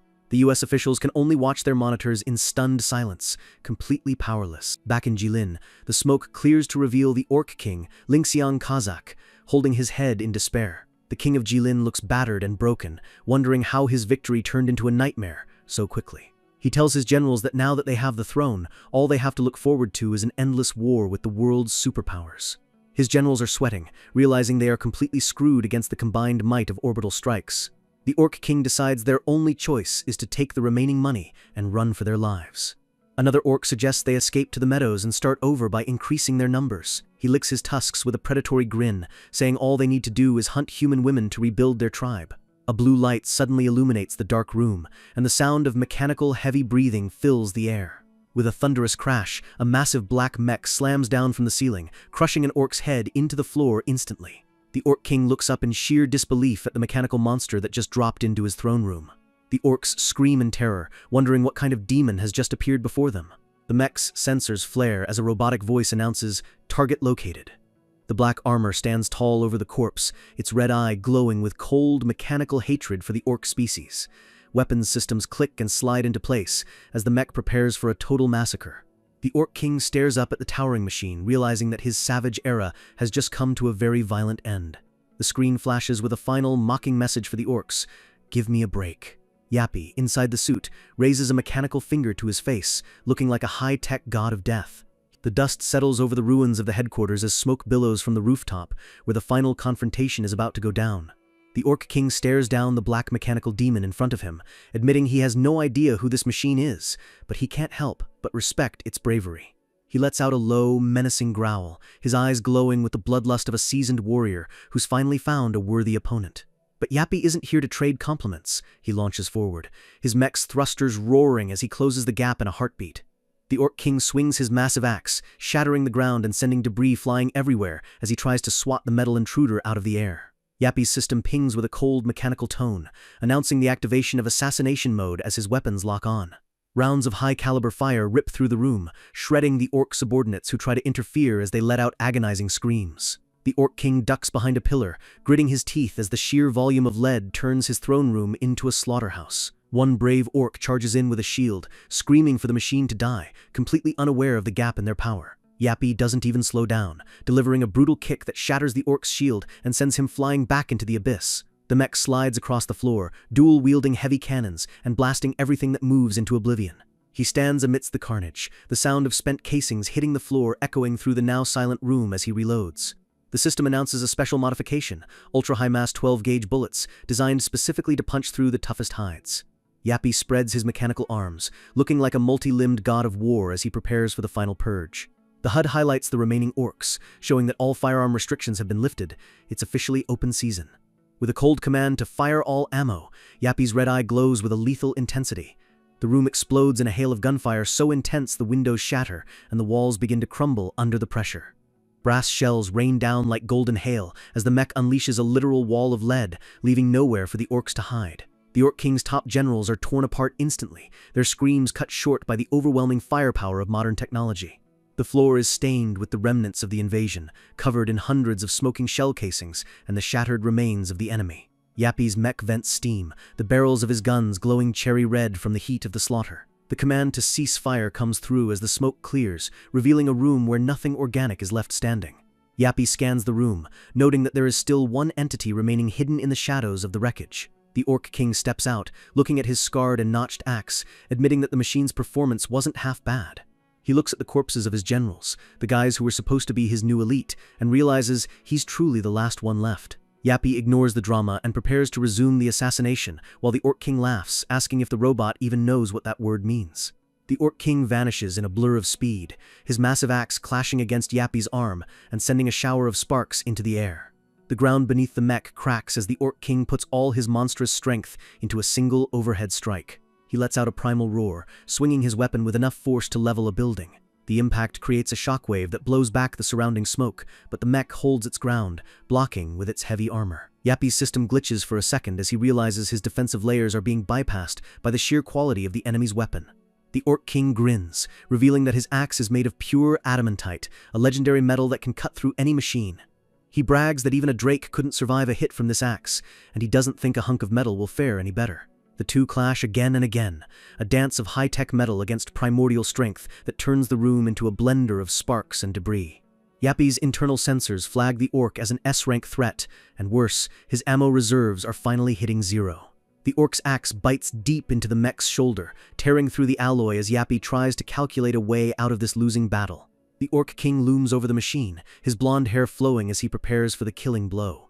The mech catches the axe with its bare hands, the friction creating a blinding light as the two struggle for dominance. The Orc King laughs, enjoying the thrill of the hunt and telling the machine that its efforts are not bad. But suddenly, Yappy's suit begins to glow with a strange, dark energy that he hasn't shown before. The Orc King mocks him, asking if a chunk of metal really thinks it can beat a warrior blessed by the god Helkin. He raises the adamantite axe high, his eyes glowing red with divine fury as he prepares to end the fight once and for all. The blade comes down like a falling star, aimed directly at the center of the mech's helmet. Yappy calmly notes that time is up, and the current scenario is a failure, leaving the Orc King confused and stalling his strike. Suddenly, glowing blue threads of energy wrap around the Orc King, binding his arms and legs so tight they cut into his skin. The mech's chest plate opens up, revealing the tiny, round body of Sir Yappy himself as he prepares to finish the job. The Orc is stunned as the little robot tells him that he's officially earned enough helpful data on real-life combat. The Orc King screams in frustration, demanding to know what big data even is, but Yappy has no intention of explaining. The little robot starts to glow with a golden light, invoking his tactical divine law to overwrite the laws of the world. A surge of divine energy blasts through the room, pinning the Orc King to the floor with the weight of a mountain. The Orc King can only stare in silent shock as he realizes he's been completely outplayed by a toy. The entire floor gives way under the divine pressure, and a final lethal strike ends the Orc King's life instantly. Sir Yappy hops onto the ground, his mechanical chirps returning to their usual calm tone. He spots the adamantite axe lying in the rubble and decides to take it as his personal spoils of war. He looks around at the empty room, satisfied that he's removed all witnesses and officially completed his assassination mission. The scene cuts to a TV screen where breaking news announces that the Jilin coup has been resolved and a new government is apologizing for the chaos. In the guild cafeteria, Hari cheers as the news reports that blessed crops have been discovered in the fields, knowing their investment is safe. She turns to Yappy, celebrating that the war is over, while the little robot just lets out a proud Kirik. Hari checks her phone and screams in delight. Their profit margin just hit a ridiculous 200%. Leon sits calmly, sipping his tea, looking over a list of skills like swordsmanship and horse riding while ignoring the financial noise. He notes that his current student has improved a bit, but he's already thinking about connecting the boy to the gods. Our boy knows he's running out of time and needs to find more worthy people to join his ranks. The gods have permitted a shortcut for the initiation process, so Leon knows he has to move fast to rebuild his order. He looks at a file for a girl named Cheon Soyeon, carefully evaluating her potential as a future knight. The report lists her as a B-rank hunter and the daughter of a top guildmaster, but Leon only cares if she follows the rule of virtue. He stares intensely at the document, his blue eyes searching for any sign of a true warrior's spirit. He realizes this affluent child probably only signed up for his divine secrets, sensing the greed hidden behind her application. Leon remembers his past world and the weight of being the greatest king in history, realizing how much this girl reminds him of someone he once knew. Suddenly, Leon's eyes widen as he senses a massive disturbance in the divine power surrounding the guild. He stands up, his voice trembling with excitement, as he realizes that Geovric's hammer, which no one could move, just shifted. He sprints out of the room, leaving a confused Hari behind as she tries to figure out what just happened. Hari and Yappy chase after him, wondering why their king is suddenly acting like a kid on Christmas. Leon bursts out onto the guild's training grounds, his eyes fixed on the pedestal where the hammer was kept. There, standing in the sunlight, is a man who has done the impossible. He's actually holding the handle of the epic rank weapon. Leon gets a smirk on his face, whispering that this is truly unexpected. Standing before him is Gu Daesung, trembling as he actually manages to lift the hammer off the ground, proving his worth to the gods. The scene shifts to the empty, windswept fields near the Naju Plains, where a new training session is about to begin. A horse chews on some grass, looking peaceful despite the intense aura radiating from the group nearby. Hari and the other students stand ready, but they're all looking a bit nervous about the day's events. Leon stands with his arms crossed, announcing that today is the day they officially welcome a new student into their ranks. The other students are shocked, wondering who could possibly join them now that all the academy graduates have already chosen guilds. Leon explains that this new student will train alongside them to eventually become a true knight of the Lionheart Order. The sound of rhythmic hooves fills the air, making Hari gasp as she looks toward the horizon. A man approaches on horseback, looking completely out of his element as he tries to keep the beast under control. It's Gu Daesung, riding tall but looking terrified as the horse let out a loud snort. He introduces himself as the first man-at-arms student, shouting his greeting to everyone with a mixture of pride and nerves. The scene shifts to a massive skyscraper in the heart of the city, the headquarters of the association. President O stands with his back to the room, looking out at the city as reports come in that the American and Japanese fleets have all checked in. He has a grim look on his face, admitting that the legend of the Dragon Palace is actually real. A massive, swirling red gate has opened in the middle of the ocean, looking like a literal whirlpool into hell. The records show that a similar gate was discovered in Tokyo Bay 25 years ago, and it didn't end well for humanity. Back then, people didn't think gates could appear in the ocean, so they had no satellites watching the water. The neglect led to a massive dungeon break that ended with the complete destruction of Tokyo by a Godzilla-sized sea monster. That disaster forced the nations of the world to stop fighting and start cooperating to raid these oceanic gates. President O stares at the weather maps, noting that Hurricane Nabi has just changed direction and is heading straight for Uliang Island. He grits his teeth, realizing that the timing couldn't be worse. They're about to face the worst storm of the year right when the gate opens. A news reporter on the screen struggles against the wind, warning that the hurricane is moving at record speeds and will cause total destruction. O turns to his assistant, his face hardening as he makes a desperate decision. He orders them to contact Leon Lionheart immediately. He's the only one who can handle a disaster of this scale. The command center is a hive of activity, with monitors tracking the storm and the gate's energy levels simultaneously. Half an hour later, Guildmaster Li Yongwan bursts into the room, surprised to find it so empty. President O greets him, noting that the arrogant guildmaster has actually changed his tune for once. Yongwan complains about his guild being a priority draft candidate, acting like there are better teams for this suicide mission. O laughs, reminding him that the Phoenix Guild is still the best they have, especially since everyone else is still recovering from the Jeju incident. Yongwan curses under his breath, realizing the old geezer is only forcing this on him because Leon is involved. He asks if Leon is actually stepping in as their ace card, and O looks a bit nervous at the mention of the king.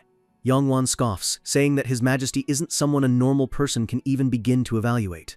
He walks away in a huff, while a female hunter nearby mocks him, saying he's just reaping what he sowed. Yongwan fuming in the background while the girl just shrugs him off with a smirk. The guildmaster takes a deep breath, trying to calm his nerves before the mission begins. He remembers a fallen knight from the past, reminding himself that he needs to heed the king's words if he wants to survive. He looks at his hands, hoping the gods will bless him with an honorable life in the battle to come. He walks down the hallway, muttering that he's already getting a bad feeling about this ocean raid. A bald assistant answers his phone, his face lighting up as he gets a notification. He rushes to President O, announcing that the VIP, Leon himself, has finally arrived. Yongwan stops in his tracks, sensing the massive pressure of the king's arrival. President O quickly fixes his tie, trying to look presentable before the most powerful man on earth enters the room. Yongwan is shocked as O starts spraying breath freshener and acting like a nervous schoolgirl. The sound of heavy, rhythmic footsteps echoes through the hall. Leon marches into the room with Hari and a bodyguard by his side, looking every bit the sovereign ruler he is. President O bows deeply, thanking His Majesty for gracing them with his presence. Leon gets a mischievous grin, telling the president he better have a damn good reason for calling him all the way here. O quickly leads the way, promising to explain the dire situation with the ocean gate. Leon sits with his arms crossed, his face unreadable as he absorbs the news of the upcoming disaster. O explains that the combination of an ocean gate and a massive hurricane makes a normal raid nearly impossible. He clicks a remote, bringing up the tactical data for the mission. The US and Japan are already sending fleets to help, but the other guilds are just on standby because the conditions are too dangerous. O bows again, telling Leon this is a perfect chance to show the world the greatness of the Lionheart King. Leon remains silent, looking over the room while Hari and the others wait for his reaction. He finally smiles, telling O that he sure is good with words and agreeing to take the mission. But Leon adds a condition. A king's value is heavy, so the association needs to prepare a worthy tribute for his service. He gets a sharp, greedy look on his face that would make Yappy proud. When asked what he wants, Leon simply says a king doesn't count coins and tells them to talk to Sir Yappy about the details. O bows, but inwardly he's crying, knowing that talking to Yappy means their budget is about to be annihilated. As Leon walks out, he tells Hari to bring him the name list for the raid participants. They walk through the lobby, Leon already planning the tactical layout for the ocean battle. He tells Hari to start writing down the names of the warriors he's chosen for this specific mission. He starts with Sir Yappy, then lists the top students like Suho, Jaehyuk, and the newcomer Gu Daesung. He continues with the names of seasoned soldiers like Kim Gap-soo and Ma Chioldu. Hari stops writing, a confused and slightly annoyed look forming on her face as she realizes something is wrong. She speaks up, asking Her Majesty if she can interrupt for a second. She points out that among all the names he just listed, not a single one of them is a woman. Leon stops and looks at her, as if the answer should have been obvious from the start. Hari gets a grumpy look, knowing that Leon usually respects female warriors, so she can't understand the sudden change.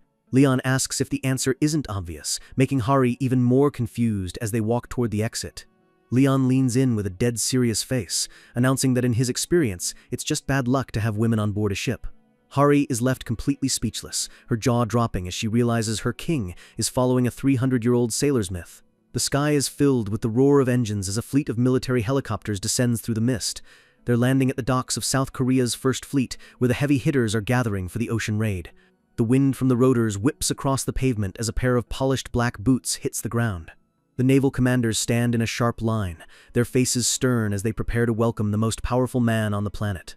Leon steps out of the chopper looking like a total boss in a black leather jacket and shades, with Hari right behind him. The king marches forward with his squad, radiating an aura of authority that makes even the seasoned soldiers look nervous.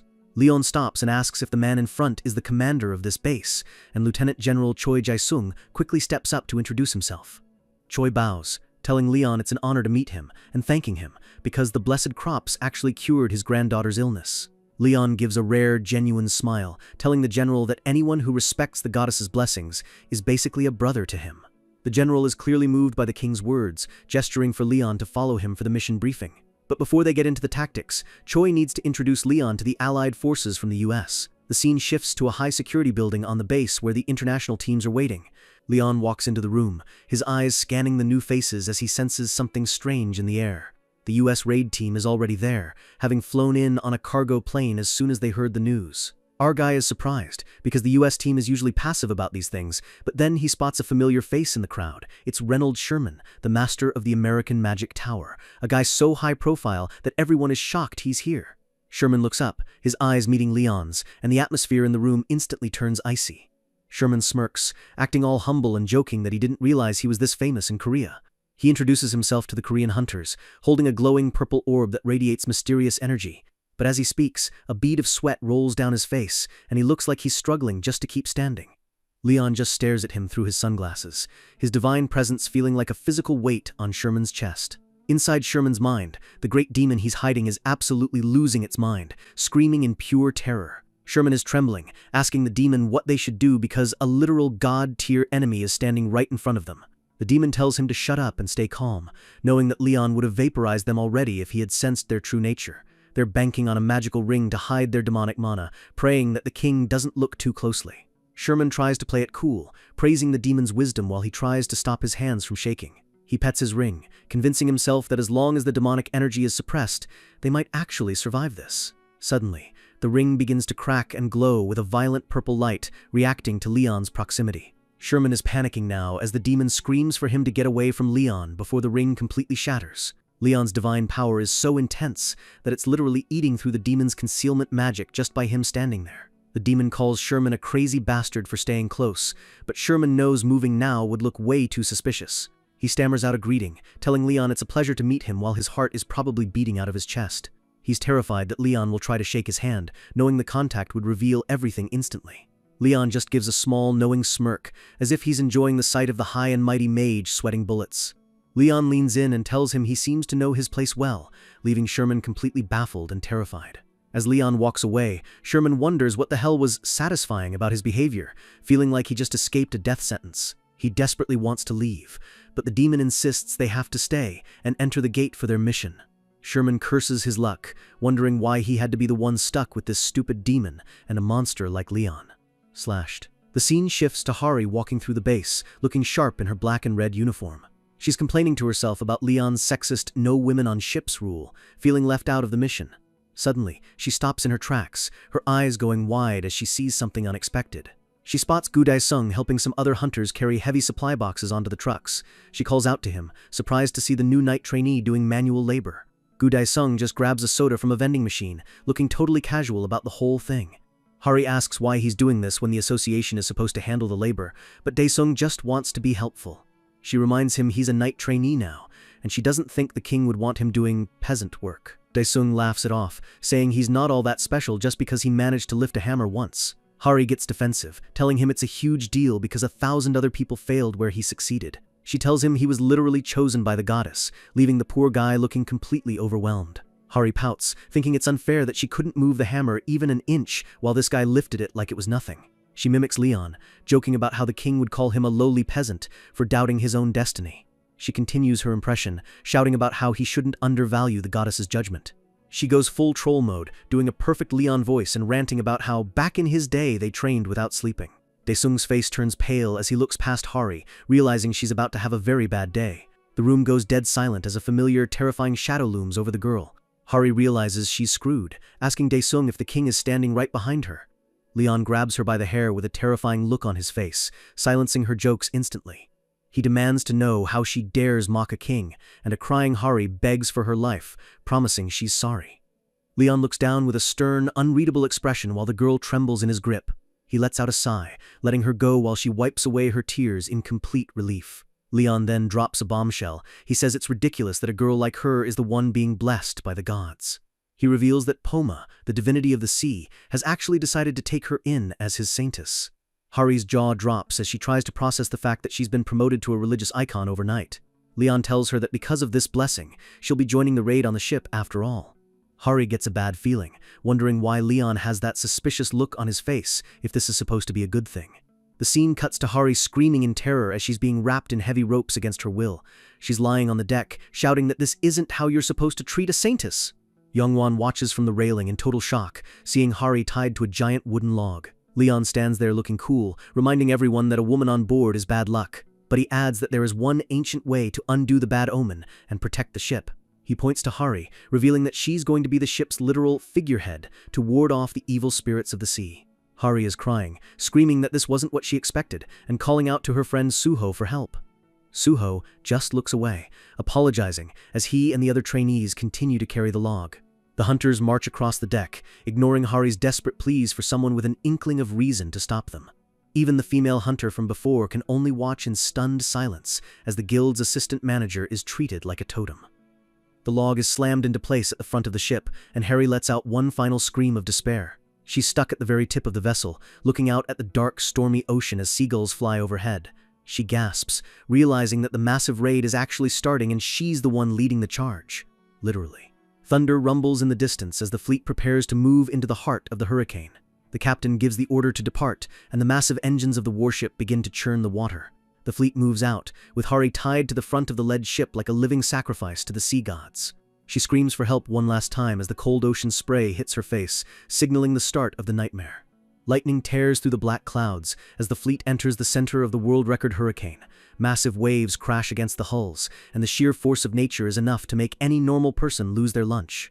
Hari is having the worst time of her life, screaming as Hurricane Nabi hits them with winds of over 60 meters per second. The ships are tossing and turning in the violent sea, and Hari's screams for help are drowned out by the roar of the storm. Leon walks onto the deck and tells her to be quiet, looking completely unfazed by the world-ending weather. He tells her she's scaring the fish, and Hari is losing her mind, that he's actually worried about fishing in a hurricane.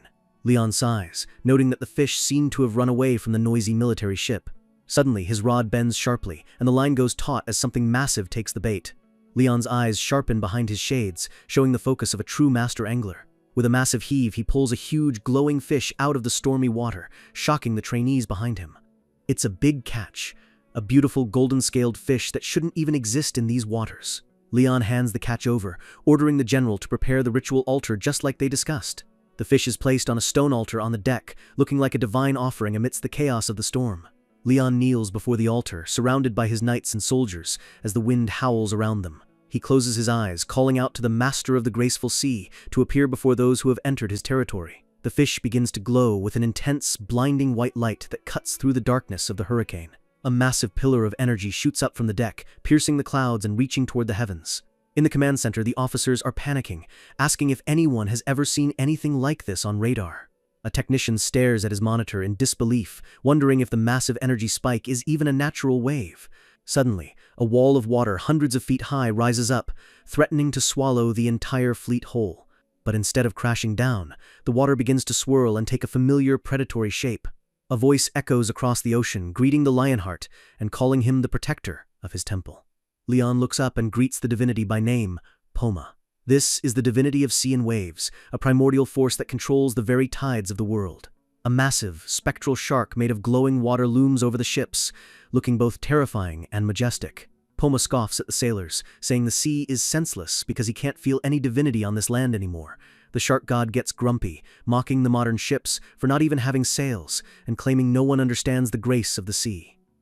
Leon asks the god to take pity on them, explaining that this world has simply forgotten the old teachings. Poma laughs, declaring that grace only comes to those who show fear and respect. Leon nods, then asks why the god chose that child, meaning Hari, to be his new saintess. Hari is still tied to the log, looking at the giant shark in pure horror, while Poma just laughs hysterically.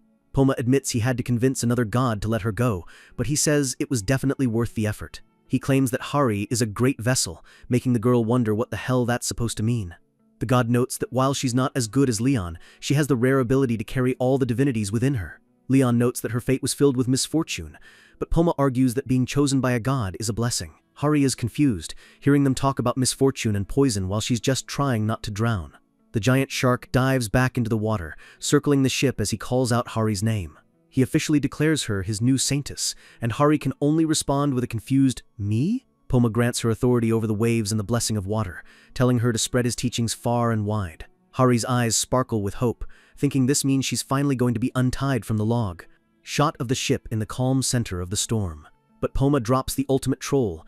He says that with his saintess as a sacrifice, no wave will ever sink their boat. Hari realizes her nightmare isn't over as a soldier screams that the hurricane waves are now 10 meters high. The crew scrambles to get inside, knowing the ship is about to be swept over by the massive swell. A gargantuan wave looms over the bow, and for a second, it looks like game over for everyone. Hari screams for help as the wall of water crashes down toward her tied-up body. Leon just stands there with his arms crossed, telling her she simply doesn't have enough faith. He adds that Poma likes her anyway, so the god is willing to overlook her lack of belief. Leon tells her to calm down and just leave herself in the hands of great nature. He spreads his arms as a massive wave washes over the deck, but Hari is still shouting that she wants to live. Suddenly, Leon gets a smirk and asks if she doesn't think something is strange. He points out that even though the hurricane is rough, not a single drop of water has actually hit them. Hari blinks in surprise, realizing the ship hasn't been rocking at all despite the chaos around them. From above, you can see the waves literally disappearing the moment they get close to the ship's hull. Leon explains that Poma is using her, the saintess, as a medium to pacify the entire ocean. Hari is relieved, realizing she wasn't tied up because Leon was being a jerk, but because she's a literal magic shield. Suddenly, the ropes begin to loosen and fall away from her body. Hari falls off the log with an ouch, landing on the deck while Leon watches with an unimpressed MM. She realizes she's free and starts to celebrate, thinking the ordeal is finally over.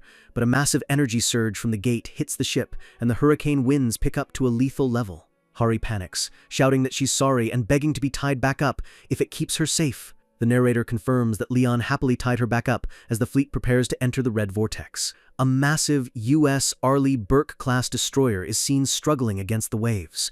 Reynold Sherman is on the deck, coughing and admitting he thought his ship was going to flip over. The demon inside his head notes that Leon is using the authority of the sea, which keeps their ship from sinking. The demon calls Sherman useless, leaving the mage looking frustrated as he tries to maintain control. The captain's voice comes over the intercom with some devastating bad news for the Allied forces. A Japanese ship has already capsized in the hurricane, and they've lost a third of their forces before the raid even started. The demon tells Sherman to ignore the losses and just focus on getting into the gate. That's all that matters. The fleet reaches the Gwanggaeto the Great, and the order is given to send in the raid teams on small boats. The tiny boats look like toys compared to the massive red gate swirling in the middle of the ocean. The hunters grit their teeth as they accelerate toward the portal, officially entering the gate. Leon stands at the front of his boat, arms crossed and shades on, as the screen flashes, "Mission begin!" The Pantheon Guild charges in, with one hunter shouting that they're going in as they hit the event horizon. Hari is still tied to her log, tears streaming down her face as she wonders how her life ended up like this. A blinding red light consumes everything as the teen transitions into the dungeon's dimension. Suddenly, a voice screams for everyone to watch out as the calm transition turns into chaos. Yappy hops onto Hari's head, and both of them look down in shock as the boat begins to tilt dangerously. Inside the gate, a massive underwater tornado is sucking everything, boats, hunters, and debris, into a giant whirlpool. Hunters are being thrown into the air, screaming as the gravity in this place goes completely haywire. Hari screams in pure terror as her log is sucked into the vortex, and she realizes the Dragon Palace is way more dangerous than any hurricane on Earth! The waves crash gently against a golden shore, a deceptively peaceful sight after the absolute chaos of the vortex. Hari lies face down in the sand, still half unconscious and muttering about how the kimchi she's tasting is way too salty. Her eyes snap open as she realizes she isn't eating lunch, she's literally face-planted in the ocean water. She coughs and sputters, scrambling up from the surf and complaining about the bitter taste of the sea. The memories come rushing back. They were all sucked into that massive underwater tornado, and now she's left wondering where the hell everyone went. She looks around the beach and sees bodies strewn everywhere, with hunters slowly beginning to stir. Hari shouts for everyone to get up, and the trainees groan in pain, clutching their heads as they try to find their bearings. Gu Daisung stumbles over, looking parched and asking Hari if she's okay after that wild ride through the vortex. Hari looks around with a sinking feeling, realizing that the small group on the beach is far from the full fleet they started with. Her heart sinks further as she realizes there's no sign of Leon, Yappy, or any of the other high-ranking hunters. Suddenly, a booming voice echoes from thin air, telling her to calm down because surely everyone is safe. Hari jumps nearly out of her skin, spinning around and looking for the source of the mysterious voice. The voice tells her to look down, and she spots a tiny, glowing presence at her feet. It's a small, round turtle looking up at her, and Hari can't believe this little guy is the sea god's messenger. The turtle confirms that Poma sent him as a guide, but the hunters are skeptical because of how tiny and unintimidating he looks. The little turtle gets furious at the lack of respect, fuming that they should honor a divine creature regardless of its size. Hari stares at the little guide, her mind already racing with the dangers of being stranded in an S-rank gate without Leon. She asks the turtle if he knows exactly what happened to the others after they were separated. The messenger explains that Poma used his authority to carry everyone to safe land, though they were scattered across different islands. The turtle demands to be carried, claiming his tiny body is too inconvenient for walking long distances. Hari sighs and lets him hop on her shoulder, wondering what their next move is in this strange new world. Suddenly, her ears pick up a rapid clicking sound, and her instinct as a hunter kicks in immediately. She alerts the group just as a swarm of massive, multi-limbed shadows begins to emerge from the tree line. Giant crab monsters burst onto the beach, their shells looking like reinforced armor as they charge the survivors. The monsters are huge and aggressive, closing the distance with terrifying speed. The trainees haven't even recovered yet, but they have no choice but to raise their shields and prepare for a fight. Hari draws her sword, her body igniting with flames as she prepares to unleash a fire-type skill to cook these crabs. But as she swings, her fire instantly sputters out into a harmless puff of steam, leaving her completely vulnerable. The turtle messenger lectures her, pointing out how ridiculous it is for a saintess of the ocean to be trying to use fire. Hari is horrified that her main power is gone, jokingly shouting that she doesn't want to be a saintess anymore if it means losing her fire. She looks down at the little turtle in her hand, realizing she's in way more trouble than she thought. The crab monsters swarm forward, and the sound of their skittering legs fills the air as the battle for the beach begins. Across the island, the scene shifts to a dense jungle where massive crabs have already been slaughtered. Reynolds Sherman stands over the corpses, the demon inside him noting that they've finally managed to get away from that monster, Leon. The demon orders Sherman to leave the other American hunters behind to build a shelter while they head off to do their real work. Sherman walks deeper into the woods, his purple orb glowing as it searches for something specific. He unleashes a dark spell, commanding the earth to rise and reveal its secrets. The ground trembles as purple energy surges through the roots and soil. Something massive begins to stir beneath the jungle floor.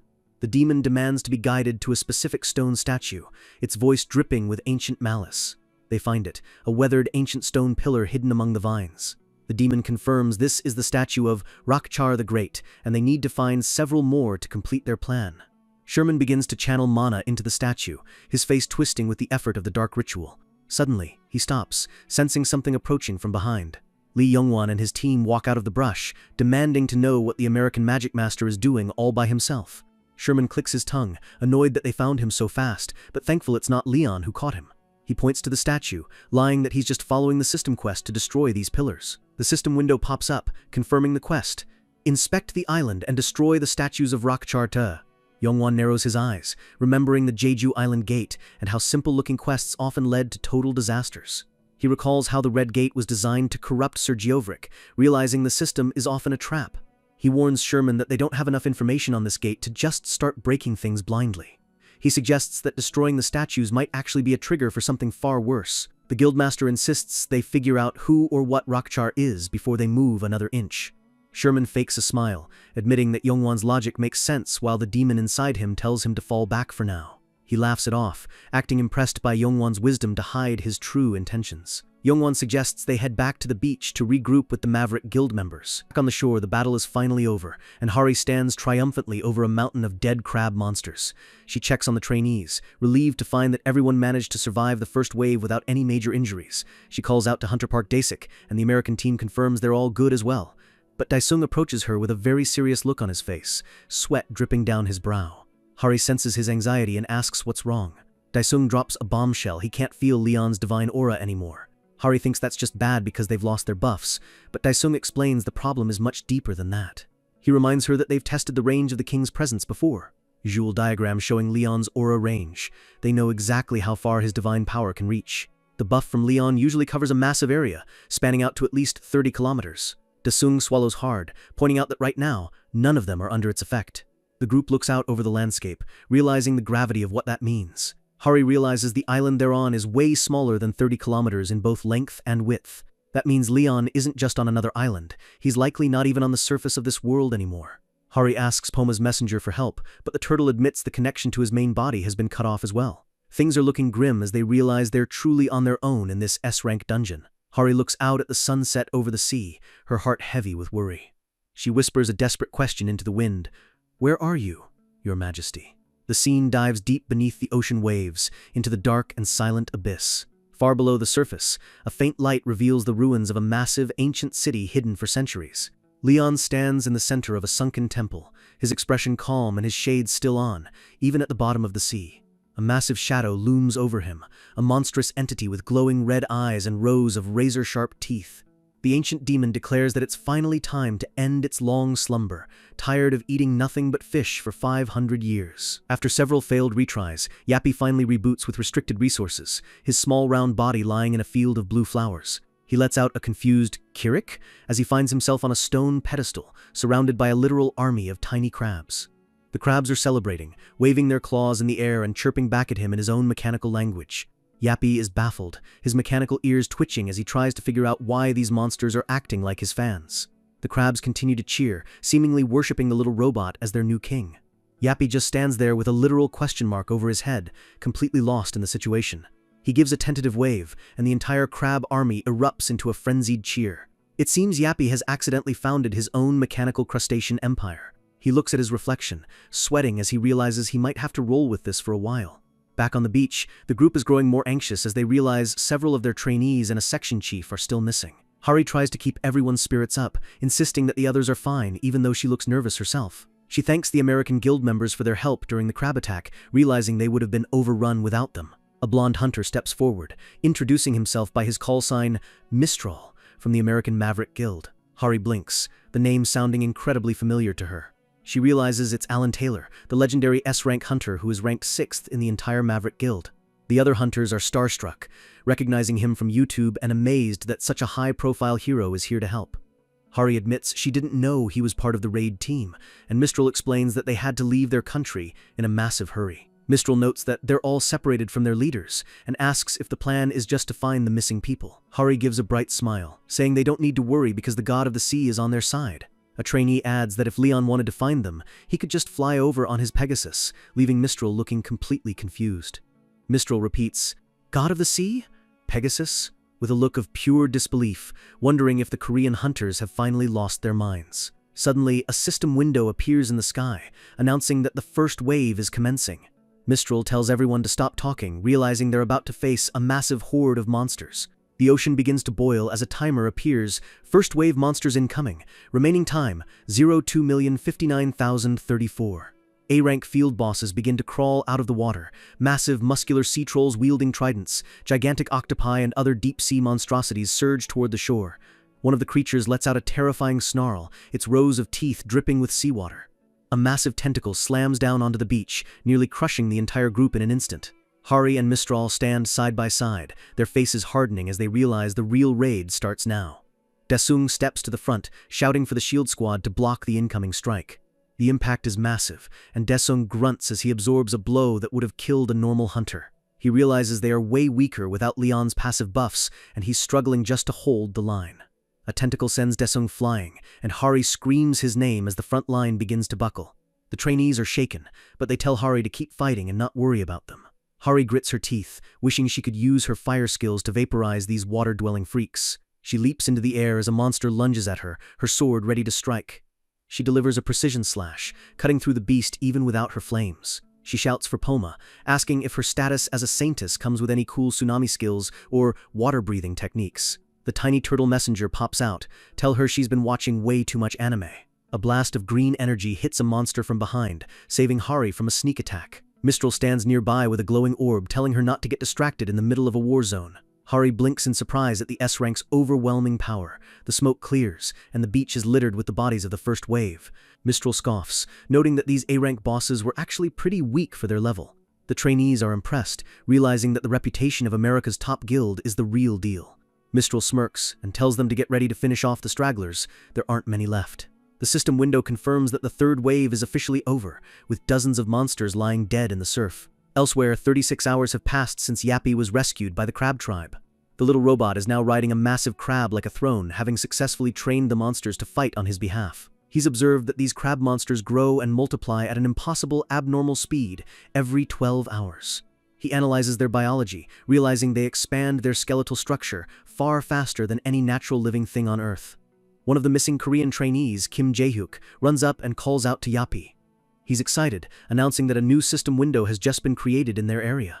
Jae-hyuk points out that none of the Rockchar statues have been destroyed yet, which seems to be the key to their survival. He's surprised that Yappy can't see the system windows, but the robot insists they share all information immediately.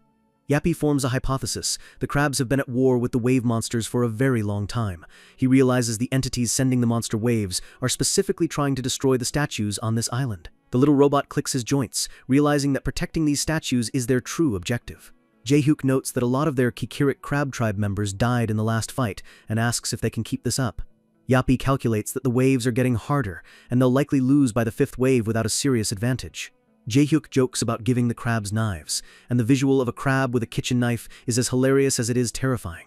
Suddenly, Yappy says he found something interesting and gestures for Jae-hyuk to follow. They reach a massive, roaring waterfall hidden deep in the island's interior. Hidden behind the wall of water is the entrance to a dark, jagged cave. Jae-hyuk shines a light into the darkness as they walk through the cavern. He tells Yappy to look at what they've discovered. They step out into a massive underground chamber, and Jae-hyuk realizes the crab tribe might have been part of a highly developed civilization. He stands in awe as he looks at a literal modern city, complete with skyscrapers and traffic lights, buried deep beneath the earth. The scene shifts back to the pitch-black depths of the ocean floor, where bioluminescent fish drift through the ruins. Leon adjusts his leather jacket, muttering that this entire situation is becoming a real pain. Our boy looks at the ancient architecture around him, realizing this isn't just the bottom of the sea, it's the tomb of a fallen world. He walks toward a glowing blue dome that protects a massive, majestic temple. He theorizes that Poma's power was cut off because they intruded upon the territory of another, much more powerful being, and that being is no ordinary monster. She'll have a terrifying armored demon lord. It's either a forgotten deity or a truly evil god. Leon clenches his fist, golden light swirling around his arm as he demands the evil presence show itself. A chilling laugh echoes through the ruins, and a voice drips with ancient hunger. The voice calls him Lionheart, the god's hound with the heart of a lion and the successor to the Dragon Slayer. The entity recognizes him as the man who has killed more demons than anyone else in history. It calls him the Knight of Knights and the King of Kings. Massive tentacles rise from the darkness as the entity mocks Leon, saying the guardian of the Radiant Kingdom now appears before him weaker than ever. Leon's eyes narrow, and he asks if the demon actually knows him. The monster laughs, saying every demon knows the name of the King of Lionheart. He was a renowned hero even among his enemies. The beast reveals that many heroes have come to this place seeking glory, but none were strong enough to bring it down. Leon scoffs, asking how a dirty demon dares to discuss his worth. The monster lets out a thunderous laugh that shakes the entire sunken city. It looms over Leon, its sheer size making the king look like an ant in comparison. But then, the demon says something unexpected. It tells Leon it's actually grateful to him. It reveals that because Leon killed Malice, it was finally given a chance to wake up. Leon looks puzzled as the demon declares it's time to end 5 centuries of waiting and finally feast on royal blood. The sea breeze is calm, but the pressure is building as the 4th wave of the raid begins, and right in the middle of it is our girl Hari, splashing around in the surf. She's pouting, because her training is basically just standing in the water, while a tiny turtle god sits on her head, judging her every move. This little guy is Poma, the divinity of sea and waves, and he's currently letting out a long, disappointed sigh that says it all. Poma tells her if she's just going to play in the water, she might as well do it without clothes, so he has something better to look at, making Hari scream in embarrassment as she insists she's working hard to awaken. But Poma isn't buying it, looking her dead in the eye and telling her that no matter how much she plays at the beach, she's never going to reach the next level. Hari takes a breath, trying to stay calm. She knows she needs to step up, especially with the king missing. She thinks back to what she's heard about other gods, like the goddess Ariana, who demands justice and honor. To get close to a goddess like that, you have to be a paragon of virtue, which makes Poma's just relax advice feel like a total joke to her. She recalls goddess Demera requiring farming, and Patos requiring blood-soaked battles, so naturally she assumes the sea god wants something grand too. She explains her logic to the turtle, thinking she needs to perform some massive oceanic feat, but Poma just stares at her, unimpressed.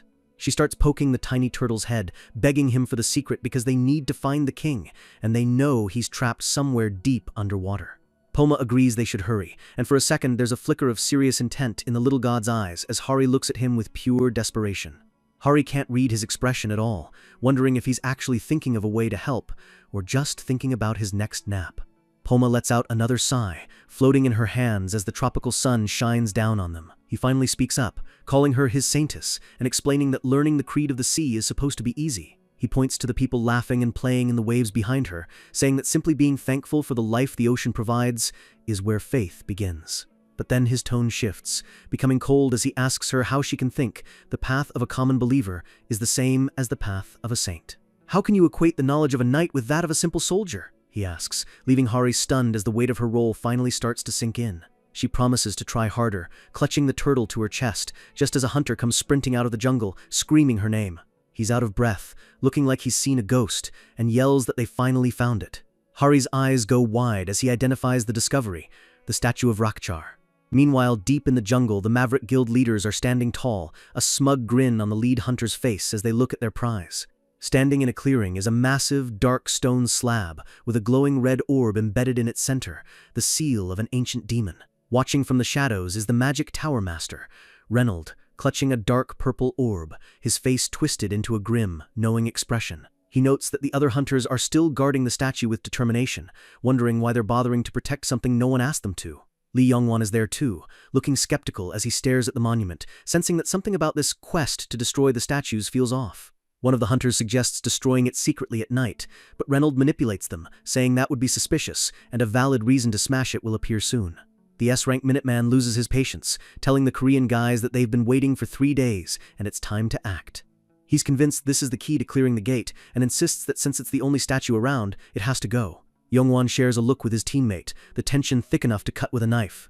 They realize they don't have much of a choice if they want to move forward, so they reluctantly give the okay. Minuteman cracks his knuckles, looking way too excited to break something that looks that ominous. He winds up a massive punch, energy swirling around his fist like a miniature hurricane. With a confident smirk, he lets the strike fly, his arm glowing with overwhelming power.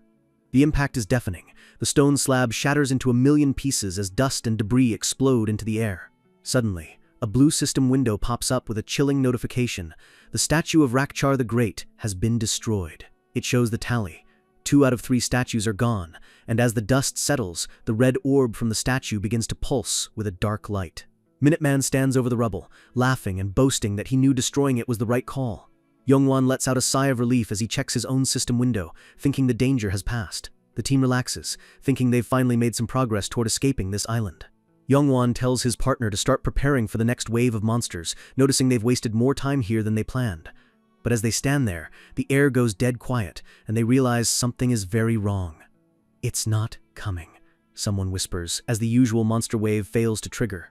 Reynold lets out a fake, villainous laugh, acting glad that the scary wave isn't coming, while Yongwan's instincts are screaming at him that they've made a mistake. Reynold suggests they gather around and summarize the situation, acting like the helpful old advisor while he secretively plots their doom. The group huddles up, figuring there must be one more statue on the last island, and they decide to split up to end this once and for all. Yongwan draws his sword, ready to move out and finish the mission. He draws a rough map in the dirt, showing the 3 islands and how they need to divide their forces to cover the remaining ground.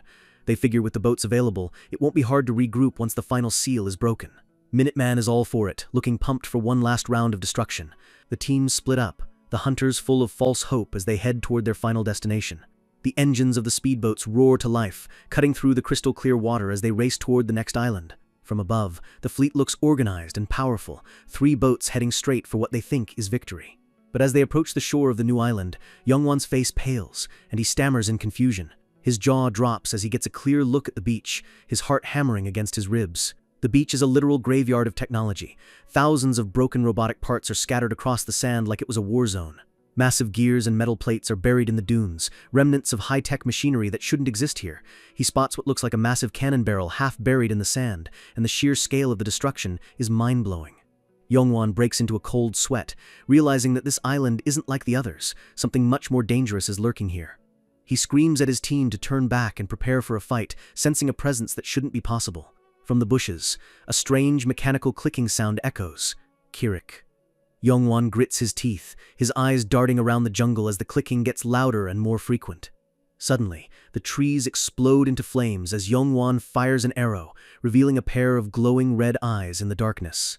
A mechanical limb slams into the sand right in front of him, and he lets out a gasp of pure shock. Emerging from the smoke is a terrifying crab robot, bristling with cannons and high-tech weaponry, making that eerie clicking sound as it locks onto them.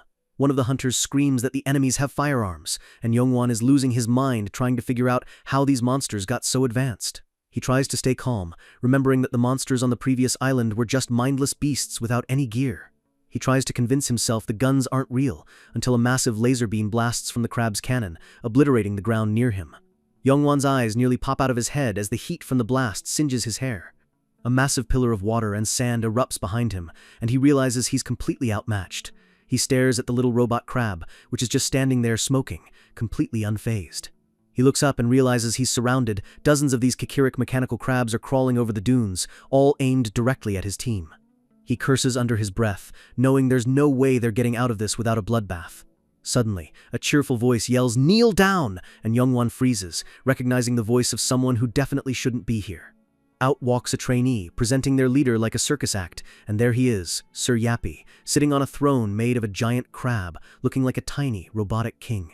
The little spider-bot looks down at the S-rank hunters and coldly tells them to surrender, calling them mere mortals.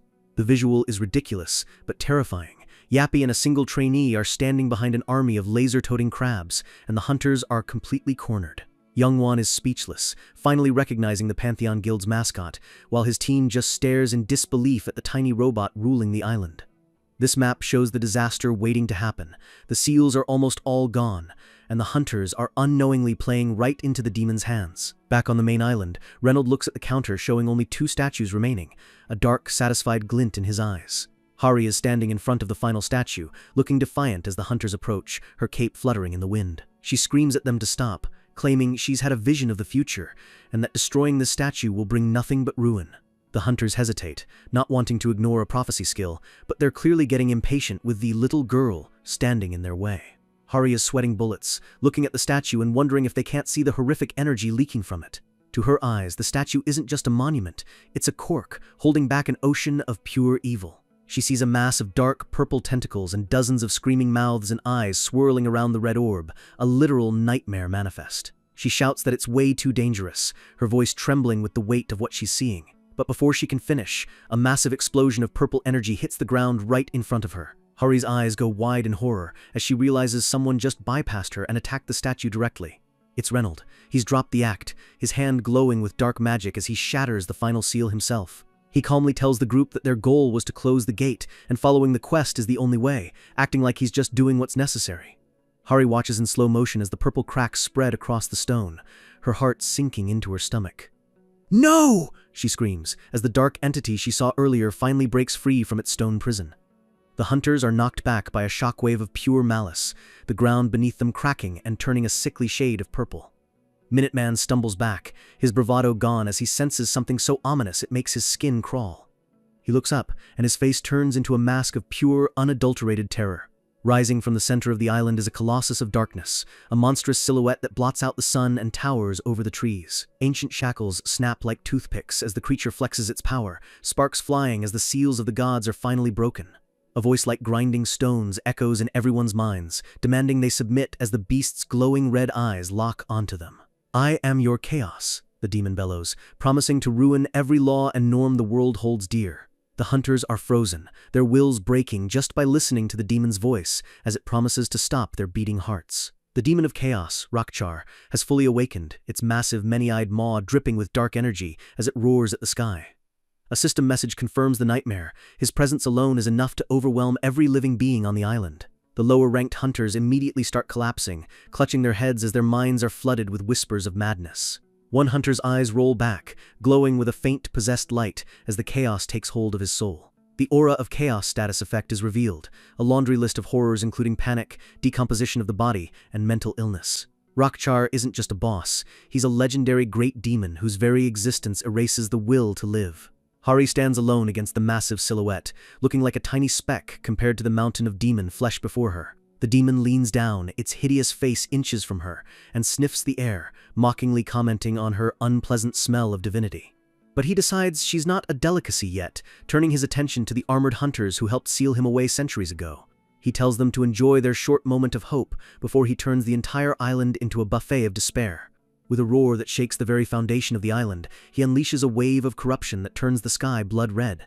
A pillar of dark light shoots into the clouds, and the system warns that the entire area has been corrupted with chaos. The hunters are officially deranged, their faces twisting into horrific grins as they lose control of their own bodies. The madness is instant. One hunter starts begging to die, while another lunges at his comrade with a knife. Hari screams for everyone to calm down, but she's ignored as the clearing turns into a chaotic free-for-all.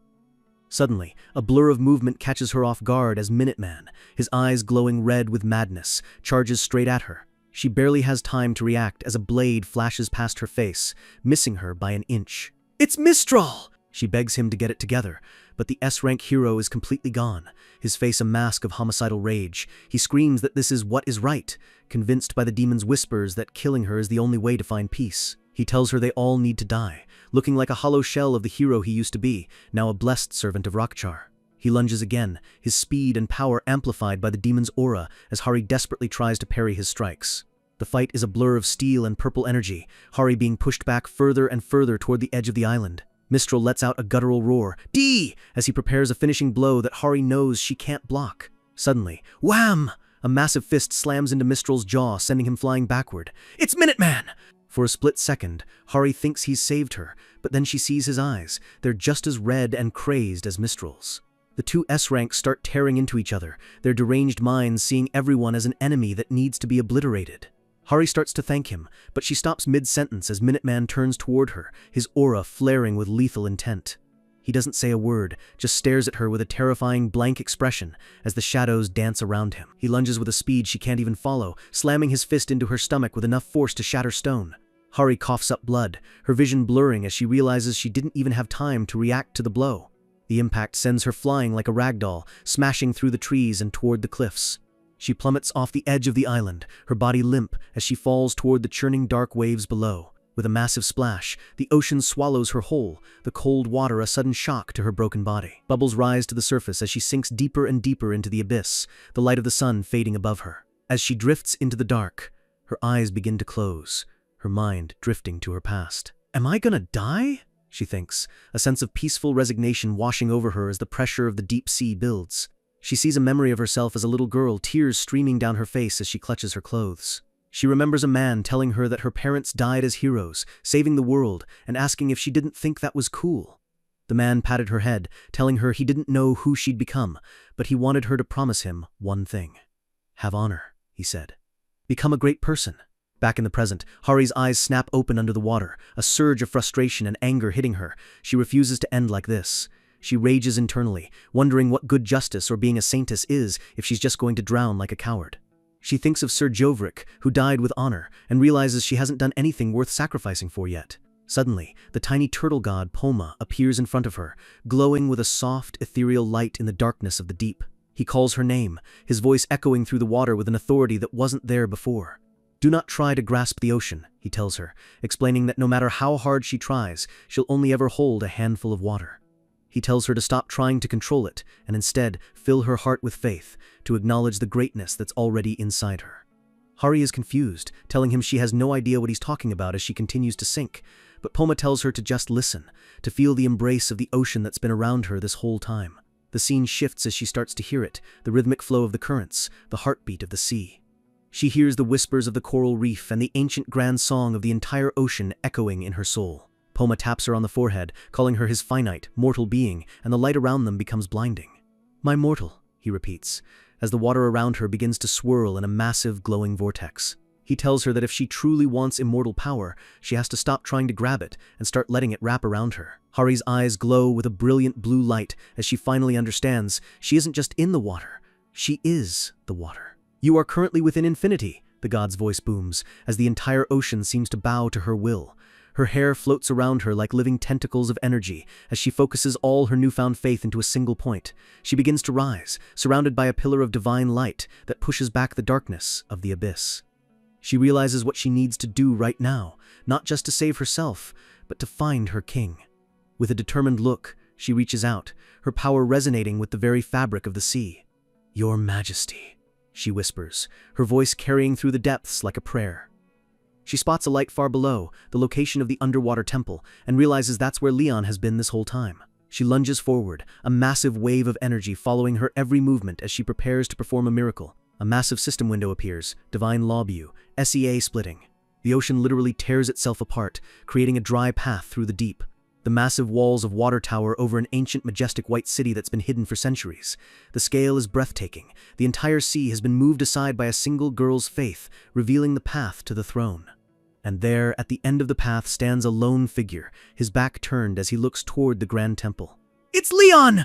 He's standing in the center of the miracle, his blonde hair glowing as he senses his saintess has finally arrived. Hari finally opens her eyes, realizing she's safe and sound, carried away from the abyss by our boy Leon on the back of his massive Pegasus. Leon looks down at her with a calm smile, giving her a simple "well done" that makes Hari's heart skip a beat in pure shock. She panics for a second, realizing she's being held by the king himself, but Leon just tells her to stay still, he's got things under control.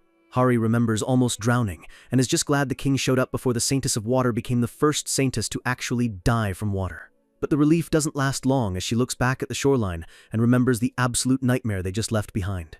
She shouts that the great demon is back and everyone has gone completely insane, but Leon just closes his eyes, already sensing the chaos. He looks toward the island with a cold, focused stare while the Pegasus stallion gallops through the air like it's a paved highway. Down on the ground, the hunters are still tearing each other apart, their minds completely shattered by the demon's aura of pure evil. Leon isn't about to let his peasants die like this, so he calls out to Stallion to pick up the pace and dive straight into the madness. They descend from the clouds like a literal miracle, landing right in the middle of the deranged crowd as feathers flutter everywhere. Our MC pulls out his ultimate artifact, the Holy Grail, which starts pulsing with a blinding golden light that cuts through the purple demonic fog. He shouts, "I am here!" as a system notification pops up. The King of Lionheart's aura is active, and it's about to overwrite the demon's influence. The hunters freeze, the red glow leaving their eyes as they suddenly snap back to reality, wondering why the heck they were just trying to kill their friends. The trainees and soldiers rush toward Leon, relieved to see their king is alive and standing tall in the face of the apocalypse. One of the soldiers reports that many are still missing, but they heard they might be safe thanks to the turtle god, Poma.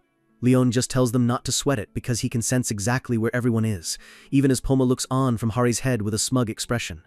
But then, Leon's face goes serious, telling everyone that they need to pack their bags and get the heck out of this gate immediately. He explains that thanks to Hari's new blessing, they can actually walk on water, so they need to start running toward the exit right now. The hunters are confused, asking what's going to happen to Leon and Hari if they all just leave them behind to face the demon. Leon tells them he's going to rescue the rest of the survivors and stall for time, looking like a total boss as he prepares for the real fight. The scene cuts to black for a split second, the tension building as we head toward the monster's lair. Across the island, the massive form of Rakchar is looming over the horizon, its dark energy spreading like a virus through the jungle. The demon mocks the hunters, calling them little parasites, and laughing because he's finally found where everyone is hiding. He bellows for them to submit, his many eyes glowing with a hungry red light as he prepares to feast on their despair. Suddenly, boom! An explosion rocks the demon's face, catching him completely off guard as smoke billows from his head. Rakchar is stunned, sensing a powerful aura he hasn't felt in centuries, an aura that feels like pure, holy fire. He looks down and sees Sir Yappy, our favorite robot spider, piloting a massive mechanical suit and looking ready to scrap. Yappy isn't wasting words, he switches his gun selection and orders his robotic crab army to commence fire. The Kikiric crabs unleash a literal wall of laser fire, the beach lighting up like a rave as they pummel the giant demon. Explosions ripple across Rakchar's massive body, the high-tech weaponry actually leaving visible burn marks on the ancient beast. The demon realizes Yappy isn't using normal bullets, he's modified the ammo with divine artifacts, which actually hurts. But Rakchar is a great demon for a reason. He shakes off the damage and declares that these toys are nothing compared to his power. He lashes out with a massive tentacle, smashing into the ocean and creating a tidal wave that threatens to wipe out the entire crab army. The sheer force of the demon's attack turns the water into a churning whirlpool of dark energy. Rockchar looms over the tiny robots, looking like an unstoppable mountain of flesh as the hunters on the beach realize they're in deep trouble.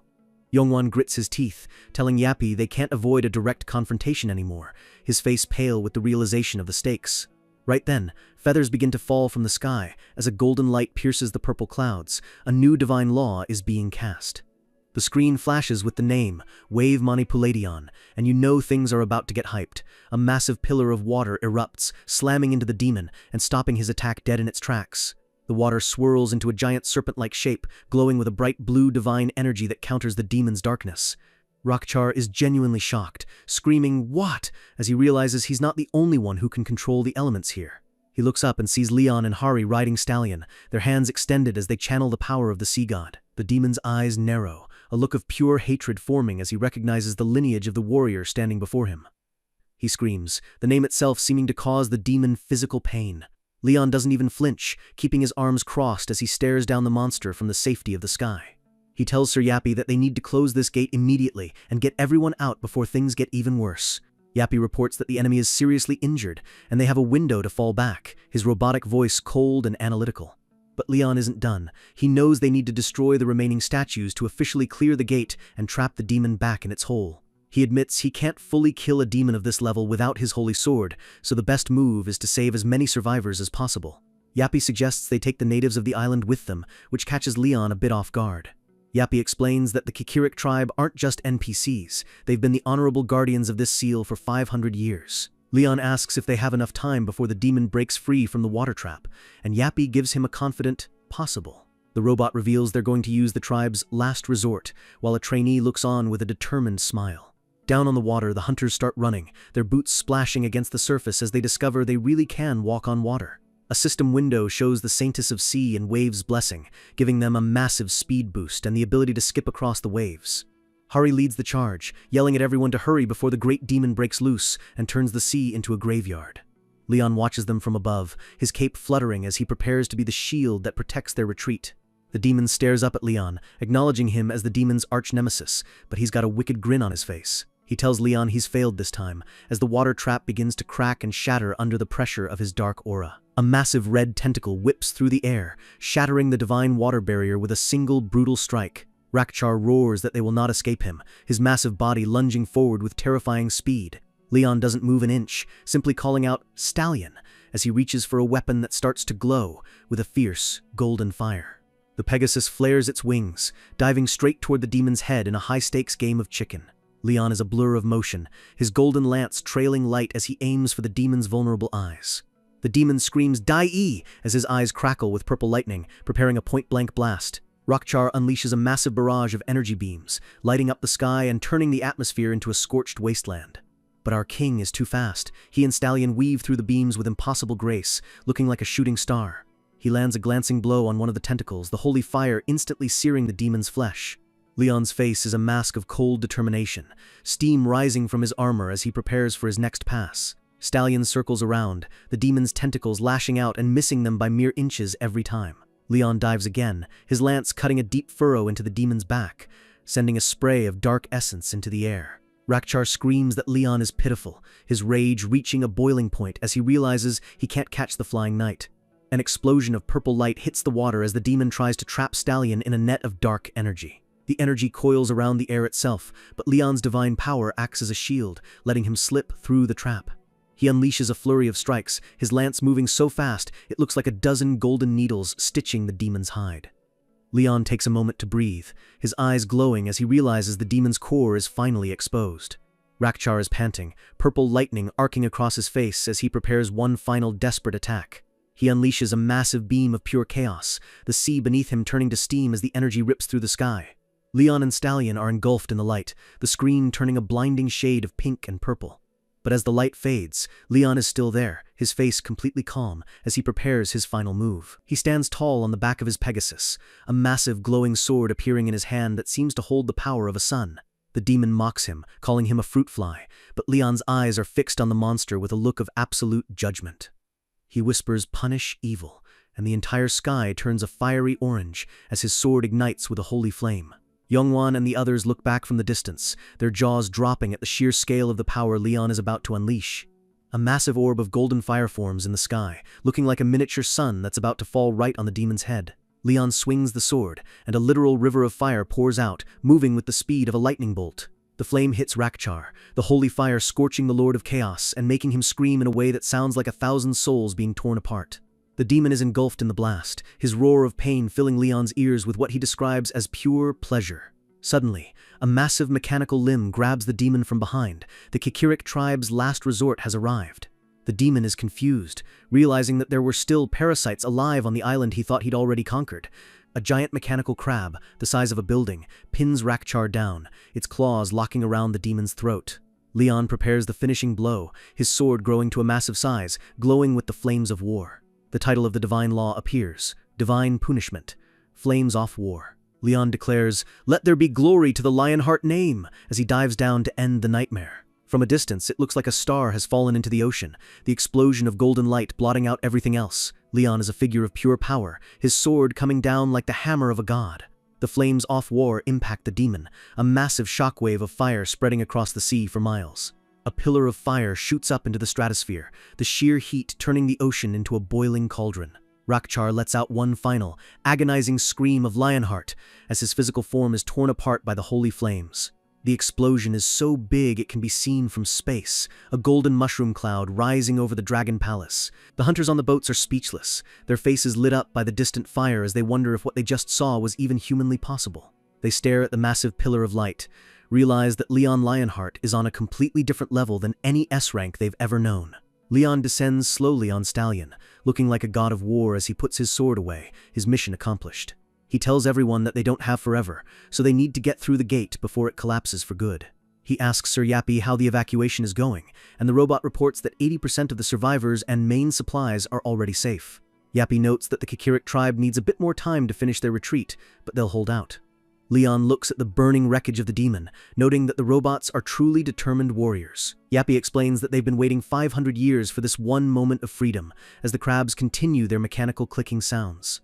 The system analyzes their language, translating their final battle cry as "Prosperity to Crassiataria." Leon smiles, acknowledging Crassiataria as a truly honorable name for such a brave tribe. With the demon suppressed and the gate closing, Leon and his team finally head toward the exit, the tiny turtle god jumping along for the ride. But from the smoke, the demon's voice echoes one last time, accusing Leon of running away like a coward. Leon stops, looking back over his shoulder with a look of absolute boredom on his face. The demon screams that Leon should fight until the end if he's a true knight, his form still burning in the distance. Our boy Leon just lets out a mocking smirk, looking like he's just heard the funniest joke in the world. He tells the demon he has no reason to follow the virtues of a knight in front of an inferior being like him, calling demons evil species, not worth his respect. The demon is speechless, his rage boiling over as Leon basically tells him he's not even worth a fair fight. "I'll kill you no matter what!" the demon screams as Leon casually flies through the gate exit. A final system message appears. The HE gate has been closed. The scene shifts to the real world, where the entire planet is in an absolute uproar over what just happened. News reports are everywhere. It was the first ever sighting of an Archduke-level demon, and the world is terrified of what that means for the future. But for the Pantheon Guild, the news isn't all bad. In fact, it's a total PR victory. People on the subway are glued to their phones, watching clips of the raid in total disbelief. The Pantheon Guild YouTube channel just dropped the Dragon Palace raid highlights, and it's already going viral with millions of views. The comments are losing it. People are calling Leon a god, praising Hari for splitting the sea, and asking what the heck a Pegasus is doing in 2024. The accomplishments of the guild have been showcased to every single person on Earth with an internet connection. And as the fame grows, so does the political pressure. We see a formal handshake between two powerful men, the light of cameras flashing in the background. Leon is meeting with the president of South Korea, thanking him for lifting a burden off his shoulders regarding the survivors. The president is sweating, shocked that Leon managed to bring back 10,000 survivors from a gate, while a sign shows the new Crassiataria residential area. But the president has one more thing on his mind, looking a bit nervous as he looks toward the shoreline. He points at a massive construction project, asking Leon what the heck that giant thing is. Leon explains that they're building statues to honor the heroes who fought the demon, including a giant turtle for Poma. He notes that there's also a statue for him and Sir Yappy, since the robot is the official representative of the Kikirik tribe now. The president, who happens to be a Protestant, looks like he's about to faint at the idea of idol worship happening in his country. He points to one unfinished, faceless statue, looking confused and a bit worried. Leon grins and tells him that's for him, a savior who gave the tribe land, but the president is clearly not ready to be worshipped. He imagines the robot crabs bowing to his statue and screams, "No!" in total horror. He begs Leon to take the statue down, but Leon just laughs and tells him he shouldn't be embarrassed about being a leader. Leon walks away with a confident wave, leaving the president standing there in a state of total crisis. The president wipes his forehead, feeling like his lifespan just decreased by 10 years after talking to the MC. But his mood quickly changes as a Secret Service agent approaches him with a very serious look. The agent reports that this is separate from security. It's urgent intelligence from the National Intelligence Service. It regards North Korea, and the president notes that things have been a bit too calm lately for his liking. He asks what they could possibly be doing since they gave up on nukes, but the agent's face says it's something much worse. He reports that all contact with the North has been cut off since last night. They've gone completely dark. Even the satellite view has been blocked by a mysterious dark cloud, and they can't record anything happening inside the country. The scene shifts to a rainy, dark city, looking like a total nightmare. This is what used to be Pyongyang. It's a city of ruins, shadows, and death. A man in a trench coat stands over a pile of bodies in the rain, looking like he's straight out of a horror movie. This is Chairman Kim, and he's complaining about how they used to have to rely on South Korean bastards to survive the dimensional holes. He kicks one of the bodies with total contempt, his face twisted into a cruel sneer. He stands on a cliff overlooking a massive pit, surrounded by hooded figures in the rain. He declares that they will soon be the most powerful nation on Earth by using the demons to their advantage. He pulls out a radio and calls his comrade, referring to the Yankee mage we know as Reynold Sherman. Reynold answers, telling Chairman Kim that the preparations for the ritual are complete. The chairman lets out a wicked laugh, looking like a man who's about to sell his soul for power. He drops the radio into the pit, looking down at the darkness with hungry eyes. He orders his followers to hurry and proceed with the summoning as a dark ritual circle begins to glow at the bottom of the pit. The hooded figures extend their hands, channeling a dark, forbidden energy that makes the very air vibrate. They start chanting in an ancient, demonic tongue, the rain turning black as it touches the ritual circle. The chant echoes through the ruins, a sound that signals the end of peace for the Korean peninsula. A massive explosion of red energy erupts from the pit, the silhouette of a monster starting to form in the light. A giant magic circle appears in the sky above Pyongyang, pulsing with a dark, rhythmic light. Something is being pulled through. A massive, scorched tentacle reaches out from the portal. The chairman looks on in awe as a massive shadow falls over him, the pressure of the demon's aura making the ground crack. His face goes pale as the full form of the demon is revealed in the lightning. He stammers, "What?" as he realizes the monster they summoned isn't exactly what they expected. "It's Rockchar!" But he's covered in deep, burning wounds from Leon's holy fire, his body smoking in the rain. Reynold asks if they did the ritual correctly, looking terrified as the demon looks down at them with pure hatred. The demon groans that his injuries are deeper than he thought, his many eyes glowing with a faint, dying light. He notes that he needs to recover before the other great demons can regroup, and his gaze falls on the comrades standing below him. He smiles a wicked, toothy grin, noting that it's a good thing there's a lot of food here to help him heal. He bellows, "Submit to ME," as a pillar of red light shoots up, and you know those North Korean comrades are about to become a buffet. The scene shifts to a quiet stone basement back at the Pantheon base. A woman is tied to a chair, purple energy ropes binding her as she looks completely broken. She giggles hysterically, claiming she's already told them everything she knows. Standing over her is Beatrice, our MC's silver-haired priestess, looking like an absolute queen as she stares down the prisoner. She notes that it's interesting that demons can apparently enter any gate they want now. The prisoner looks up with a crazed smile, clearly under some kind of mental spell. Beatrice pets the prisoner's head with a cold, beautiful smile, realizing that if demons can go anywhere, the sun is shining bright over the new residential area for the Kikirik tribe, where a couple of mechanical crabs are already making themselves at home on the rooftops. Our girl Hari is sitting on a ledge, watching the crabs scuttle around and wondering if these guys will really be okay settling down in a human city.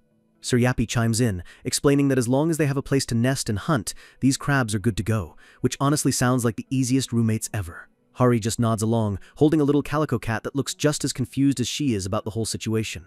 She looks out over the beach where dozens of crabs are working alongside human construction crews, realizing that securing enough food for this many monsters is going to be a full-time job. Yappy mentions they've all been registered in the Pantheon Assurance Service to help them adjust to modern society, but Hari stops him right there, asking what the heck that service even is. It turns out Yappy is running a full-blown legal and insurance firm now, with a ghostly blue hologram employee ready to sign anyone up for a fee. Hari asks if she can join too, but Yappy hits her with the cold truth. She's already registered and has been paying for the benefits since last month. Hari panics, grabbing the tiny robot spider as the cat makes a break for it, sensing the incoming tantrum. She demands to know how much she's paying, and Yappy casually drops a number, 19 trillion won, which is basically enough money to buy a small country. Our girl goes full-blown feral, shaking Yappy like a salt shaker while screaming in total financial despair as the assurance service fees flash through her mind. Suddenly, a shadow falls over them, and Leon appears on the back of his massive white Pegasus, looking down at the chaos with a bored expression. Hari and Yappy immediately drop the act and bow to their king, who tells them he needs to head back to the guild base for a bit. Leon reaches out a hand and tells Hari to get on, catching her completely off guard. She hesitates, remembering Leon said only the Queen and Sir Yappy are allowed to ride the king's horse, and she wonders if this is some kind of test or just an emergency. Leon just gives her a silent, slightly annoyed look that says, "Don't make me repeat myself," which is enough to make anyone move. He extends his hand toward her, the sunlight catching his blonde hair and making him look like a literal prince from a fairy tale. He repeats the order to get on, and Hari is blushing harder than a tomato as she tries to figure out how to climb up without making a fool of herself. Leon's expression turns into a dark, scary glare, scaring the absolute life out of her as he lets out a frustrated "ch" because she's taking too long. Once they're moving, Leon hands her a thick brown envelope and tells her it's her new property rights. Hari pulls out the papers, her eyes nearly popping out of her head as she realizes Leon is basically giving her a massive piece of land to manage. Leon smiles warmly, explaining that it only makes sense for a king to grant a knight property, and since the gods have chosen her as a saintess, she deserves the reward. Hari is beaming, thanking him for the honor, but Leon cuts her off, telling her she needs to stop talking like a medieval servant and start acting like the noble she is. He tells her he doesn't expect her to act like some stuffy aristocrat, but she definitely doesn't need to lower herself anymore, giving our girl a massive boost in confidence. Hari whispers another thank you, but Leon just looks away with a grumpy "ch," clearly not used to handling emotional moments. He tells her to just get on with it, while Hari clutches the property deeds to her chest, her face still glowing with a mix of pride and embarrassment. The Pegasus stallion trots through the city streets, the sound of his wings flapping drawing stares from everyone on the sidewalk. Hari leans in and asks the king a question that's been burning in her mind. "Am I a noble now?" she asks with a sparkle in her eye, her hands balled up in excitement. Leon sighs and confirms it, saying her position in the kingdom is now right after the Queen and Sir Yappy, which makes Hari let out a tiny squeal of joy. She immediately turns toward Yappy, who is sitting on the Pegasus's rump, and calls out to him with a smug, superior look. She tells the robot not to treat her so impolitely from now on because she's officially a noble too, striking a pose that would make any princess jealous. Yappy lets out a mechanical laugh that sounds incredibly condescending even for a robot. The robot hits her with a reality check, telling the organism not to let it get to her head, before slapping her right across the face with a mechanical arm. Hari turns to Leon with tears in her eyes, complaining that the noble robot just hit her, while Yappy declares he has no respect for monkeys with no intelligence. The scene shifts to the guild base, specifically Beatrice's workshop, where the atmosphere is much more serious. On a glowing magic circle sits a broken demonic crown, pulsing with a faint, sickly purple light as an experiment concludes. Beatrice reports that the experiment was a success, confirming Leon's suspicion that demons are now using the gates to travel between worlds. Leon looks deep in thought, recalling the Jeju Island Gate and how things have felt off for a while now. He thinks back to his old comrade, the corrupted knight Geovric, realizing the system's missions were actually designed to make humans save monsters and destroy real knights. The narration explains that the system and its quests are not actually good or meant to help the world. Instead, they are imbued with an evil intent designed to control the awakened hunters, like a puppet master pulling strings from the shadows. Leon notes that the earth has been tamed by mana stones, with humans becoming dependent on them for power and money. He tells Beatrice that even if people knew the quests were evil, they wouldn't stop because of greed, calling them inferior beings who can't help themselves. He turns to Beatrice, calling her name with a look that means business. He notes that the demons are starting to act up and asks if she can really control the destination of the gates.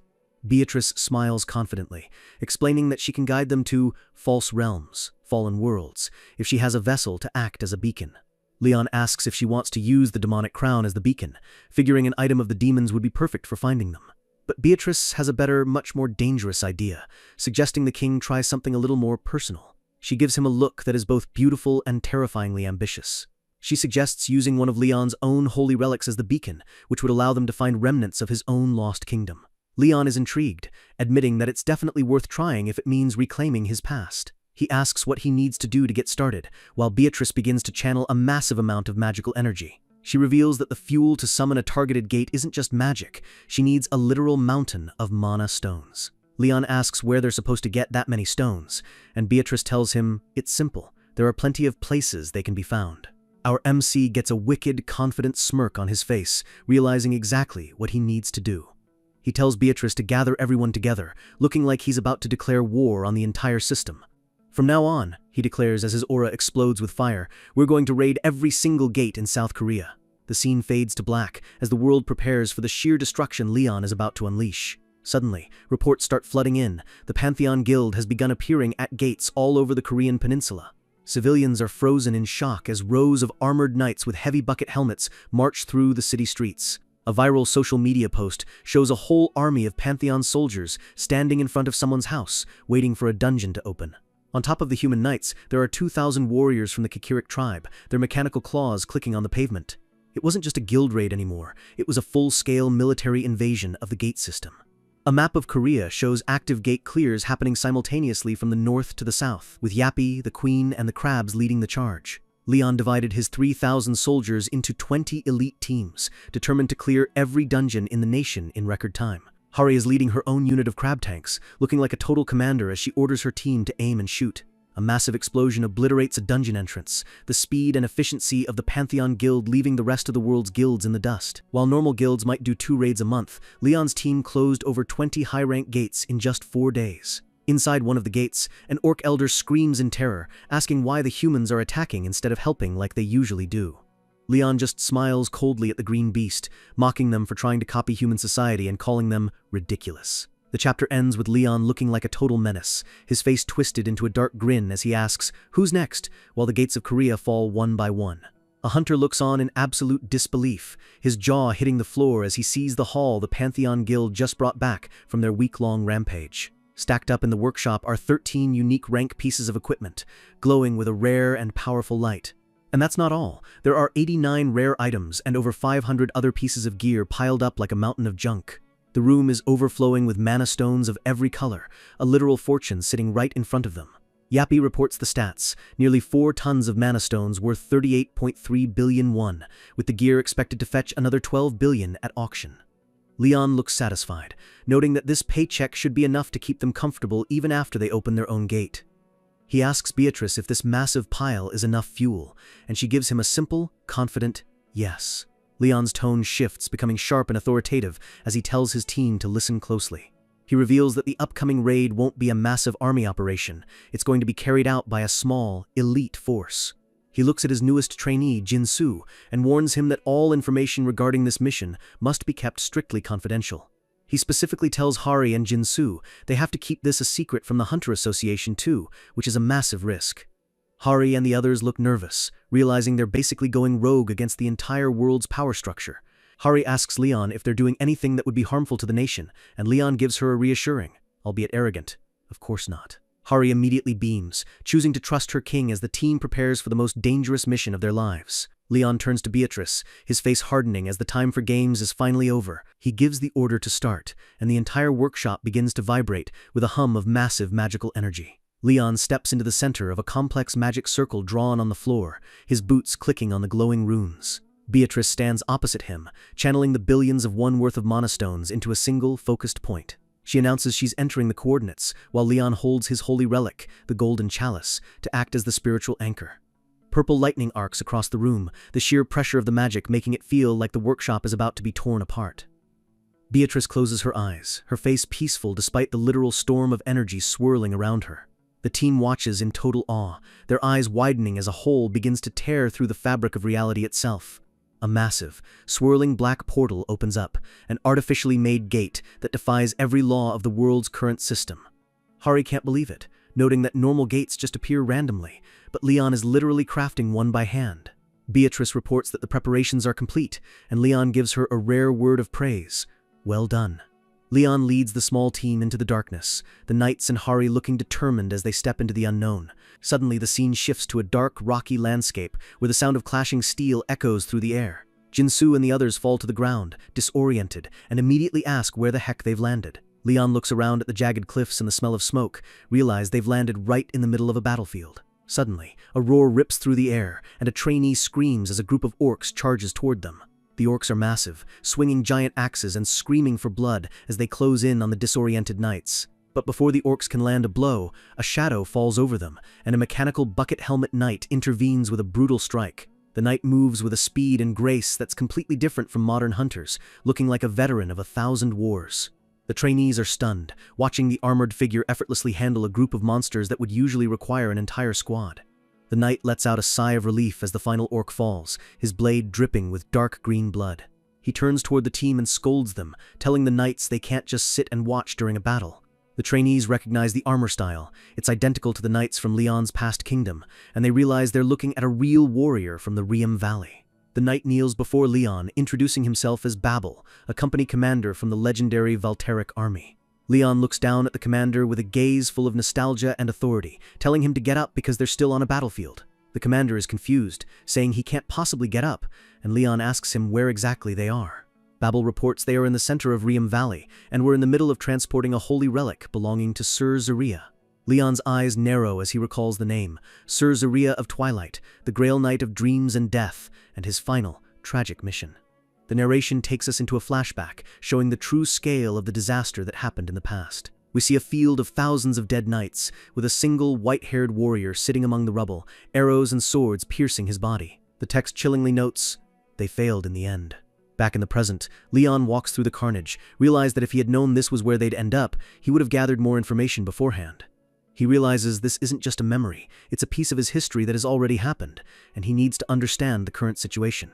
Babel points toward a distant ridge, saying that Sir Zaria is just ahead, fighting to buy them time. A roar of "Kill them" echoes as more orcs swarm the position, but a sudden flash of purple light stops them in their tracks. A group of knights is ordered to fall back as Sir Zaria begins to manifest his fantasy territory, a domain of pure magical power.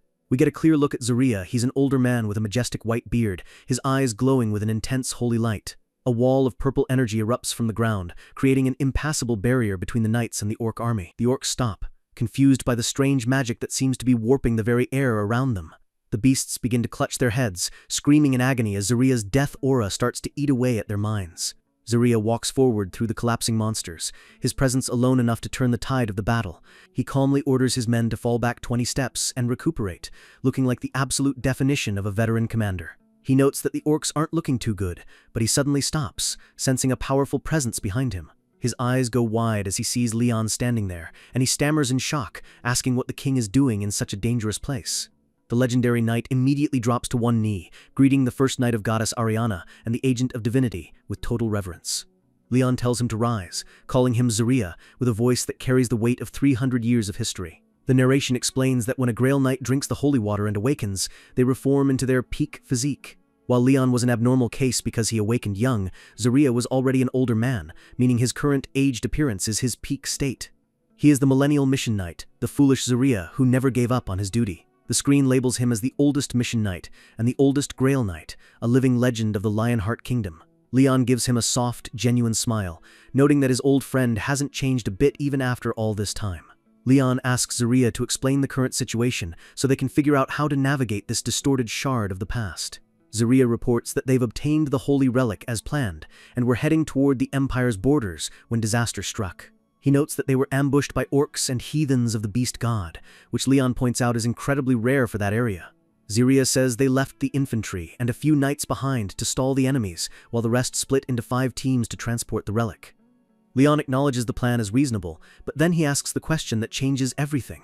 "Where is the group with the real relic?" he asks, his eyes glowing with a sharp tactical light. Zaria closes his eyes, his expression turning solemn as he gives the answer. We see a flashback of a younger knight, Hari's trainee Jinsu, lying defeated on a battlefield in the southwest. Zaria reveals that the real relic is with Team 5, led by his own past self, the Zaria from the time before the kingdom fell. The race against time has begun! The Riem Valley is a maze of jagged cliffs and permanent shadows, looking every bit like the death trap it's famous for in history. Right in the middle of the path lies a massive bear, stone-cold dead and looking like it was hit by a literal truck.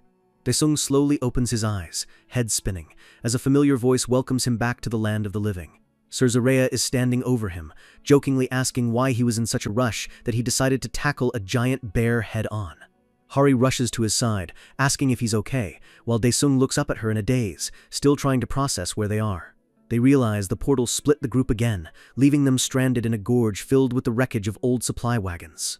Zarea lets out a hearty laugh, calling them insane knight-errants for wandering into a war zone like this without a backup plan. Suddenly, the system pings with a new quest. They have to help Zarea transport a holy relic to the Lionheart borders. Daesung asks about the relic, and Zarea explains they just reclaimed it from the savage lands, looking proud of his mission. As they walk, they see a convoy of horses and heavily armored knights moving crates through the mud, a scene straight out of the Middle Ages. Daesung looks at the silver-haired veteran, repeating his title Zarea of Twilight with a look of pure awe. Zarea smirks and says that's a title for his future self. Right now, he's just a mission knight doing his job. Daesung is totally lost, wondering how a guy can talk about his own future title like he's reading a history book. We get a glimpse into Zarea's past, a man who spent 10 years wandering the world without a single word from the gods. He spent 50 years as a simple kingdom knight, just another face in the crowd, waiting for a destiny that never seemed to come. He was a good knight, but he wasn't a superhuman like Leon. He couldn't change the tide of a battle with a single swing. People went from being impressed by his persistence to mocking him, eventually just pitying the old man who wouldn't give up. But then, a mysterious woman appeared in his dreams, a divinity with a lantern, looking down at the weary old knight. She asked him why he subjected himself to such endless suffering when he clearly lacked the gift others had. She told him to just return to the kingdom and live out his days in peace, but Zarea's eyes remained fixed on his path. He looked up at the goddess, his voice steady as he addressed her with absolute respect. He told her she could blame him for his lack of talent, but begged her not to deny him his journey of honor, because trying was all he had left. So, Zarea kept pushing, walking through the mud and blood of countless battlefields while the world moved on without him. He walked through the filth that noble knights usually avoided, his boots clicking on the blood-soaked ground. Even when the poets mocked his foolishness, he never slowed down, becoming a symbol of pure, stubborn willpower. He walked past the fallen, never stopping, never wavering, driven by a goal no one else could see. And at the age of 100, he did the impossible. He became the oldest human to ever be chosen as a Grail Knight. Back in the canyon, the silence is broken by the sound of rhythmic marching, the ground vibrating with every step. The kingdom's infantry snaps into position, shields locking together to form an unbreakable wall of steel. Ahead of them, a swarm of orcs comes charging through the dust, axes raised and screaming for a slaughter. The lead orc lets out a guttural roar, telling his horde to kill everyone and take what they want, but the knights don't move an inch, their shield wall absorbing the impact like it was nothing but a light breeze. "Axe wielders!" the commander screams, and a second line of knights steps forward with lethal intent. They swing with perfect timing, their heavy axes crunching through orc skulls in a spray of green blood. As soon as the strike is done, they rotate back behind the shields, a perfect machine of death that never leaves an opening. The shields move forward again, smashing into the remaining orcs and keeping them pinned against the canyon walls. The knights launch a counterattack, their spears and swords moving in a blur of disciplined violence. One knight unleashes a glowing strike, his blade cutting through 3 orcs at once as the battle turns into a total one-sided massacre. Daesung watches from the sidelines, his jaw hitting the floor as he realizes just how insane these regular soldiers really are. He realizes this isn't just about raw power, it's about a level of coordination that modern hunters can't even dream of. Leon crosses his arms, watching with a critical eye, noting that even high-rank hunters on Earth are light years below these men. Zarea rides up beside him, his horse neighing as they look toward the next wave of enemies. A massive boulder troll emerges from the dust, looking like a literal mountain of muscle and hate. Leon turns to his trainees, telling Suho and Jaehook to watch closely because they're about to see what a real goal looks like. He tells them to witness the power they should strive to achieve, his aura flaring with royal pride. Zarea raises his hand, signaling the charge as his horse kicks up a cloud of sand. The cavalry roars, "Charge!" and they thunder down the narrow path like a golden lightning bolt. Jaehook panics, pointing out that the path is way too narrow and the knights are going to crash into their own allies. It looks like a disaster waiting to happen, the knights and infantry converging into a bottleneck where they'll be sitting ducks. And his horse's hooves begin to glow with a strange magical light. In a move that defies all logic, the horse starts running up the vertical wall of the canyon, leaving everyone stunned. The cavalry literally bypasses the infantry by running on the ceiling and walls, diving straight into the heart of the orc army. The trainees are screaming, "What the hell?" as they watch the knights rain death from above. Zariah leaps from his horse in midair, spinning his lance as he prepares to drop like a meteor. "Dar holy flames!" he roars, his entire body igniting with a purple and white fire that lights up the gorge. The impact is catastrophic. A massive explosion of holy fire incinerates the orcs, leaving nothing but scorched earth behind. The trainees are losing it, thinking the knights might just end up killing every monster in the gate before Leon even has to move. Suho asks Leon if he's going to join in, since the quest is just to transport the relic and they're already winning. Leon looks at the blue system window, his eyes narrowing as he senses something off about the way the quest is worded. He knows he could easily just ride Stallion and finish this mission in seconds, but his gut tells him there's a deeper reason for being here. He decides to stay and help Zariah, determined to watch this honorable Grail Knight until the very end, no matter what. He asks his trainees if they found any mana stones on the orc corpses, his tone becoming cold and analytical. Jehuk confirms they found absolutely nothing, which Leon seems to take as a very important sign. He realizes this quest isn't biased like the ones in the modern gates. There's no hidden evil intent trying to tame them here. He concludes that gates are naturally neutral, but someone, or something, is manipulating the quests on Earth to control hunters. He tells the boys to go check for other students nearby, while his hand rests on his side, ready for action. Suddenly, Leon's eyes sharpen as he senses a disturbance in the air, a high-pitched whistling sound closing in. He catches a massive spear out of midair, the force of the projectile making the ground beneath him crack. Up on the cliff, a high-ranking orc archer is laughing, looking down at Leon like he's just missed a target. Leon lets out a slow, terrifying breath, his face twisting into a mask of pure, unbridled fury.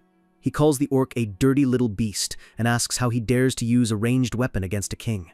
Leon crushes the orc's spear with his bare hand, the shards of wood and metal exploding in a shower of sparks as his aura begins to boil. His eyes are glowing with a lethal light, and he whispers a single chilling phrase, "You dare." He is absolutely disgusted that an inferior beast would have the audacity to look down on him from a distance. He roars for Grail Knight Zariah to bring him the head of that sickening beast right now, his voice echoing through the entire valley. Zariah doesn't hesitate for a second, bowing his head and accepting the order with the grace of a true loyal servant. He draws his rapier, the blade catching a holy light as he promises to offer the beast's head to the king. The orc mocks them from the cliff, laughing at the idea that they can even reach him up there. But Zariah is already moving, his horse galloping up the vertical cliff face as if gravity was just a suggestion. The orc's eyes go wide as Zariah launches himself into the air, his blade descending like a bolt of purple lightning. A massive explosion of light hits the cliffside, sending a shockwave through the ground that knocks the orc horde off their feet. The lead orc hits the ground hard, coughing up blood and gasping for air as the dust begins to settle. He looks up at Zariah, terrified, and stammers out a question about how the human just performed that miracle. Zariah looks down at him with pure disdain, asking how a beast who belongs on the ground dared to invade the territory of the heavens. The orc screams in rage, calling them insane Grail Knights, and insisting that it's over for them anyway. He bellows that he has an entire army behind him and promises to make Zariah regret coming here alone. Zariah calmly notes that it was definitely unexpected for the beast to bring so many friends along for the ride. The orc laughs, thinking he's finally got the upper hand through sheer numbers, his red eyes glowing with confidence. But Zariah's expression doesn't change. His gaze becomes even sharper as he prepares his next move. He agrees there are many, but specifies they are just trash compared to the power he's about to unleash. The orc gets a bad feeling as Zariah starts chanting, a pink and white magical field forming around the knight's feet. He calls upon the divinity of dream and death, the ground around him pulsing with a rhythmic, ethereal light. The orc panics and screams for his horde to get away, realizing they're standing in a literal kill zone. Zariah declares that his mission is finished, his eyes glowing with an intense, holy power that begins to warp reality. A massive silhouette of a goddess appears behind him as he asks her to bring death upon the unfaithful. To bring upon them a nightmare they will never wake from, he bellows, and the orc's face turns pale with horror. A massive dome of shadow engulfs the battlefield, Zariah standing in the center like a grim reaper with a glowing sword. Suddenly, thousands of purple lines of energy slash through the air, and the orc army is torn to shreds in a single, silent instant. The scene shifts to nightfall, the forest quiet and eerie as Zariah places a hand on a trainee's head. He warns them to be careful, as the monsters active at night in this realm are way more dangerous than the ones in the day. He gives a kind smile, telling the trainee it's fine to be nervous since they're still young and have much to learn. The group huddles near the edge of the forest, and Zariah points out a nearby cave where they can set up a safe camp. He lifts a heavy crate by himself, making Dame Stella gasp as she tries to offer her help with the labor. Zariah just winks and tells Dame Stella that he's just a mission knight for now, so she doesn't need to treat him so formally. Stella looks frustrated, while the trainee wonders what the heck a mission knight even is compared to the legends he's heard. Ziria puts a finger to his lips, telling everyone they need to be stealthy as they move toward the cave entrance. The mountains loom over them, bathed in a cold blue moonlight that feels like it's watching their every move. They reach the cave, which looks like an old, jagged mouth carved into the rock, fog creeping out from the depths. Ziria uses a divine law to make glowing white vines grow across the cave entrance, creating a perfect camouflage. Hari is blown away, noting that she didn't know you could use the laws for tricks like hiding a whole campsite. Ziria gives her a thumbs up, acting all shy about the compliments while looking like the coolest grandfather in existence. He tells everyone to get settled because it's going to be a long, dangerous night in this false realm. Even the horses seem exhausted, chewing on their feed as the fire begins to crackle inside the cave. The group sits around the campfire, the flickering light casting long, dancing shadows against the stone walls. Stella holds a long wooden chest tightly, her face full of worry as she looks at the silver-haired knight. She asks Ziria to watch over the holy relic, but he refuses, noting that a kingdom knight has more authority than a mission knight. Stella looks down, arguing that a grail knight chosen by the gods is much more fit for such a massive responsibility. Ziria just smiles kindly, telling her it's awkward to be treated like a future legend when he's still just a man on a journey. Daesung and Hari look on with deadpan expressions, totally confused by the weird past-versus-future dynamic going on. Daesung raises his hand, apologizing for interrupting the serious moment, but he has a major question. He asks what the heck they mean by Ziria of the future and Ziria of the past, his head spinning from the time travel logic. Ziria chuckles, admitting it must be confusing for someone who just started their journey as a knight. He explains that his goddess bestowed an undeserved favor upon him when he finally became a Grail Knight. When he finally reached his peak after a century of trying, the goddess Plu gave him a very special reward. The text calls it, fated to grab a hold of victory in the endless dreams, a power that sounds as epic as it is mysterious. He reveals that his divine law allows him to summon a clone of his past self into reality at any time. The Ziria they're talking to is only 85, the age he first received a quest, while the real Ziria is over 100. He flexes his arm, laughing that this is just a copy of his past self and doesn't take any power away from his real current form. Hari is hyped, thinking he's basically invincible, but Ziria reminds her that a mission knight is still weak compared to a full Grail Knight. He tells them not to expect too much from him, just as a low, guttural growl echoes from the back of the cave. Ziria instantly snaps into battle mode, his friendly smile replaced by the cold gaze of a seasoned warrior. He tells everyone to be quiet because they've already been found by something in the dark. Daesung and Hari draw their weapons, their hearts pounding as they stare into the pitch-black tunnels of the cave. Suddenly, crash! The roof of the cave explodes as a massive weight slams down on their position. Ziria grits his teeth, letting out a frustrated damn as he realizes they're surrounded. A terrifying, three-eyed demon beast bursts through the ceiling, its jaws open and dripping with toxic saliva. The impact sends stone and debris flying everywhere, the camp turned into a literal disaster zone in seconds. Hari and Daesung are thrown back, gasping for air as the monster looms over them in the smoke. Ziria lunges forward, his blade clashing against the monster's thick hide as he tries to keep its focus on him. Stella screams his name, but the knight is already locked in a life-or-death struggle with the demonic beast. He warns them that this thing is a subordinate of a great demon, and its poison is absolutely lethal. He roars for the trainees to back OF and hurry out of the cave before the poison gas fills the room. Hari screams for Daesung to get up, her face twisted in pure terror as she sees his condition. The chapter ends on a cliffhanger as we see Daesung's arm. It's glowing with a sickly red light, the demon's poison already starting to rot his flesh. The poison is tearing through Daesung's system, and he's gasping for air as he tries to apologize for being a burden. Hari tells him to shut up and stay still. She isn't letting him go that easy. She's frantically trying to patch him up, her face twisted in a mix of terror and regret, thinking she should have seen the attack coming. But then, something shifts in her eyes. She asks Daesung to wait just a moment, standing up with a newfound weight in her stance. A massive, multi-eyed demonic beast lunges from the shadows, its jaws wide enough to swallow them whole as Ziria tries to hold the line. Ziria screams for her to get back, terrified that the rookie is about to get shredded by the monster's initial charge. His eyes widen in pure shock as he realizes she isn't running, she's charging in. With a cold, focused gaze, Hari locks onto her target. The air around her begins to ripple with intense heat. She walks forward with total confidence, flames erupting from the ground behind her as she draws her blade. In this moment, she remembers the king's voice, commanding her to finally wake up the true power sleeping inside her. Flashback to Leon telling her that she was chosen by the divinity of war and fire for a reason, and that petty human logic doesn't apply to a saintess. He shows her a spark, explaining that the divine flame flows just like the sea, moving and crashing according to her will alone. Back in the present, Hari's eyes glow with a terrifying blue light as she swings her sword, trailing a massive wave of fire and water. A beam of pure energy slices through the darkness, cleaving the massive beast's head clean in two before it can even blink. This is divine power, the kind of force that doesn't just follow the rules of the world, it rewrites them. The monster lets out one final screech as it's incinerated from the inside out, Hari's strike leaving nothing but ash and scorched earth. Zarya is left speechless, staring at the sheer level of power this apprentice just displayed. The battle is over, but the danger isn't. Zarya examines the tools on the ground, realizing the poison in Daesung is a lethal coral extract. It's a nasty chimera poison created by the Empire's dark mages, and while Zarya can brew an antidote, there's a catch. The silver-haired mage with them realizes the grim reality. There is only enough ingredients for a single dose. Hari feels the guilt crushing her, apologizing because her fire might have accidentally burned the rest of the supplies during the fight. Daesung sits against the cave wall, looking pale and broken, when he hears a set of heavy footsteps approaching him. Zarya walks up, offering the small vial of blue liquid, with a gentle, tired smile on his face. Daesung is hesitant, but Zarya insists, telling him that a young knight with his whole life ahead of him deserves the cure more than an old man. Daesung looks at the vial, his eyes filling with tears as he realizes the magnitude of the sacrifice Zarya is making.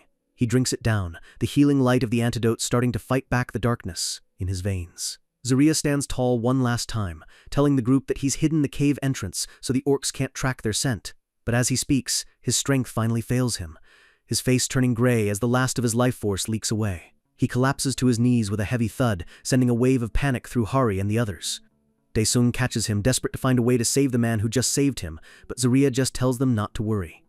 Daesung is confused. There's only one Zarya here, so how can he say he'll still be helping them? The old knight just smirks, a mysterious look in his eyes as he prepares for the end. He explains that his clones are a gift from the Lady of Death herself, and his journey doesn't truly end with one body. He tells them his death will be peaceful, so they shouldn't waste their tears on a soldier who has done his duty. His final warning is about the holy relic. Someone is hunting it, and they must use his other selves as tools to get it to King Leon. The group stands in silence, the weight of the war finally hitting home as they watch their mentor fade.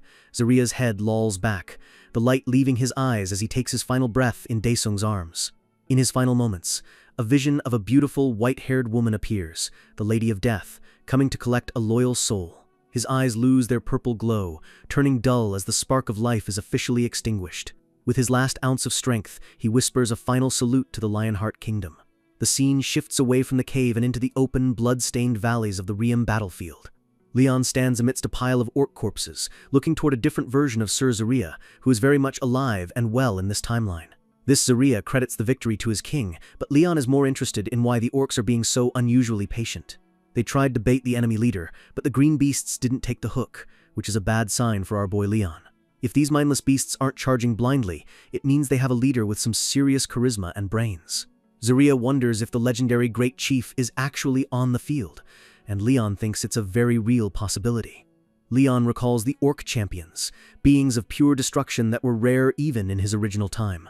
These champions were hand-picked by the Orc god to unite the tribes and spark a war that almost wiped out humanity. Leon hasn't seen the Great Chief yet, but he knows better than to underestimate the monsters lurking in the fog of war. He turns to Zarya, his expression turning serious as he says they need to have a private conversation. The two move toward the command tents, passing rows of armored knights who are preparing for the next wave. Inside, Zarya is shaken, asking if Leon is telling him that he's already dead in another time and currently in paradise. Zarya is devastated, begging for forgiveness for being a disloyal knight who couldn't stay by his king's side for 2 centuries. Leon gives him a rare, soft smile, telling him there's no need to apologize for things that haven't happened yet. Zarya regains his composure, noting that if his future self was killed by an orc, the Great Chief is definitely close by. Leon knows a champion of the orc god is out there, even if he never crossed paths with him in the original timeline. Zarya asks what the king is actually trying to achieve in this gate, and Leon admits his main goal is an experiment. But then Leon looks up, a sharp glint in his eyes as he reveals he has a second, more personal goal now. He pauses, the weight of his 300-year journey hanging in the air for a brief second. He wants to be there for his friend until the very last moment this time, making sure Zarya doesn't have to face the end alone. Night falls over the valley, the sky turning a deep, bruised purple as the tension reaches a breaking point. The clouds drift lazily over the peaks, hiding the movements of the predators below. Deep in the orc camp, totems glow with a sickly light and cooking fires burn low. A few orc guards are slumped over, sleeping soundly because they think their massive numbers make them invincible. The narrator explains that orcs are simple creatures. They eat, they fight, they sleep, and they repeat. Leon watches them from the ridge with a terrifying, predatory grin, his finger to his lips as he prepares to ruin their night. Suddenly, a massive explosion rips through the camp, sending tents and orcs flying into the air in a pillar of fire. Chaos erupts as the orcs realize their food storage is being incinerated, and the guards have no idea how it happened. Two shadows loom over the burning camp, their eyes glowing with a sinister light as they mock the disgusting beasts. Leon leans back, enjoying the smell of the burning camp like it's a fine perfume, while Zaria stands loyally behind him. Zaria prepares to spill everything he knows, realizing that Leon's presence has already completely changed the history of his death. As they walk through the embers, Leon wonders if this gate really did copy the Lionheart Kingdom perfectly. Because if it did, then that man is bound to show up soon. A hulking figure in massive, blood-stained armor stands in the rain, a warrior who is the only true match for the king. We get a breakdown of the Grail Knights, warriors who finished a God-given mission and drank holy water to become divine agents. Gods stay powerful through faith, and they pump that faith straight into their Grail Knights, like a battery. This means while regular knights run out of gas, Grail Knights can turn pure belief into an endless supply of divine energy. They are basically walking batteries of faith, which gives them one terrifying advantage: they never get tired. Deep in the enemy base, an orc leader is losing his mind, screaming about the crazy bastards who won't stop attacking. He can't wrap his head around how the humans have been launching non-stop ambushes for 3 days straight. One of his subordinates stammers that this is already the 300th ambush they've dealt with in just 72 hours. The leader screams that they have tens of thousands of soldiers, so why are they the ones being hunted? Leon and Zaria are seen sprinting through an explosion with huge grins, treating a literal war zone like a playground. The orcs are terrified, because just 2 humans are dismantling an entire army, and there's nothing they can do to stop them. The leader collapses into his throne, realizing that if they don't change something fast, his army is going to desert. Something fast and heavy blurs through the air, cutting through the tent with a terrifying whistle. A massive splash of black blood hits the floor as the orc leader jumps back in total shock. His jaw drops as he looks at the carnage, unable to believe what just happened right in front of him. The Iron Bear, the strongest and sturdiest warrior in their tribe, has been killed instantly, his massive body slumped in the dirt. A shadow looms in the doorway, and the heavy thud of a boot hits the ground, signaling the arrival of a real monster. The orc champion steps into the light, looking down at them with glowing red eyes and calling them all weak. The tribal leader is paralyzed with fear, realizing he's in the presence of a true apex predator. The champion of Helkin stares him down, his face a mask of scarred green muscle and pure malice. Before the leader can even protest, the champion grabs him by the throat, his grip tightening with bone-crushing force. He lifts the leader off the ground like he weighs nothing, making it clear who the real boss is. He growls that he gave them an order to find an opening by yesterday, and they failed miserably. His red eyes flare with killing intent as he looms over the terrified leader, the shadows around him twisting like smoke. The leader struggles for air, realizing that this champion is on a completely different level than any Grail Knight he's ever fought. In his final moments of consciousness, he realizes that the being in front of him might actually be stronger than a god's agent. The champion drops him and orders everyone to prepare their forces for a full-scale attack tomorrow. The leader stammers that the humans have 2 Grail Knights, but the champion isn't interested in excuses. He promises that with his help, they will wipe the floor with the humans and destroy everything by morning. The leader regains some hope, thinking that with 2 champions of the orc gods on their side, they might actually win this war. Suddenly, a massive thud shakes the tent as a heavy object is thrown through the roof and into the center of the room. The orcs jump back, screaming in frustration at the crazy bastards who just won't let them have a moment of peace. The leader screams for his guards to get them, but everyone is too terrified to move. They look down and realize the projectile wasn't a bomb, it's a sword with a letter wrapped around the hilt. The leader opens it, reading a message that has apparently been passed around the Lionheart Kingdom for generations. The champion and the leader both stare at the paper in a moment of stunned silence. The letter is a direct provocation, basically calling the orcs cowards and challenging them to a duel. The champion tells the leader to accept it, his voice low and dangerous as he prepares for a real fight. A wicked smirk spreads across his face, his tusks gleaming in the firelight. He declares that he will be the one to claim the body of a Grail Knight as his ultimate trophy. The scene shifts to a dense forest where a transport squad is moving slowly through the rocky terrain. One of the hunters is cheering, thanking Her Majesty for saving them from a nasty monster encounter. Beatrice stands among the rookie hunters, her silver hair flowing as she kindly asks if everyone is unhurt. A young female hunter bows deeply, letting out a sigh of relief that things didn't turn out worse. But then the girl looks around, asking Beatrice if she's seen her friends, Suho and Jaehyuk. She tries to act cool, blushing as she says it's not like she's worried about them or anything. Beatrice just chuckles, finding the young girl's concern for her friends absolutely adorable. The High Priestess gives a knowing smile, her eyes full of wisdom and a hint of mischief. She reminds the girl that their quest was to help Zarya and the main squad, which is exactly what they're doing. She reassures the rookies that if Leon isn't here, it just means their friends are likely with him in a different squad. To put their minds at ease, Beatrice reveals she cast a tracking spell on everyone the moment they entered the gate. She tells them they'll all be reunited soon, so for now they just need to focus on the task at hand.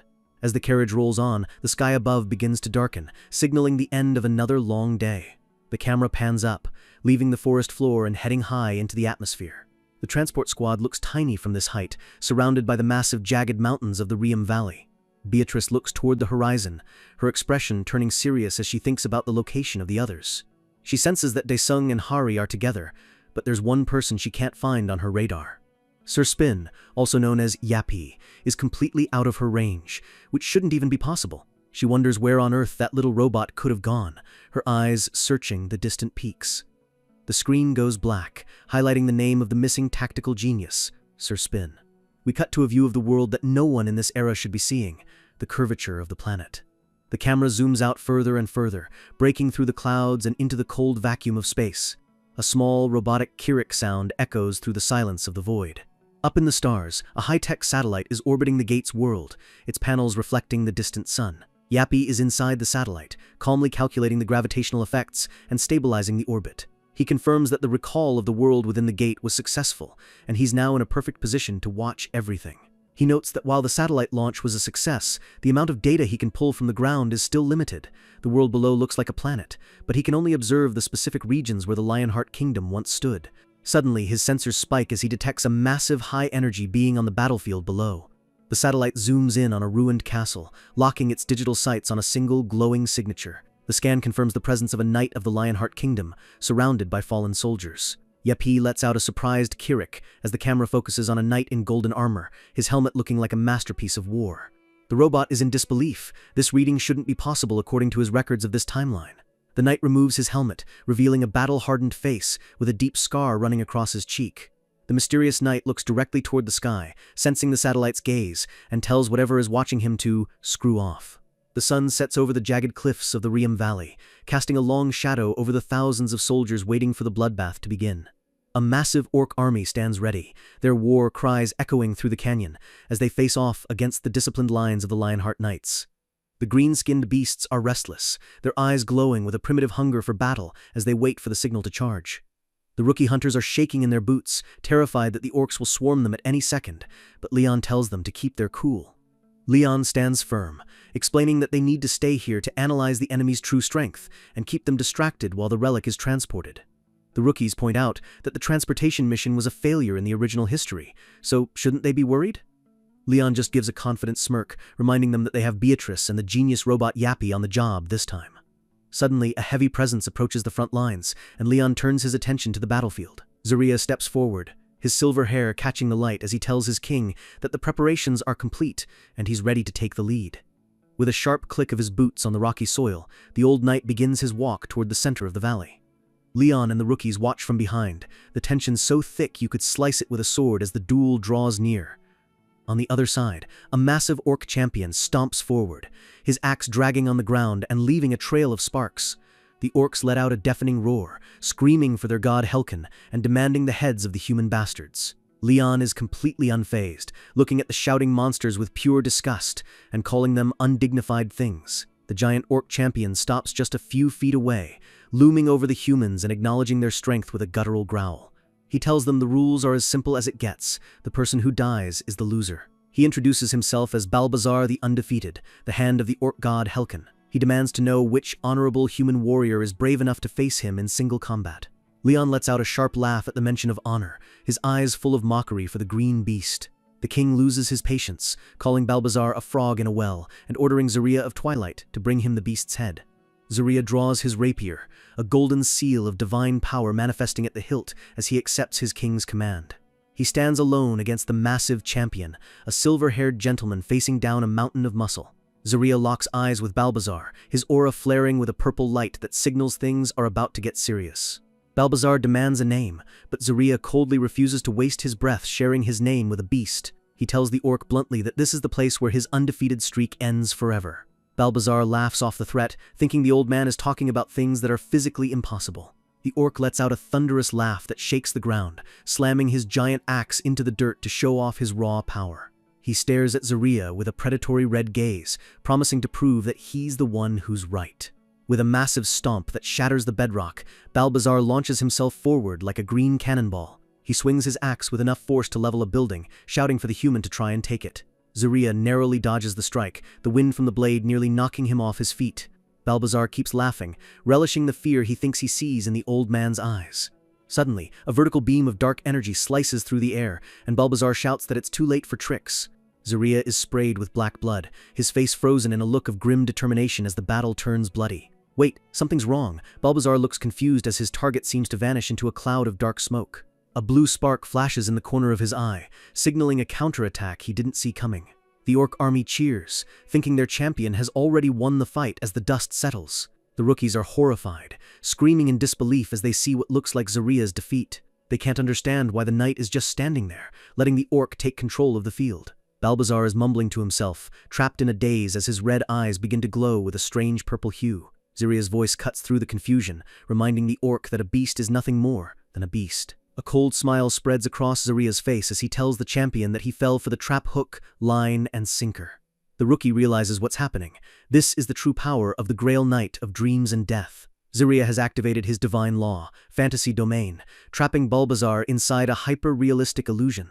His eyes turn pure white, his aura flaring as he prepares to end this charade once and for all. He tells the orc to enjoy his final dream because he's never waking up from it. He layers on a second power, Aura of Execution, turning the space around him into a literal death zone. Zaria calculates the distance, knowing that at this speed his next strike is guaranteed to hit home. He lunges forward, his blade glowing with the power of death itself as he targets the orc's chest. The rapier connects, but instead of piercing flesh, it hits a massive green hand that catches the blade mid-air.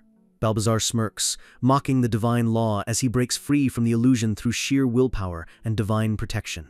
Zaria is stunned, his face twisting in shock as he realizes his ultimate move just failed.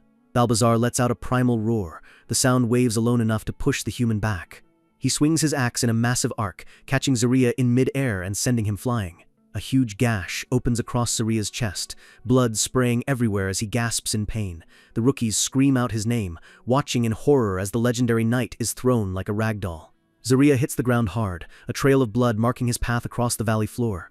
Balbazar walks over, laughing at the human's speed and admitting that for an old man, he was pretty fast. He reveals his true power, the Hand of Helkan, a divine strength granted to him to destroy everything in his path. He mocks Zaria's little tricks, telling him that no illusion can stand against the raw power of an orc god. The orc slams his axe down again, shattering the ground and sending chunks of rock flying as Zaria desperately tries to keep his distance.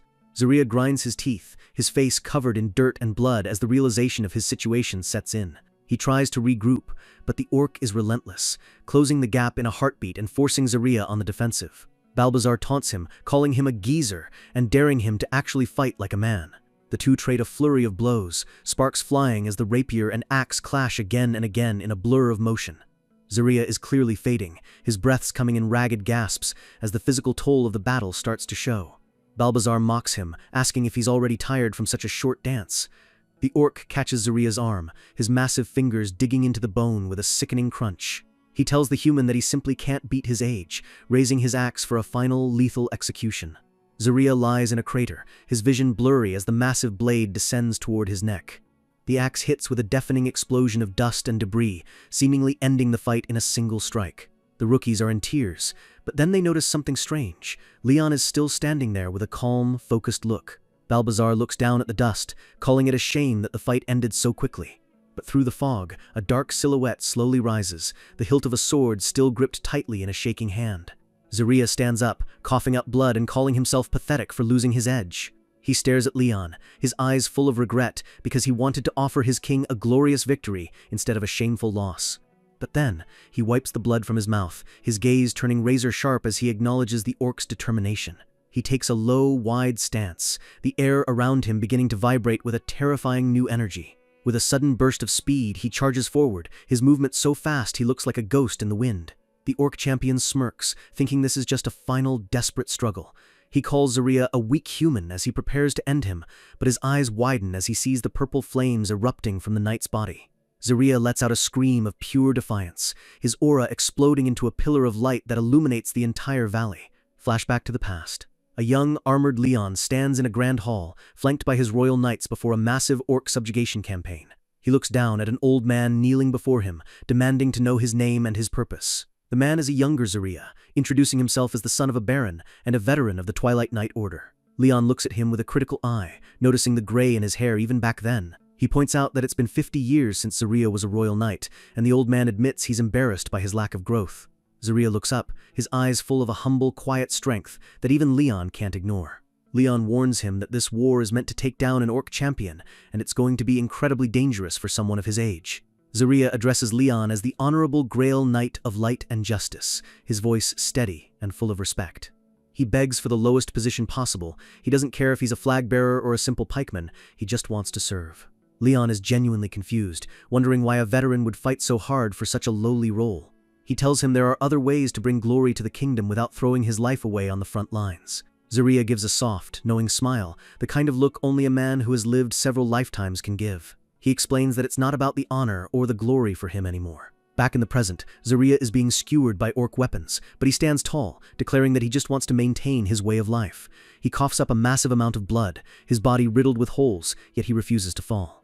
Balbazar looms over him like a shadow, declaring victory over the armored human. The orc is confused as he feels the knight's grip on his weapon actually getting stronger despite the lethal wounds. Zarya looks up through the blood and hair, telling the orc that rumors are never trustworthy. Flashback again, Leon reaches out his hand to Zarya, acknowledging his loyalty and asking him to lend his strength to the battle. In the present, Zarya erupts with a massive wave of purple energy, his rapier glowing with the light of a dying star.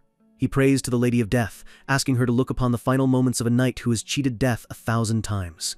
With a sudden, explosive burst of power, he drives his blade deep into the orc champion's chest. Balbazar is stunned, unable to comprehend how a man with no blood left in him could still move with such speed. Zarya has activated a great divine law, a forbidden power that should be impossible for a human to handle: death resistance. He is literally refusing to die until his task is complete. With one final scream of effort, Zarya cleaves through the orc champion, sending Balbazar's giant axe flying into the dirt. The orc falls dead, and the Lionheart army erupts into a roar of victory that shakes the very mountains. The rookies are in shock, unable to believe that the weak old man actually took down a god's champion. In the orc camp, the other leaders look on with disgust, calling Balbazar a weak bastard for losing to a human.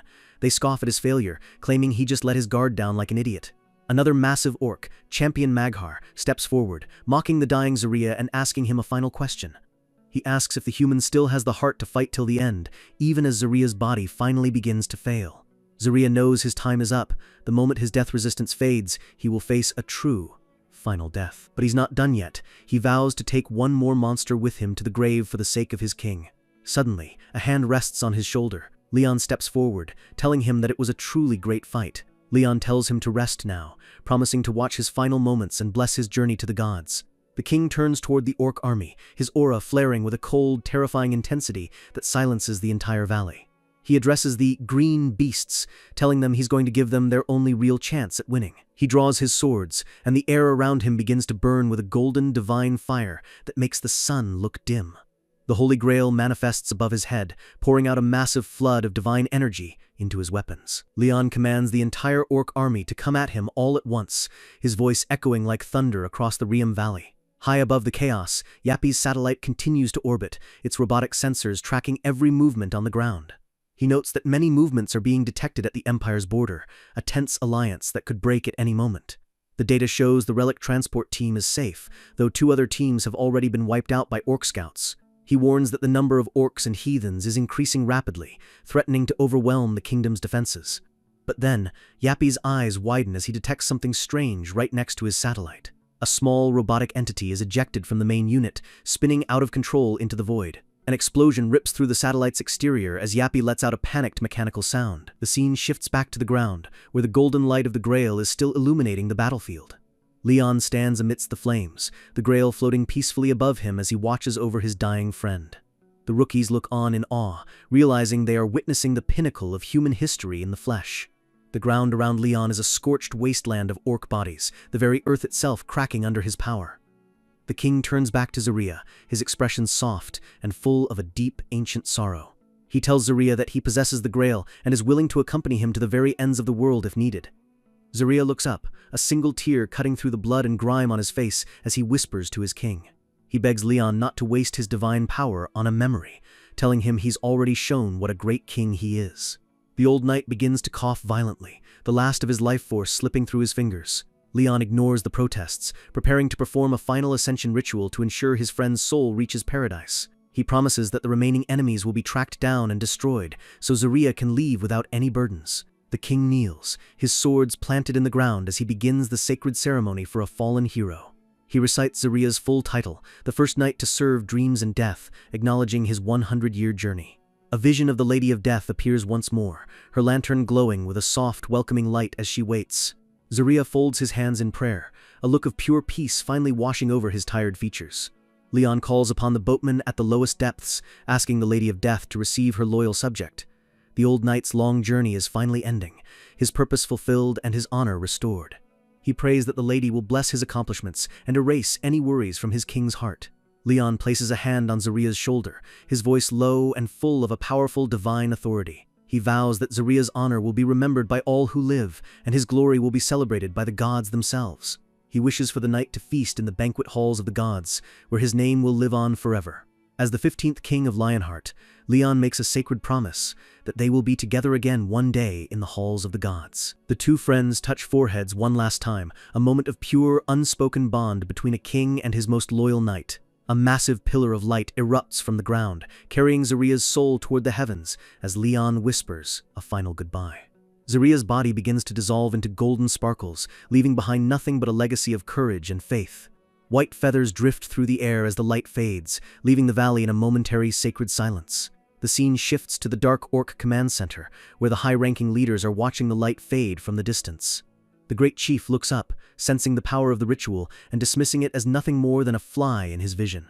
The orc sorcerer Maghar apologizes for his disciples' failure and suggests they fall back before they lose any more soldiers. The great chief sits on his throne, his red eyes burning with a dark intelligence as he thinks about the king of Lionheart. He agrees to wait, promising that if fate wills it, they will face each other in a battle that will decide the future of the Riem Valley.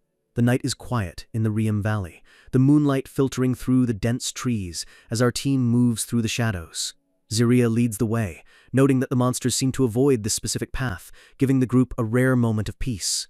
Hari speaks up, her face full of curiosity as she looks at the silver-haired veteran walking ahead of them. She asks if he remembers the memories of his other clone, who was just with them, but Zarya seems a bit unsure. He explains that while he inherits the core memories of the original Zarya, he doesn't actually share the experiences of the other clones currently on the field. In this timeline, he's just a mission knight of rank 87, while the king he remembers was already a legendary Grail and War Knight. Hari and the others lean in, their eyes sparkling as they beg to hear stories about what the king was like when he was younger. Zarya chuckles, a nostalgic look in his eyes, as he recalls how much of an impression the young king left on everyone he met. He tells them that Leon was the youngest Grail Knight in history, achieving greatness long before anyone else even picked up a sword. He drops a bombshell. Leon became a mission knight at just 16 years old, leaving Hari absolutely floored by his talent. Usually knights come from charity backgrounds, but Leon was the successor of the noble Dragonia household and skipped every obstacle in his way. He describes how Leon single-handedly wiped out entire orc villages and purged heathens during their dark rituals, his deeds becoming the stuff of legends. By 20, he was chosen by the Goddess of Light. By 27, he was the youngest war knight ever, looking absolutely radiant in his prime. Zarya sighs, admitting that the world will probably never see another genius as naturally gifted as the king. He turns his attention to Hari, his voice turning gentle as he addresses her directly. He tells her to stay by the king's side, to learn everything she can from him, because Leon's talent is something she needs to witness firsthand. Hari pumps her fist with a determined look, promising to do her absolute best, while Daesung watches from the side with a heavy heart. Daesung stares at his own hands, a shadow of doubt crossing his face as he compares himself to the geniuses surrounding him. Later that night, the group settles around a campfire, Hari and the others finally getting some much-needed sleep. But Daesung isn't resting. He's out in the clearing, swinging his sword with everything he's got despite his exhaustion. He's pushing himself to the limit, his face a mask of focus and frustration as he tries to close the gap between him and the others. Suddenly, Zaria's voice cuts through the air, recognizing the kingdom's sword technique and startling our boy Daesung.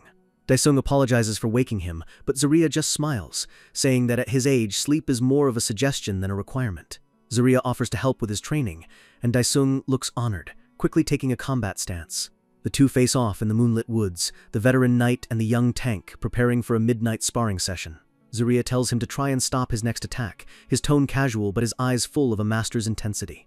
Daesung braces himself, the air around him growing cold as he waits for the old man to move. In a flash, Zaria is inside his guard, his movements so fluid and fast that Daesung can barely track him. Zaria corrects his form, explaining that the sword isn't just for swinging, it's his fastest shield, and he needs to keep it high to react. The blades clash in a flurry of sparks, Zaria moving with a precision that makes Daesung realize how far he still has to go. Daesung is struggling to keep up, his eyes widening as he realizes Zaria's swordsmanship is almost machine-like in its perfection. He feels completely overwhelmed, every strike from the old knight putting him on the defensive. With a final, sharp movement, Zaria disarms him, Daesung's sword spinning through the air and landing in the dirt. The sparring match is over in seconds, leaving Daesung breathless and humbled. Zaria holds his blade to Daesung's throat, a reminder that in a real war, one mistake is all it takes to lose your life. But then he laughs, withdrawing the sword and telling the boy that winning doesn't matter during a training session. He sits down on a log, complimenting Daesung's reaction speed and basic form, but Daesung still feels like he's lacking. Daesung hesitantly asks how he compares to Hanhari, the talent of their group. Zaria's expression turns serious, his purple eyes looking deep into Daesung's soul. He admits bluntly that there is a massive gap between them, which hits Daesung like a physical blow. He explains that Hari is loved by the gods, and has a natural talent that will make her improve faster than anyone he's ever seen. Daesung looks at the ground, admitting that he already knew no matter how hard he tried, he'd never be as good as her. He grips his arm, the weight of his own mediocrity crushing him as he listens to the praise for his teammate. Zaria looks at him with a gaze full of empathy, seeing a reflection of his own past in the young man's eyes. He tells Daesung that he reminds him of himself, which catches the tank completely off guard. Daesung points out that Zaria became a Grail Knight, a feat he considers to be absolutely miraculous. Zaria reveals that everyone, his friends, his family, even the goddess in his dreams, told him to give up because he had zero talent. Daesung asks the million-dollar question, if everyone told him to quit, then why didn't he? Zaria smirks, telling him that what other people say doesn't mean a thing when it comes to your own effort. The two sit in silence in the vast, dark woods, the small fire nearby the only light in the darkness. He argues that just because something seems impossible doesn't mean you shouldn't try, and asks if Daesung agrees. Zaria then pivots, asking the young knight if he truly knows the meaning of the word courage. He lists off the 3 core pillars of a warrior: bravery, love, and hope. He explains that a Grail Knight is the absolute pinnacle of all 3, embodying those traits to their fullest extent. Daesung agrees, thinking these are things a Grail Knight is simply born with. But Zaria shuts that down, saying nobody is born with those traits, they aren't something you can just possess or achieve. He reaches out, placing a firm hand on Daesung's shoulder as the young man looks up in surprise. He tells him that these traits are something you manifest through action, and he points directly to Daesung's heart. Daesung is stunned, the words sinking in as he realizes that his worth isn't determined by his natural talent. Zaria explains that when you pray for these things, the gods don't just hand them to you like a gift. They give you the opportunity to manifest those traits through your own struggle and determination. The scene shifts to a massive white stone fortress built into the cliffs, the Empire's lookout post. An Imperial guard watches from the battlements, his face hidden behind a helmet as he scans the horizon. The group finally arrives at the outpost, Hari looking relieved as they approach the border of the Empire. Zaria explains that if they make it past this point, they have a straight shot to the kingdom's borders. But Daesung notices something wrong. A blue system window pops up, showing the mission to transport the relic isn't ending. Imperial guards shout from above, demanding to know who they are and aiming their spears at the group. The group identifies themselves as the transport team from Lionheart, reminding the guards that there should be records of their passage. The massive wooden gates begin to creak open, but the atmosphere is heavy with a sense of impending doom. A group of figures stands in the shadows of the gateway, their silhouettes looking far too powerful for regular border guards. Zaria's eyes widen in pure shock as he recognizes the people waiting for them inside the fortress. It's the elite of the Empire, a magic school head, an Imperial division commander, and even the Heavens Observer, Starteth. Starteth, a long-haired man with a condescending smile, addresses Zaria as a clone of the actual Grail Knight. The old mage smirks, his eyes glowing with a sinister light as he realizes he's dealing with a mere copy. Harry looks up at the cliffs, gasping as she sees orc silhouettes lining the ridges above them. They're surrounded. She screams a warning to Zarya, realizing the Empire and the orcs are actually working together. Zarya grinds his teeth, the truth hitting him that his allies have completely betrayed the kingdom. Suddenly, a beam of concentrated red light blasts through the air, hitting Zarya with explosive force.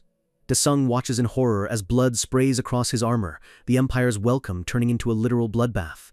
The screen turns black as a demonic figure with glowing eyes, and a wicked grin bids them a final goodbye. The red beam tears through Zarya, the old knight's body jerking under the sheer intensity of the Imperial magic. He collapses into the dirt, Hari and Daesung screaming his name as the gravity of their situation sinks in. Startooth chuckles, noting that if it's just a clone and not a true Grail Knight, they have absolutely nothing to worry about. A female knight with the group, the mage from before, looks on with pure rage, her teeth bared as she prepares to fight back. She summons a massive wave of divine fire, her eyes glowing as she prepares to incinerate the traitors. A massive ball of flame erupts toward the Imperial mages, the heat alone enough to melt the surrounding stone. But Startooth doesn't even flinch, calmly raising a hand as a complex geometric spell circle manifests in front of him. He uses high-grade element disassembly, and the massive fireball simply vanishes into thin air like it was never there.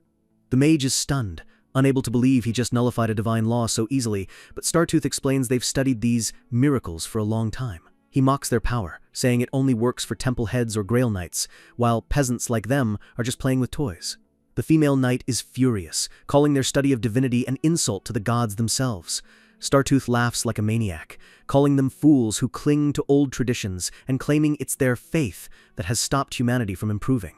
Daesung realizes the Empire was never on their side, and that they've been after the holy relic from the very start. The Imperial mages revel in their betrayal, telling the group to keep their friends close, but their enemies closer. He declares that the relic will be the key to analyzing the gods and taking humanity to the next level of modernization. The sky above the fortress turns dark as a massive surge of magical energy begins to gather in the clouds. The Imperial mages prepare to show them the true power of humanity, a light glowing at the tip of their fingers. They unleash a great magic called Lamantar's lightning, a massive bolt of pure destruction raining down from the sky. The ground explodes as the lightning hits, the group scattered and reeling from the overwhelming force of the attack. Daesung and the mage brace themselves, realization dawning that they are completely outclassed by these Imperial elites. But then, a new presence enters the battlefield, a woman with long silver hair and an aura of pure, crushing authority. Beatrice appears, casually casting a top-grade element disassembly that shatters the lightning bolt before it can touch our team. The Imperial mages are losing their minds, screaming in disbelief as their ultimate magic is nullified by a total stranger. Hari looks up with a grin, realizing that Beatrice rushed here the moment she felt they were in real danger. Beatrice descends from the sky on the back of a giant eagle, a massive magic circle glowing behind her like a second sun. She looks down at the terrified Imperial soldiers with a cold, beautiful smile, greeting them with a chilling, "Hello, gentlemen." She looks like a goddess of war, her presence alone enough to make the Imperial army's horses panic. The Imperial commanders are confused, sensing that she's a mage but wrapped in an amount of divine power that shouldn't be possible. Startooth's eyes bug out of his head as he realizes the sheer scale of the power he's facing. The mages desperately cast every defensive spell they have, mental fortitude, strong mind, trying to block out her overwhelming aura. Startooth tries to act tough, calling her mana vile and accusing her of being some kind of corrupt harlot. Beatrice just leans on her hand, looking bored as she tells him she was simply born this way and doesn't need to work for her power. The mage is seething, unable to accept that someone could possess such massive power without selling their soul to a dark god. They realize she's not just a clergy member, her divine power is on par with a high priestess of dream and death. Hari and the others are confused, thinking the current head of the temple was supposed to be a man, not this powerhouse of a woman. The Imperial mages decide to go all in, telling her that appearing in front of them was her final mistake. They combine their magic, unleashing a swirling vortex of lightning and enveloping flames toward the sky. They launch a flame sphere, a ball of pure volcanic heat aimed directly at Beatrice's mount. Beatrice just yawns, calling their ultimate attack adorable as the fire approaches her. The mages aren't done, stacking even more speed, and manifestation changes into a move they call Blaring Gaze. A massive beam of golden energy shoots toward Beatrice, the power behind it enough to vaporize anything in its path. Beatrice stands her ground, her eyes narrowing as she prepares to show them what real magic looks like. She casts a hexagonal shield, the Imperial beam shattering against it like glass hitting a mountain. The lightning crackles around her shield, but she remains completely untouched, looking down with a mix of pity and contempt. She decides to play their game, reciting the name of their own spell, Lamantar's lightning. A bolt of lightning 10 times the size of the original rips through the atmosphere, bathing the entire valley in a blinding white light. The Imperial mages are laughing, thinking there's no way she could have blocked both of their attacks at once. But Hari watches in awe as a massive explosion of light clears the battlefield, realizing the tide has completely turned. Beatrice's voice echoes through the valley, saying they should get rid of these unnoble things first. She begins a mana circulation, a high-level ritual that draws every ounce of energy from the surrounding area into her body. The mages are gasping for air as they feel the very mana leaving their bodies, terrified by the ridiculous amount she's gathering. She raises her hand to the sky, a massive red magic circle appearing above the fortress that covers the entire horizon. She unleashes Death Eye, beams of pure destructive energy raining down and incinerating the Imperial guard posts in seconds. The orcs on the ridge are sent flying as the ground erupts in fire, our team watching the carnage with their jaws on the floor. The Imperial leader stares up, a green gem in his headband glowing as he tries to find a way to survive the divine wrath. He realizes she's using all the remaining mana in the atmosphere to fuel her shield, making her completely invincible. Beatrice notes that their essence shield is actually comparable to the king's divine laws, which is a rare compliment from her. She muses that magic in this world isn't really that different from her own, but she's disgusted by how vulgarly they use it. She laughs at them, saying they're so focused on what magic does that they've neglected what it is. She gathers a sphere of dark, swirling energy between her hands, the power vibrating with enough force to warp space itself. She tells them they are very hard to understand, her gaze locking on to the terrified mages below. The mages scream in terror, realizing that she didn't just nullify their magic, she stole it and turned it against them. With a single word, open, she releases the gathered energy in a massive, world-shaking blast. The screen turns pure white as she activates a great magic that dwarfs anything the Empire has ever seen. Radiance of heavenly punishment. The entire fortress is engulfed in a pillar of golden light, wiping the Imperial forces off the map. Ziria's clone slowly wakes up, purple energy crackling around him as he tries to process what just happened. He looks around at the smoking ruins of the guard post, Hari and Daesung rushing to his side to see if he's okay. He realizes with a grim look that the fact he's waking up here means the Empire has officially betrayed them. Beatrice confirms his fears, her hair flowing in the wind as she stares down at the devastated wasteland she just created. Suddenly, Hari jumps as a voice begins speaking directly into her head, causing her to let out a panicked scream. Beatrice tells them through telepathy to call for reinforcements immediately, which confuses Hari because it looks like they're winning. But Beatrice senses something they don't. The Imperial mages are recovering, their bodies glowing with a strange, unnatural power. She grinds her teeth, realizing that if this fight drags out any longer, she won't be able to protect everyone on her own. The scene shifts away from the battlefield and high into the darkened, storm-tossed clouds. A streak of fire falls from the sky like a meteor, slamming into the ground with a massive explosion of dust and rock. It's Sir Yappy's satellite, the robotic Grail Knight, lying in a crater of shattered stone and smoke. His main system is malfunctioning, sparks flying from his robotic shell as he issues an urgent call for repairs. He begins his emergency protocol, but his sensors detect a pair of heavy armored boots standing right in front of him. A massive, gloved hand reaches down and picks him up, the little robot letting out a confused "Kirik" as he's lifted into the air. It's the mysterious, scarred knight from earlier. He stares at Yappy with intense red eyes, demanding to know who he is and why he possesses divine power. The valley is a literal furnace of chaos as the team desperately tries to put distance between themselves and the Imperial traitors. Ziria is shouting for everyone to move faster, knowing that if those Imperial soldiers catch up, the mission to save the relic is dead in the water. Daesung is pushing his horse to the absolute limit, screaming for his horsey to find one more gear as the sounds of pursuit grow louder. Suddenly, a voice booms from behind. They've been spotted, and the Empire isn't planning on letting a single soul escape alive. Hari looks back, her heart sinking as she sees a wall of Imperial cavalry charging through the dust. The Imperial commander is fuming, his face twisted in rage as he demands to know exactly where these bastards think they're going. He screams for his men to stop them at all costs, the purple trail of his aura signaling he's not just a regular soldier. Hari tries to ignite her flames, her teeth gritted in focus as she prepares to throw up a firewall to slow them down. She lets out a battle cry, unleashing a wave of fire, but the enemy isn't even flinching. Through the smoke, a massive blade slices through her defense, catching Hari completely off guard. The commander looms over her, calling her a dog of the gods and promising a slow, painful end. He slams his weapon down with enough force to shatter the ground, Hari barely managing to block the impact. The shockwave sends Hari flying off her horse, Daesung screaming her name as she disappears into the dust. The commander laughs like a maniac, declaring that he's going to wipe out every last trace of the Lionheart Kingdom right here. The air begins to curdle as he activates a forbidden power, Demon God's Advent. He transforms into MANHWA of merciless destruction, his armor warping as dark demonic energy erupts from his body.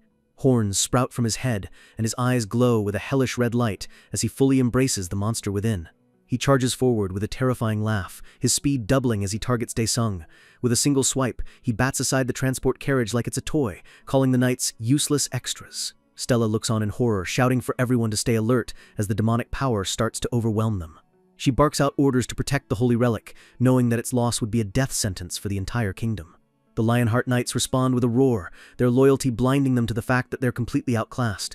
They charge into the demonic aura, shouting for their king, but it's a suicide mission. MANHWA just smirks, his body flickering with purple lightning as he prepares to harvest their souls. He unleashes a massive shockwave that clears the field, screaming for everyone to get out of his way. One of the knights thanks his brothers for their sacrifice, his face covered in blood as the line starts to crumble.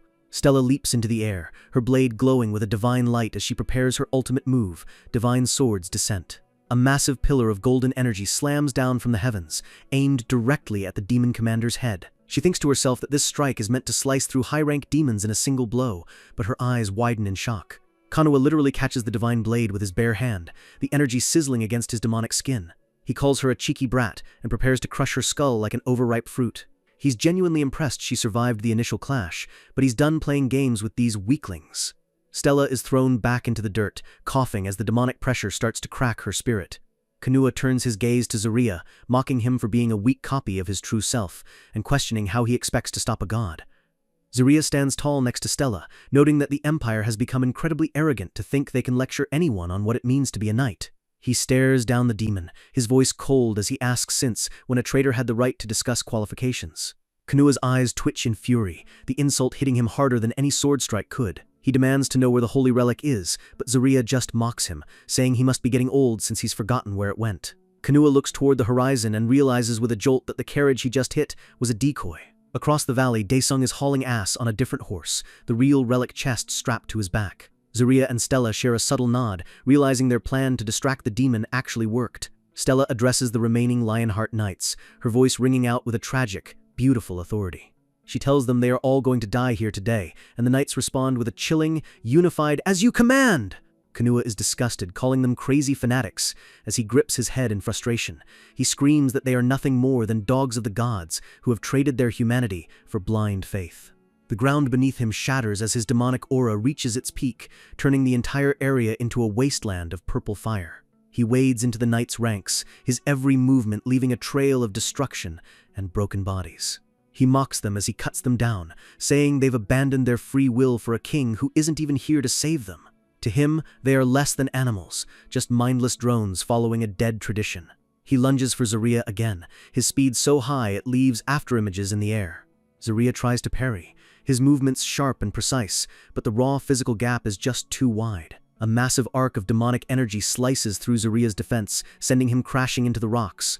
Stella screams for him, but Zarya just coughs up blood and tells her not to worry about him. He's got plenty of lives to burn. But the impact was heavy. His purple eyes flicker as his clone body starts to destabilize.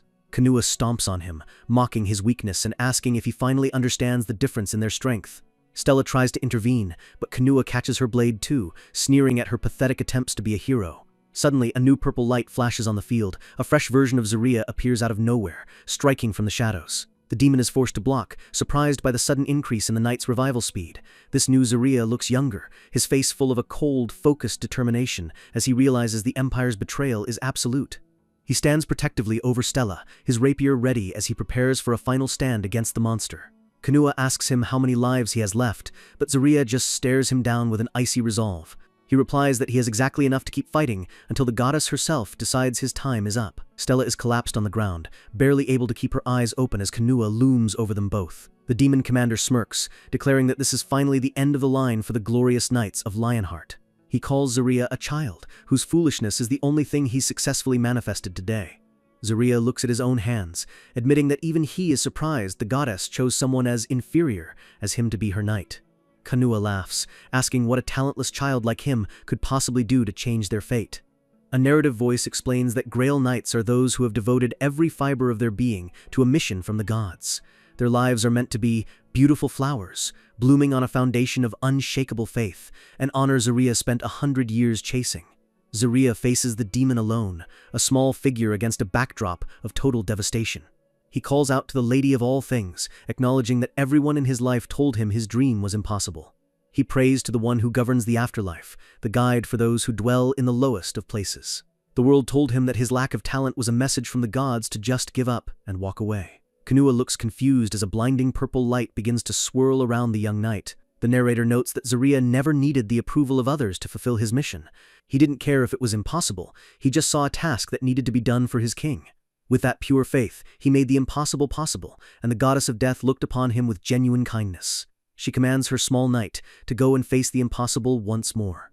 Zaria's aura explodes into a beautiful, swirling vortex of purple petals and divine energy. His power begins to cross space and time, connecting him to every version of himself that ever existed. Stella watches in awe as Zaria declares that he shall not die, for he fights amidst the shrouds of death itself. The screen turns black with a haunting message. The foolish one sings about the end of twilight. Zaria looks at the demon with eyes that have seen the end of the world, vowing to overcome mortality and win. Kanua is sent staggering back, his demonic form struggling to process the sudden, massive spike in Zaria's power. He curses under his breath, unable to believe he's being pushed back by a heretic knight. Blood trickles down the demon's face as he realizes he almost lost to a simple knight-errant. He admits to himself that if he hadn't transformed into a demon, he'd already be a corpse on the floor. One of his subordinates approaches, telling him it's not too late to turn this around. He notes that it will take the relic transport team at least half a day to reach the border. They can still track them down. Kanua grinds his teeth, his expression pure malice, as he vows to get that relic back no matter what it costs. But then he hears a cough. Stella is trying to stand up, her body broken, but her spirit still defiant. She stands in the middle of the rubble, her armor shattered and her face covered in blood, yet her eyes are burning with a terrifying light.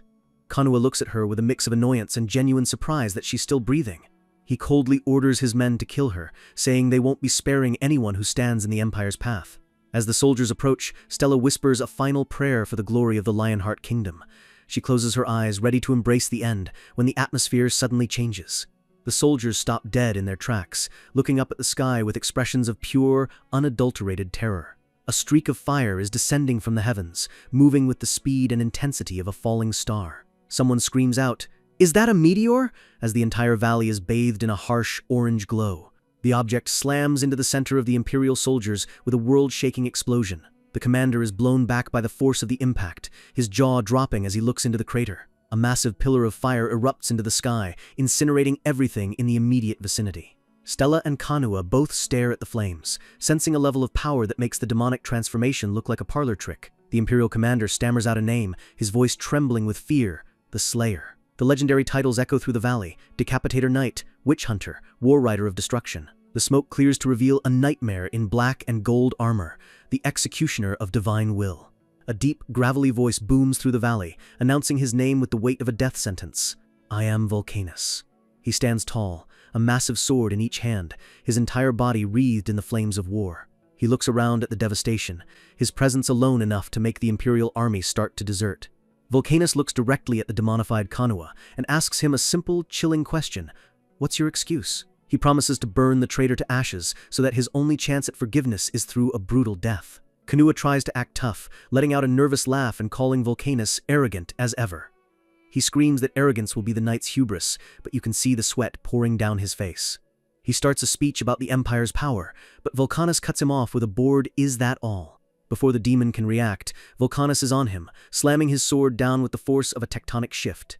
Kanua is reeling, his arms shaking as he tries to block a strength that feels completely inhuman. Vulcanus mocks him, saying the only reason they were allowed to call themselves an empire was because the kingdom permitted it. He reminds the traitor that their independence was a gift that is now being revoked. Every word is punctuated by a massive strike that cracks Kanua's armor and shatters his bones. He shouts that their territory was only expanded because Leon let it happen, and now it's time to pay the bill. The screen focuses on a single word that sums up the Empire's fate. Vulcanus unleashes a devastating dual slash that sends the demon commander flying across the battlefield. Kanua is screaming in agony, unable to believe that a human can possess this much speed, power, and mana. Vulcanus looms over him, looking like a literal god of war with his red cape flowing in the heat. The demon realizes with a jolt that this man isn't just a knight, he's a force of nature that cannot be stopped. In a final desperate move, a third eye opens on Kanua's forehead, glowing with a dark, forbidden light. He begs for more power from the dark god Kanua, promising to pay whatever price is necessary for victory. Vulcanus isn't impressed, he just looks disgusted by the hideous mess the commander has become. The demonified Kanua sheds his armor, his skin turning a sickly purple as he lets out a roar that shatters glass. He laughs, feeling an omnipotence that he thinks puts him above a Grail Knight. He mocks Vulcanus, saying he doesn't know what it's like to get power without praying, but Vulcanus just lets out a small, A massive spear of fire manifests in the air, the flames of the title finally taking their true shape. Vulcanus raises his swords, a cross-shaped sigil of fire appearing behind him as he prepares for a divine execution. Kanua's third eye dilates in terror as he realizes he's staring into the sun itself. With a single world-shaking strike, Vulcanus brings down the hammer of the gods. The demon lets out one final high-pitched screech as his existence is systematically erased by the fire. The scene shifts back to the guard post, where the Imperial mages are watching the explosion from the distance. Beatrice stands calmly in front of them, her shield still holding strong as she watches the fireworks. The mages are laughing, thinking it was only a matter of time before the bitch was defeated, but their laughter dies in their throats. The lead mage is reveling in the mana in the air, calling it endless inspiration, his face looking truly demonic. But then a voice cuts through his delirium, calling them all arrogant bastards. The mage's jaw drops as he sees Leon and Beatrice standing together, looking completely unfazed by everything that's happened. Leon is sitting on his mount, looking bored as he notes he had to take a detour to send off an old friend with honor. Beatrice asks if she can step into the fight, and Leon gives her his blessing, saying he has no interest in hogging all the glory. The mages are insulted, especially when Beatrice reminds them she isn't a knight, so she doesn't have to follow their rules.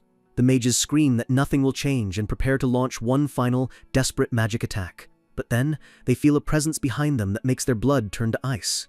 A second meteor-like streak of fire is descending, aimed directly at their little gathering. Beatrice looks back, her expression softening as she realizes who has finally arrived to join the party. Leon notes that Vulcanus has absolutely zero mercy when it comes to dealing with the forces of evil. The Imperial mages scream out his name in terror. "Grail Knight Vulcanus?" The screen goes red with the words, "Divine Punishment." A massive slash of fire cuts through the mages' reality, shattering their spells and their spirits in a heartbeat. A massive explosion of white light swallows the entire Imperial guard post, leaving nothing but cinders. The narrator confirms the source of the destruction. Flames off war. The mages' final screams are lost in the roar of the fire as their modernization is reduced to ash. The smoke clears to show Vulcanus kneeling before Leon and Beatrice in the middle of the smoking ruins. He addresses Leon with his full titles, Agent of all Gods, Owner of the Lionheart, and Holy Grail Guardian. Leon gives him a warm smile, noting that it's been a long time since they last saw each other in the flesh. The king looks out over the valley, his expression thoughtful as he prepares for the next step. Beatrice reminds them that they need to gather everyone quickly, before the gate finally closes for good.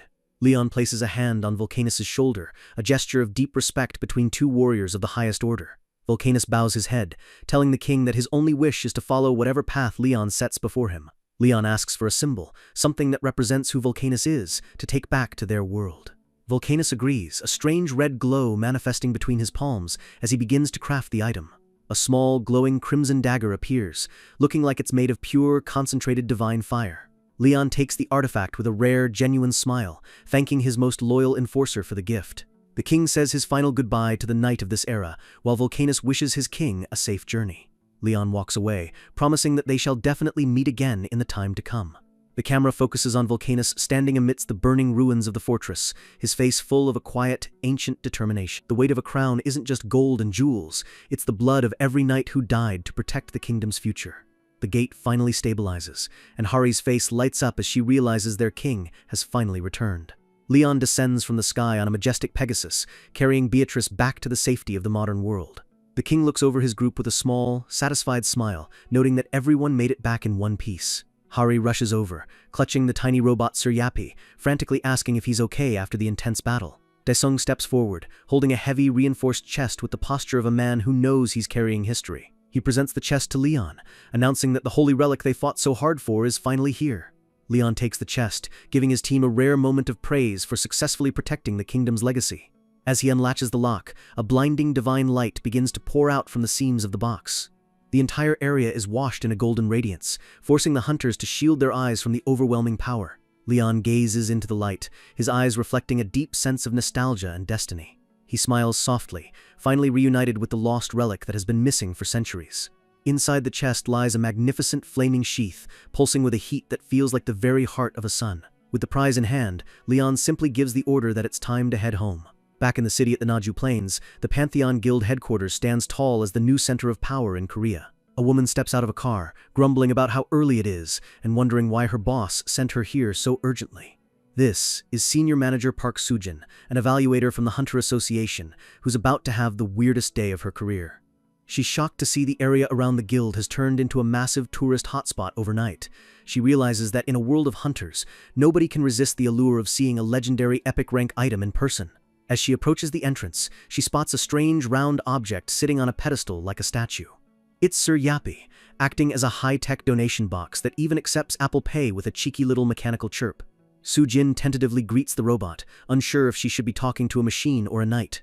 Yappy immediately scans her face, identifying her as a senior manager from the Hunter Association in seconds. He casually mentions he has the classified data of every single association member, which sends a chill down Soo-jin's spine. Trying to move past the creepy data breach, Soo-jin asks if she can take a look at the famous hammer while she waits. Yappy points to a sign showing a 5 million won challenge fee, making Soo-jin realize this guild is a total money-making machine. The robot then offers a massive discount based on her tax bracket, leaving her confused but grateful for the deal. She pauses for a second, her brain trying to process how a robot knows her personal financial records. A sudden wave of horror washes over her as the implications of Yappy's guess finally sink in. She asks how he could possibly know her taxes, and the robot just deadpans that he guessed it twice. Trembling from the robot's intense gaze, she decides she's definitely not touching that hammer today. She heads inside the lobby, trying to regain her professional composure before meeting the king. She spots a familiar face and calls out to Assistant Manager Han, but she isn't prepared for what she sees. Harry comes sprinting through the lobby wearing a ridiculous, fluffy lion costume, looking more like a mascot than a saintess. Soo-jin tries to be polite, but Hari proudly declares her new saintess status while looking absolutely adorable. Recovering from the cuteness overload, Soo-jin asks to be led to the items she's supposed to evaluate. Hari excitedly leads the way, her lion tail wagging as she guides the evaluator through the halls. Even her official guild ID card features a picture of her smiling in that goofy lion suit. Everywhere they go, the other guild members are laughing and greeting Hari, showing just how much everyone loves her. Soo-jin watches as Hari high-fives her teammates, realizing the atmosphere in this guild is unlike anything she's ever seen. She smiles to herself, genuinely happy to see that Hari has found a place where she's truly appreciated. They arrive at the outdoor terrace, where two figures are sitting in a scene that looks like it belongs in a fairy tale. Soo-jin freezes, completely awestruck by the sheer elegance and pressure coming from the two people ahead. Leon and Beatrice are calmly having tea, looking like true royals pulled straight out of a history book. The evaluator can't help but think that these two carry an aura of nobility that no modern person could ever replicate. Leon lowers his teacup, his sharp gaze landing on Soo-jin as he asks if she's the one from the association. Soo-jin bows so low she's practically folding in half, stammering out her name while Hari watches with a confused face. Leon smirks, telling Hari to bring out the artifacts so they can get this evaluation over with. A moment later, Hari is seen wheeling out a massive cart loaded with crates, still wearing that lion costume. Soo-jin's jaw drops as she sees the sheer number of high-level items just piled onto the cart. There are swords, axes, and staves everywhere, each one radiating a level of mana that suggests they are incredibly rare. She spots an orc champion's axe and a necklace called Pure Common Sense, her eyes wide with professional greed. Then she sees it, Volcanus's Ritual Dagger, a legendary rank item that's so powerful her evaluation skill can't even read its full stats. Hari presents one final, long chest, telling the evaluator to take a really good look at this one. As Soo-jin opens the lid, Leon and Beatrice watch closely, their expressions turning serious. The light from within the box is so intense it illuminates the entire terrace, leaving both women breathless. Soo-jin's pupils contract as she stares at the item, realizing she's looking at something that shouldn't even exist. It's an epic rank item, the Sheath of Richard Lionheart, the legendary founder of Leon's kingdom. Soo-jin can barely speak, stuttering out the rank and name of the artifact as she holds the chest with trembling hands. Leon closes his eyes and reaches out, sensing the familiar energy of his ancestors' legacy. Suddenly, he draws his sword, the blade glowing with a fierce golden light that startles everyone around him. The sheath begins to react, vibrating violently inside the box as if it's trying to reach out to its rightful master. It flies into the air, surrounded by a swirl of divine flames that make the very air around it shimmer. Soo-jin and Hari watch in disbelief as the legendary artifact moves entirely on its own, drawn to Leon's power. The sheath aligns itself perfectly with Leon's sword, the two items resonating in a beautiful, terrifying display of magic. As Leon slides the blade home, the connection is sealed, and a pillar of light erupts toward the heavens. The impact of the resonance sends a shockwave through the building, clashing with the ground in a burst of sparks. Leon looks down at his weapon, a look of profound peace and power washing over his features. He recites the ancient words of his house, "Through suffering and to the stars," a mantra for those who seek true greatness. He continues the vow, speaking of bravery, justice, and a love that shines as bright as the stars themselves. Beatrice leans in, asking if those were the words left behind by the founding king. Leon confirms it, his smile growing wide as a ghostly image of the first King Richard appears behind him. He asks the others to leave him alone for a bit, needing a moment to process the massive surge of power he just regained. Outside, people in the street stop and point at the terrace, sensing the insane amount of energy radiating from the guild. Leon stands alone on the balcony, glowing with a divine aura that makes him look like a god descended to earth. He shouts his name to the heavens, declaring himself the rightful successor of the Lionheart legacy. As an agent of the gods, he demands the right to wield the full power of the relic, his voice booming with authority. A massive explosion of light clears the sky, the sheer pressure making everyone in the vicinity drop to their knees. Even the hunters training nearby are forced to stop, looking up in pure awe at the display of raw power.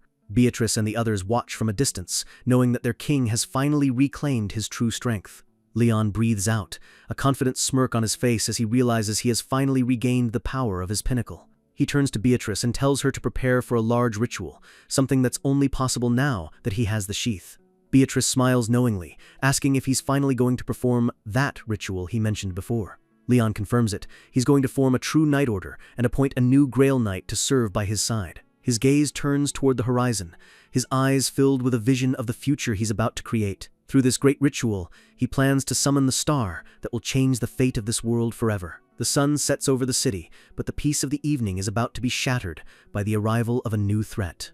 A mysterious woman walks through a dark alley, talking on her phone about staying in the area for a while. She dismisses the techniques of her own guild, claiming that even the most advanced sword styles aren't enough for what she needs. Her eyes burn with a cold blue light as she declares that she needs a divine law if she's going to kill her target. She asks for his location, and the voice on the other end confirms he was last spotted in Vietnam. The scene shifts to a ruined city where a massive, notched sword is embedded in the cracked asphalt, sparks flying from the blade. A dark, ominous figure stands amidst the rubble, wielding a demonic sword that radiates pure malice and destruction. Suddenly, we're back at the guild where Leon is shouting for someone to stop, his arms crossed in a position of authority. It's morning training at the Pantheon Guild, and the students are engaged in a brutal horseback assault and defense drill. The defenders brace themselves, their faces twisted with effort as they try to hold back the incoming charge. One of the students, Suho, screams as he charges forward, his horse's eyes bulging from the intensity of the run. Disaster strikes as the horses are suddenly forced to a halt by the sturdy shield wall of the defenders. Suho tries to push through, his wooden practice sword clashing against the shields with a loud clang. The defenders don't hold back, grabbing Suho and pulling him right off his mount with a violent tug. He hits the ground with a heavy thud, the wind knocked out of him as he groans in pain. As he looks up, he sees the terrifying silhouettes of his teammates looming over him. The atmosphere turns dark and murderous as the defenders look down at their fallen friend with glowing, evil eyes. A female student gives a chilling, wide-eyed smile and gives the order to kill him. The defenders pile on, stomping and beating Suho as he screams for mercy in the middle of the dust cloud. Suho cries out about his broken bones, but another student just laughs maniacally, saying the Holy Grail will patch him up anyway. The beating is so intense that someone in the background can only watch in horror as Suho gets absolutely wrecked. Leon finally calls an end to the round, and as the dust settles, green healing crosses appear over Suho's battered body. His friends rush over to check on him, and Suho dizzily claims he thinks he actually died for a second there. Suddenly, Hari intervenes with a divine law rushing wave, blasting the entire field with a massive torrent of water. The training ends with the ground soaked and the students exhausted, having been thoroughly humbled by the Saintess. Leon stands on the podium, lecturing the attackers on their failure to use mobility to their advantage. The students shout back in unison, their spirits surprisingly high despite the near-death experience they just had. However, one girl with a blue streak in her hair stays silent, her expression unreadable as she watches the others. She seems to sense something off, her sharp blue eyes narrowing as she looks toward the guild entrance. The sky is clear, but the tension in the guild is starting to shift from training to something much more personal. In the cafeteria, the students are slumped over the tables, complaining that they have zero strength left to even move. Their misery is interrupted by a cheerful voice offering them some snacks to help them recover. Hari appears with a giant bowl of steaming hot sweet potatoes, and the students react like they've just seen a miracle. They swarm her instantly, cheering and even asking if there's any kimchi to go with the meal. One student takes a bite and looks like he's reached heaven, his face flushing from the delicious, warm food. They eat like they've been starving for weeks, lamenting the days when they only had sugar and salt water to survive on. Hari reminds them that it's almost time for the induction ceremony, promising they'll get proper food after that. This catches their attention, and they ask what it means to be connected to the gods, as Leon promised. Hari explains that to become a royal knight, they must be able to wield a divine law granted by a specific deity. She shows off her connection to Poma and Pedos, while a disgruntled-looking shark spirit floats behind her. The students begin debating which gods they should follow, with most leaning toward the popular gods of light and war. The girl with the blue streak points out that Sir Yapi is a knight of Hedo, the god of steel and blacksmithing. They wonder what his divine ability is, earning money, or maybe something related to high-tech science experiments. Yapi appears on a monitor, making a mechanical Kyric sound as he interrupts their conversation. He flatly tells them his ability isn't just about making money, which makes the students realize he's been listening the whole time. When they tell him to respect their privacy, he just tells them his sensors are way better than theirs, and that he'll think about it. Suddenly, Yapi's voice changes as he makes a formal announcement, calling for student Kim Jae-hyuk. Jae-hyuk looks shocked as he's told that his guardian is visiting, and that he needs to head to the entrance immediately. His face darkens and he grits his teeth, clearly unhappy about whoever has come to see him. He tries to act casual, telling his friends he'll be right back, but Hari and the others can sense something is wrong. He walks away with heavy, deliberate steps, his head bowed as he prepares for a confrontation. The hallway feels long and cold as he moves toward the lobby, the weight of his past catching up to him. Back in the cafeteria, the mood is turned somber, with Hari and the girl with the blue streak staring at the door. Hari asks Suho what's going on, and he sighs, admitting he knew she was going to ask about Jae-hyuk's situation. Suho rubs the back of his neck, telling them it's not really his place to talk about Jae-hyuk's family drama. Hari looks worried, realizing that their teammate might be facing a choice that could take him away from the guild. In the main lobby, the sleek modern design of the Pantheon building stands in stark contrast to the tension building inside. Jae-hyuk stands before a woman, his voice cold as he asks her why she even bothered coming here. It's his mother, dressed in expensive clothes and looking every bit the high-ranking guild official she is. She acts offended, asking if a mother really needs a reason to come see her own son. Jae-hyuk isn't buying it, telling her to just say what she wants and get it over with, which prompts a sharp scolding from her. He crosses his arms, telling her he's busy and to make it quick, while she sighs and compares him to his father. The truth comes out. Jae-hyuk requested to withdraw from his previous guild, and he tells her his future is none of her business. His mother screams back, demanding to know how it's not her business when she's the one who raised him. Jae-hyuk stands his ground, declaring firmly that he's not going back to his old life, no matter what she says. The lobby receptionist watches the drama unfold, looking sweat-dropped as the mother brags about being a top 10 guild in Korea. She drops a bombshell, accusing Jae-hyuk of betraying him, a dark, shadowy figure of a man standing behind her in his mind. Jae-hyuk clenches his jaw as she calls the Pantheon Guild members heathens, his anger reaching a boiling point. The mother leaves him with a final, ominous command to return to them quickly, leaving Jae-hyuk standing in the lobby with a look of pure, focused rage. True faith isn't about what you can get from a god, it's about the person you become while standing in their light. Leon stands before his students, his gaze sharp as he drops a heavy question. What actually makes the gods of Pantheon different from a common cult? The students trade confused looks, murmuring to each other because they've never really had to think about the why behind their powers. One student speaks up, sweating as he asks if it's even okay to compare their divine pantheon to a group of crazy cultists. Another student guesses that maybe it's just the fact that Pantheon's gods actually exist and show themselves. Leon smirks, challenging them by asking if they have any real proof that the gods worshipped by cults don't exist. Jae-hyuk raises his hand, arguing that at least as far as he knows, those cult gods don't go around performing miracles for people. Leon counters instantly, asking if a god suddenly stops being a god just because they don't perform a magic trick on command. Jae-hyuk tries again, mentioning how they've literally seen goddess Demera appear as a scarecrow before. Leon points out that there are countless gods in the Pantheon who haven't shown their faces yet, asking if that means those gods are fake too. Jae-hyuk is startled, realizing that he's only believing what Leon tells him without having any personal guarantee. Leon leans in with a mischievous grin, asking the boy if he can even guarantee that his own king isn't just a world-class liar. Suddenly Soyeon, the girl with the blue-streaked hair, raises her hand, her expression serious and focused. She pauses for a moment, her eyes reflecting a deep understanding that the other students are still missing. She states firmly that the Pantheon's gods are different because they actually step in to help their followers. She explains that they respond to prayers and prove their existence through the miracles they weave into the world. Leon walks through the rows of students, asking Soyeon if the gods she's been serving, the gods of war and justice, have answered her yet. She looks down, admitting that she hasn't heard them because she feels her faith isn't strong enough yet. Leon stops, telling them all that they're fundamentally misunderstanding how the divine actually works. He raises his fist to the sky, and with a sudden surge of power, a shockwave rips through the air, startling the entire class. Within seconds, the first heavy drops of rain begin to splash against the dusty ground of the training field. Outside the guild, people are running for cover as a massive downpour begins to soak the entire city. Soyeon looks up in shock, noticing that a full-blown thunderstorm has appeared out of a completely cloudless sky. But as she looks around, she realizes something impossible. Not a single drop of rain is falling on the training grounds. Leon smiles, explaining that most people think gods are just there to grant their selfish wishes and prayers. Soyeon is confused, asking why it isn't raining right where they are standing if Leon prayed for rain.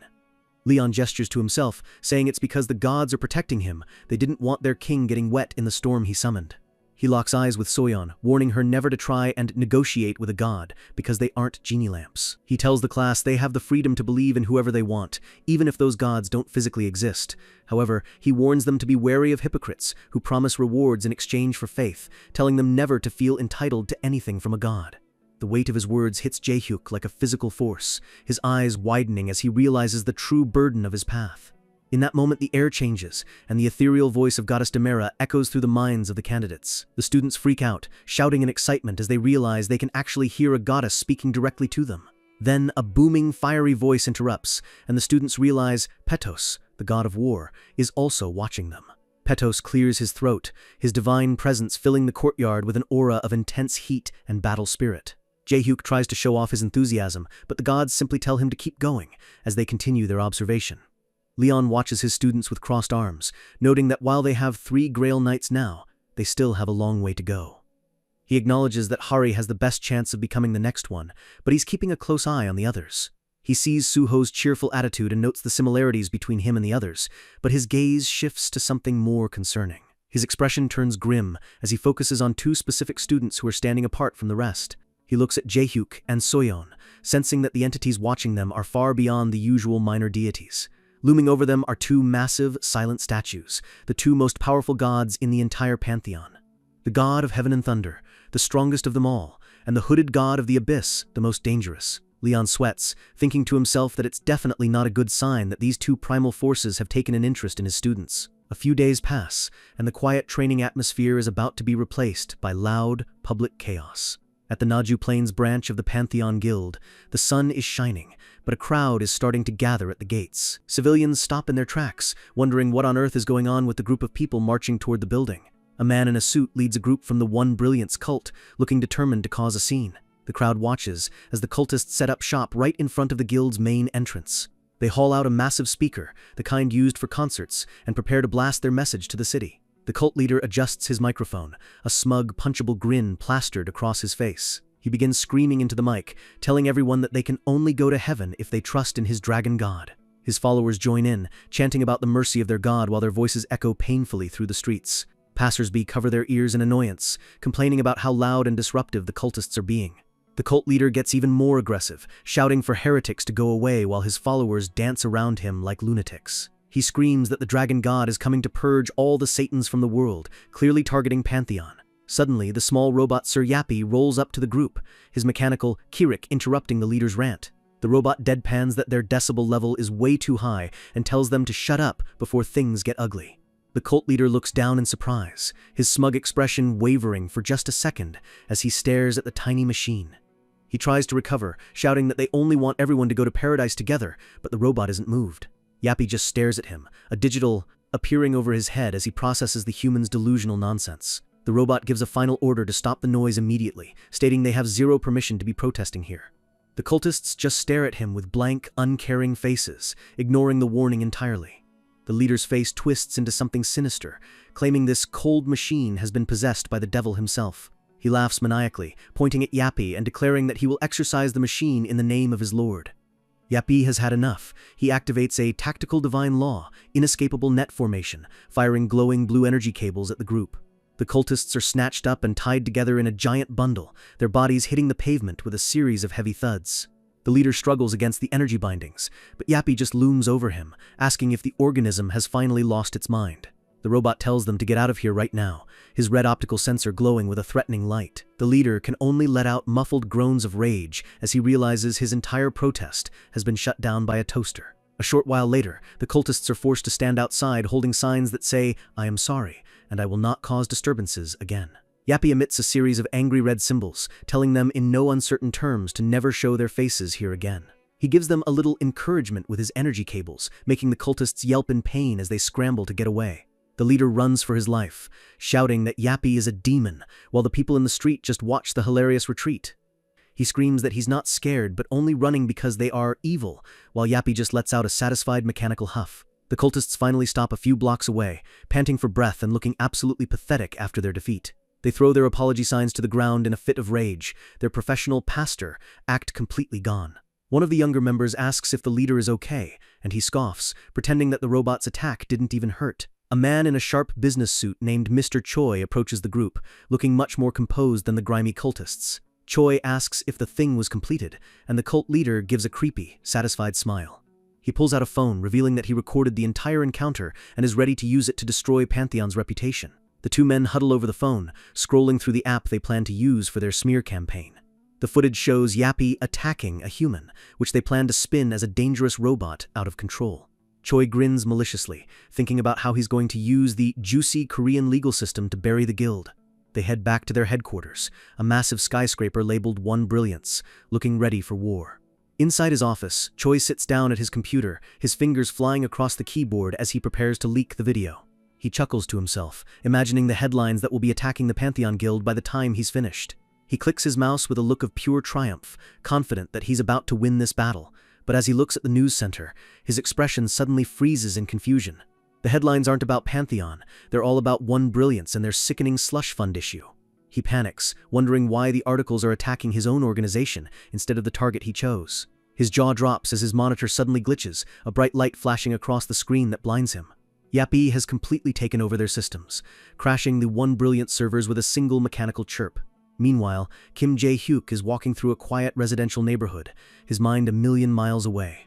He looks at a photo on his phone of a happy, younger version of himself with his parents, looking nostalgic and sad.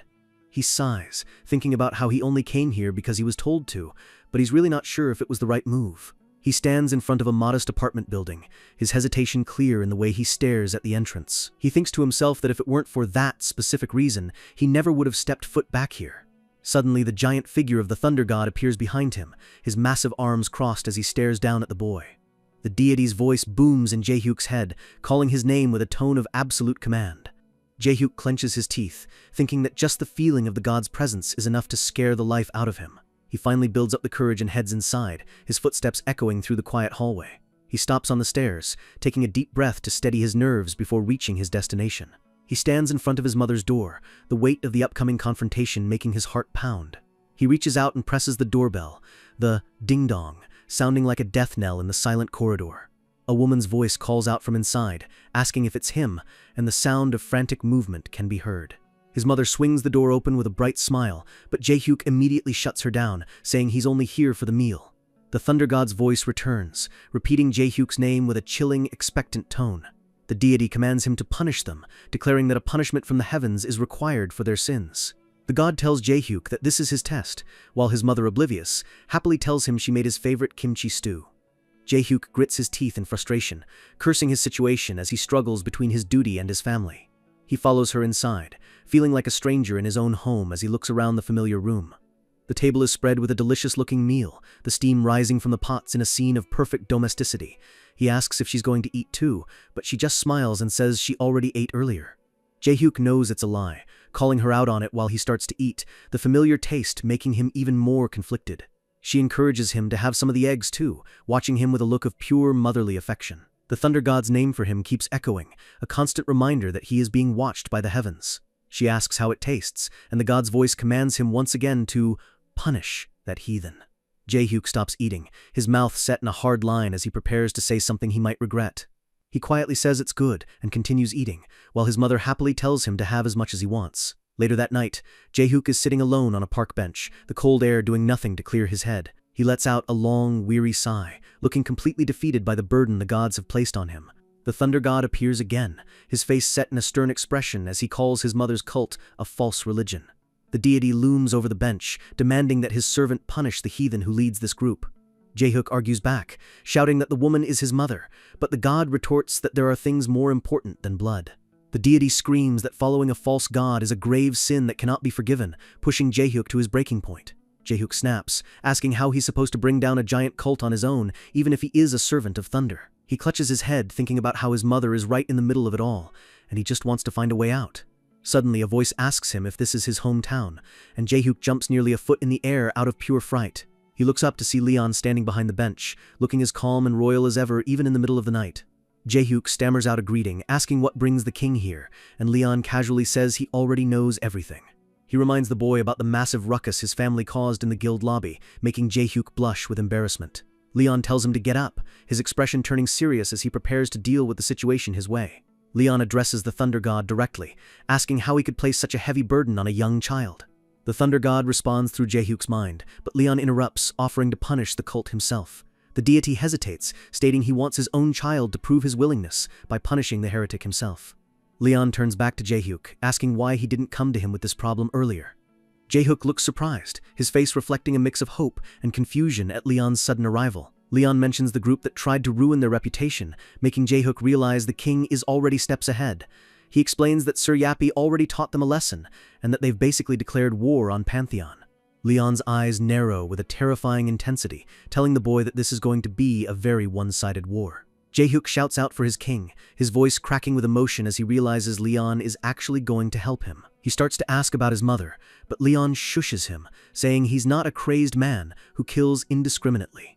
Jaehook blinks, completely confused by Leon's calm demeanor after such a threatening statement. Leon turns his back, walking away with a final word that he's just going to teach them a lesson. He turns his head, a dark, predatory smile on his face, as he orders Jaehook to take him straight to the cult's base. When a fake god meets a real king, it isn't a debate, it's a divine execution.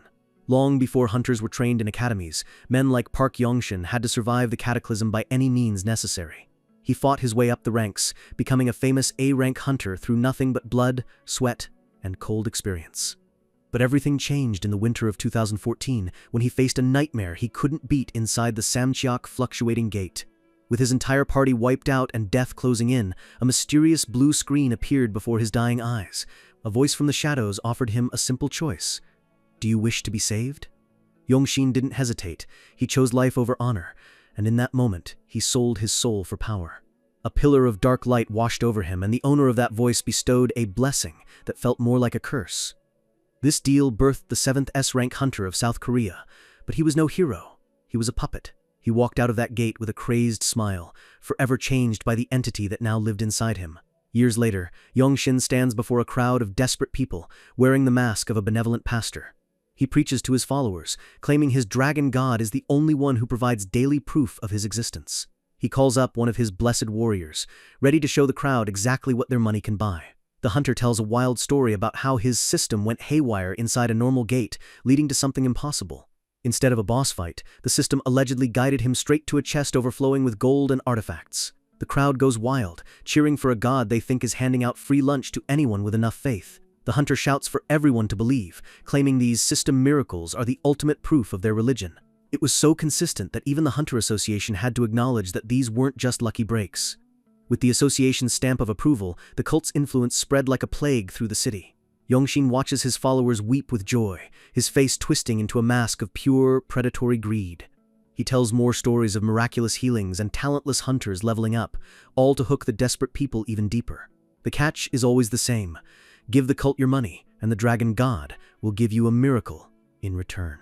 The entire room erupts in a chant for the dragon god, completely blinded by the promise of easy wealth.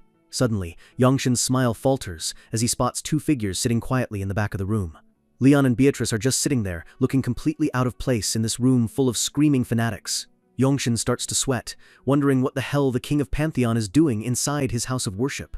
Beatrice looks over at Leon, sensing the storm of fury brewing beneath his calm exterior. Leon's eyes burn with a cold divine rage as he stares at the charlatan on the stage. To him, these people are nothing but parasites who exploit the poor and teach false beliefs for a quick profit. Yongshin tries to keep his cool, acting like he's honored to have a precious guest in his presence. He tells the room that all newcomers must be baptized, inviting Leon to step up to the stage for everyone to see.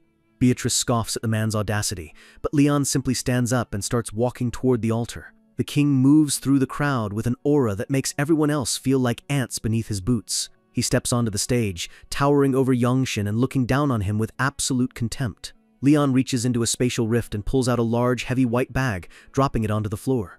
The bag splits open, and the sound of falling money makes everyone in the room freeze in disbelief. Piles of high-denomination bills spill out, creating a mountain of cash right at the cult leader's feet. Leon stands amidst the sea of money, looking more like a judgmental god than a donor. Yongshin can't take his eyes off the loot, his professional mask nearly slipping as his greed takes over. He asks Leon what he's doing, his voice trembling slightly from the sheer pressure in the room. Leon deadpans, telling him to make a miracle happen right now since he claims money is the key to faith. He mocks the cult's logic, stating he's here to negotiate a deal with their pathetic god. Yongshin tries to play it off as Leon being rude and testing their god's patience, but he's clearly rattled. Leon keeps pushing, asking if this man really has the power to decide who gets into heaven and who doesn't. Yongshin's face turns ugly, his teeth bared as he loses his cool under the king's relentless questioning. He screams that everyone must obey the pastor, claiming his word is the only law and the only gospel. Leon's voice booms like thunder, asking how a lowly servant could ever dare to call himself an equal to a god. He kicks the pile of money toward the pastor, calling their entire religion a vulgar and shameful lie. Yongshin is livid, thinking that this brat has no right to talk to him as if he's some kind of superior being. He points a shaking finger at Leon, turning to the crowd to incite them against the unbeliever. He screams that Leon is a servant of demons trying to invade their holy home, ordering his followers to attack. The pillars of the cult, a group of brainwashed thugs, arise from the crowd, looking ready to tear Leon apart. Behind his mask, Jae-hyuk watches in horror as the crowd turns into a murderous mob, screaming for blood. He worries about Leon's safety, not realizing that he's about to witness the true meaning of a king's wrath. Yongshin laughs, calling Leon a sickening non-believer and a demon as the mob closes in. Suddenly, a mechanical Kirik echoes through the hall as Yappy appears, startling the cultists.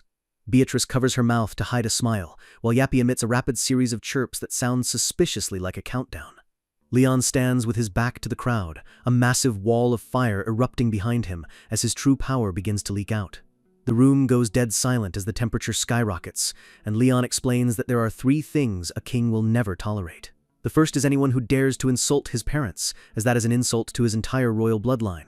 The second is anyone who insults the gods, because mortals have no right to question the divine. Leon turns his head, his face shadowed and his eyes glowing with a terrifying, murderous intent. The third thing he won't stand for, the thing that sealed their fate, is being compared to a demon. The words hang in the air, cold and final, as the cultists realize they've made a catastrophic mistake. Leon declares that he cannot forgive this insult, and that he shall punish every single person in the building. A message appears on screen. This is an insult he will never, ever stand for. He grips a small silver cross, the relic of Saintess Anjak, as divine symbols begin to swirl around his body. He begins a ritual of purification, his voice resonating with a power that makes the very walls of the building crack. His eyes vanish behind a mask of white light as he channels a massive amount of divine energy into a single point. He announces that the divine star shall descend to purify all the filth in this room. Outside, a hunter eating lunch looks up through his visor, his jaw dropping at what he sees in the sky. High above the Earth, a massive asteroid, estimated at 68 billion tons, is hurtling toward the city like a moon falling from orbit. The text declares that the end of the world is no longer a prophecy, it's a reality. 2 ghostly dinosaurs look down at the planet, jokingly telling the humans that it's finally their turn to face the meteor. Leon holds the cross high, calling for the Saintess to guide the star as he prepares to wipe the evils from the face of the Earth. Yongshin and his thugs scoff, thinking Leon is just a lunatic talking to himself in the middle of a fight. Leon ignores them, telling Beatrice and Yappy to get ready for the impact. Beatrice raises her hands, stating it'll be easier for the cultists to understand if they just see the consequences with their own eyes. A massive pillar of light shoots up through the roof of the skyscraper, vaporizing everything in its path. The cultists curse as the ceiling disappears, leaving them exposed to the open sky above. The students look up and scream as they realize the ceiling isn't just gone, the entire atmosphere above them has changed. Yongshin panics, asking what Leon is doing, but the king just calmly repeats that he has summoned a star. The cultmaster looks up and lets out a strangled gasp, his face turning pale as the light from above blinds him. A shadow larger than the city itself falls over Korea, and everyone looks up to see the cratered surface of a moon-sized rock closing in. The data confirms it. An asteroid with an estimated mass of 68 billion tons is hovering right over their heads. Leon has literally summoned Meteor Mickey to act as a cosmic judge and executioner. Leon turns to Beatrice, his hand glowing with divine fire as he confirms they are ready for the next phase. He activates his divine power, sending a surge of energy up the light pillar that connects the building to the meteor. The energy hits the asteroid, turning it into a glowing orb of white-hot power that looks like a second sun. Yappy transforms his arm into a massive Gatling gun, loading it with property-changing divine ammo. The robot fires into the air, the bullets acting as anchors to stabilize the massive rock and keep it from destroying the entire planet. The shockwave from the ritual shatters every window in the city, but Leon keeps the center of the impact perfectly contained. Yongshin falls to his knees, his mind snapping as he realizes that he is standing under the literal wrath of a god. He stammers out a prayer to his dear god, but his own internal system is just flashing a warning. What the actual hell? The word God flashes in massive black ink, emphasizing that the real deal has finally arrived. Everyone in the building screams in terror as the meteor descends another few hundred feet, its heat beginning to melt the floor. Yongshin collapses, sobbing and cursing as he realizes his fake miracles were nothing compared to this level of power. He covers his head, crying like a child as he waits for the end to finally come. But the impact never comes. The meteor suddenly stops just inches above the building's skeletal frame. Emergency sirens blare throughout the city as the residents stare up at the impossible sight of a moon hanging over a skyscraper. Leon casually notes that this should be enough, while Beatrice and Yappy begin analyzing the composition of the star. Leon looms over the shivering cultmaster, his shadow long and imposing against the glowing backdrop. He calls the man a fool, asking him if he even realizes the depth of the sins he's committed against humanity. His face contorts with rage as he asks how much longer Yongshin thought he could hide his evil within the shadows. He calls out Jaehyuk, who steps forward while still holding his frightened, elderly mother. Yongshin recognizes the boy, his eyes wide as he realizes the heretic he tried to recruit was Leon's own student. Leon places a hand on Jaehyuk's shoulder, telling him that it's finally time for him to see the truth. A wave of divine energy washes over Jaehyuk, heightening his senses and stripping away the cult's illusions. Jaehyuk screams in horror as he sees a massive, pulsating, fleshy demon attached to the back of the cult leader. Leon explains that this is a parasitic evil that eats away at the human mind, waiting for the perfect moment to strike. Jaehyuk turns to his mother, his heart sinking as he prepares for the worst realization of his life. He freezes, his pupils shrinking to pinpricks as he stares at the woman who raised him. A giant, multi-eyed parasite is coiled around his mother's body, its grotesque flesh blending into her own. Leon tells the boy that this is exactly what the god of heaven and thunder wants him to punish. It is his sacred duty. Jaehyuk hesitates, asking what will happen to his mother if he attacks the creature attached to her. Leon tells him to trust in his god and to let the divine power flow through his heart. He promises the boy that if his will is pure, things will turn out exactly the way he wants them to. Beatrice smiles encouragingly, her purple eyes glowing as she watches the birth of a new hero. Jaehyuk reaches out his hand, his initial fear slowly turning into a focused, burning determination. The text notes that while it started as a symbolic action, it was becoming something born out of a true wish. Sparks of golden electricity begin to dance around Jaehyuk's fingers as he prays for his miracle to only hit the evil. He whispers a prayer to Ultima, the god of thunder, his voice trembling with the weight of his choice. He closes his eyes tightly, sweat pouring down his face as he pours every ounce of his faith into his strike. He begs the heavens to let his rage forgive those who are sinless, visualizing the happy family he once had.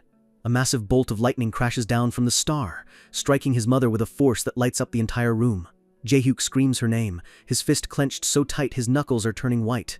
The demon parasite lets out a final agonizing shriek as it is vaporized by the holy electricity. The dust settles, and Jaehyuk looks up with tear-filled eyes, terrified of what he might see. His mother sits on the ground, dazed and confused, while the charred remains of the demon turn to ash behind her. Jaehyuk sprints forward and collapses into her arms, sobbing with relief as the massive meteor continues to glow above them. His mother hugs him back, apologizing through her tears and claiming she must have been out of her mind.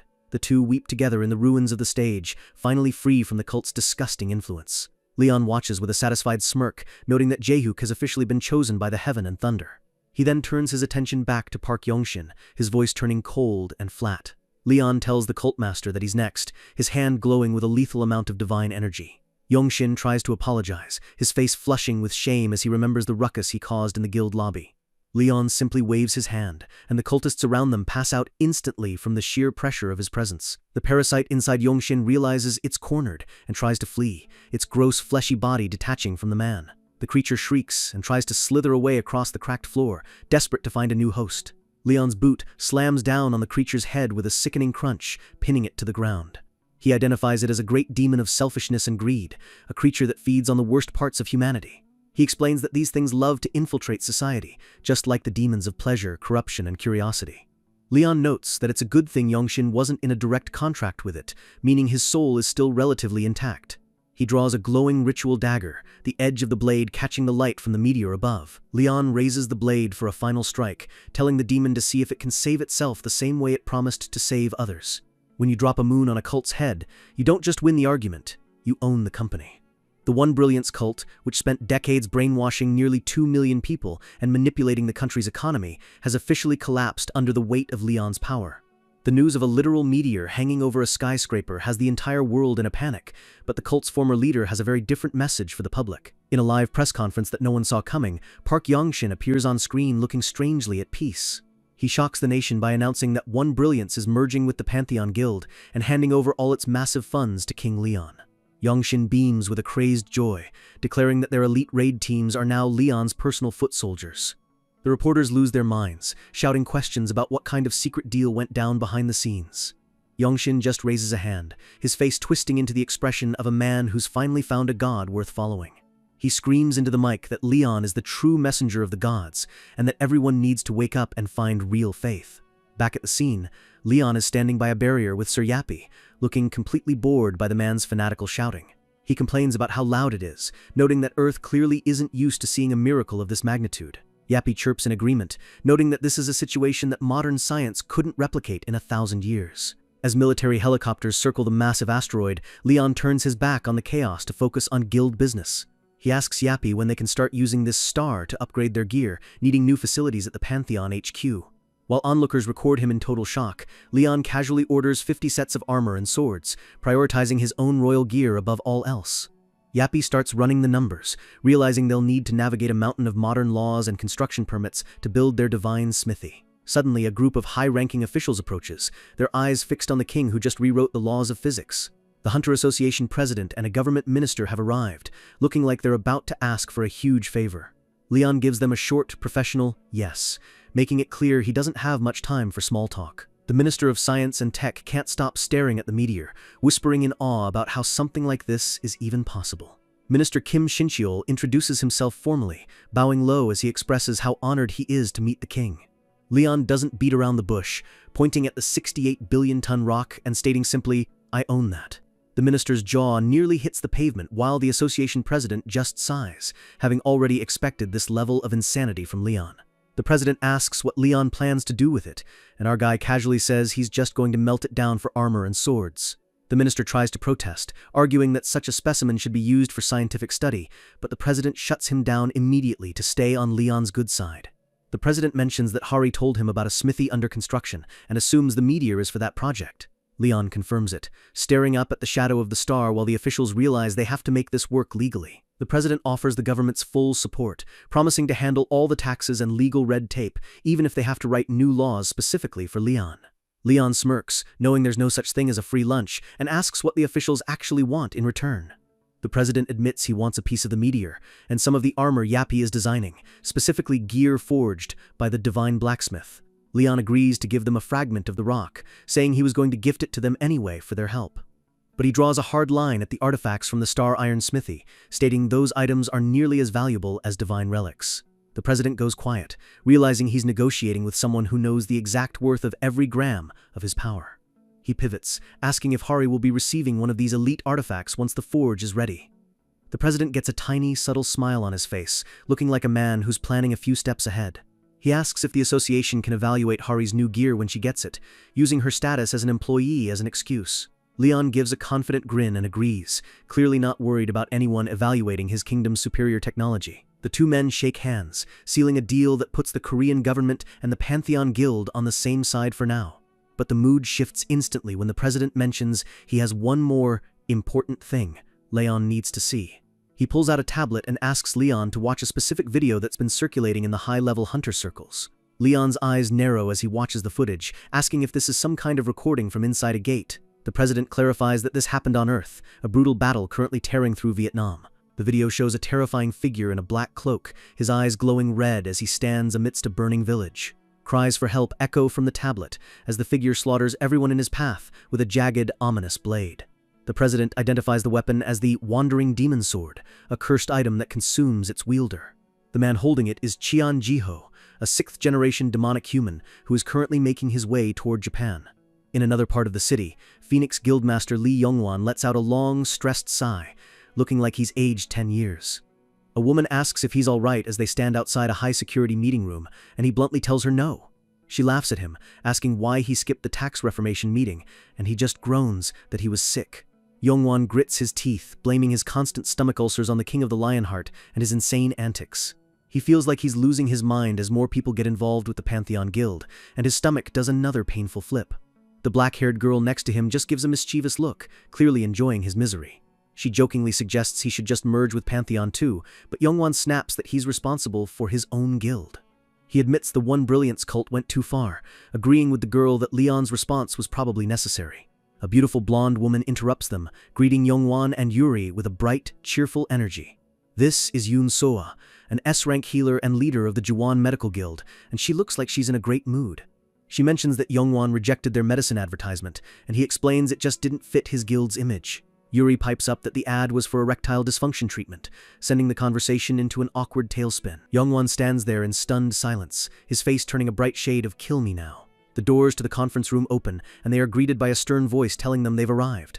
Inside, the top 10 guildmasters of Korea are gathered around a massive table, and the atmosphere is thick enough to choke a horse.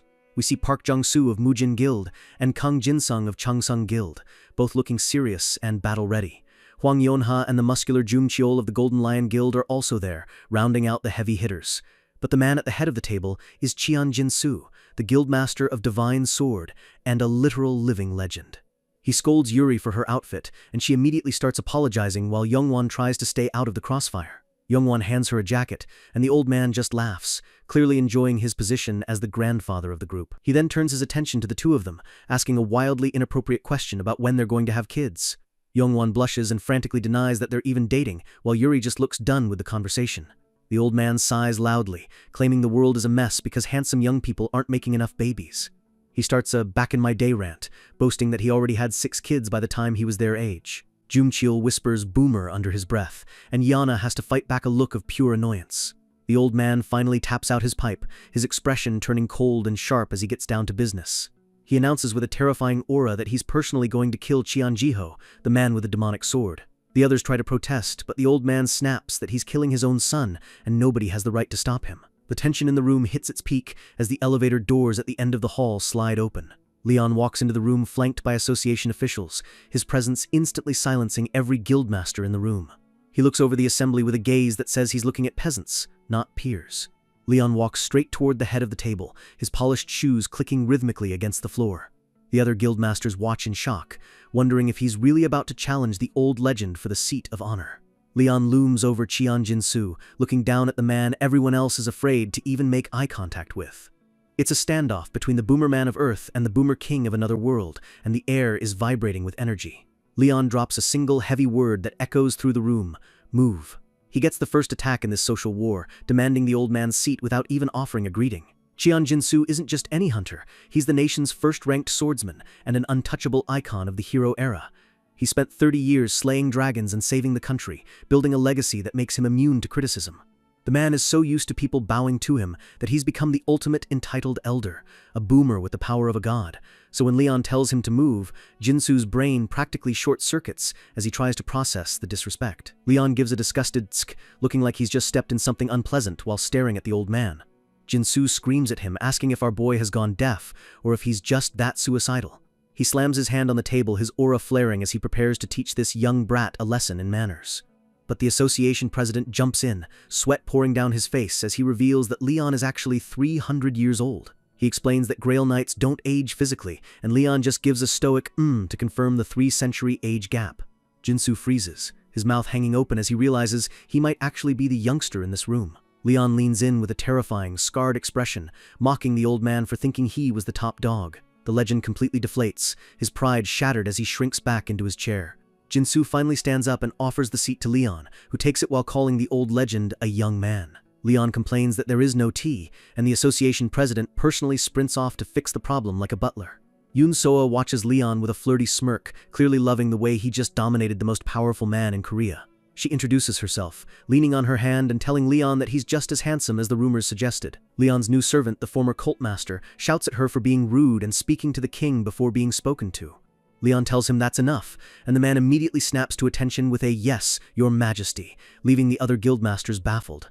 Leon turns back to the president, stating his time is more valuable than gold and that they need to get to the point. The president hits a remote, and the screen behind him lights up as he begins a briefing on a disaster from 13 years ago. He explains that a black gate, the highest level of threat, once appeared in the middle of London. The difficulty was so ridiculous that for a long time, not a single hunter in Europe could even make a dent in it. Fearing another Shanghai-level catastrophe, the European Union gathered the most elite raid squad in human history. The team had 24 S-ranks and nearly 2,000 high-level hunters from 32 different guilds. Led by the Archmage Cornwall Wong, they fought a grueling 2-month-long war inside that gate. They actually succeeded, marking the first time a black gate had ever been cleared by humans. Leon notes that the real problem usually starts after the gate is cleared, and the president solemnly agrees. They recovered an epic rank item called Excessive Murder, a sword that radiates a terrifying, bloodthirsty energy. It was the strongest weapon found in the 30 years since the Cataclysm, but it was also a sentient trap. Leon sees the shadowy faces of those who coveted the blade, noting how greed always leads to destruction. The British government bought the sword for 1.4 trillion won, making it more expensive than a modern warship. The sword was given to James Spencer, the guildmaster of the Gentleman League and the best swordsman of that era. But as soon as James gripped the hilt, the demonic law inside the sword recognized a perfect host. James let out a blood-curdling scream as his body and soul were consumed by the sword's bottomless hunger. The officials watched in horror as their greatest hero turned into a mindless monster in a matter of seconds. It was the start of a massacre. James used the sword to slaughter his own guild and everyone in his path. His face twisted into a demonic grin, his eyes glowing with the insanity of a man who was no longer human. By the time the rampage ended, 870,000 civilians and over 600 elite hunters had been butchered. Leon asks if the monster was killed, and the president says they managed to kill James. But that wasn't the end. The demonic sword itself escaped, flying into the sky like a shooting star and vanishing for years. It kept resurfacing across the globe, Australia, Mexico, Cambodia, each time finding a new host and leaving a trail of bodies. 4 years ago, it returned to Korea and found its latest vessel, Cheon-jiho, the son of the living legend. Leon's expression remains unreadable, though he's clearly piecing together the family drama behind this tragedy. Cheon-jiho is not only the old man's son, but also the father of Cheon-soyeon, the girl currently training in Leon's guild. The president brings up a list of guilds that will be participating in the global raid to stop the demon sword. It's a coalition of the best: Pantheon, One Brilliance, Divine Sword, Golden Lion, and the Phoenix Guild. Yoon Soa raises her hand, announcing that her medical guild will also be joining the front lines. Youngwon and Yuri agree to participate as well, knowing that if this isn't stopped, Korea is next on the menu. The president breathes a sigh of relief, glad to have the heavy hitters finally on the same page. Jung-cheol grumbles that they won't get any loot out of this mission, making it clear he's only thinking about the money. Leon shuts him down, stating that they will receive something much more valuable: honor and glory. He tells them that fulfilling their duty as nobles and knights is what creates a safe world for the people to live in. The former cult master is so moved by Leon's words that he starts trembling with religious ecstasy. He bursts into tears, crying out that Leon is their savior and that he's deeply touched by his warmth. Yuri comforts a sobbing Youngwon, who just wants to go home and never be associated with these crazy people again. The association president smiles, thinking to himself that he was right to bet everything on this king. He mentions a 10 trillion won financial support offer from Japan, and Leon casually accepts it for the alliance. Leon asks if Japan has a king he needs to talk to, and the president promises to make the necessary diplomatic requests. Our guy stands up and leaves the room, leaving the most powerful people in Korea staring at his back in awe. The former cult master chases after him like a lost puppy, begging Leon to come see the new hunters he's prepared. Suddenly, a voice calls out, "Hey!" and Leon stops in his tracks, his mood souring instantly. Leon turns his head with a look of pure, murderous intent, and the living legend Jinsu immediately corrects himself to "Your Majesty." Jinsu rubs the back of his neck, looking humbled and tired as he asks to speak with Leon privately. The old man claims he has the right to ask for one specific favor from the king.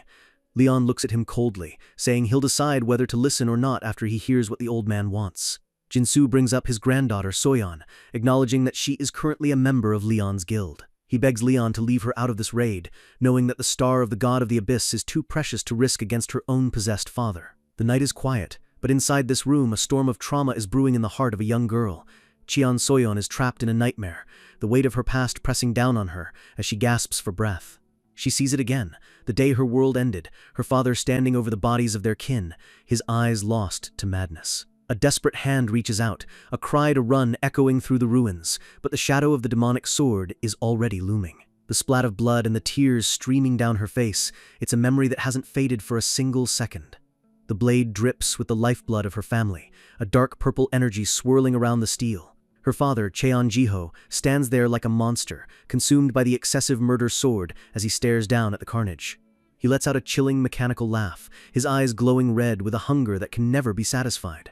"Found you," he whispers, and Soyeon bolts upright in bed, her eyes wide with lingering terror. She's safe in her dorm, but her heart is pounding against her ribs like a trapped bird. She stares at her trembling hands, the realization sinking in that the day of the raid has finally arrived. She whispers to the empty room, "It's starting," and you can feel the heavy resolve settling over her. The sound of a soda can dropping into a vending machine tray breaks the heavy silence of the night. Soyeon sits alone on a bench, the cold air doing nothing to chill the fire of vengeance burning inside her. She tells herself this mission is her only opportunity to settle the score, to finally end the nightmare. Suddenly, a shadowy, hooded figure manifests out of thin air, mocking her for calling this an opportunity. It's Ventarsis, the god of the abyss, and he reminds her that she shouldn't try to negotiate with the divine so casually. He's the only one who answered her call for power, despite her lack of true faith, and he warns her not to take that lightly. Soyeon remains silent, her eyes shadowed with a darkness that matches the god standing before her. She looks him dead in the eye, and asks if she can become a Grail Knight too, if she offers him exactly what he wants. The god of death lets out a dark, mocking chuckle at the thought of her becoming a knight. He leans in close, his skeletal fingers lifting her chin as he prepares to drop some harsh truth. He tells her that her accomplishments are a joke compared to the King of Lionheart. There's no way she can substitute for his avenger. Soyeon is stunned, wondering if that means even His Majesty Leon had to borrow power from someone like Ventarsis. The god dismisses her, calling her a nothing, as his form begins to flicker like a dying flame. But he's not walking away. He agrees to help her with her revenge, though the price remains absolute. The moment she kills her target, her soul belongs to the abyss forever, and the moonlight seems to turn cold at the deal. Morning breaks over the city, the modern buildings a sharp contrast to the ancient drama unfolding. At the Hunter Association HQ, the students gather in formation, ready to be officially drafted into the military raid. Jae-hyuk asks Hari if Soyeon is really going, since he heard the old man. Jin-soo was strictly against it. Hari explains that Leon refused to intervene, saying it wasn't his place to overrule the girl's own authority or choices. Up on the podium, Leon calls out for the next group to step forward, his voice commanding the entire room. He calls the names of his core students, Han-hari, Suho, Jae-hyuk, and Soyeon. Hari perks up, signaling to the others that it's finally their turn to face the king. With synchronized steps, they walk toward the stage, the tension in the air rising with every footfall. They stand in a perfect line, the elite of the Pantheon Guild, ready to receive their orders for the coming war. Leon looks down at them, acknowledging their presence with a simple, heavy nod. He praises their accomplishments, telling them they've performed exactly as he expected of his disciples. He singles out Han-hari, a rare smile touching his face as she beams with pride. The king tells her that the gods love the innocent and pure-hearted, and she has proven herself worthy of their highest praise. An assistant wheels out a heavy crate, and Leon looks over with a look of immense satisfaction. He presents her with a legendary gift, a full set of armor, a sword, and a spear, custom forged by the robot genius Sir Yappy.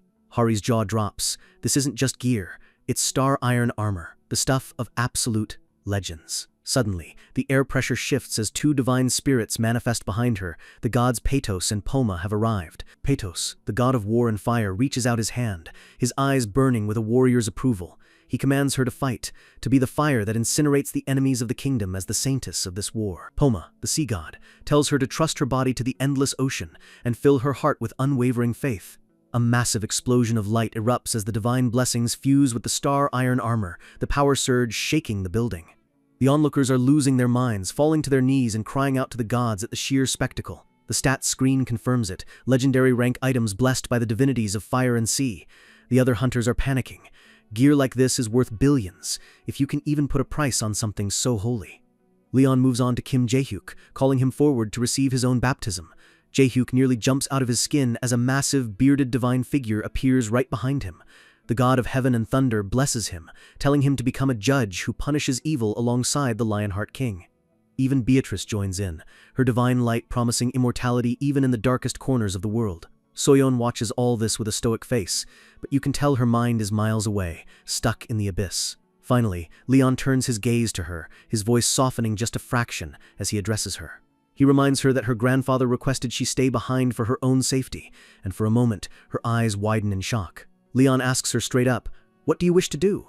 giving her the ultimate choice. She hesitates for a second, the weight of her father's face in her nightmares flashing through her mind. Then, her resolve hardens. She tells him she doesn't just want to go, she must be part of this mission. Leon closes his eyes, accepting her decision with a quiet, "I see." He tells her to do as she wishes, but as he speaks, the shadowy form of Ventarsis looms behind her, smelling a soul for the taking. The god of the abyss calls her his avenger, his presence turning the room cold and oppressive. He affirms her revenge, unleashing a swirl of dark energy to grant her a gift born of destruction. The armor on the rack begins to pulse with a terrifying violet light, reflecting the corruption of the abyss. The god declares that he will be the only one to grant her deepest, darkest wishes. His voice echoes like a death knell, the only one to grant your wishes. But suddenly, the shadow flinches. A hand made of solid light and authority reaches out and grabs the god's wrist. Ventarsis is genuinely confused, asking what the great avenger Leon thinks he's doing. Leon just gives a subtle, knowing smirk, his confidence unshakable even in the face of a god of death. A massive burst of holy angelic light tears through the purple shadow, feathers of energy raining down. Beatrice manifests in all her glory as Leon declares that he's just worried about the future of his disciple. Soyeon is left speechless, caught between the light of her king and the darkness of her god. She looks up at Leon, who stands tall, holding back the abyss with nothing but his presence and Beatrice's light. Beatrice reaches out a hand, her divine essence acting as a shield for the young girl's soul. The goddess tells her that this light is her exit from the darkness, urging her to step toward it and away from the abyss. The dark god is visibly shaken, his grip on the situation slipping as the holy light burns his shadowy form. He asks Leon if he's changing his mind, but Beatrice just smiles, saying she's simply granting the wish of her knight. The room goes silent as Leon and the shadow lock eyes in a battle of pure wills. The god mocks Leon for being soft on humans, but Leon shuts him down, reminding him that he is the king amongst humans. The shadow lets out a wide, jagged grin, a terrifying sight that would freeze most people's blood. He brings up Leon's past failures, cruelly mentioning the daughter he lost, trying to crack the king's composure. He addresses Leon by his full royal title, a dark acknowledgement of his lineage and the power he carries. He tells Leon not to forget that his kingdom's founder found glory in the darkness, and Leon simply replies that he hasn't forgotten anything. The shadow turns back to Soyeon, his single red eye glowing with an ominous light. He warns her not to let her dependence on light make her stray from the path of revenge, which can only be achieved in the cold dark. "Do not forget, my small avenger," he whispers, leaving her with a chilling reminder of the deal they made. The scene shifts to a high-rise office in Japan, overlooking a city that has no idea what's coming. Kamiya Yasuo, the president of the Japan Hunter Association, is looking over the list of participants for the upcoming raid. He sits comfortably in his luxury office, the very image of a man who believes he's untouchable. A dark, greedy smile spreads across his face as he reads through the names on his tablet. He laughs about how anxious the prime minister is, willing to use foreign survivors just to keep his own footing. The man is a snake, declaring that Japan is basically his personal kingdom to rule as he pleases. His assistant asks if this Pantheon Guild is really that scary, and he scoffs, saying they're nothing compared to his power. He admits their marketing is effective, noting that people are starting to follow Leon's guild even in Japan. He's baffled by how they've managed to suppress any negative outcry online, suspecting they've taken over the entire internet. He stands up, a malicious plan forming in his head as he prepares to welcome the Korean visitors. He decides to put the Pantheon Guild on the front lines for the first phase, basically using them as human shields. The assistant is worried about Korea's reaction, but Kamiya just laughs it off, saying he'll send in some S-ranks to look like he's helping. He's tired of Leon getting all the attention, and sees this raid as the perfect chance to do something about him. The assistant claps like a trained seal, congratulating her boss on his brilliant, corrupt plan. Kamiya plans to hold a grand welcome party, hoping to manipulate them with some empty hype before sending them to die. High above the clouds, the plane carrying Leon and his entourage descends toward the Japanese airport. The wheels hit the tarmac with a puff of smoke and a screech of rubber. The massive aircraft taxis toward the gate. The Korean delegation has officially landed on Japanese soil. The Japanese officials are lined up on the runway, their faces tight with nerves and professional masks. One official is sweating bullets, complaining that this feels even more intense than when the Thai royal family visited. He's praying that nothing goes wrong, knowing the political stakes between Japan and Korea are at an all-time high. A voice on the other end of a phone reminds them that this isn't a time for political infighting. The official on the phone is shouting, warning his subordinate that the man coming off that plane is not normal. He warns that if something goes south, the media will have a field day destroying the relations between their two nations. He screams at them to treat Leon like literal royalty, and the official on the ground can only wipe his brow in terror. The cabin door slowly opens, and a silhouette steps out into the bright Japanese sun. Leon and Beatrice step onto the stairs, looking like they just walked out of a high fantasy epic instead of a modern plane. The officials are stunned. The atmosphere around Leon isn't just power, it's the dignity of a true ancient noble. They realize there's an inherent gap in status here, something you can't fake with just money or a title. Leon stands there, the aura of a golden lion looming behind him, radiating the pinnacle of human status. The group descends the stairs, every step they take feeling like an invasion of pure authority. The lead official bows deeply, greeting Leon as the King of Lionheart and Beatrice as the High Priestess. Leon ignores the pleasantries and bluntly asks the man if he is the king of this nation. The official is speechless, sweating under Leon's bored gaze as he realizes how out of his league he is. Suddenly, a loud, obnoxious laugh breaks the tension. It's Kamiya Yasuo, the president of the Hunter Association. He rudely pushes the government official aside, mocking him for being just a cabinet representative. He introduces himself to Leon with a smug grin, acting as if he's meeting an equal rather than a king. He reaches out his hand for a handshake, a move that is a massive breach of royal etiquette in Leon's world. Leon looks at the hand with pure disgust, asking how a peasant dares to try and touch the precious body of a royal. Kamiya's face twists in rage. No one has ever talked to him like that in his own home country. His bodyguard, the S-rank Takeda, steps forward, calling Leon's behavior rather rude. Takeda demands to know who Leon thinks he is to speak to their president in such a disrespectful manner. Leon doesn't even blink, asking why he should bother knowing the ranks of some random peasants. Takeda loses it and unleashes his aura, but it's like a candle flickering against a hurricane. The pressure in the air suddenly turns into a physical weight, and the Japanese officials start screaming for someone to stop. The official from earlier is begging Leon to stop, his face pale as he realizes the king is about to crush them. Leon looks down at Kamiya with cold, pitiless eyes and tells him he clearly hasn't trained his dog well enough. The screen turns red with his killing intent. This is the fault of the owner. Leon manifests his holy sword in a flash of light, standing over the cowering president like a god about to deliver judgment.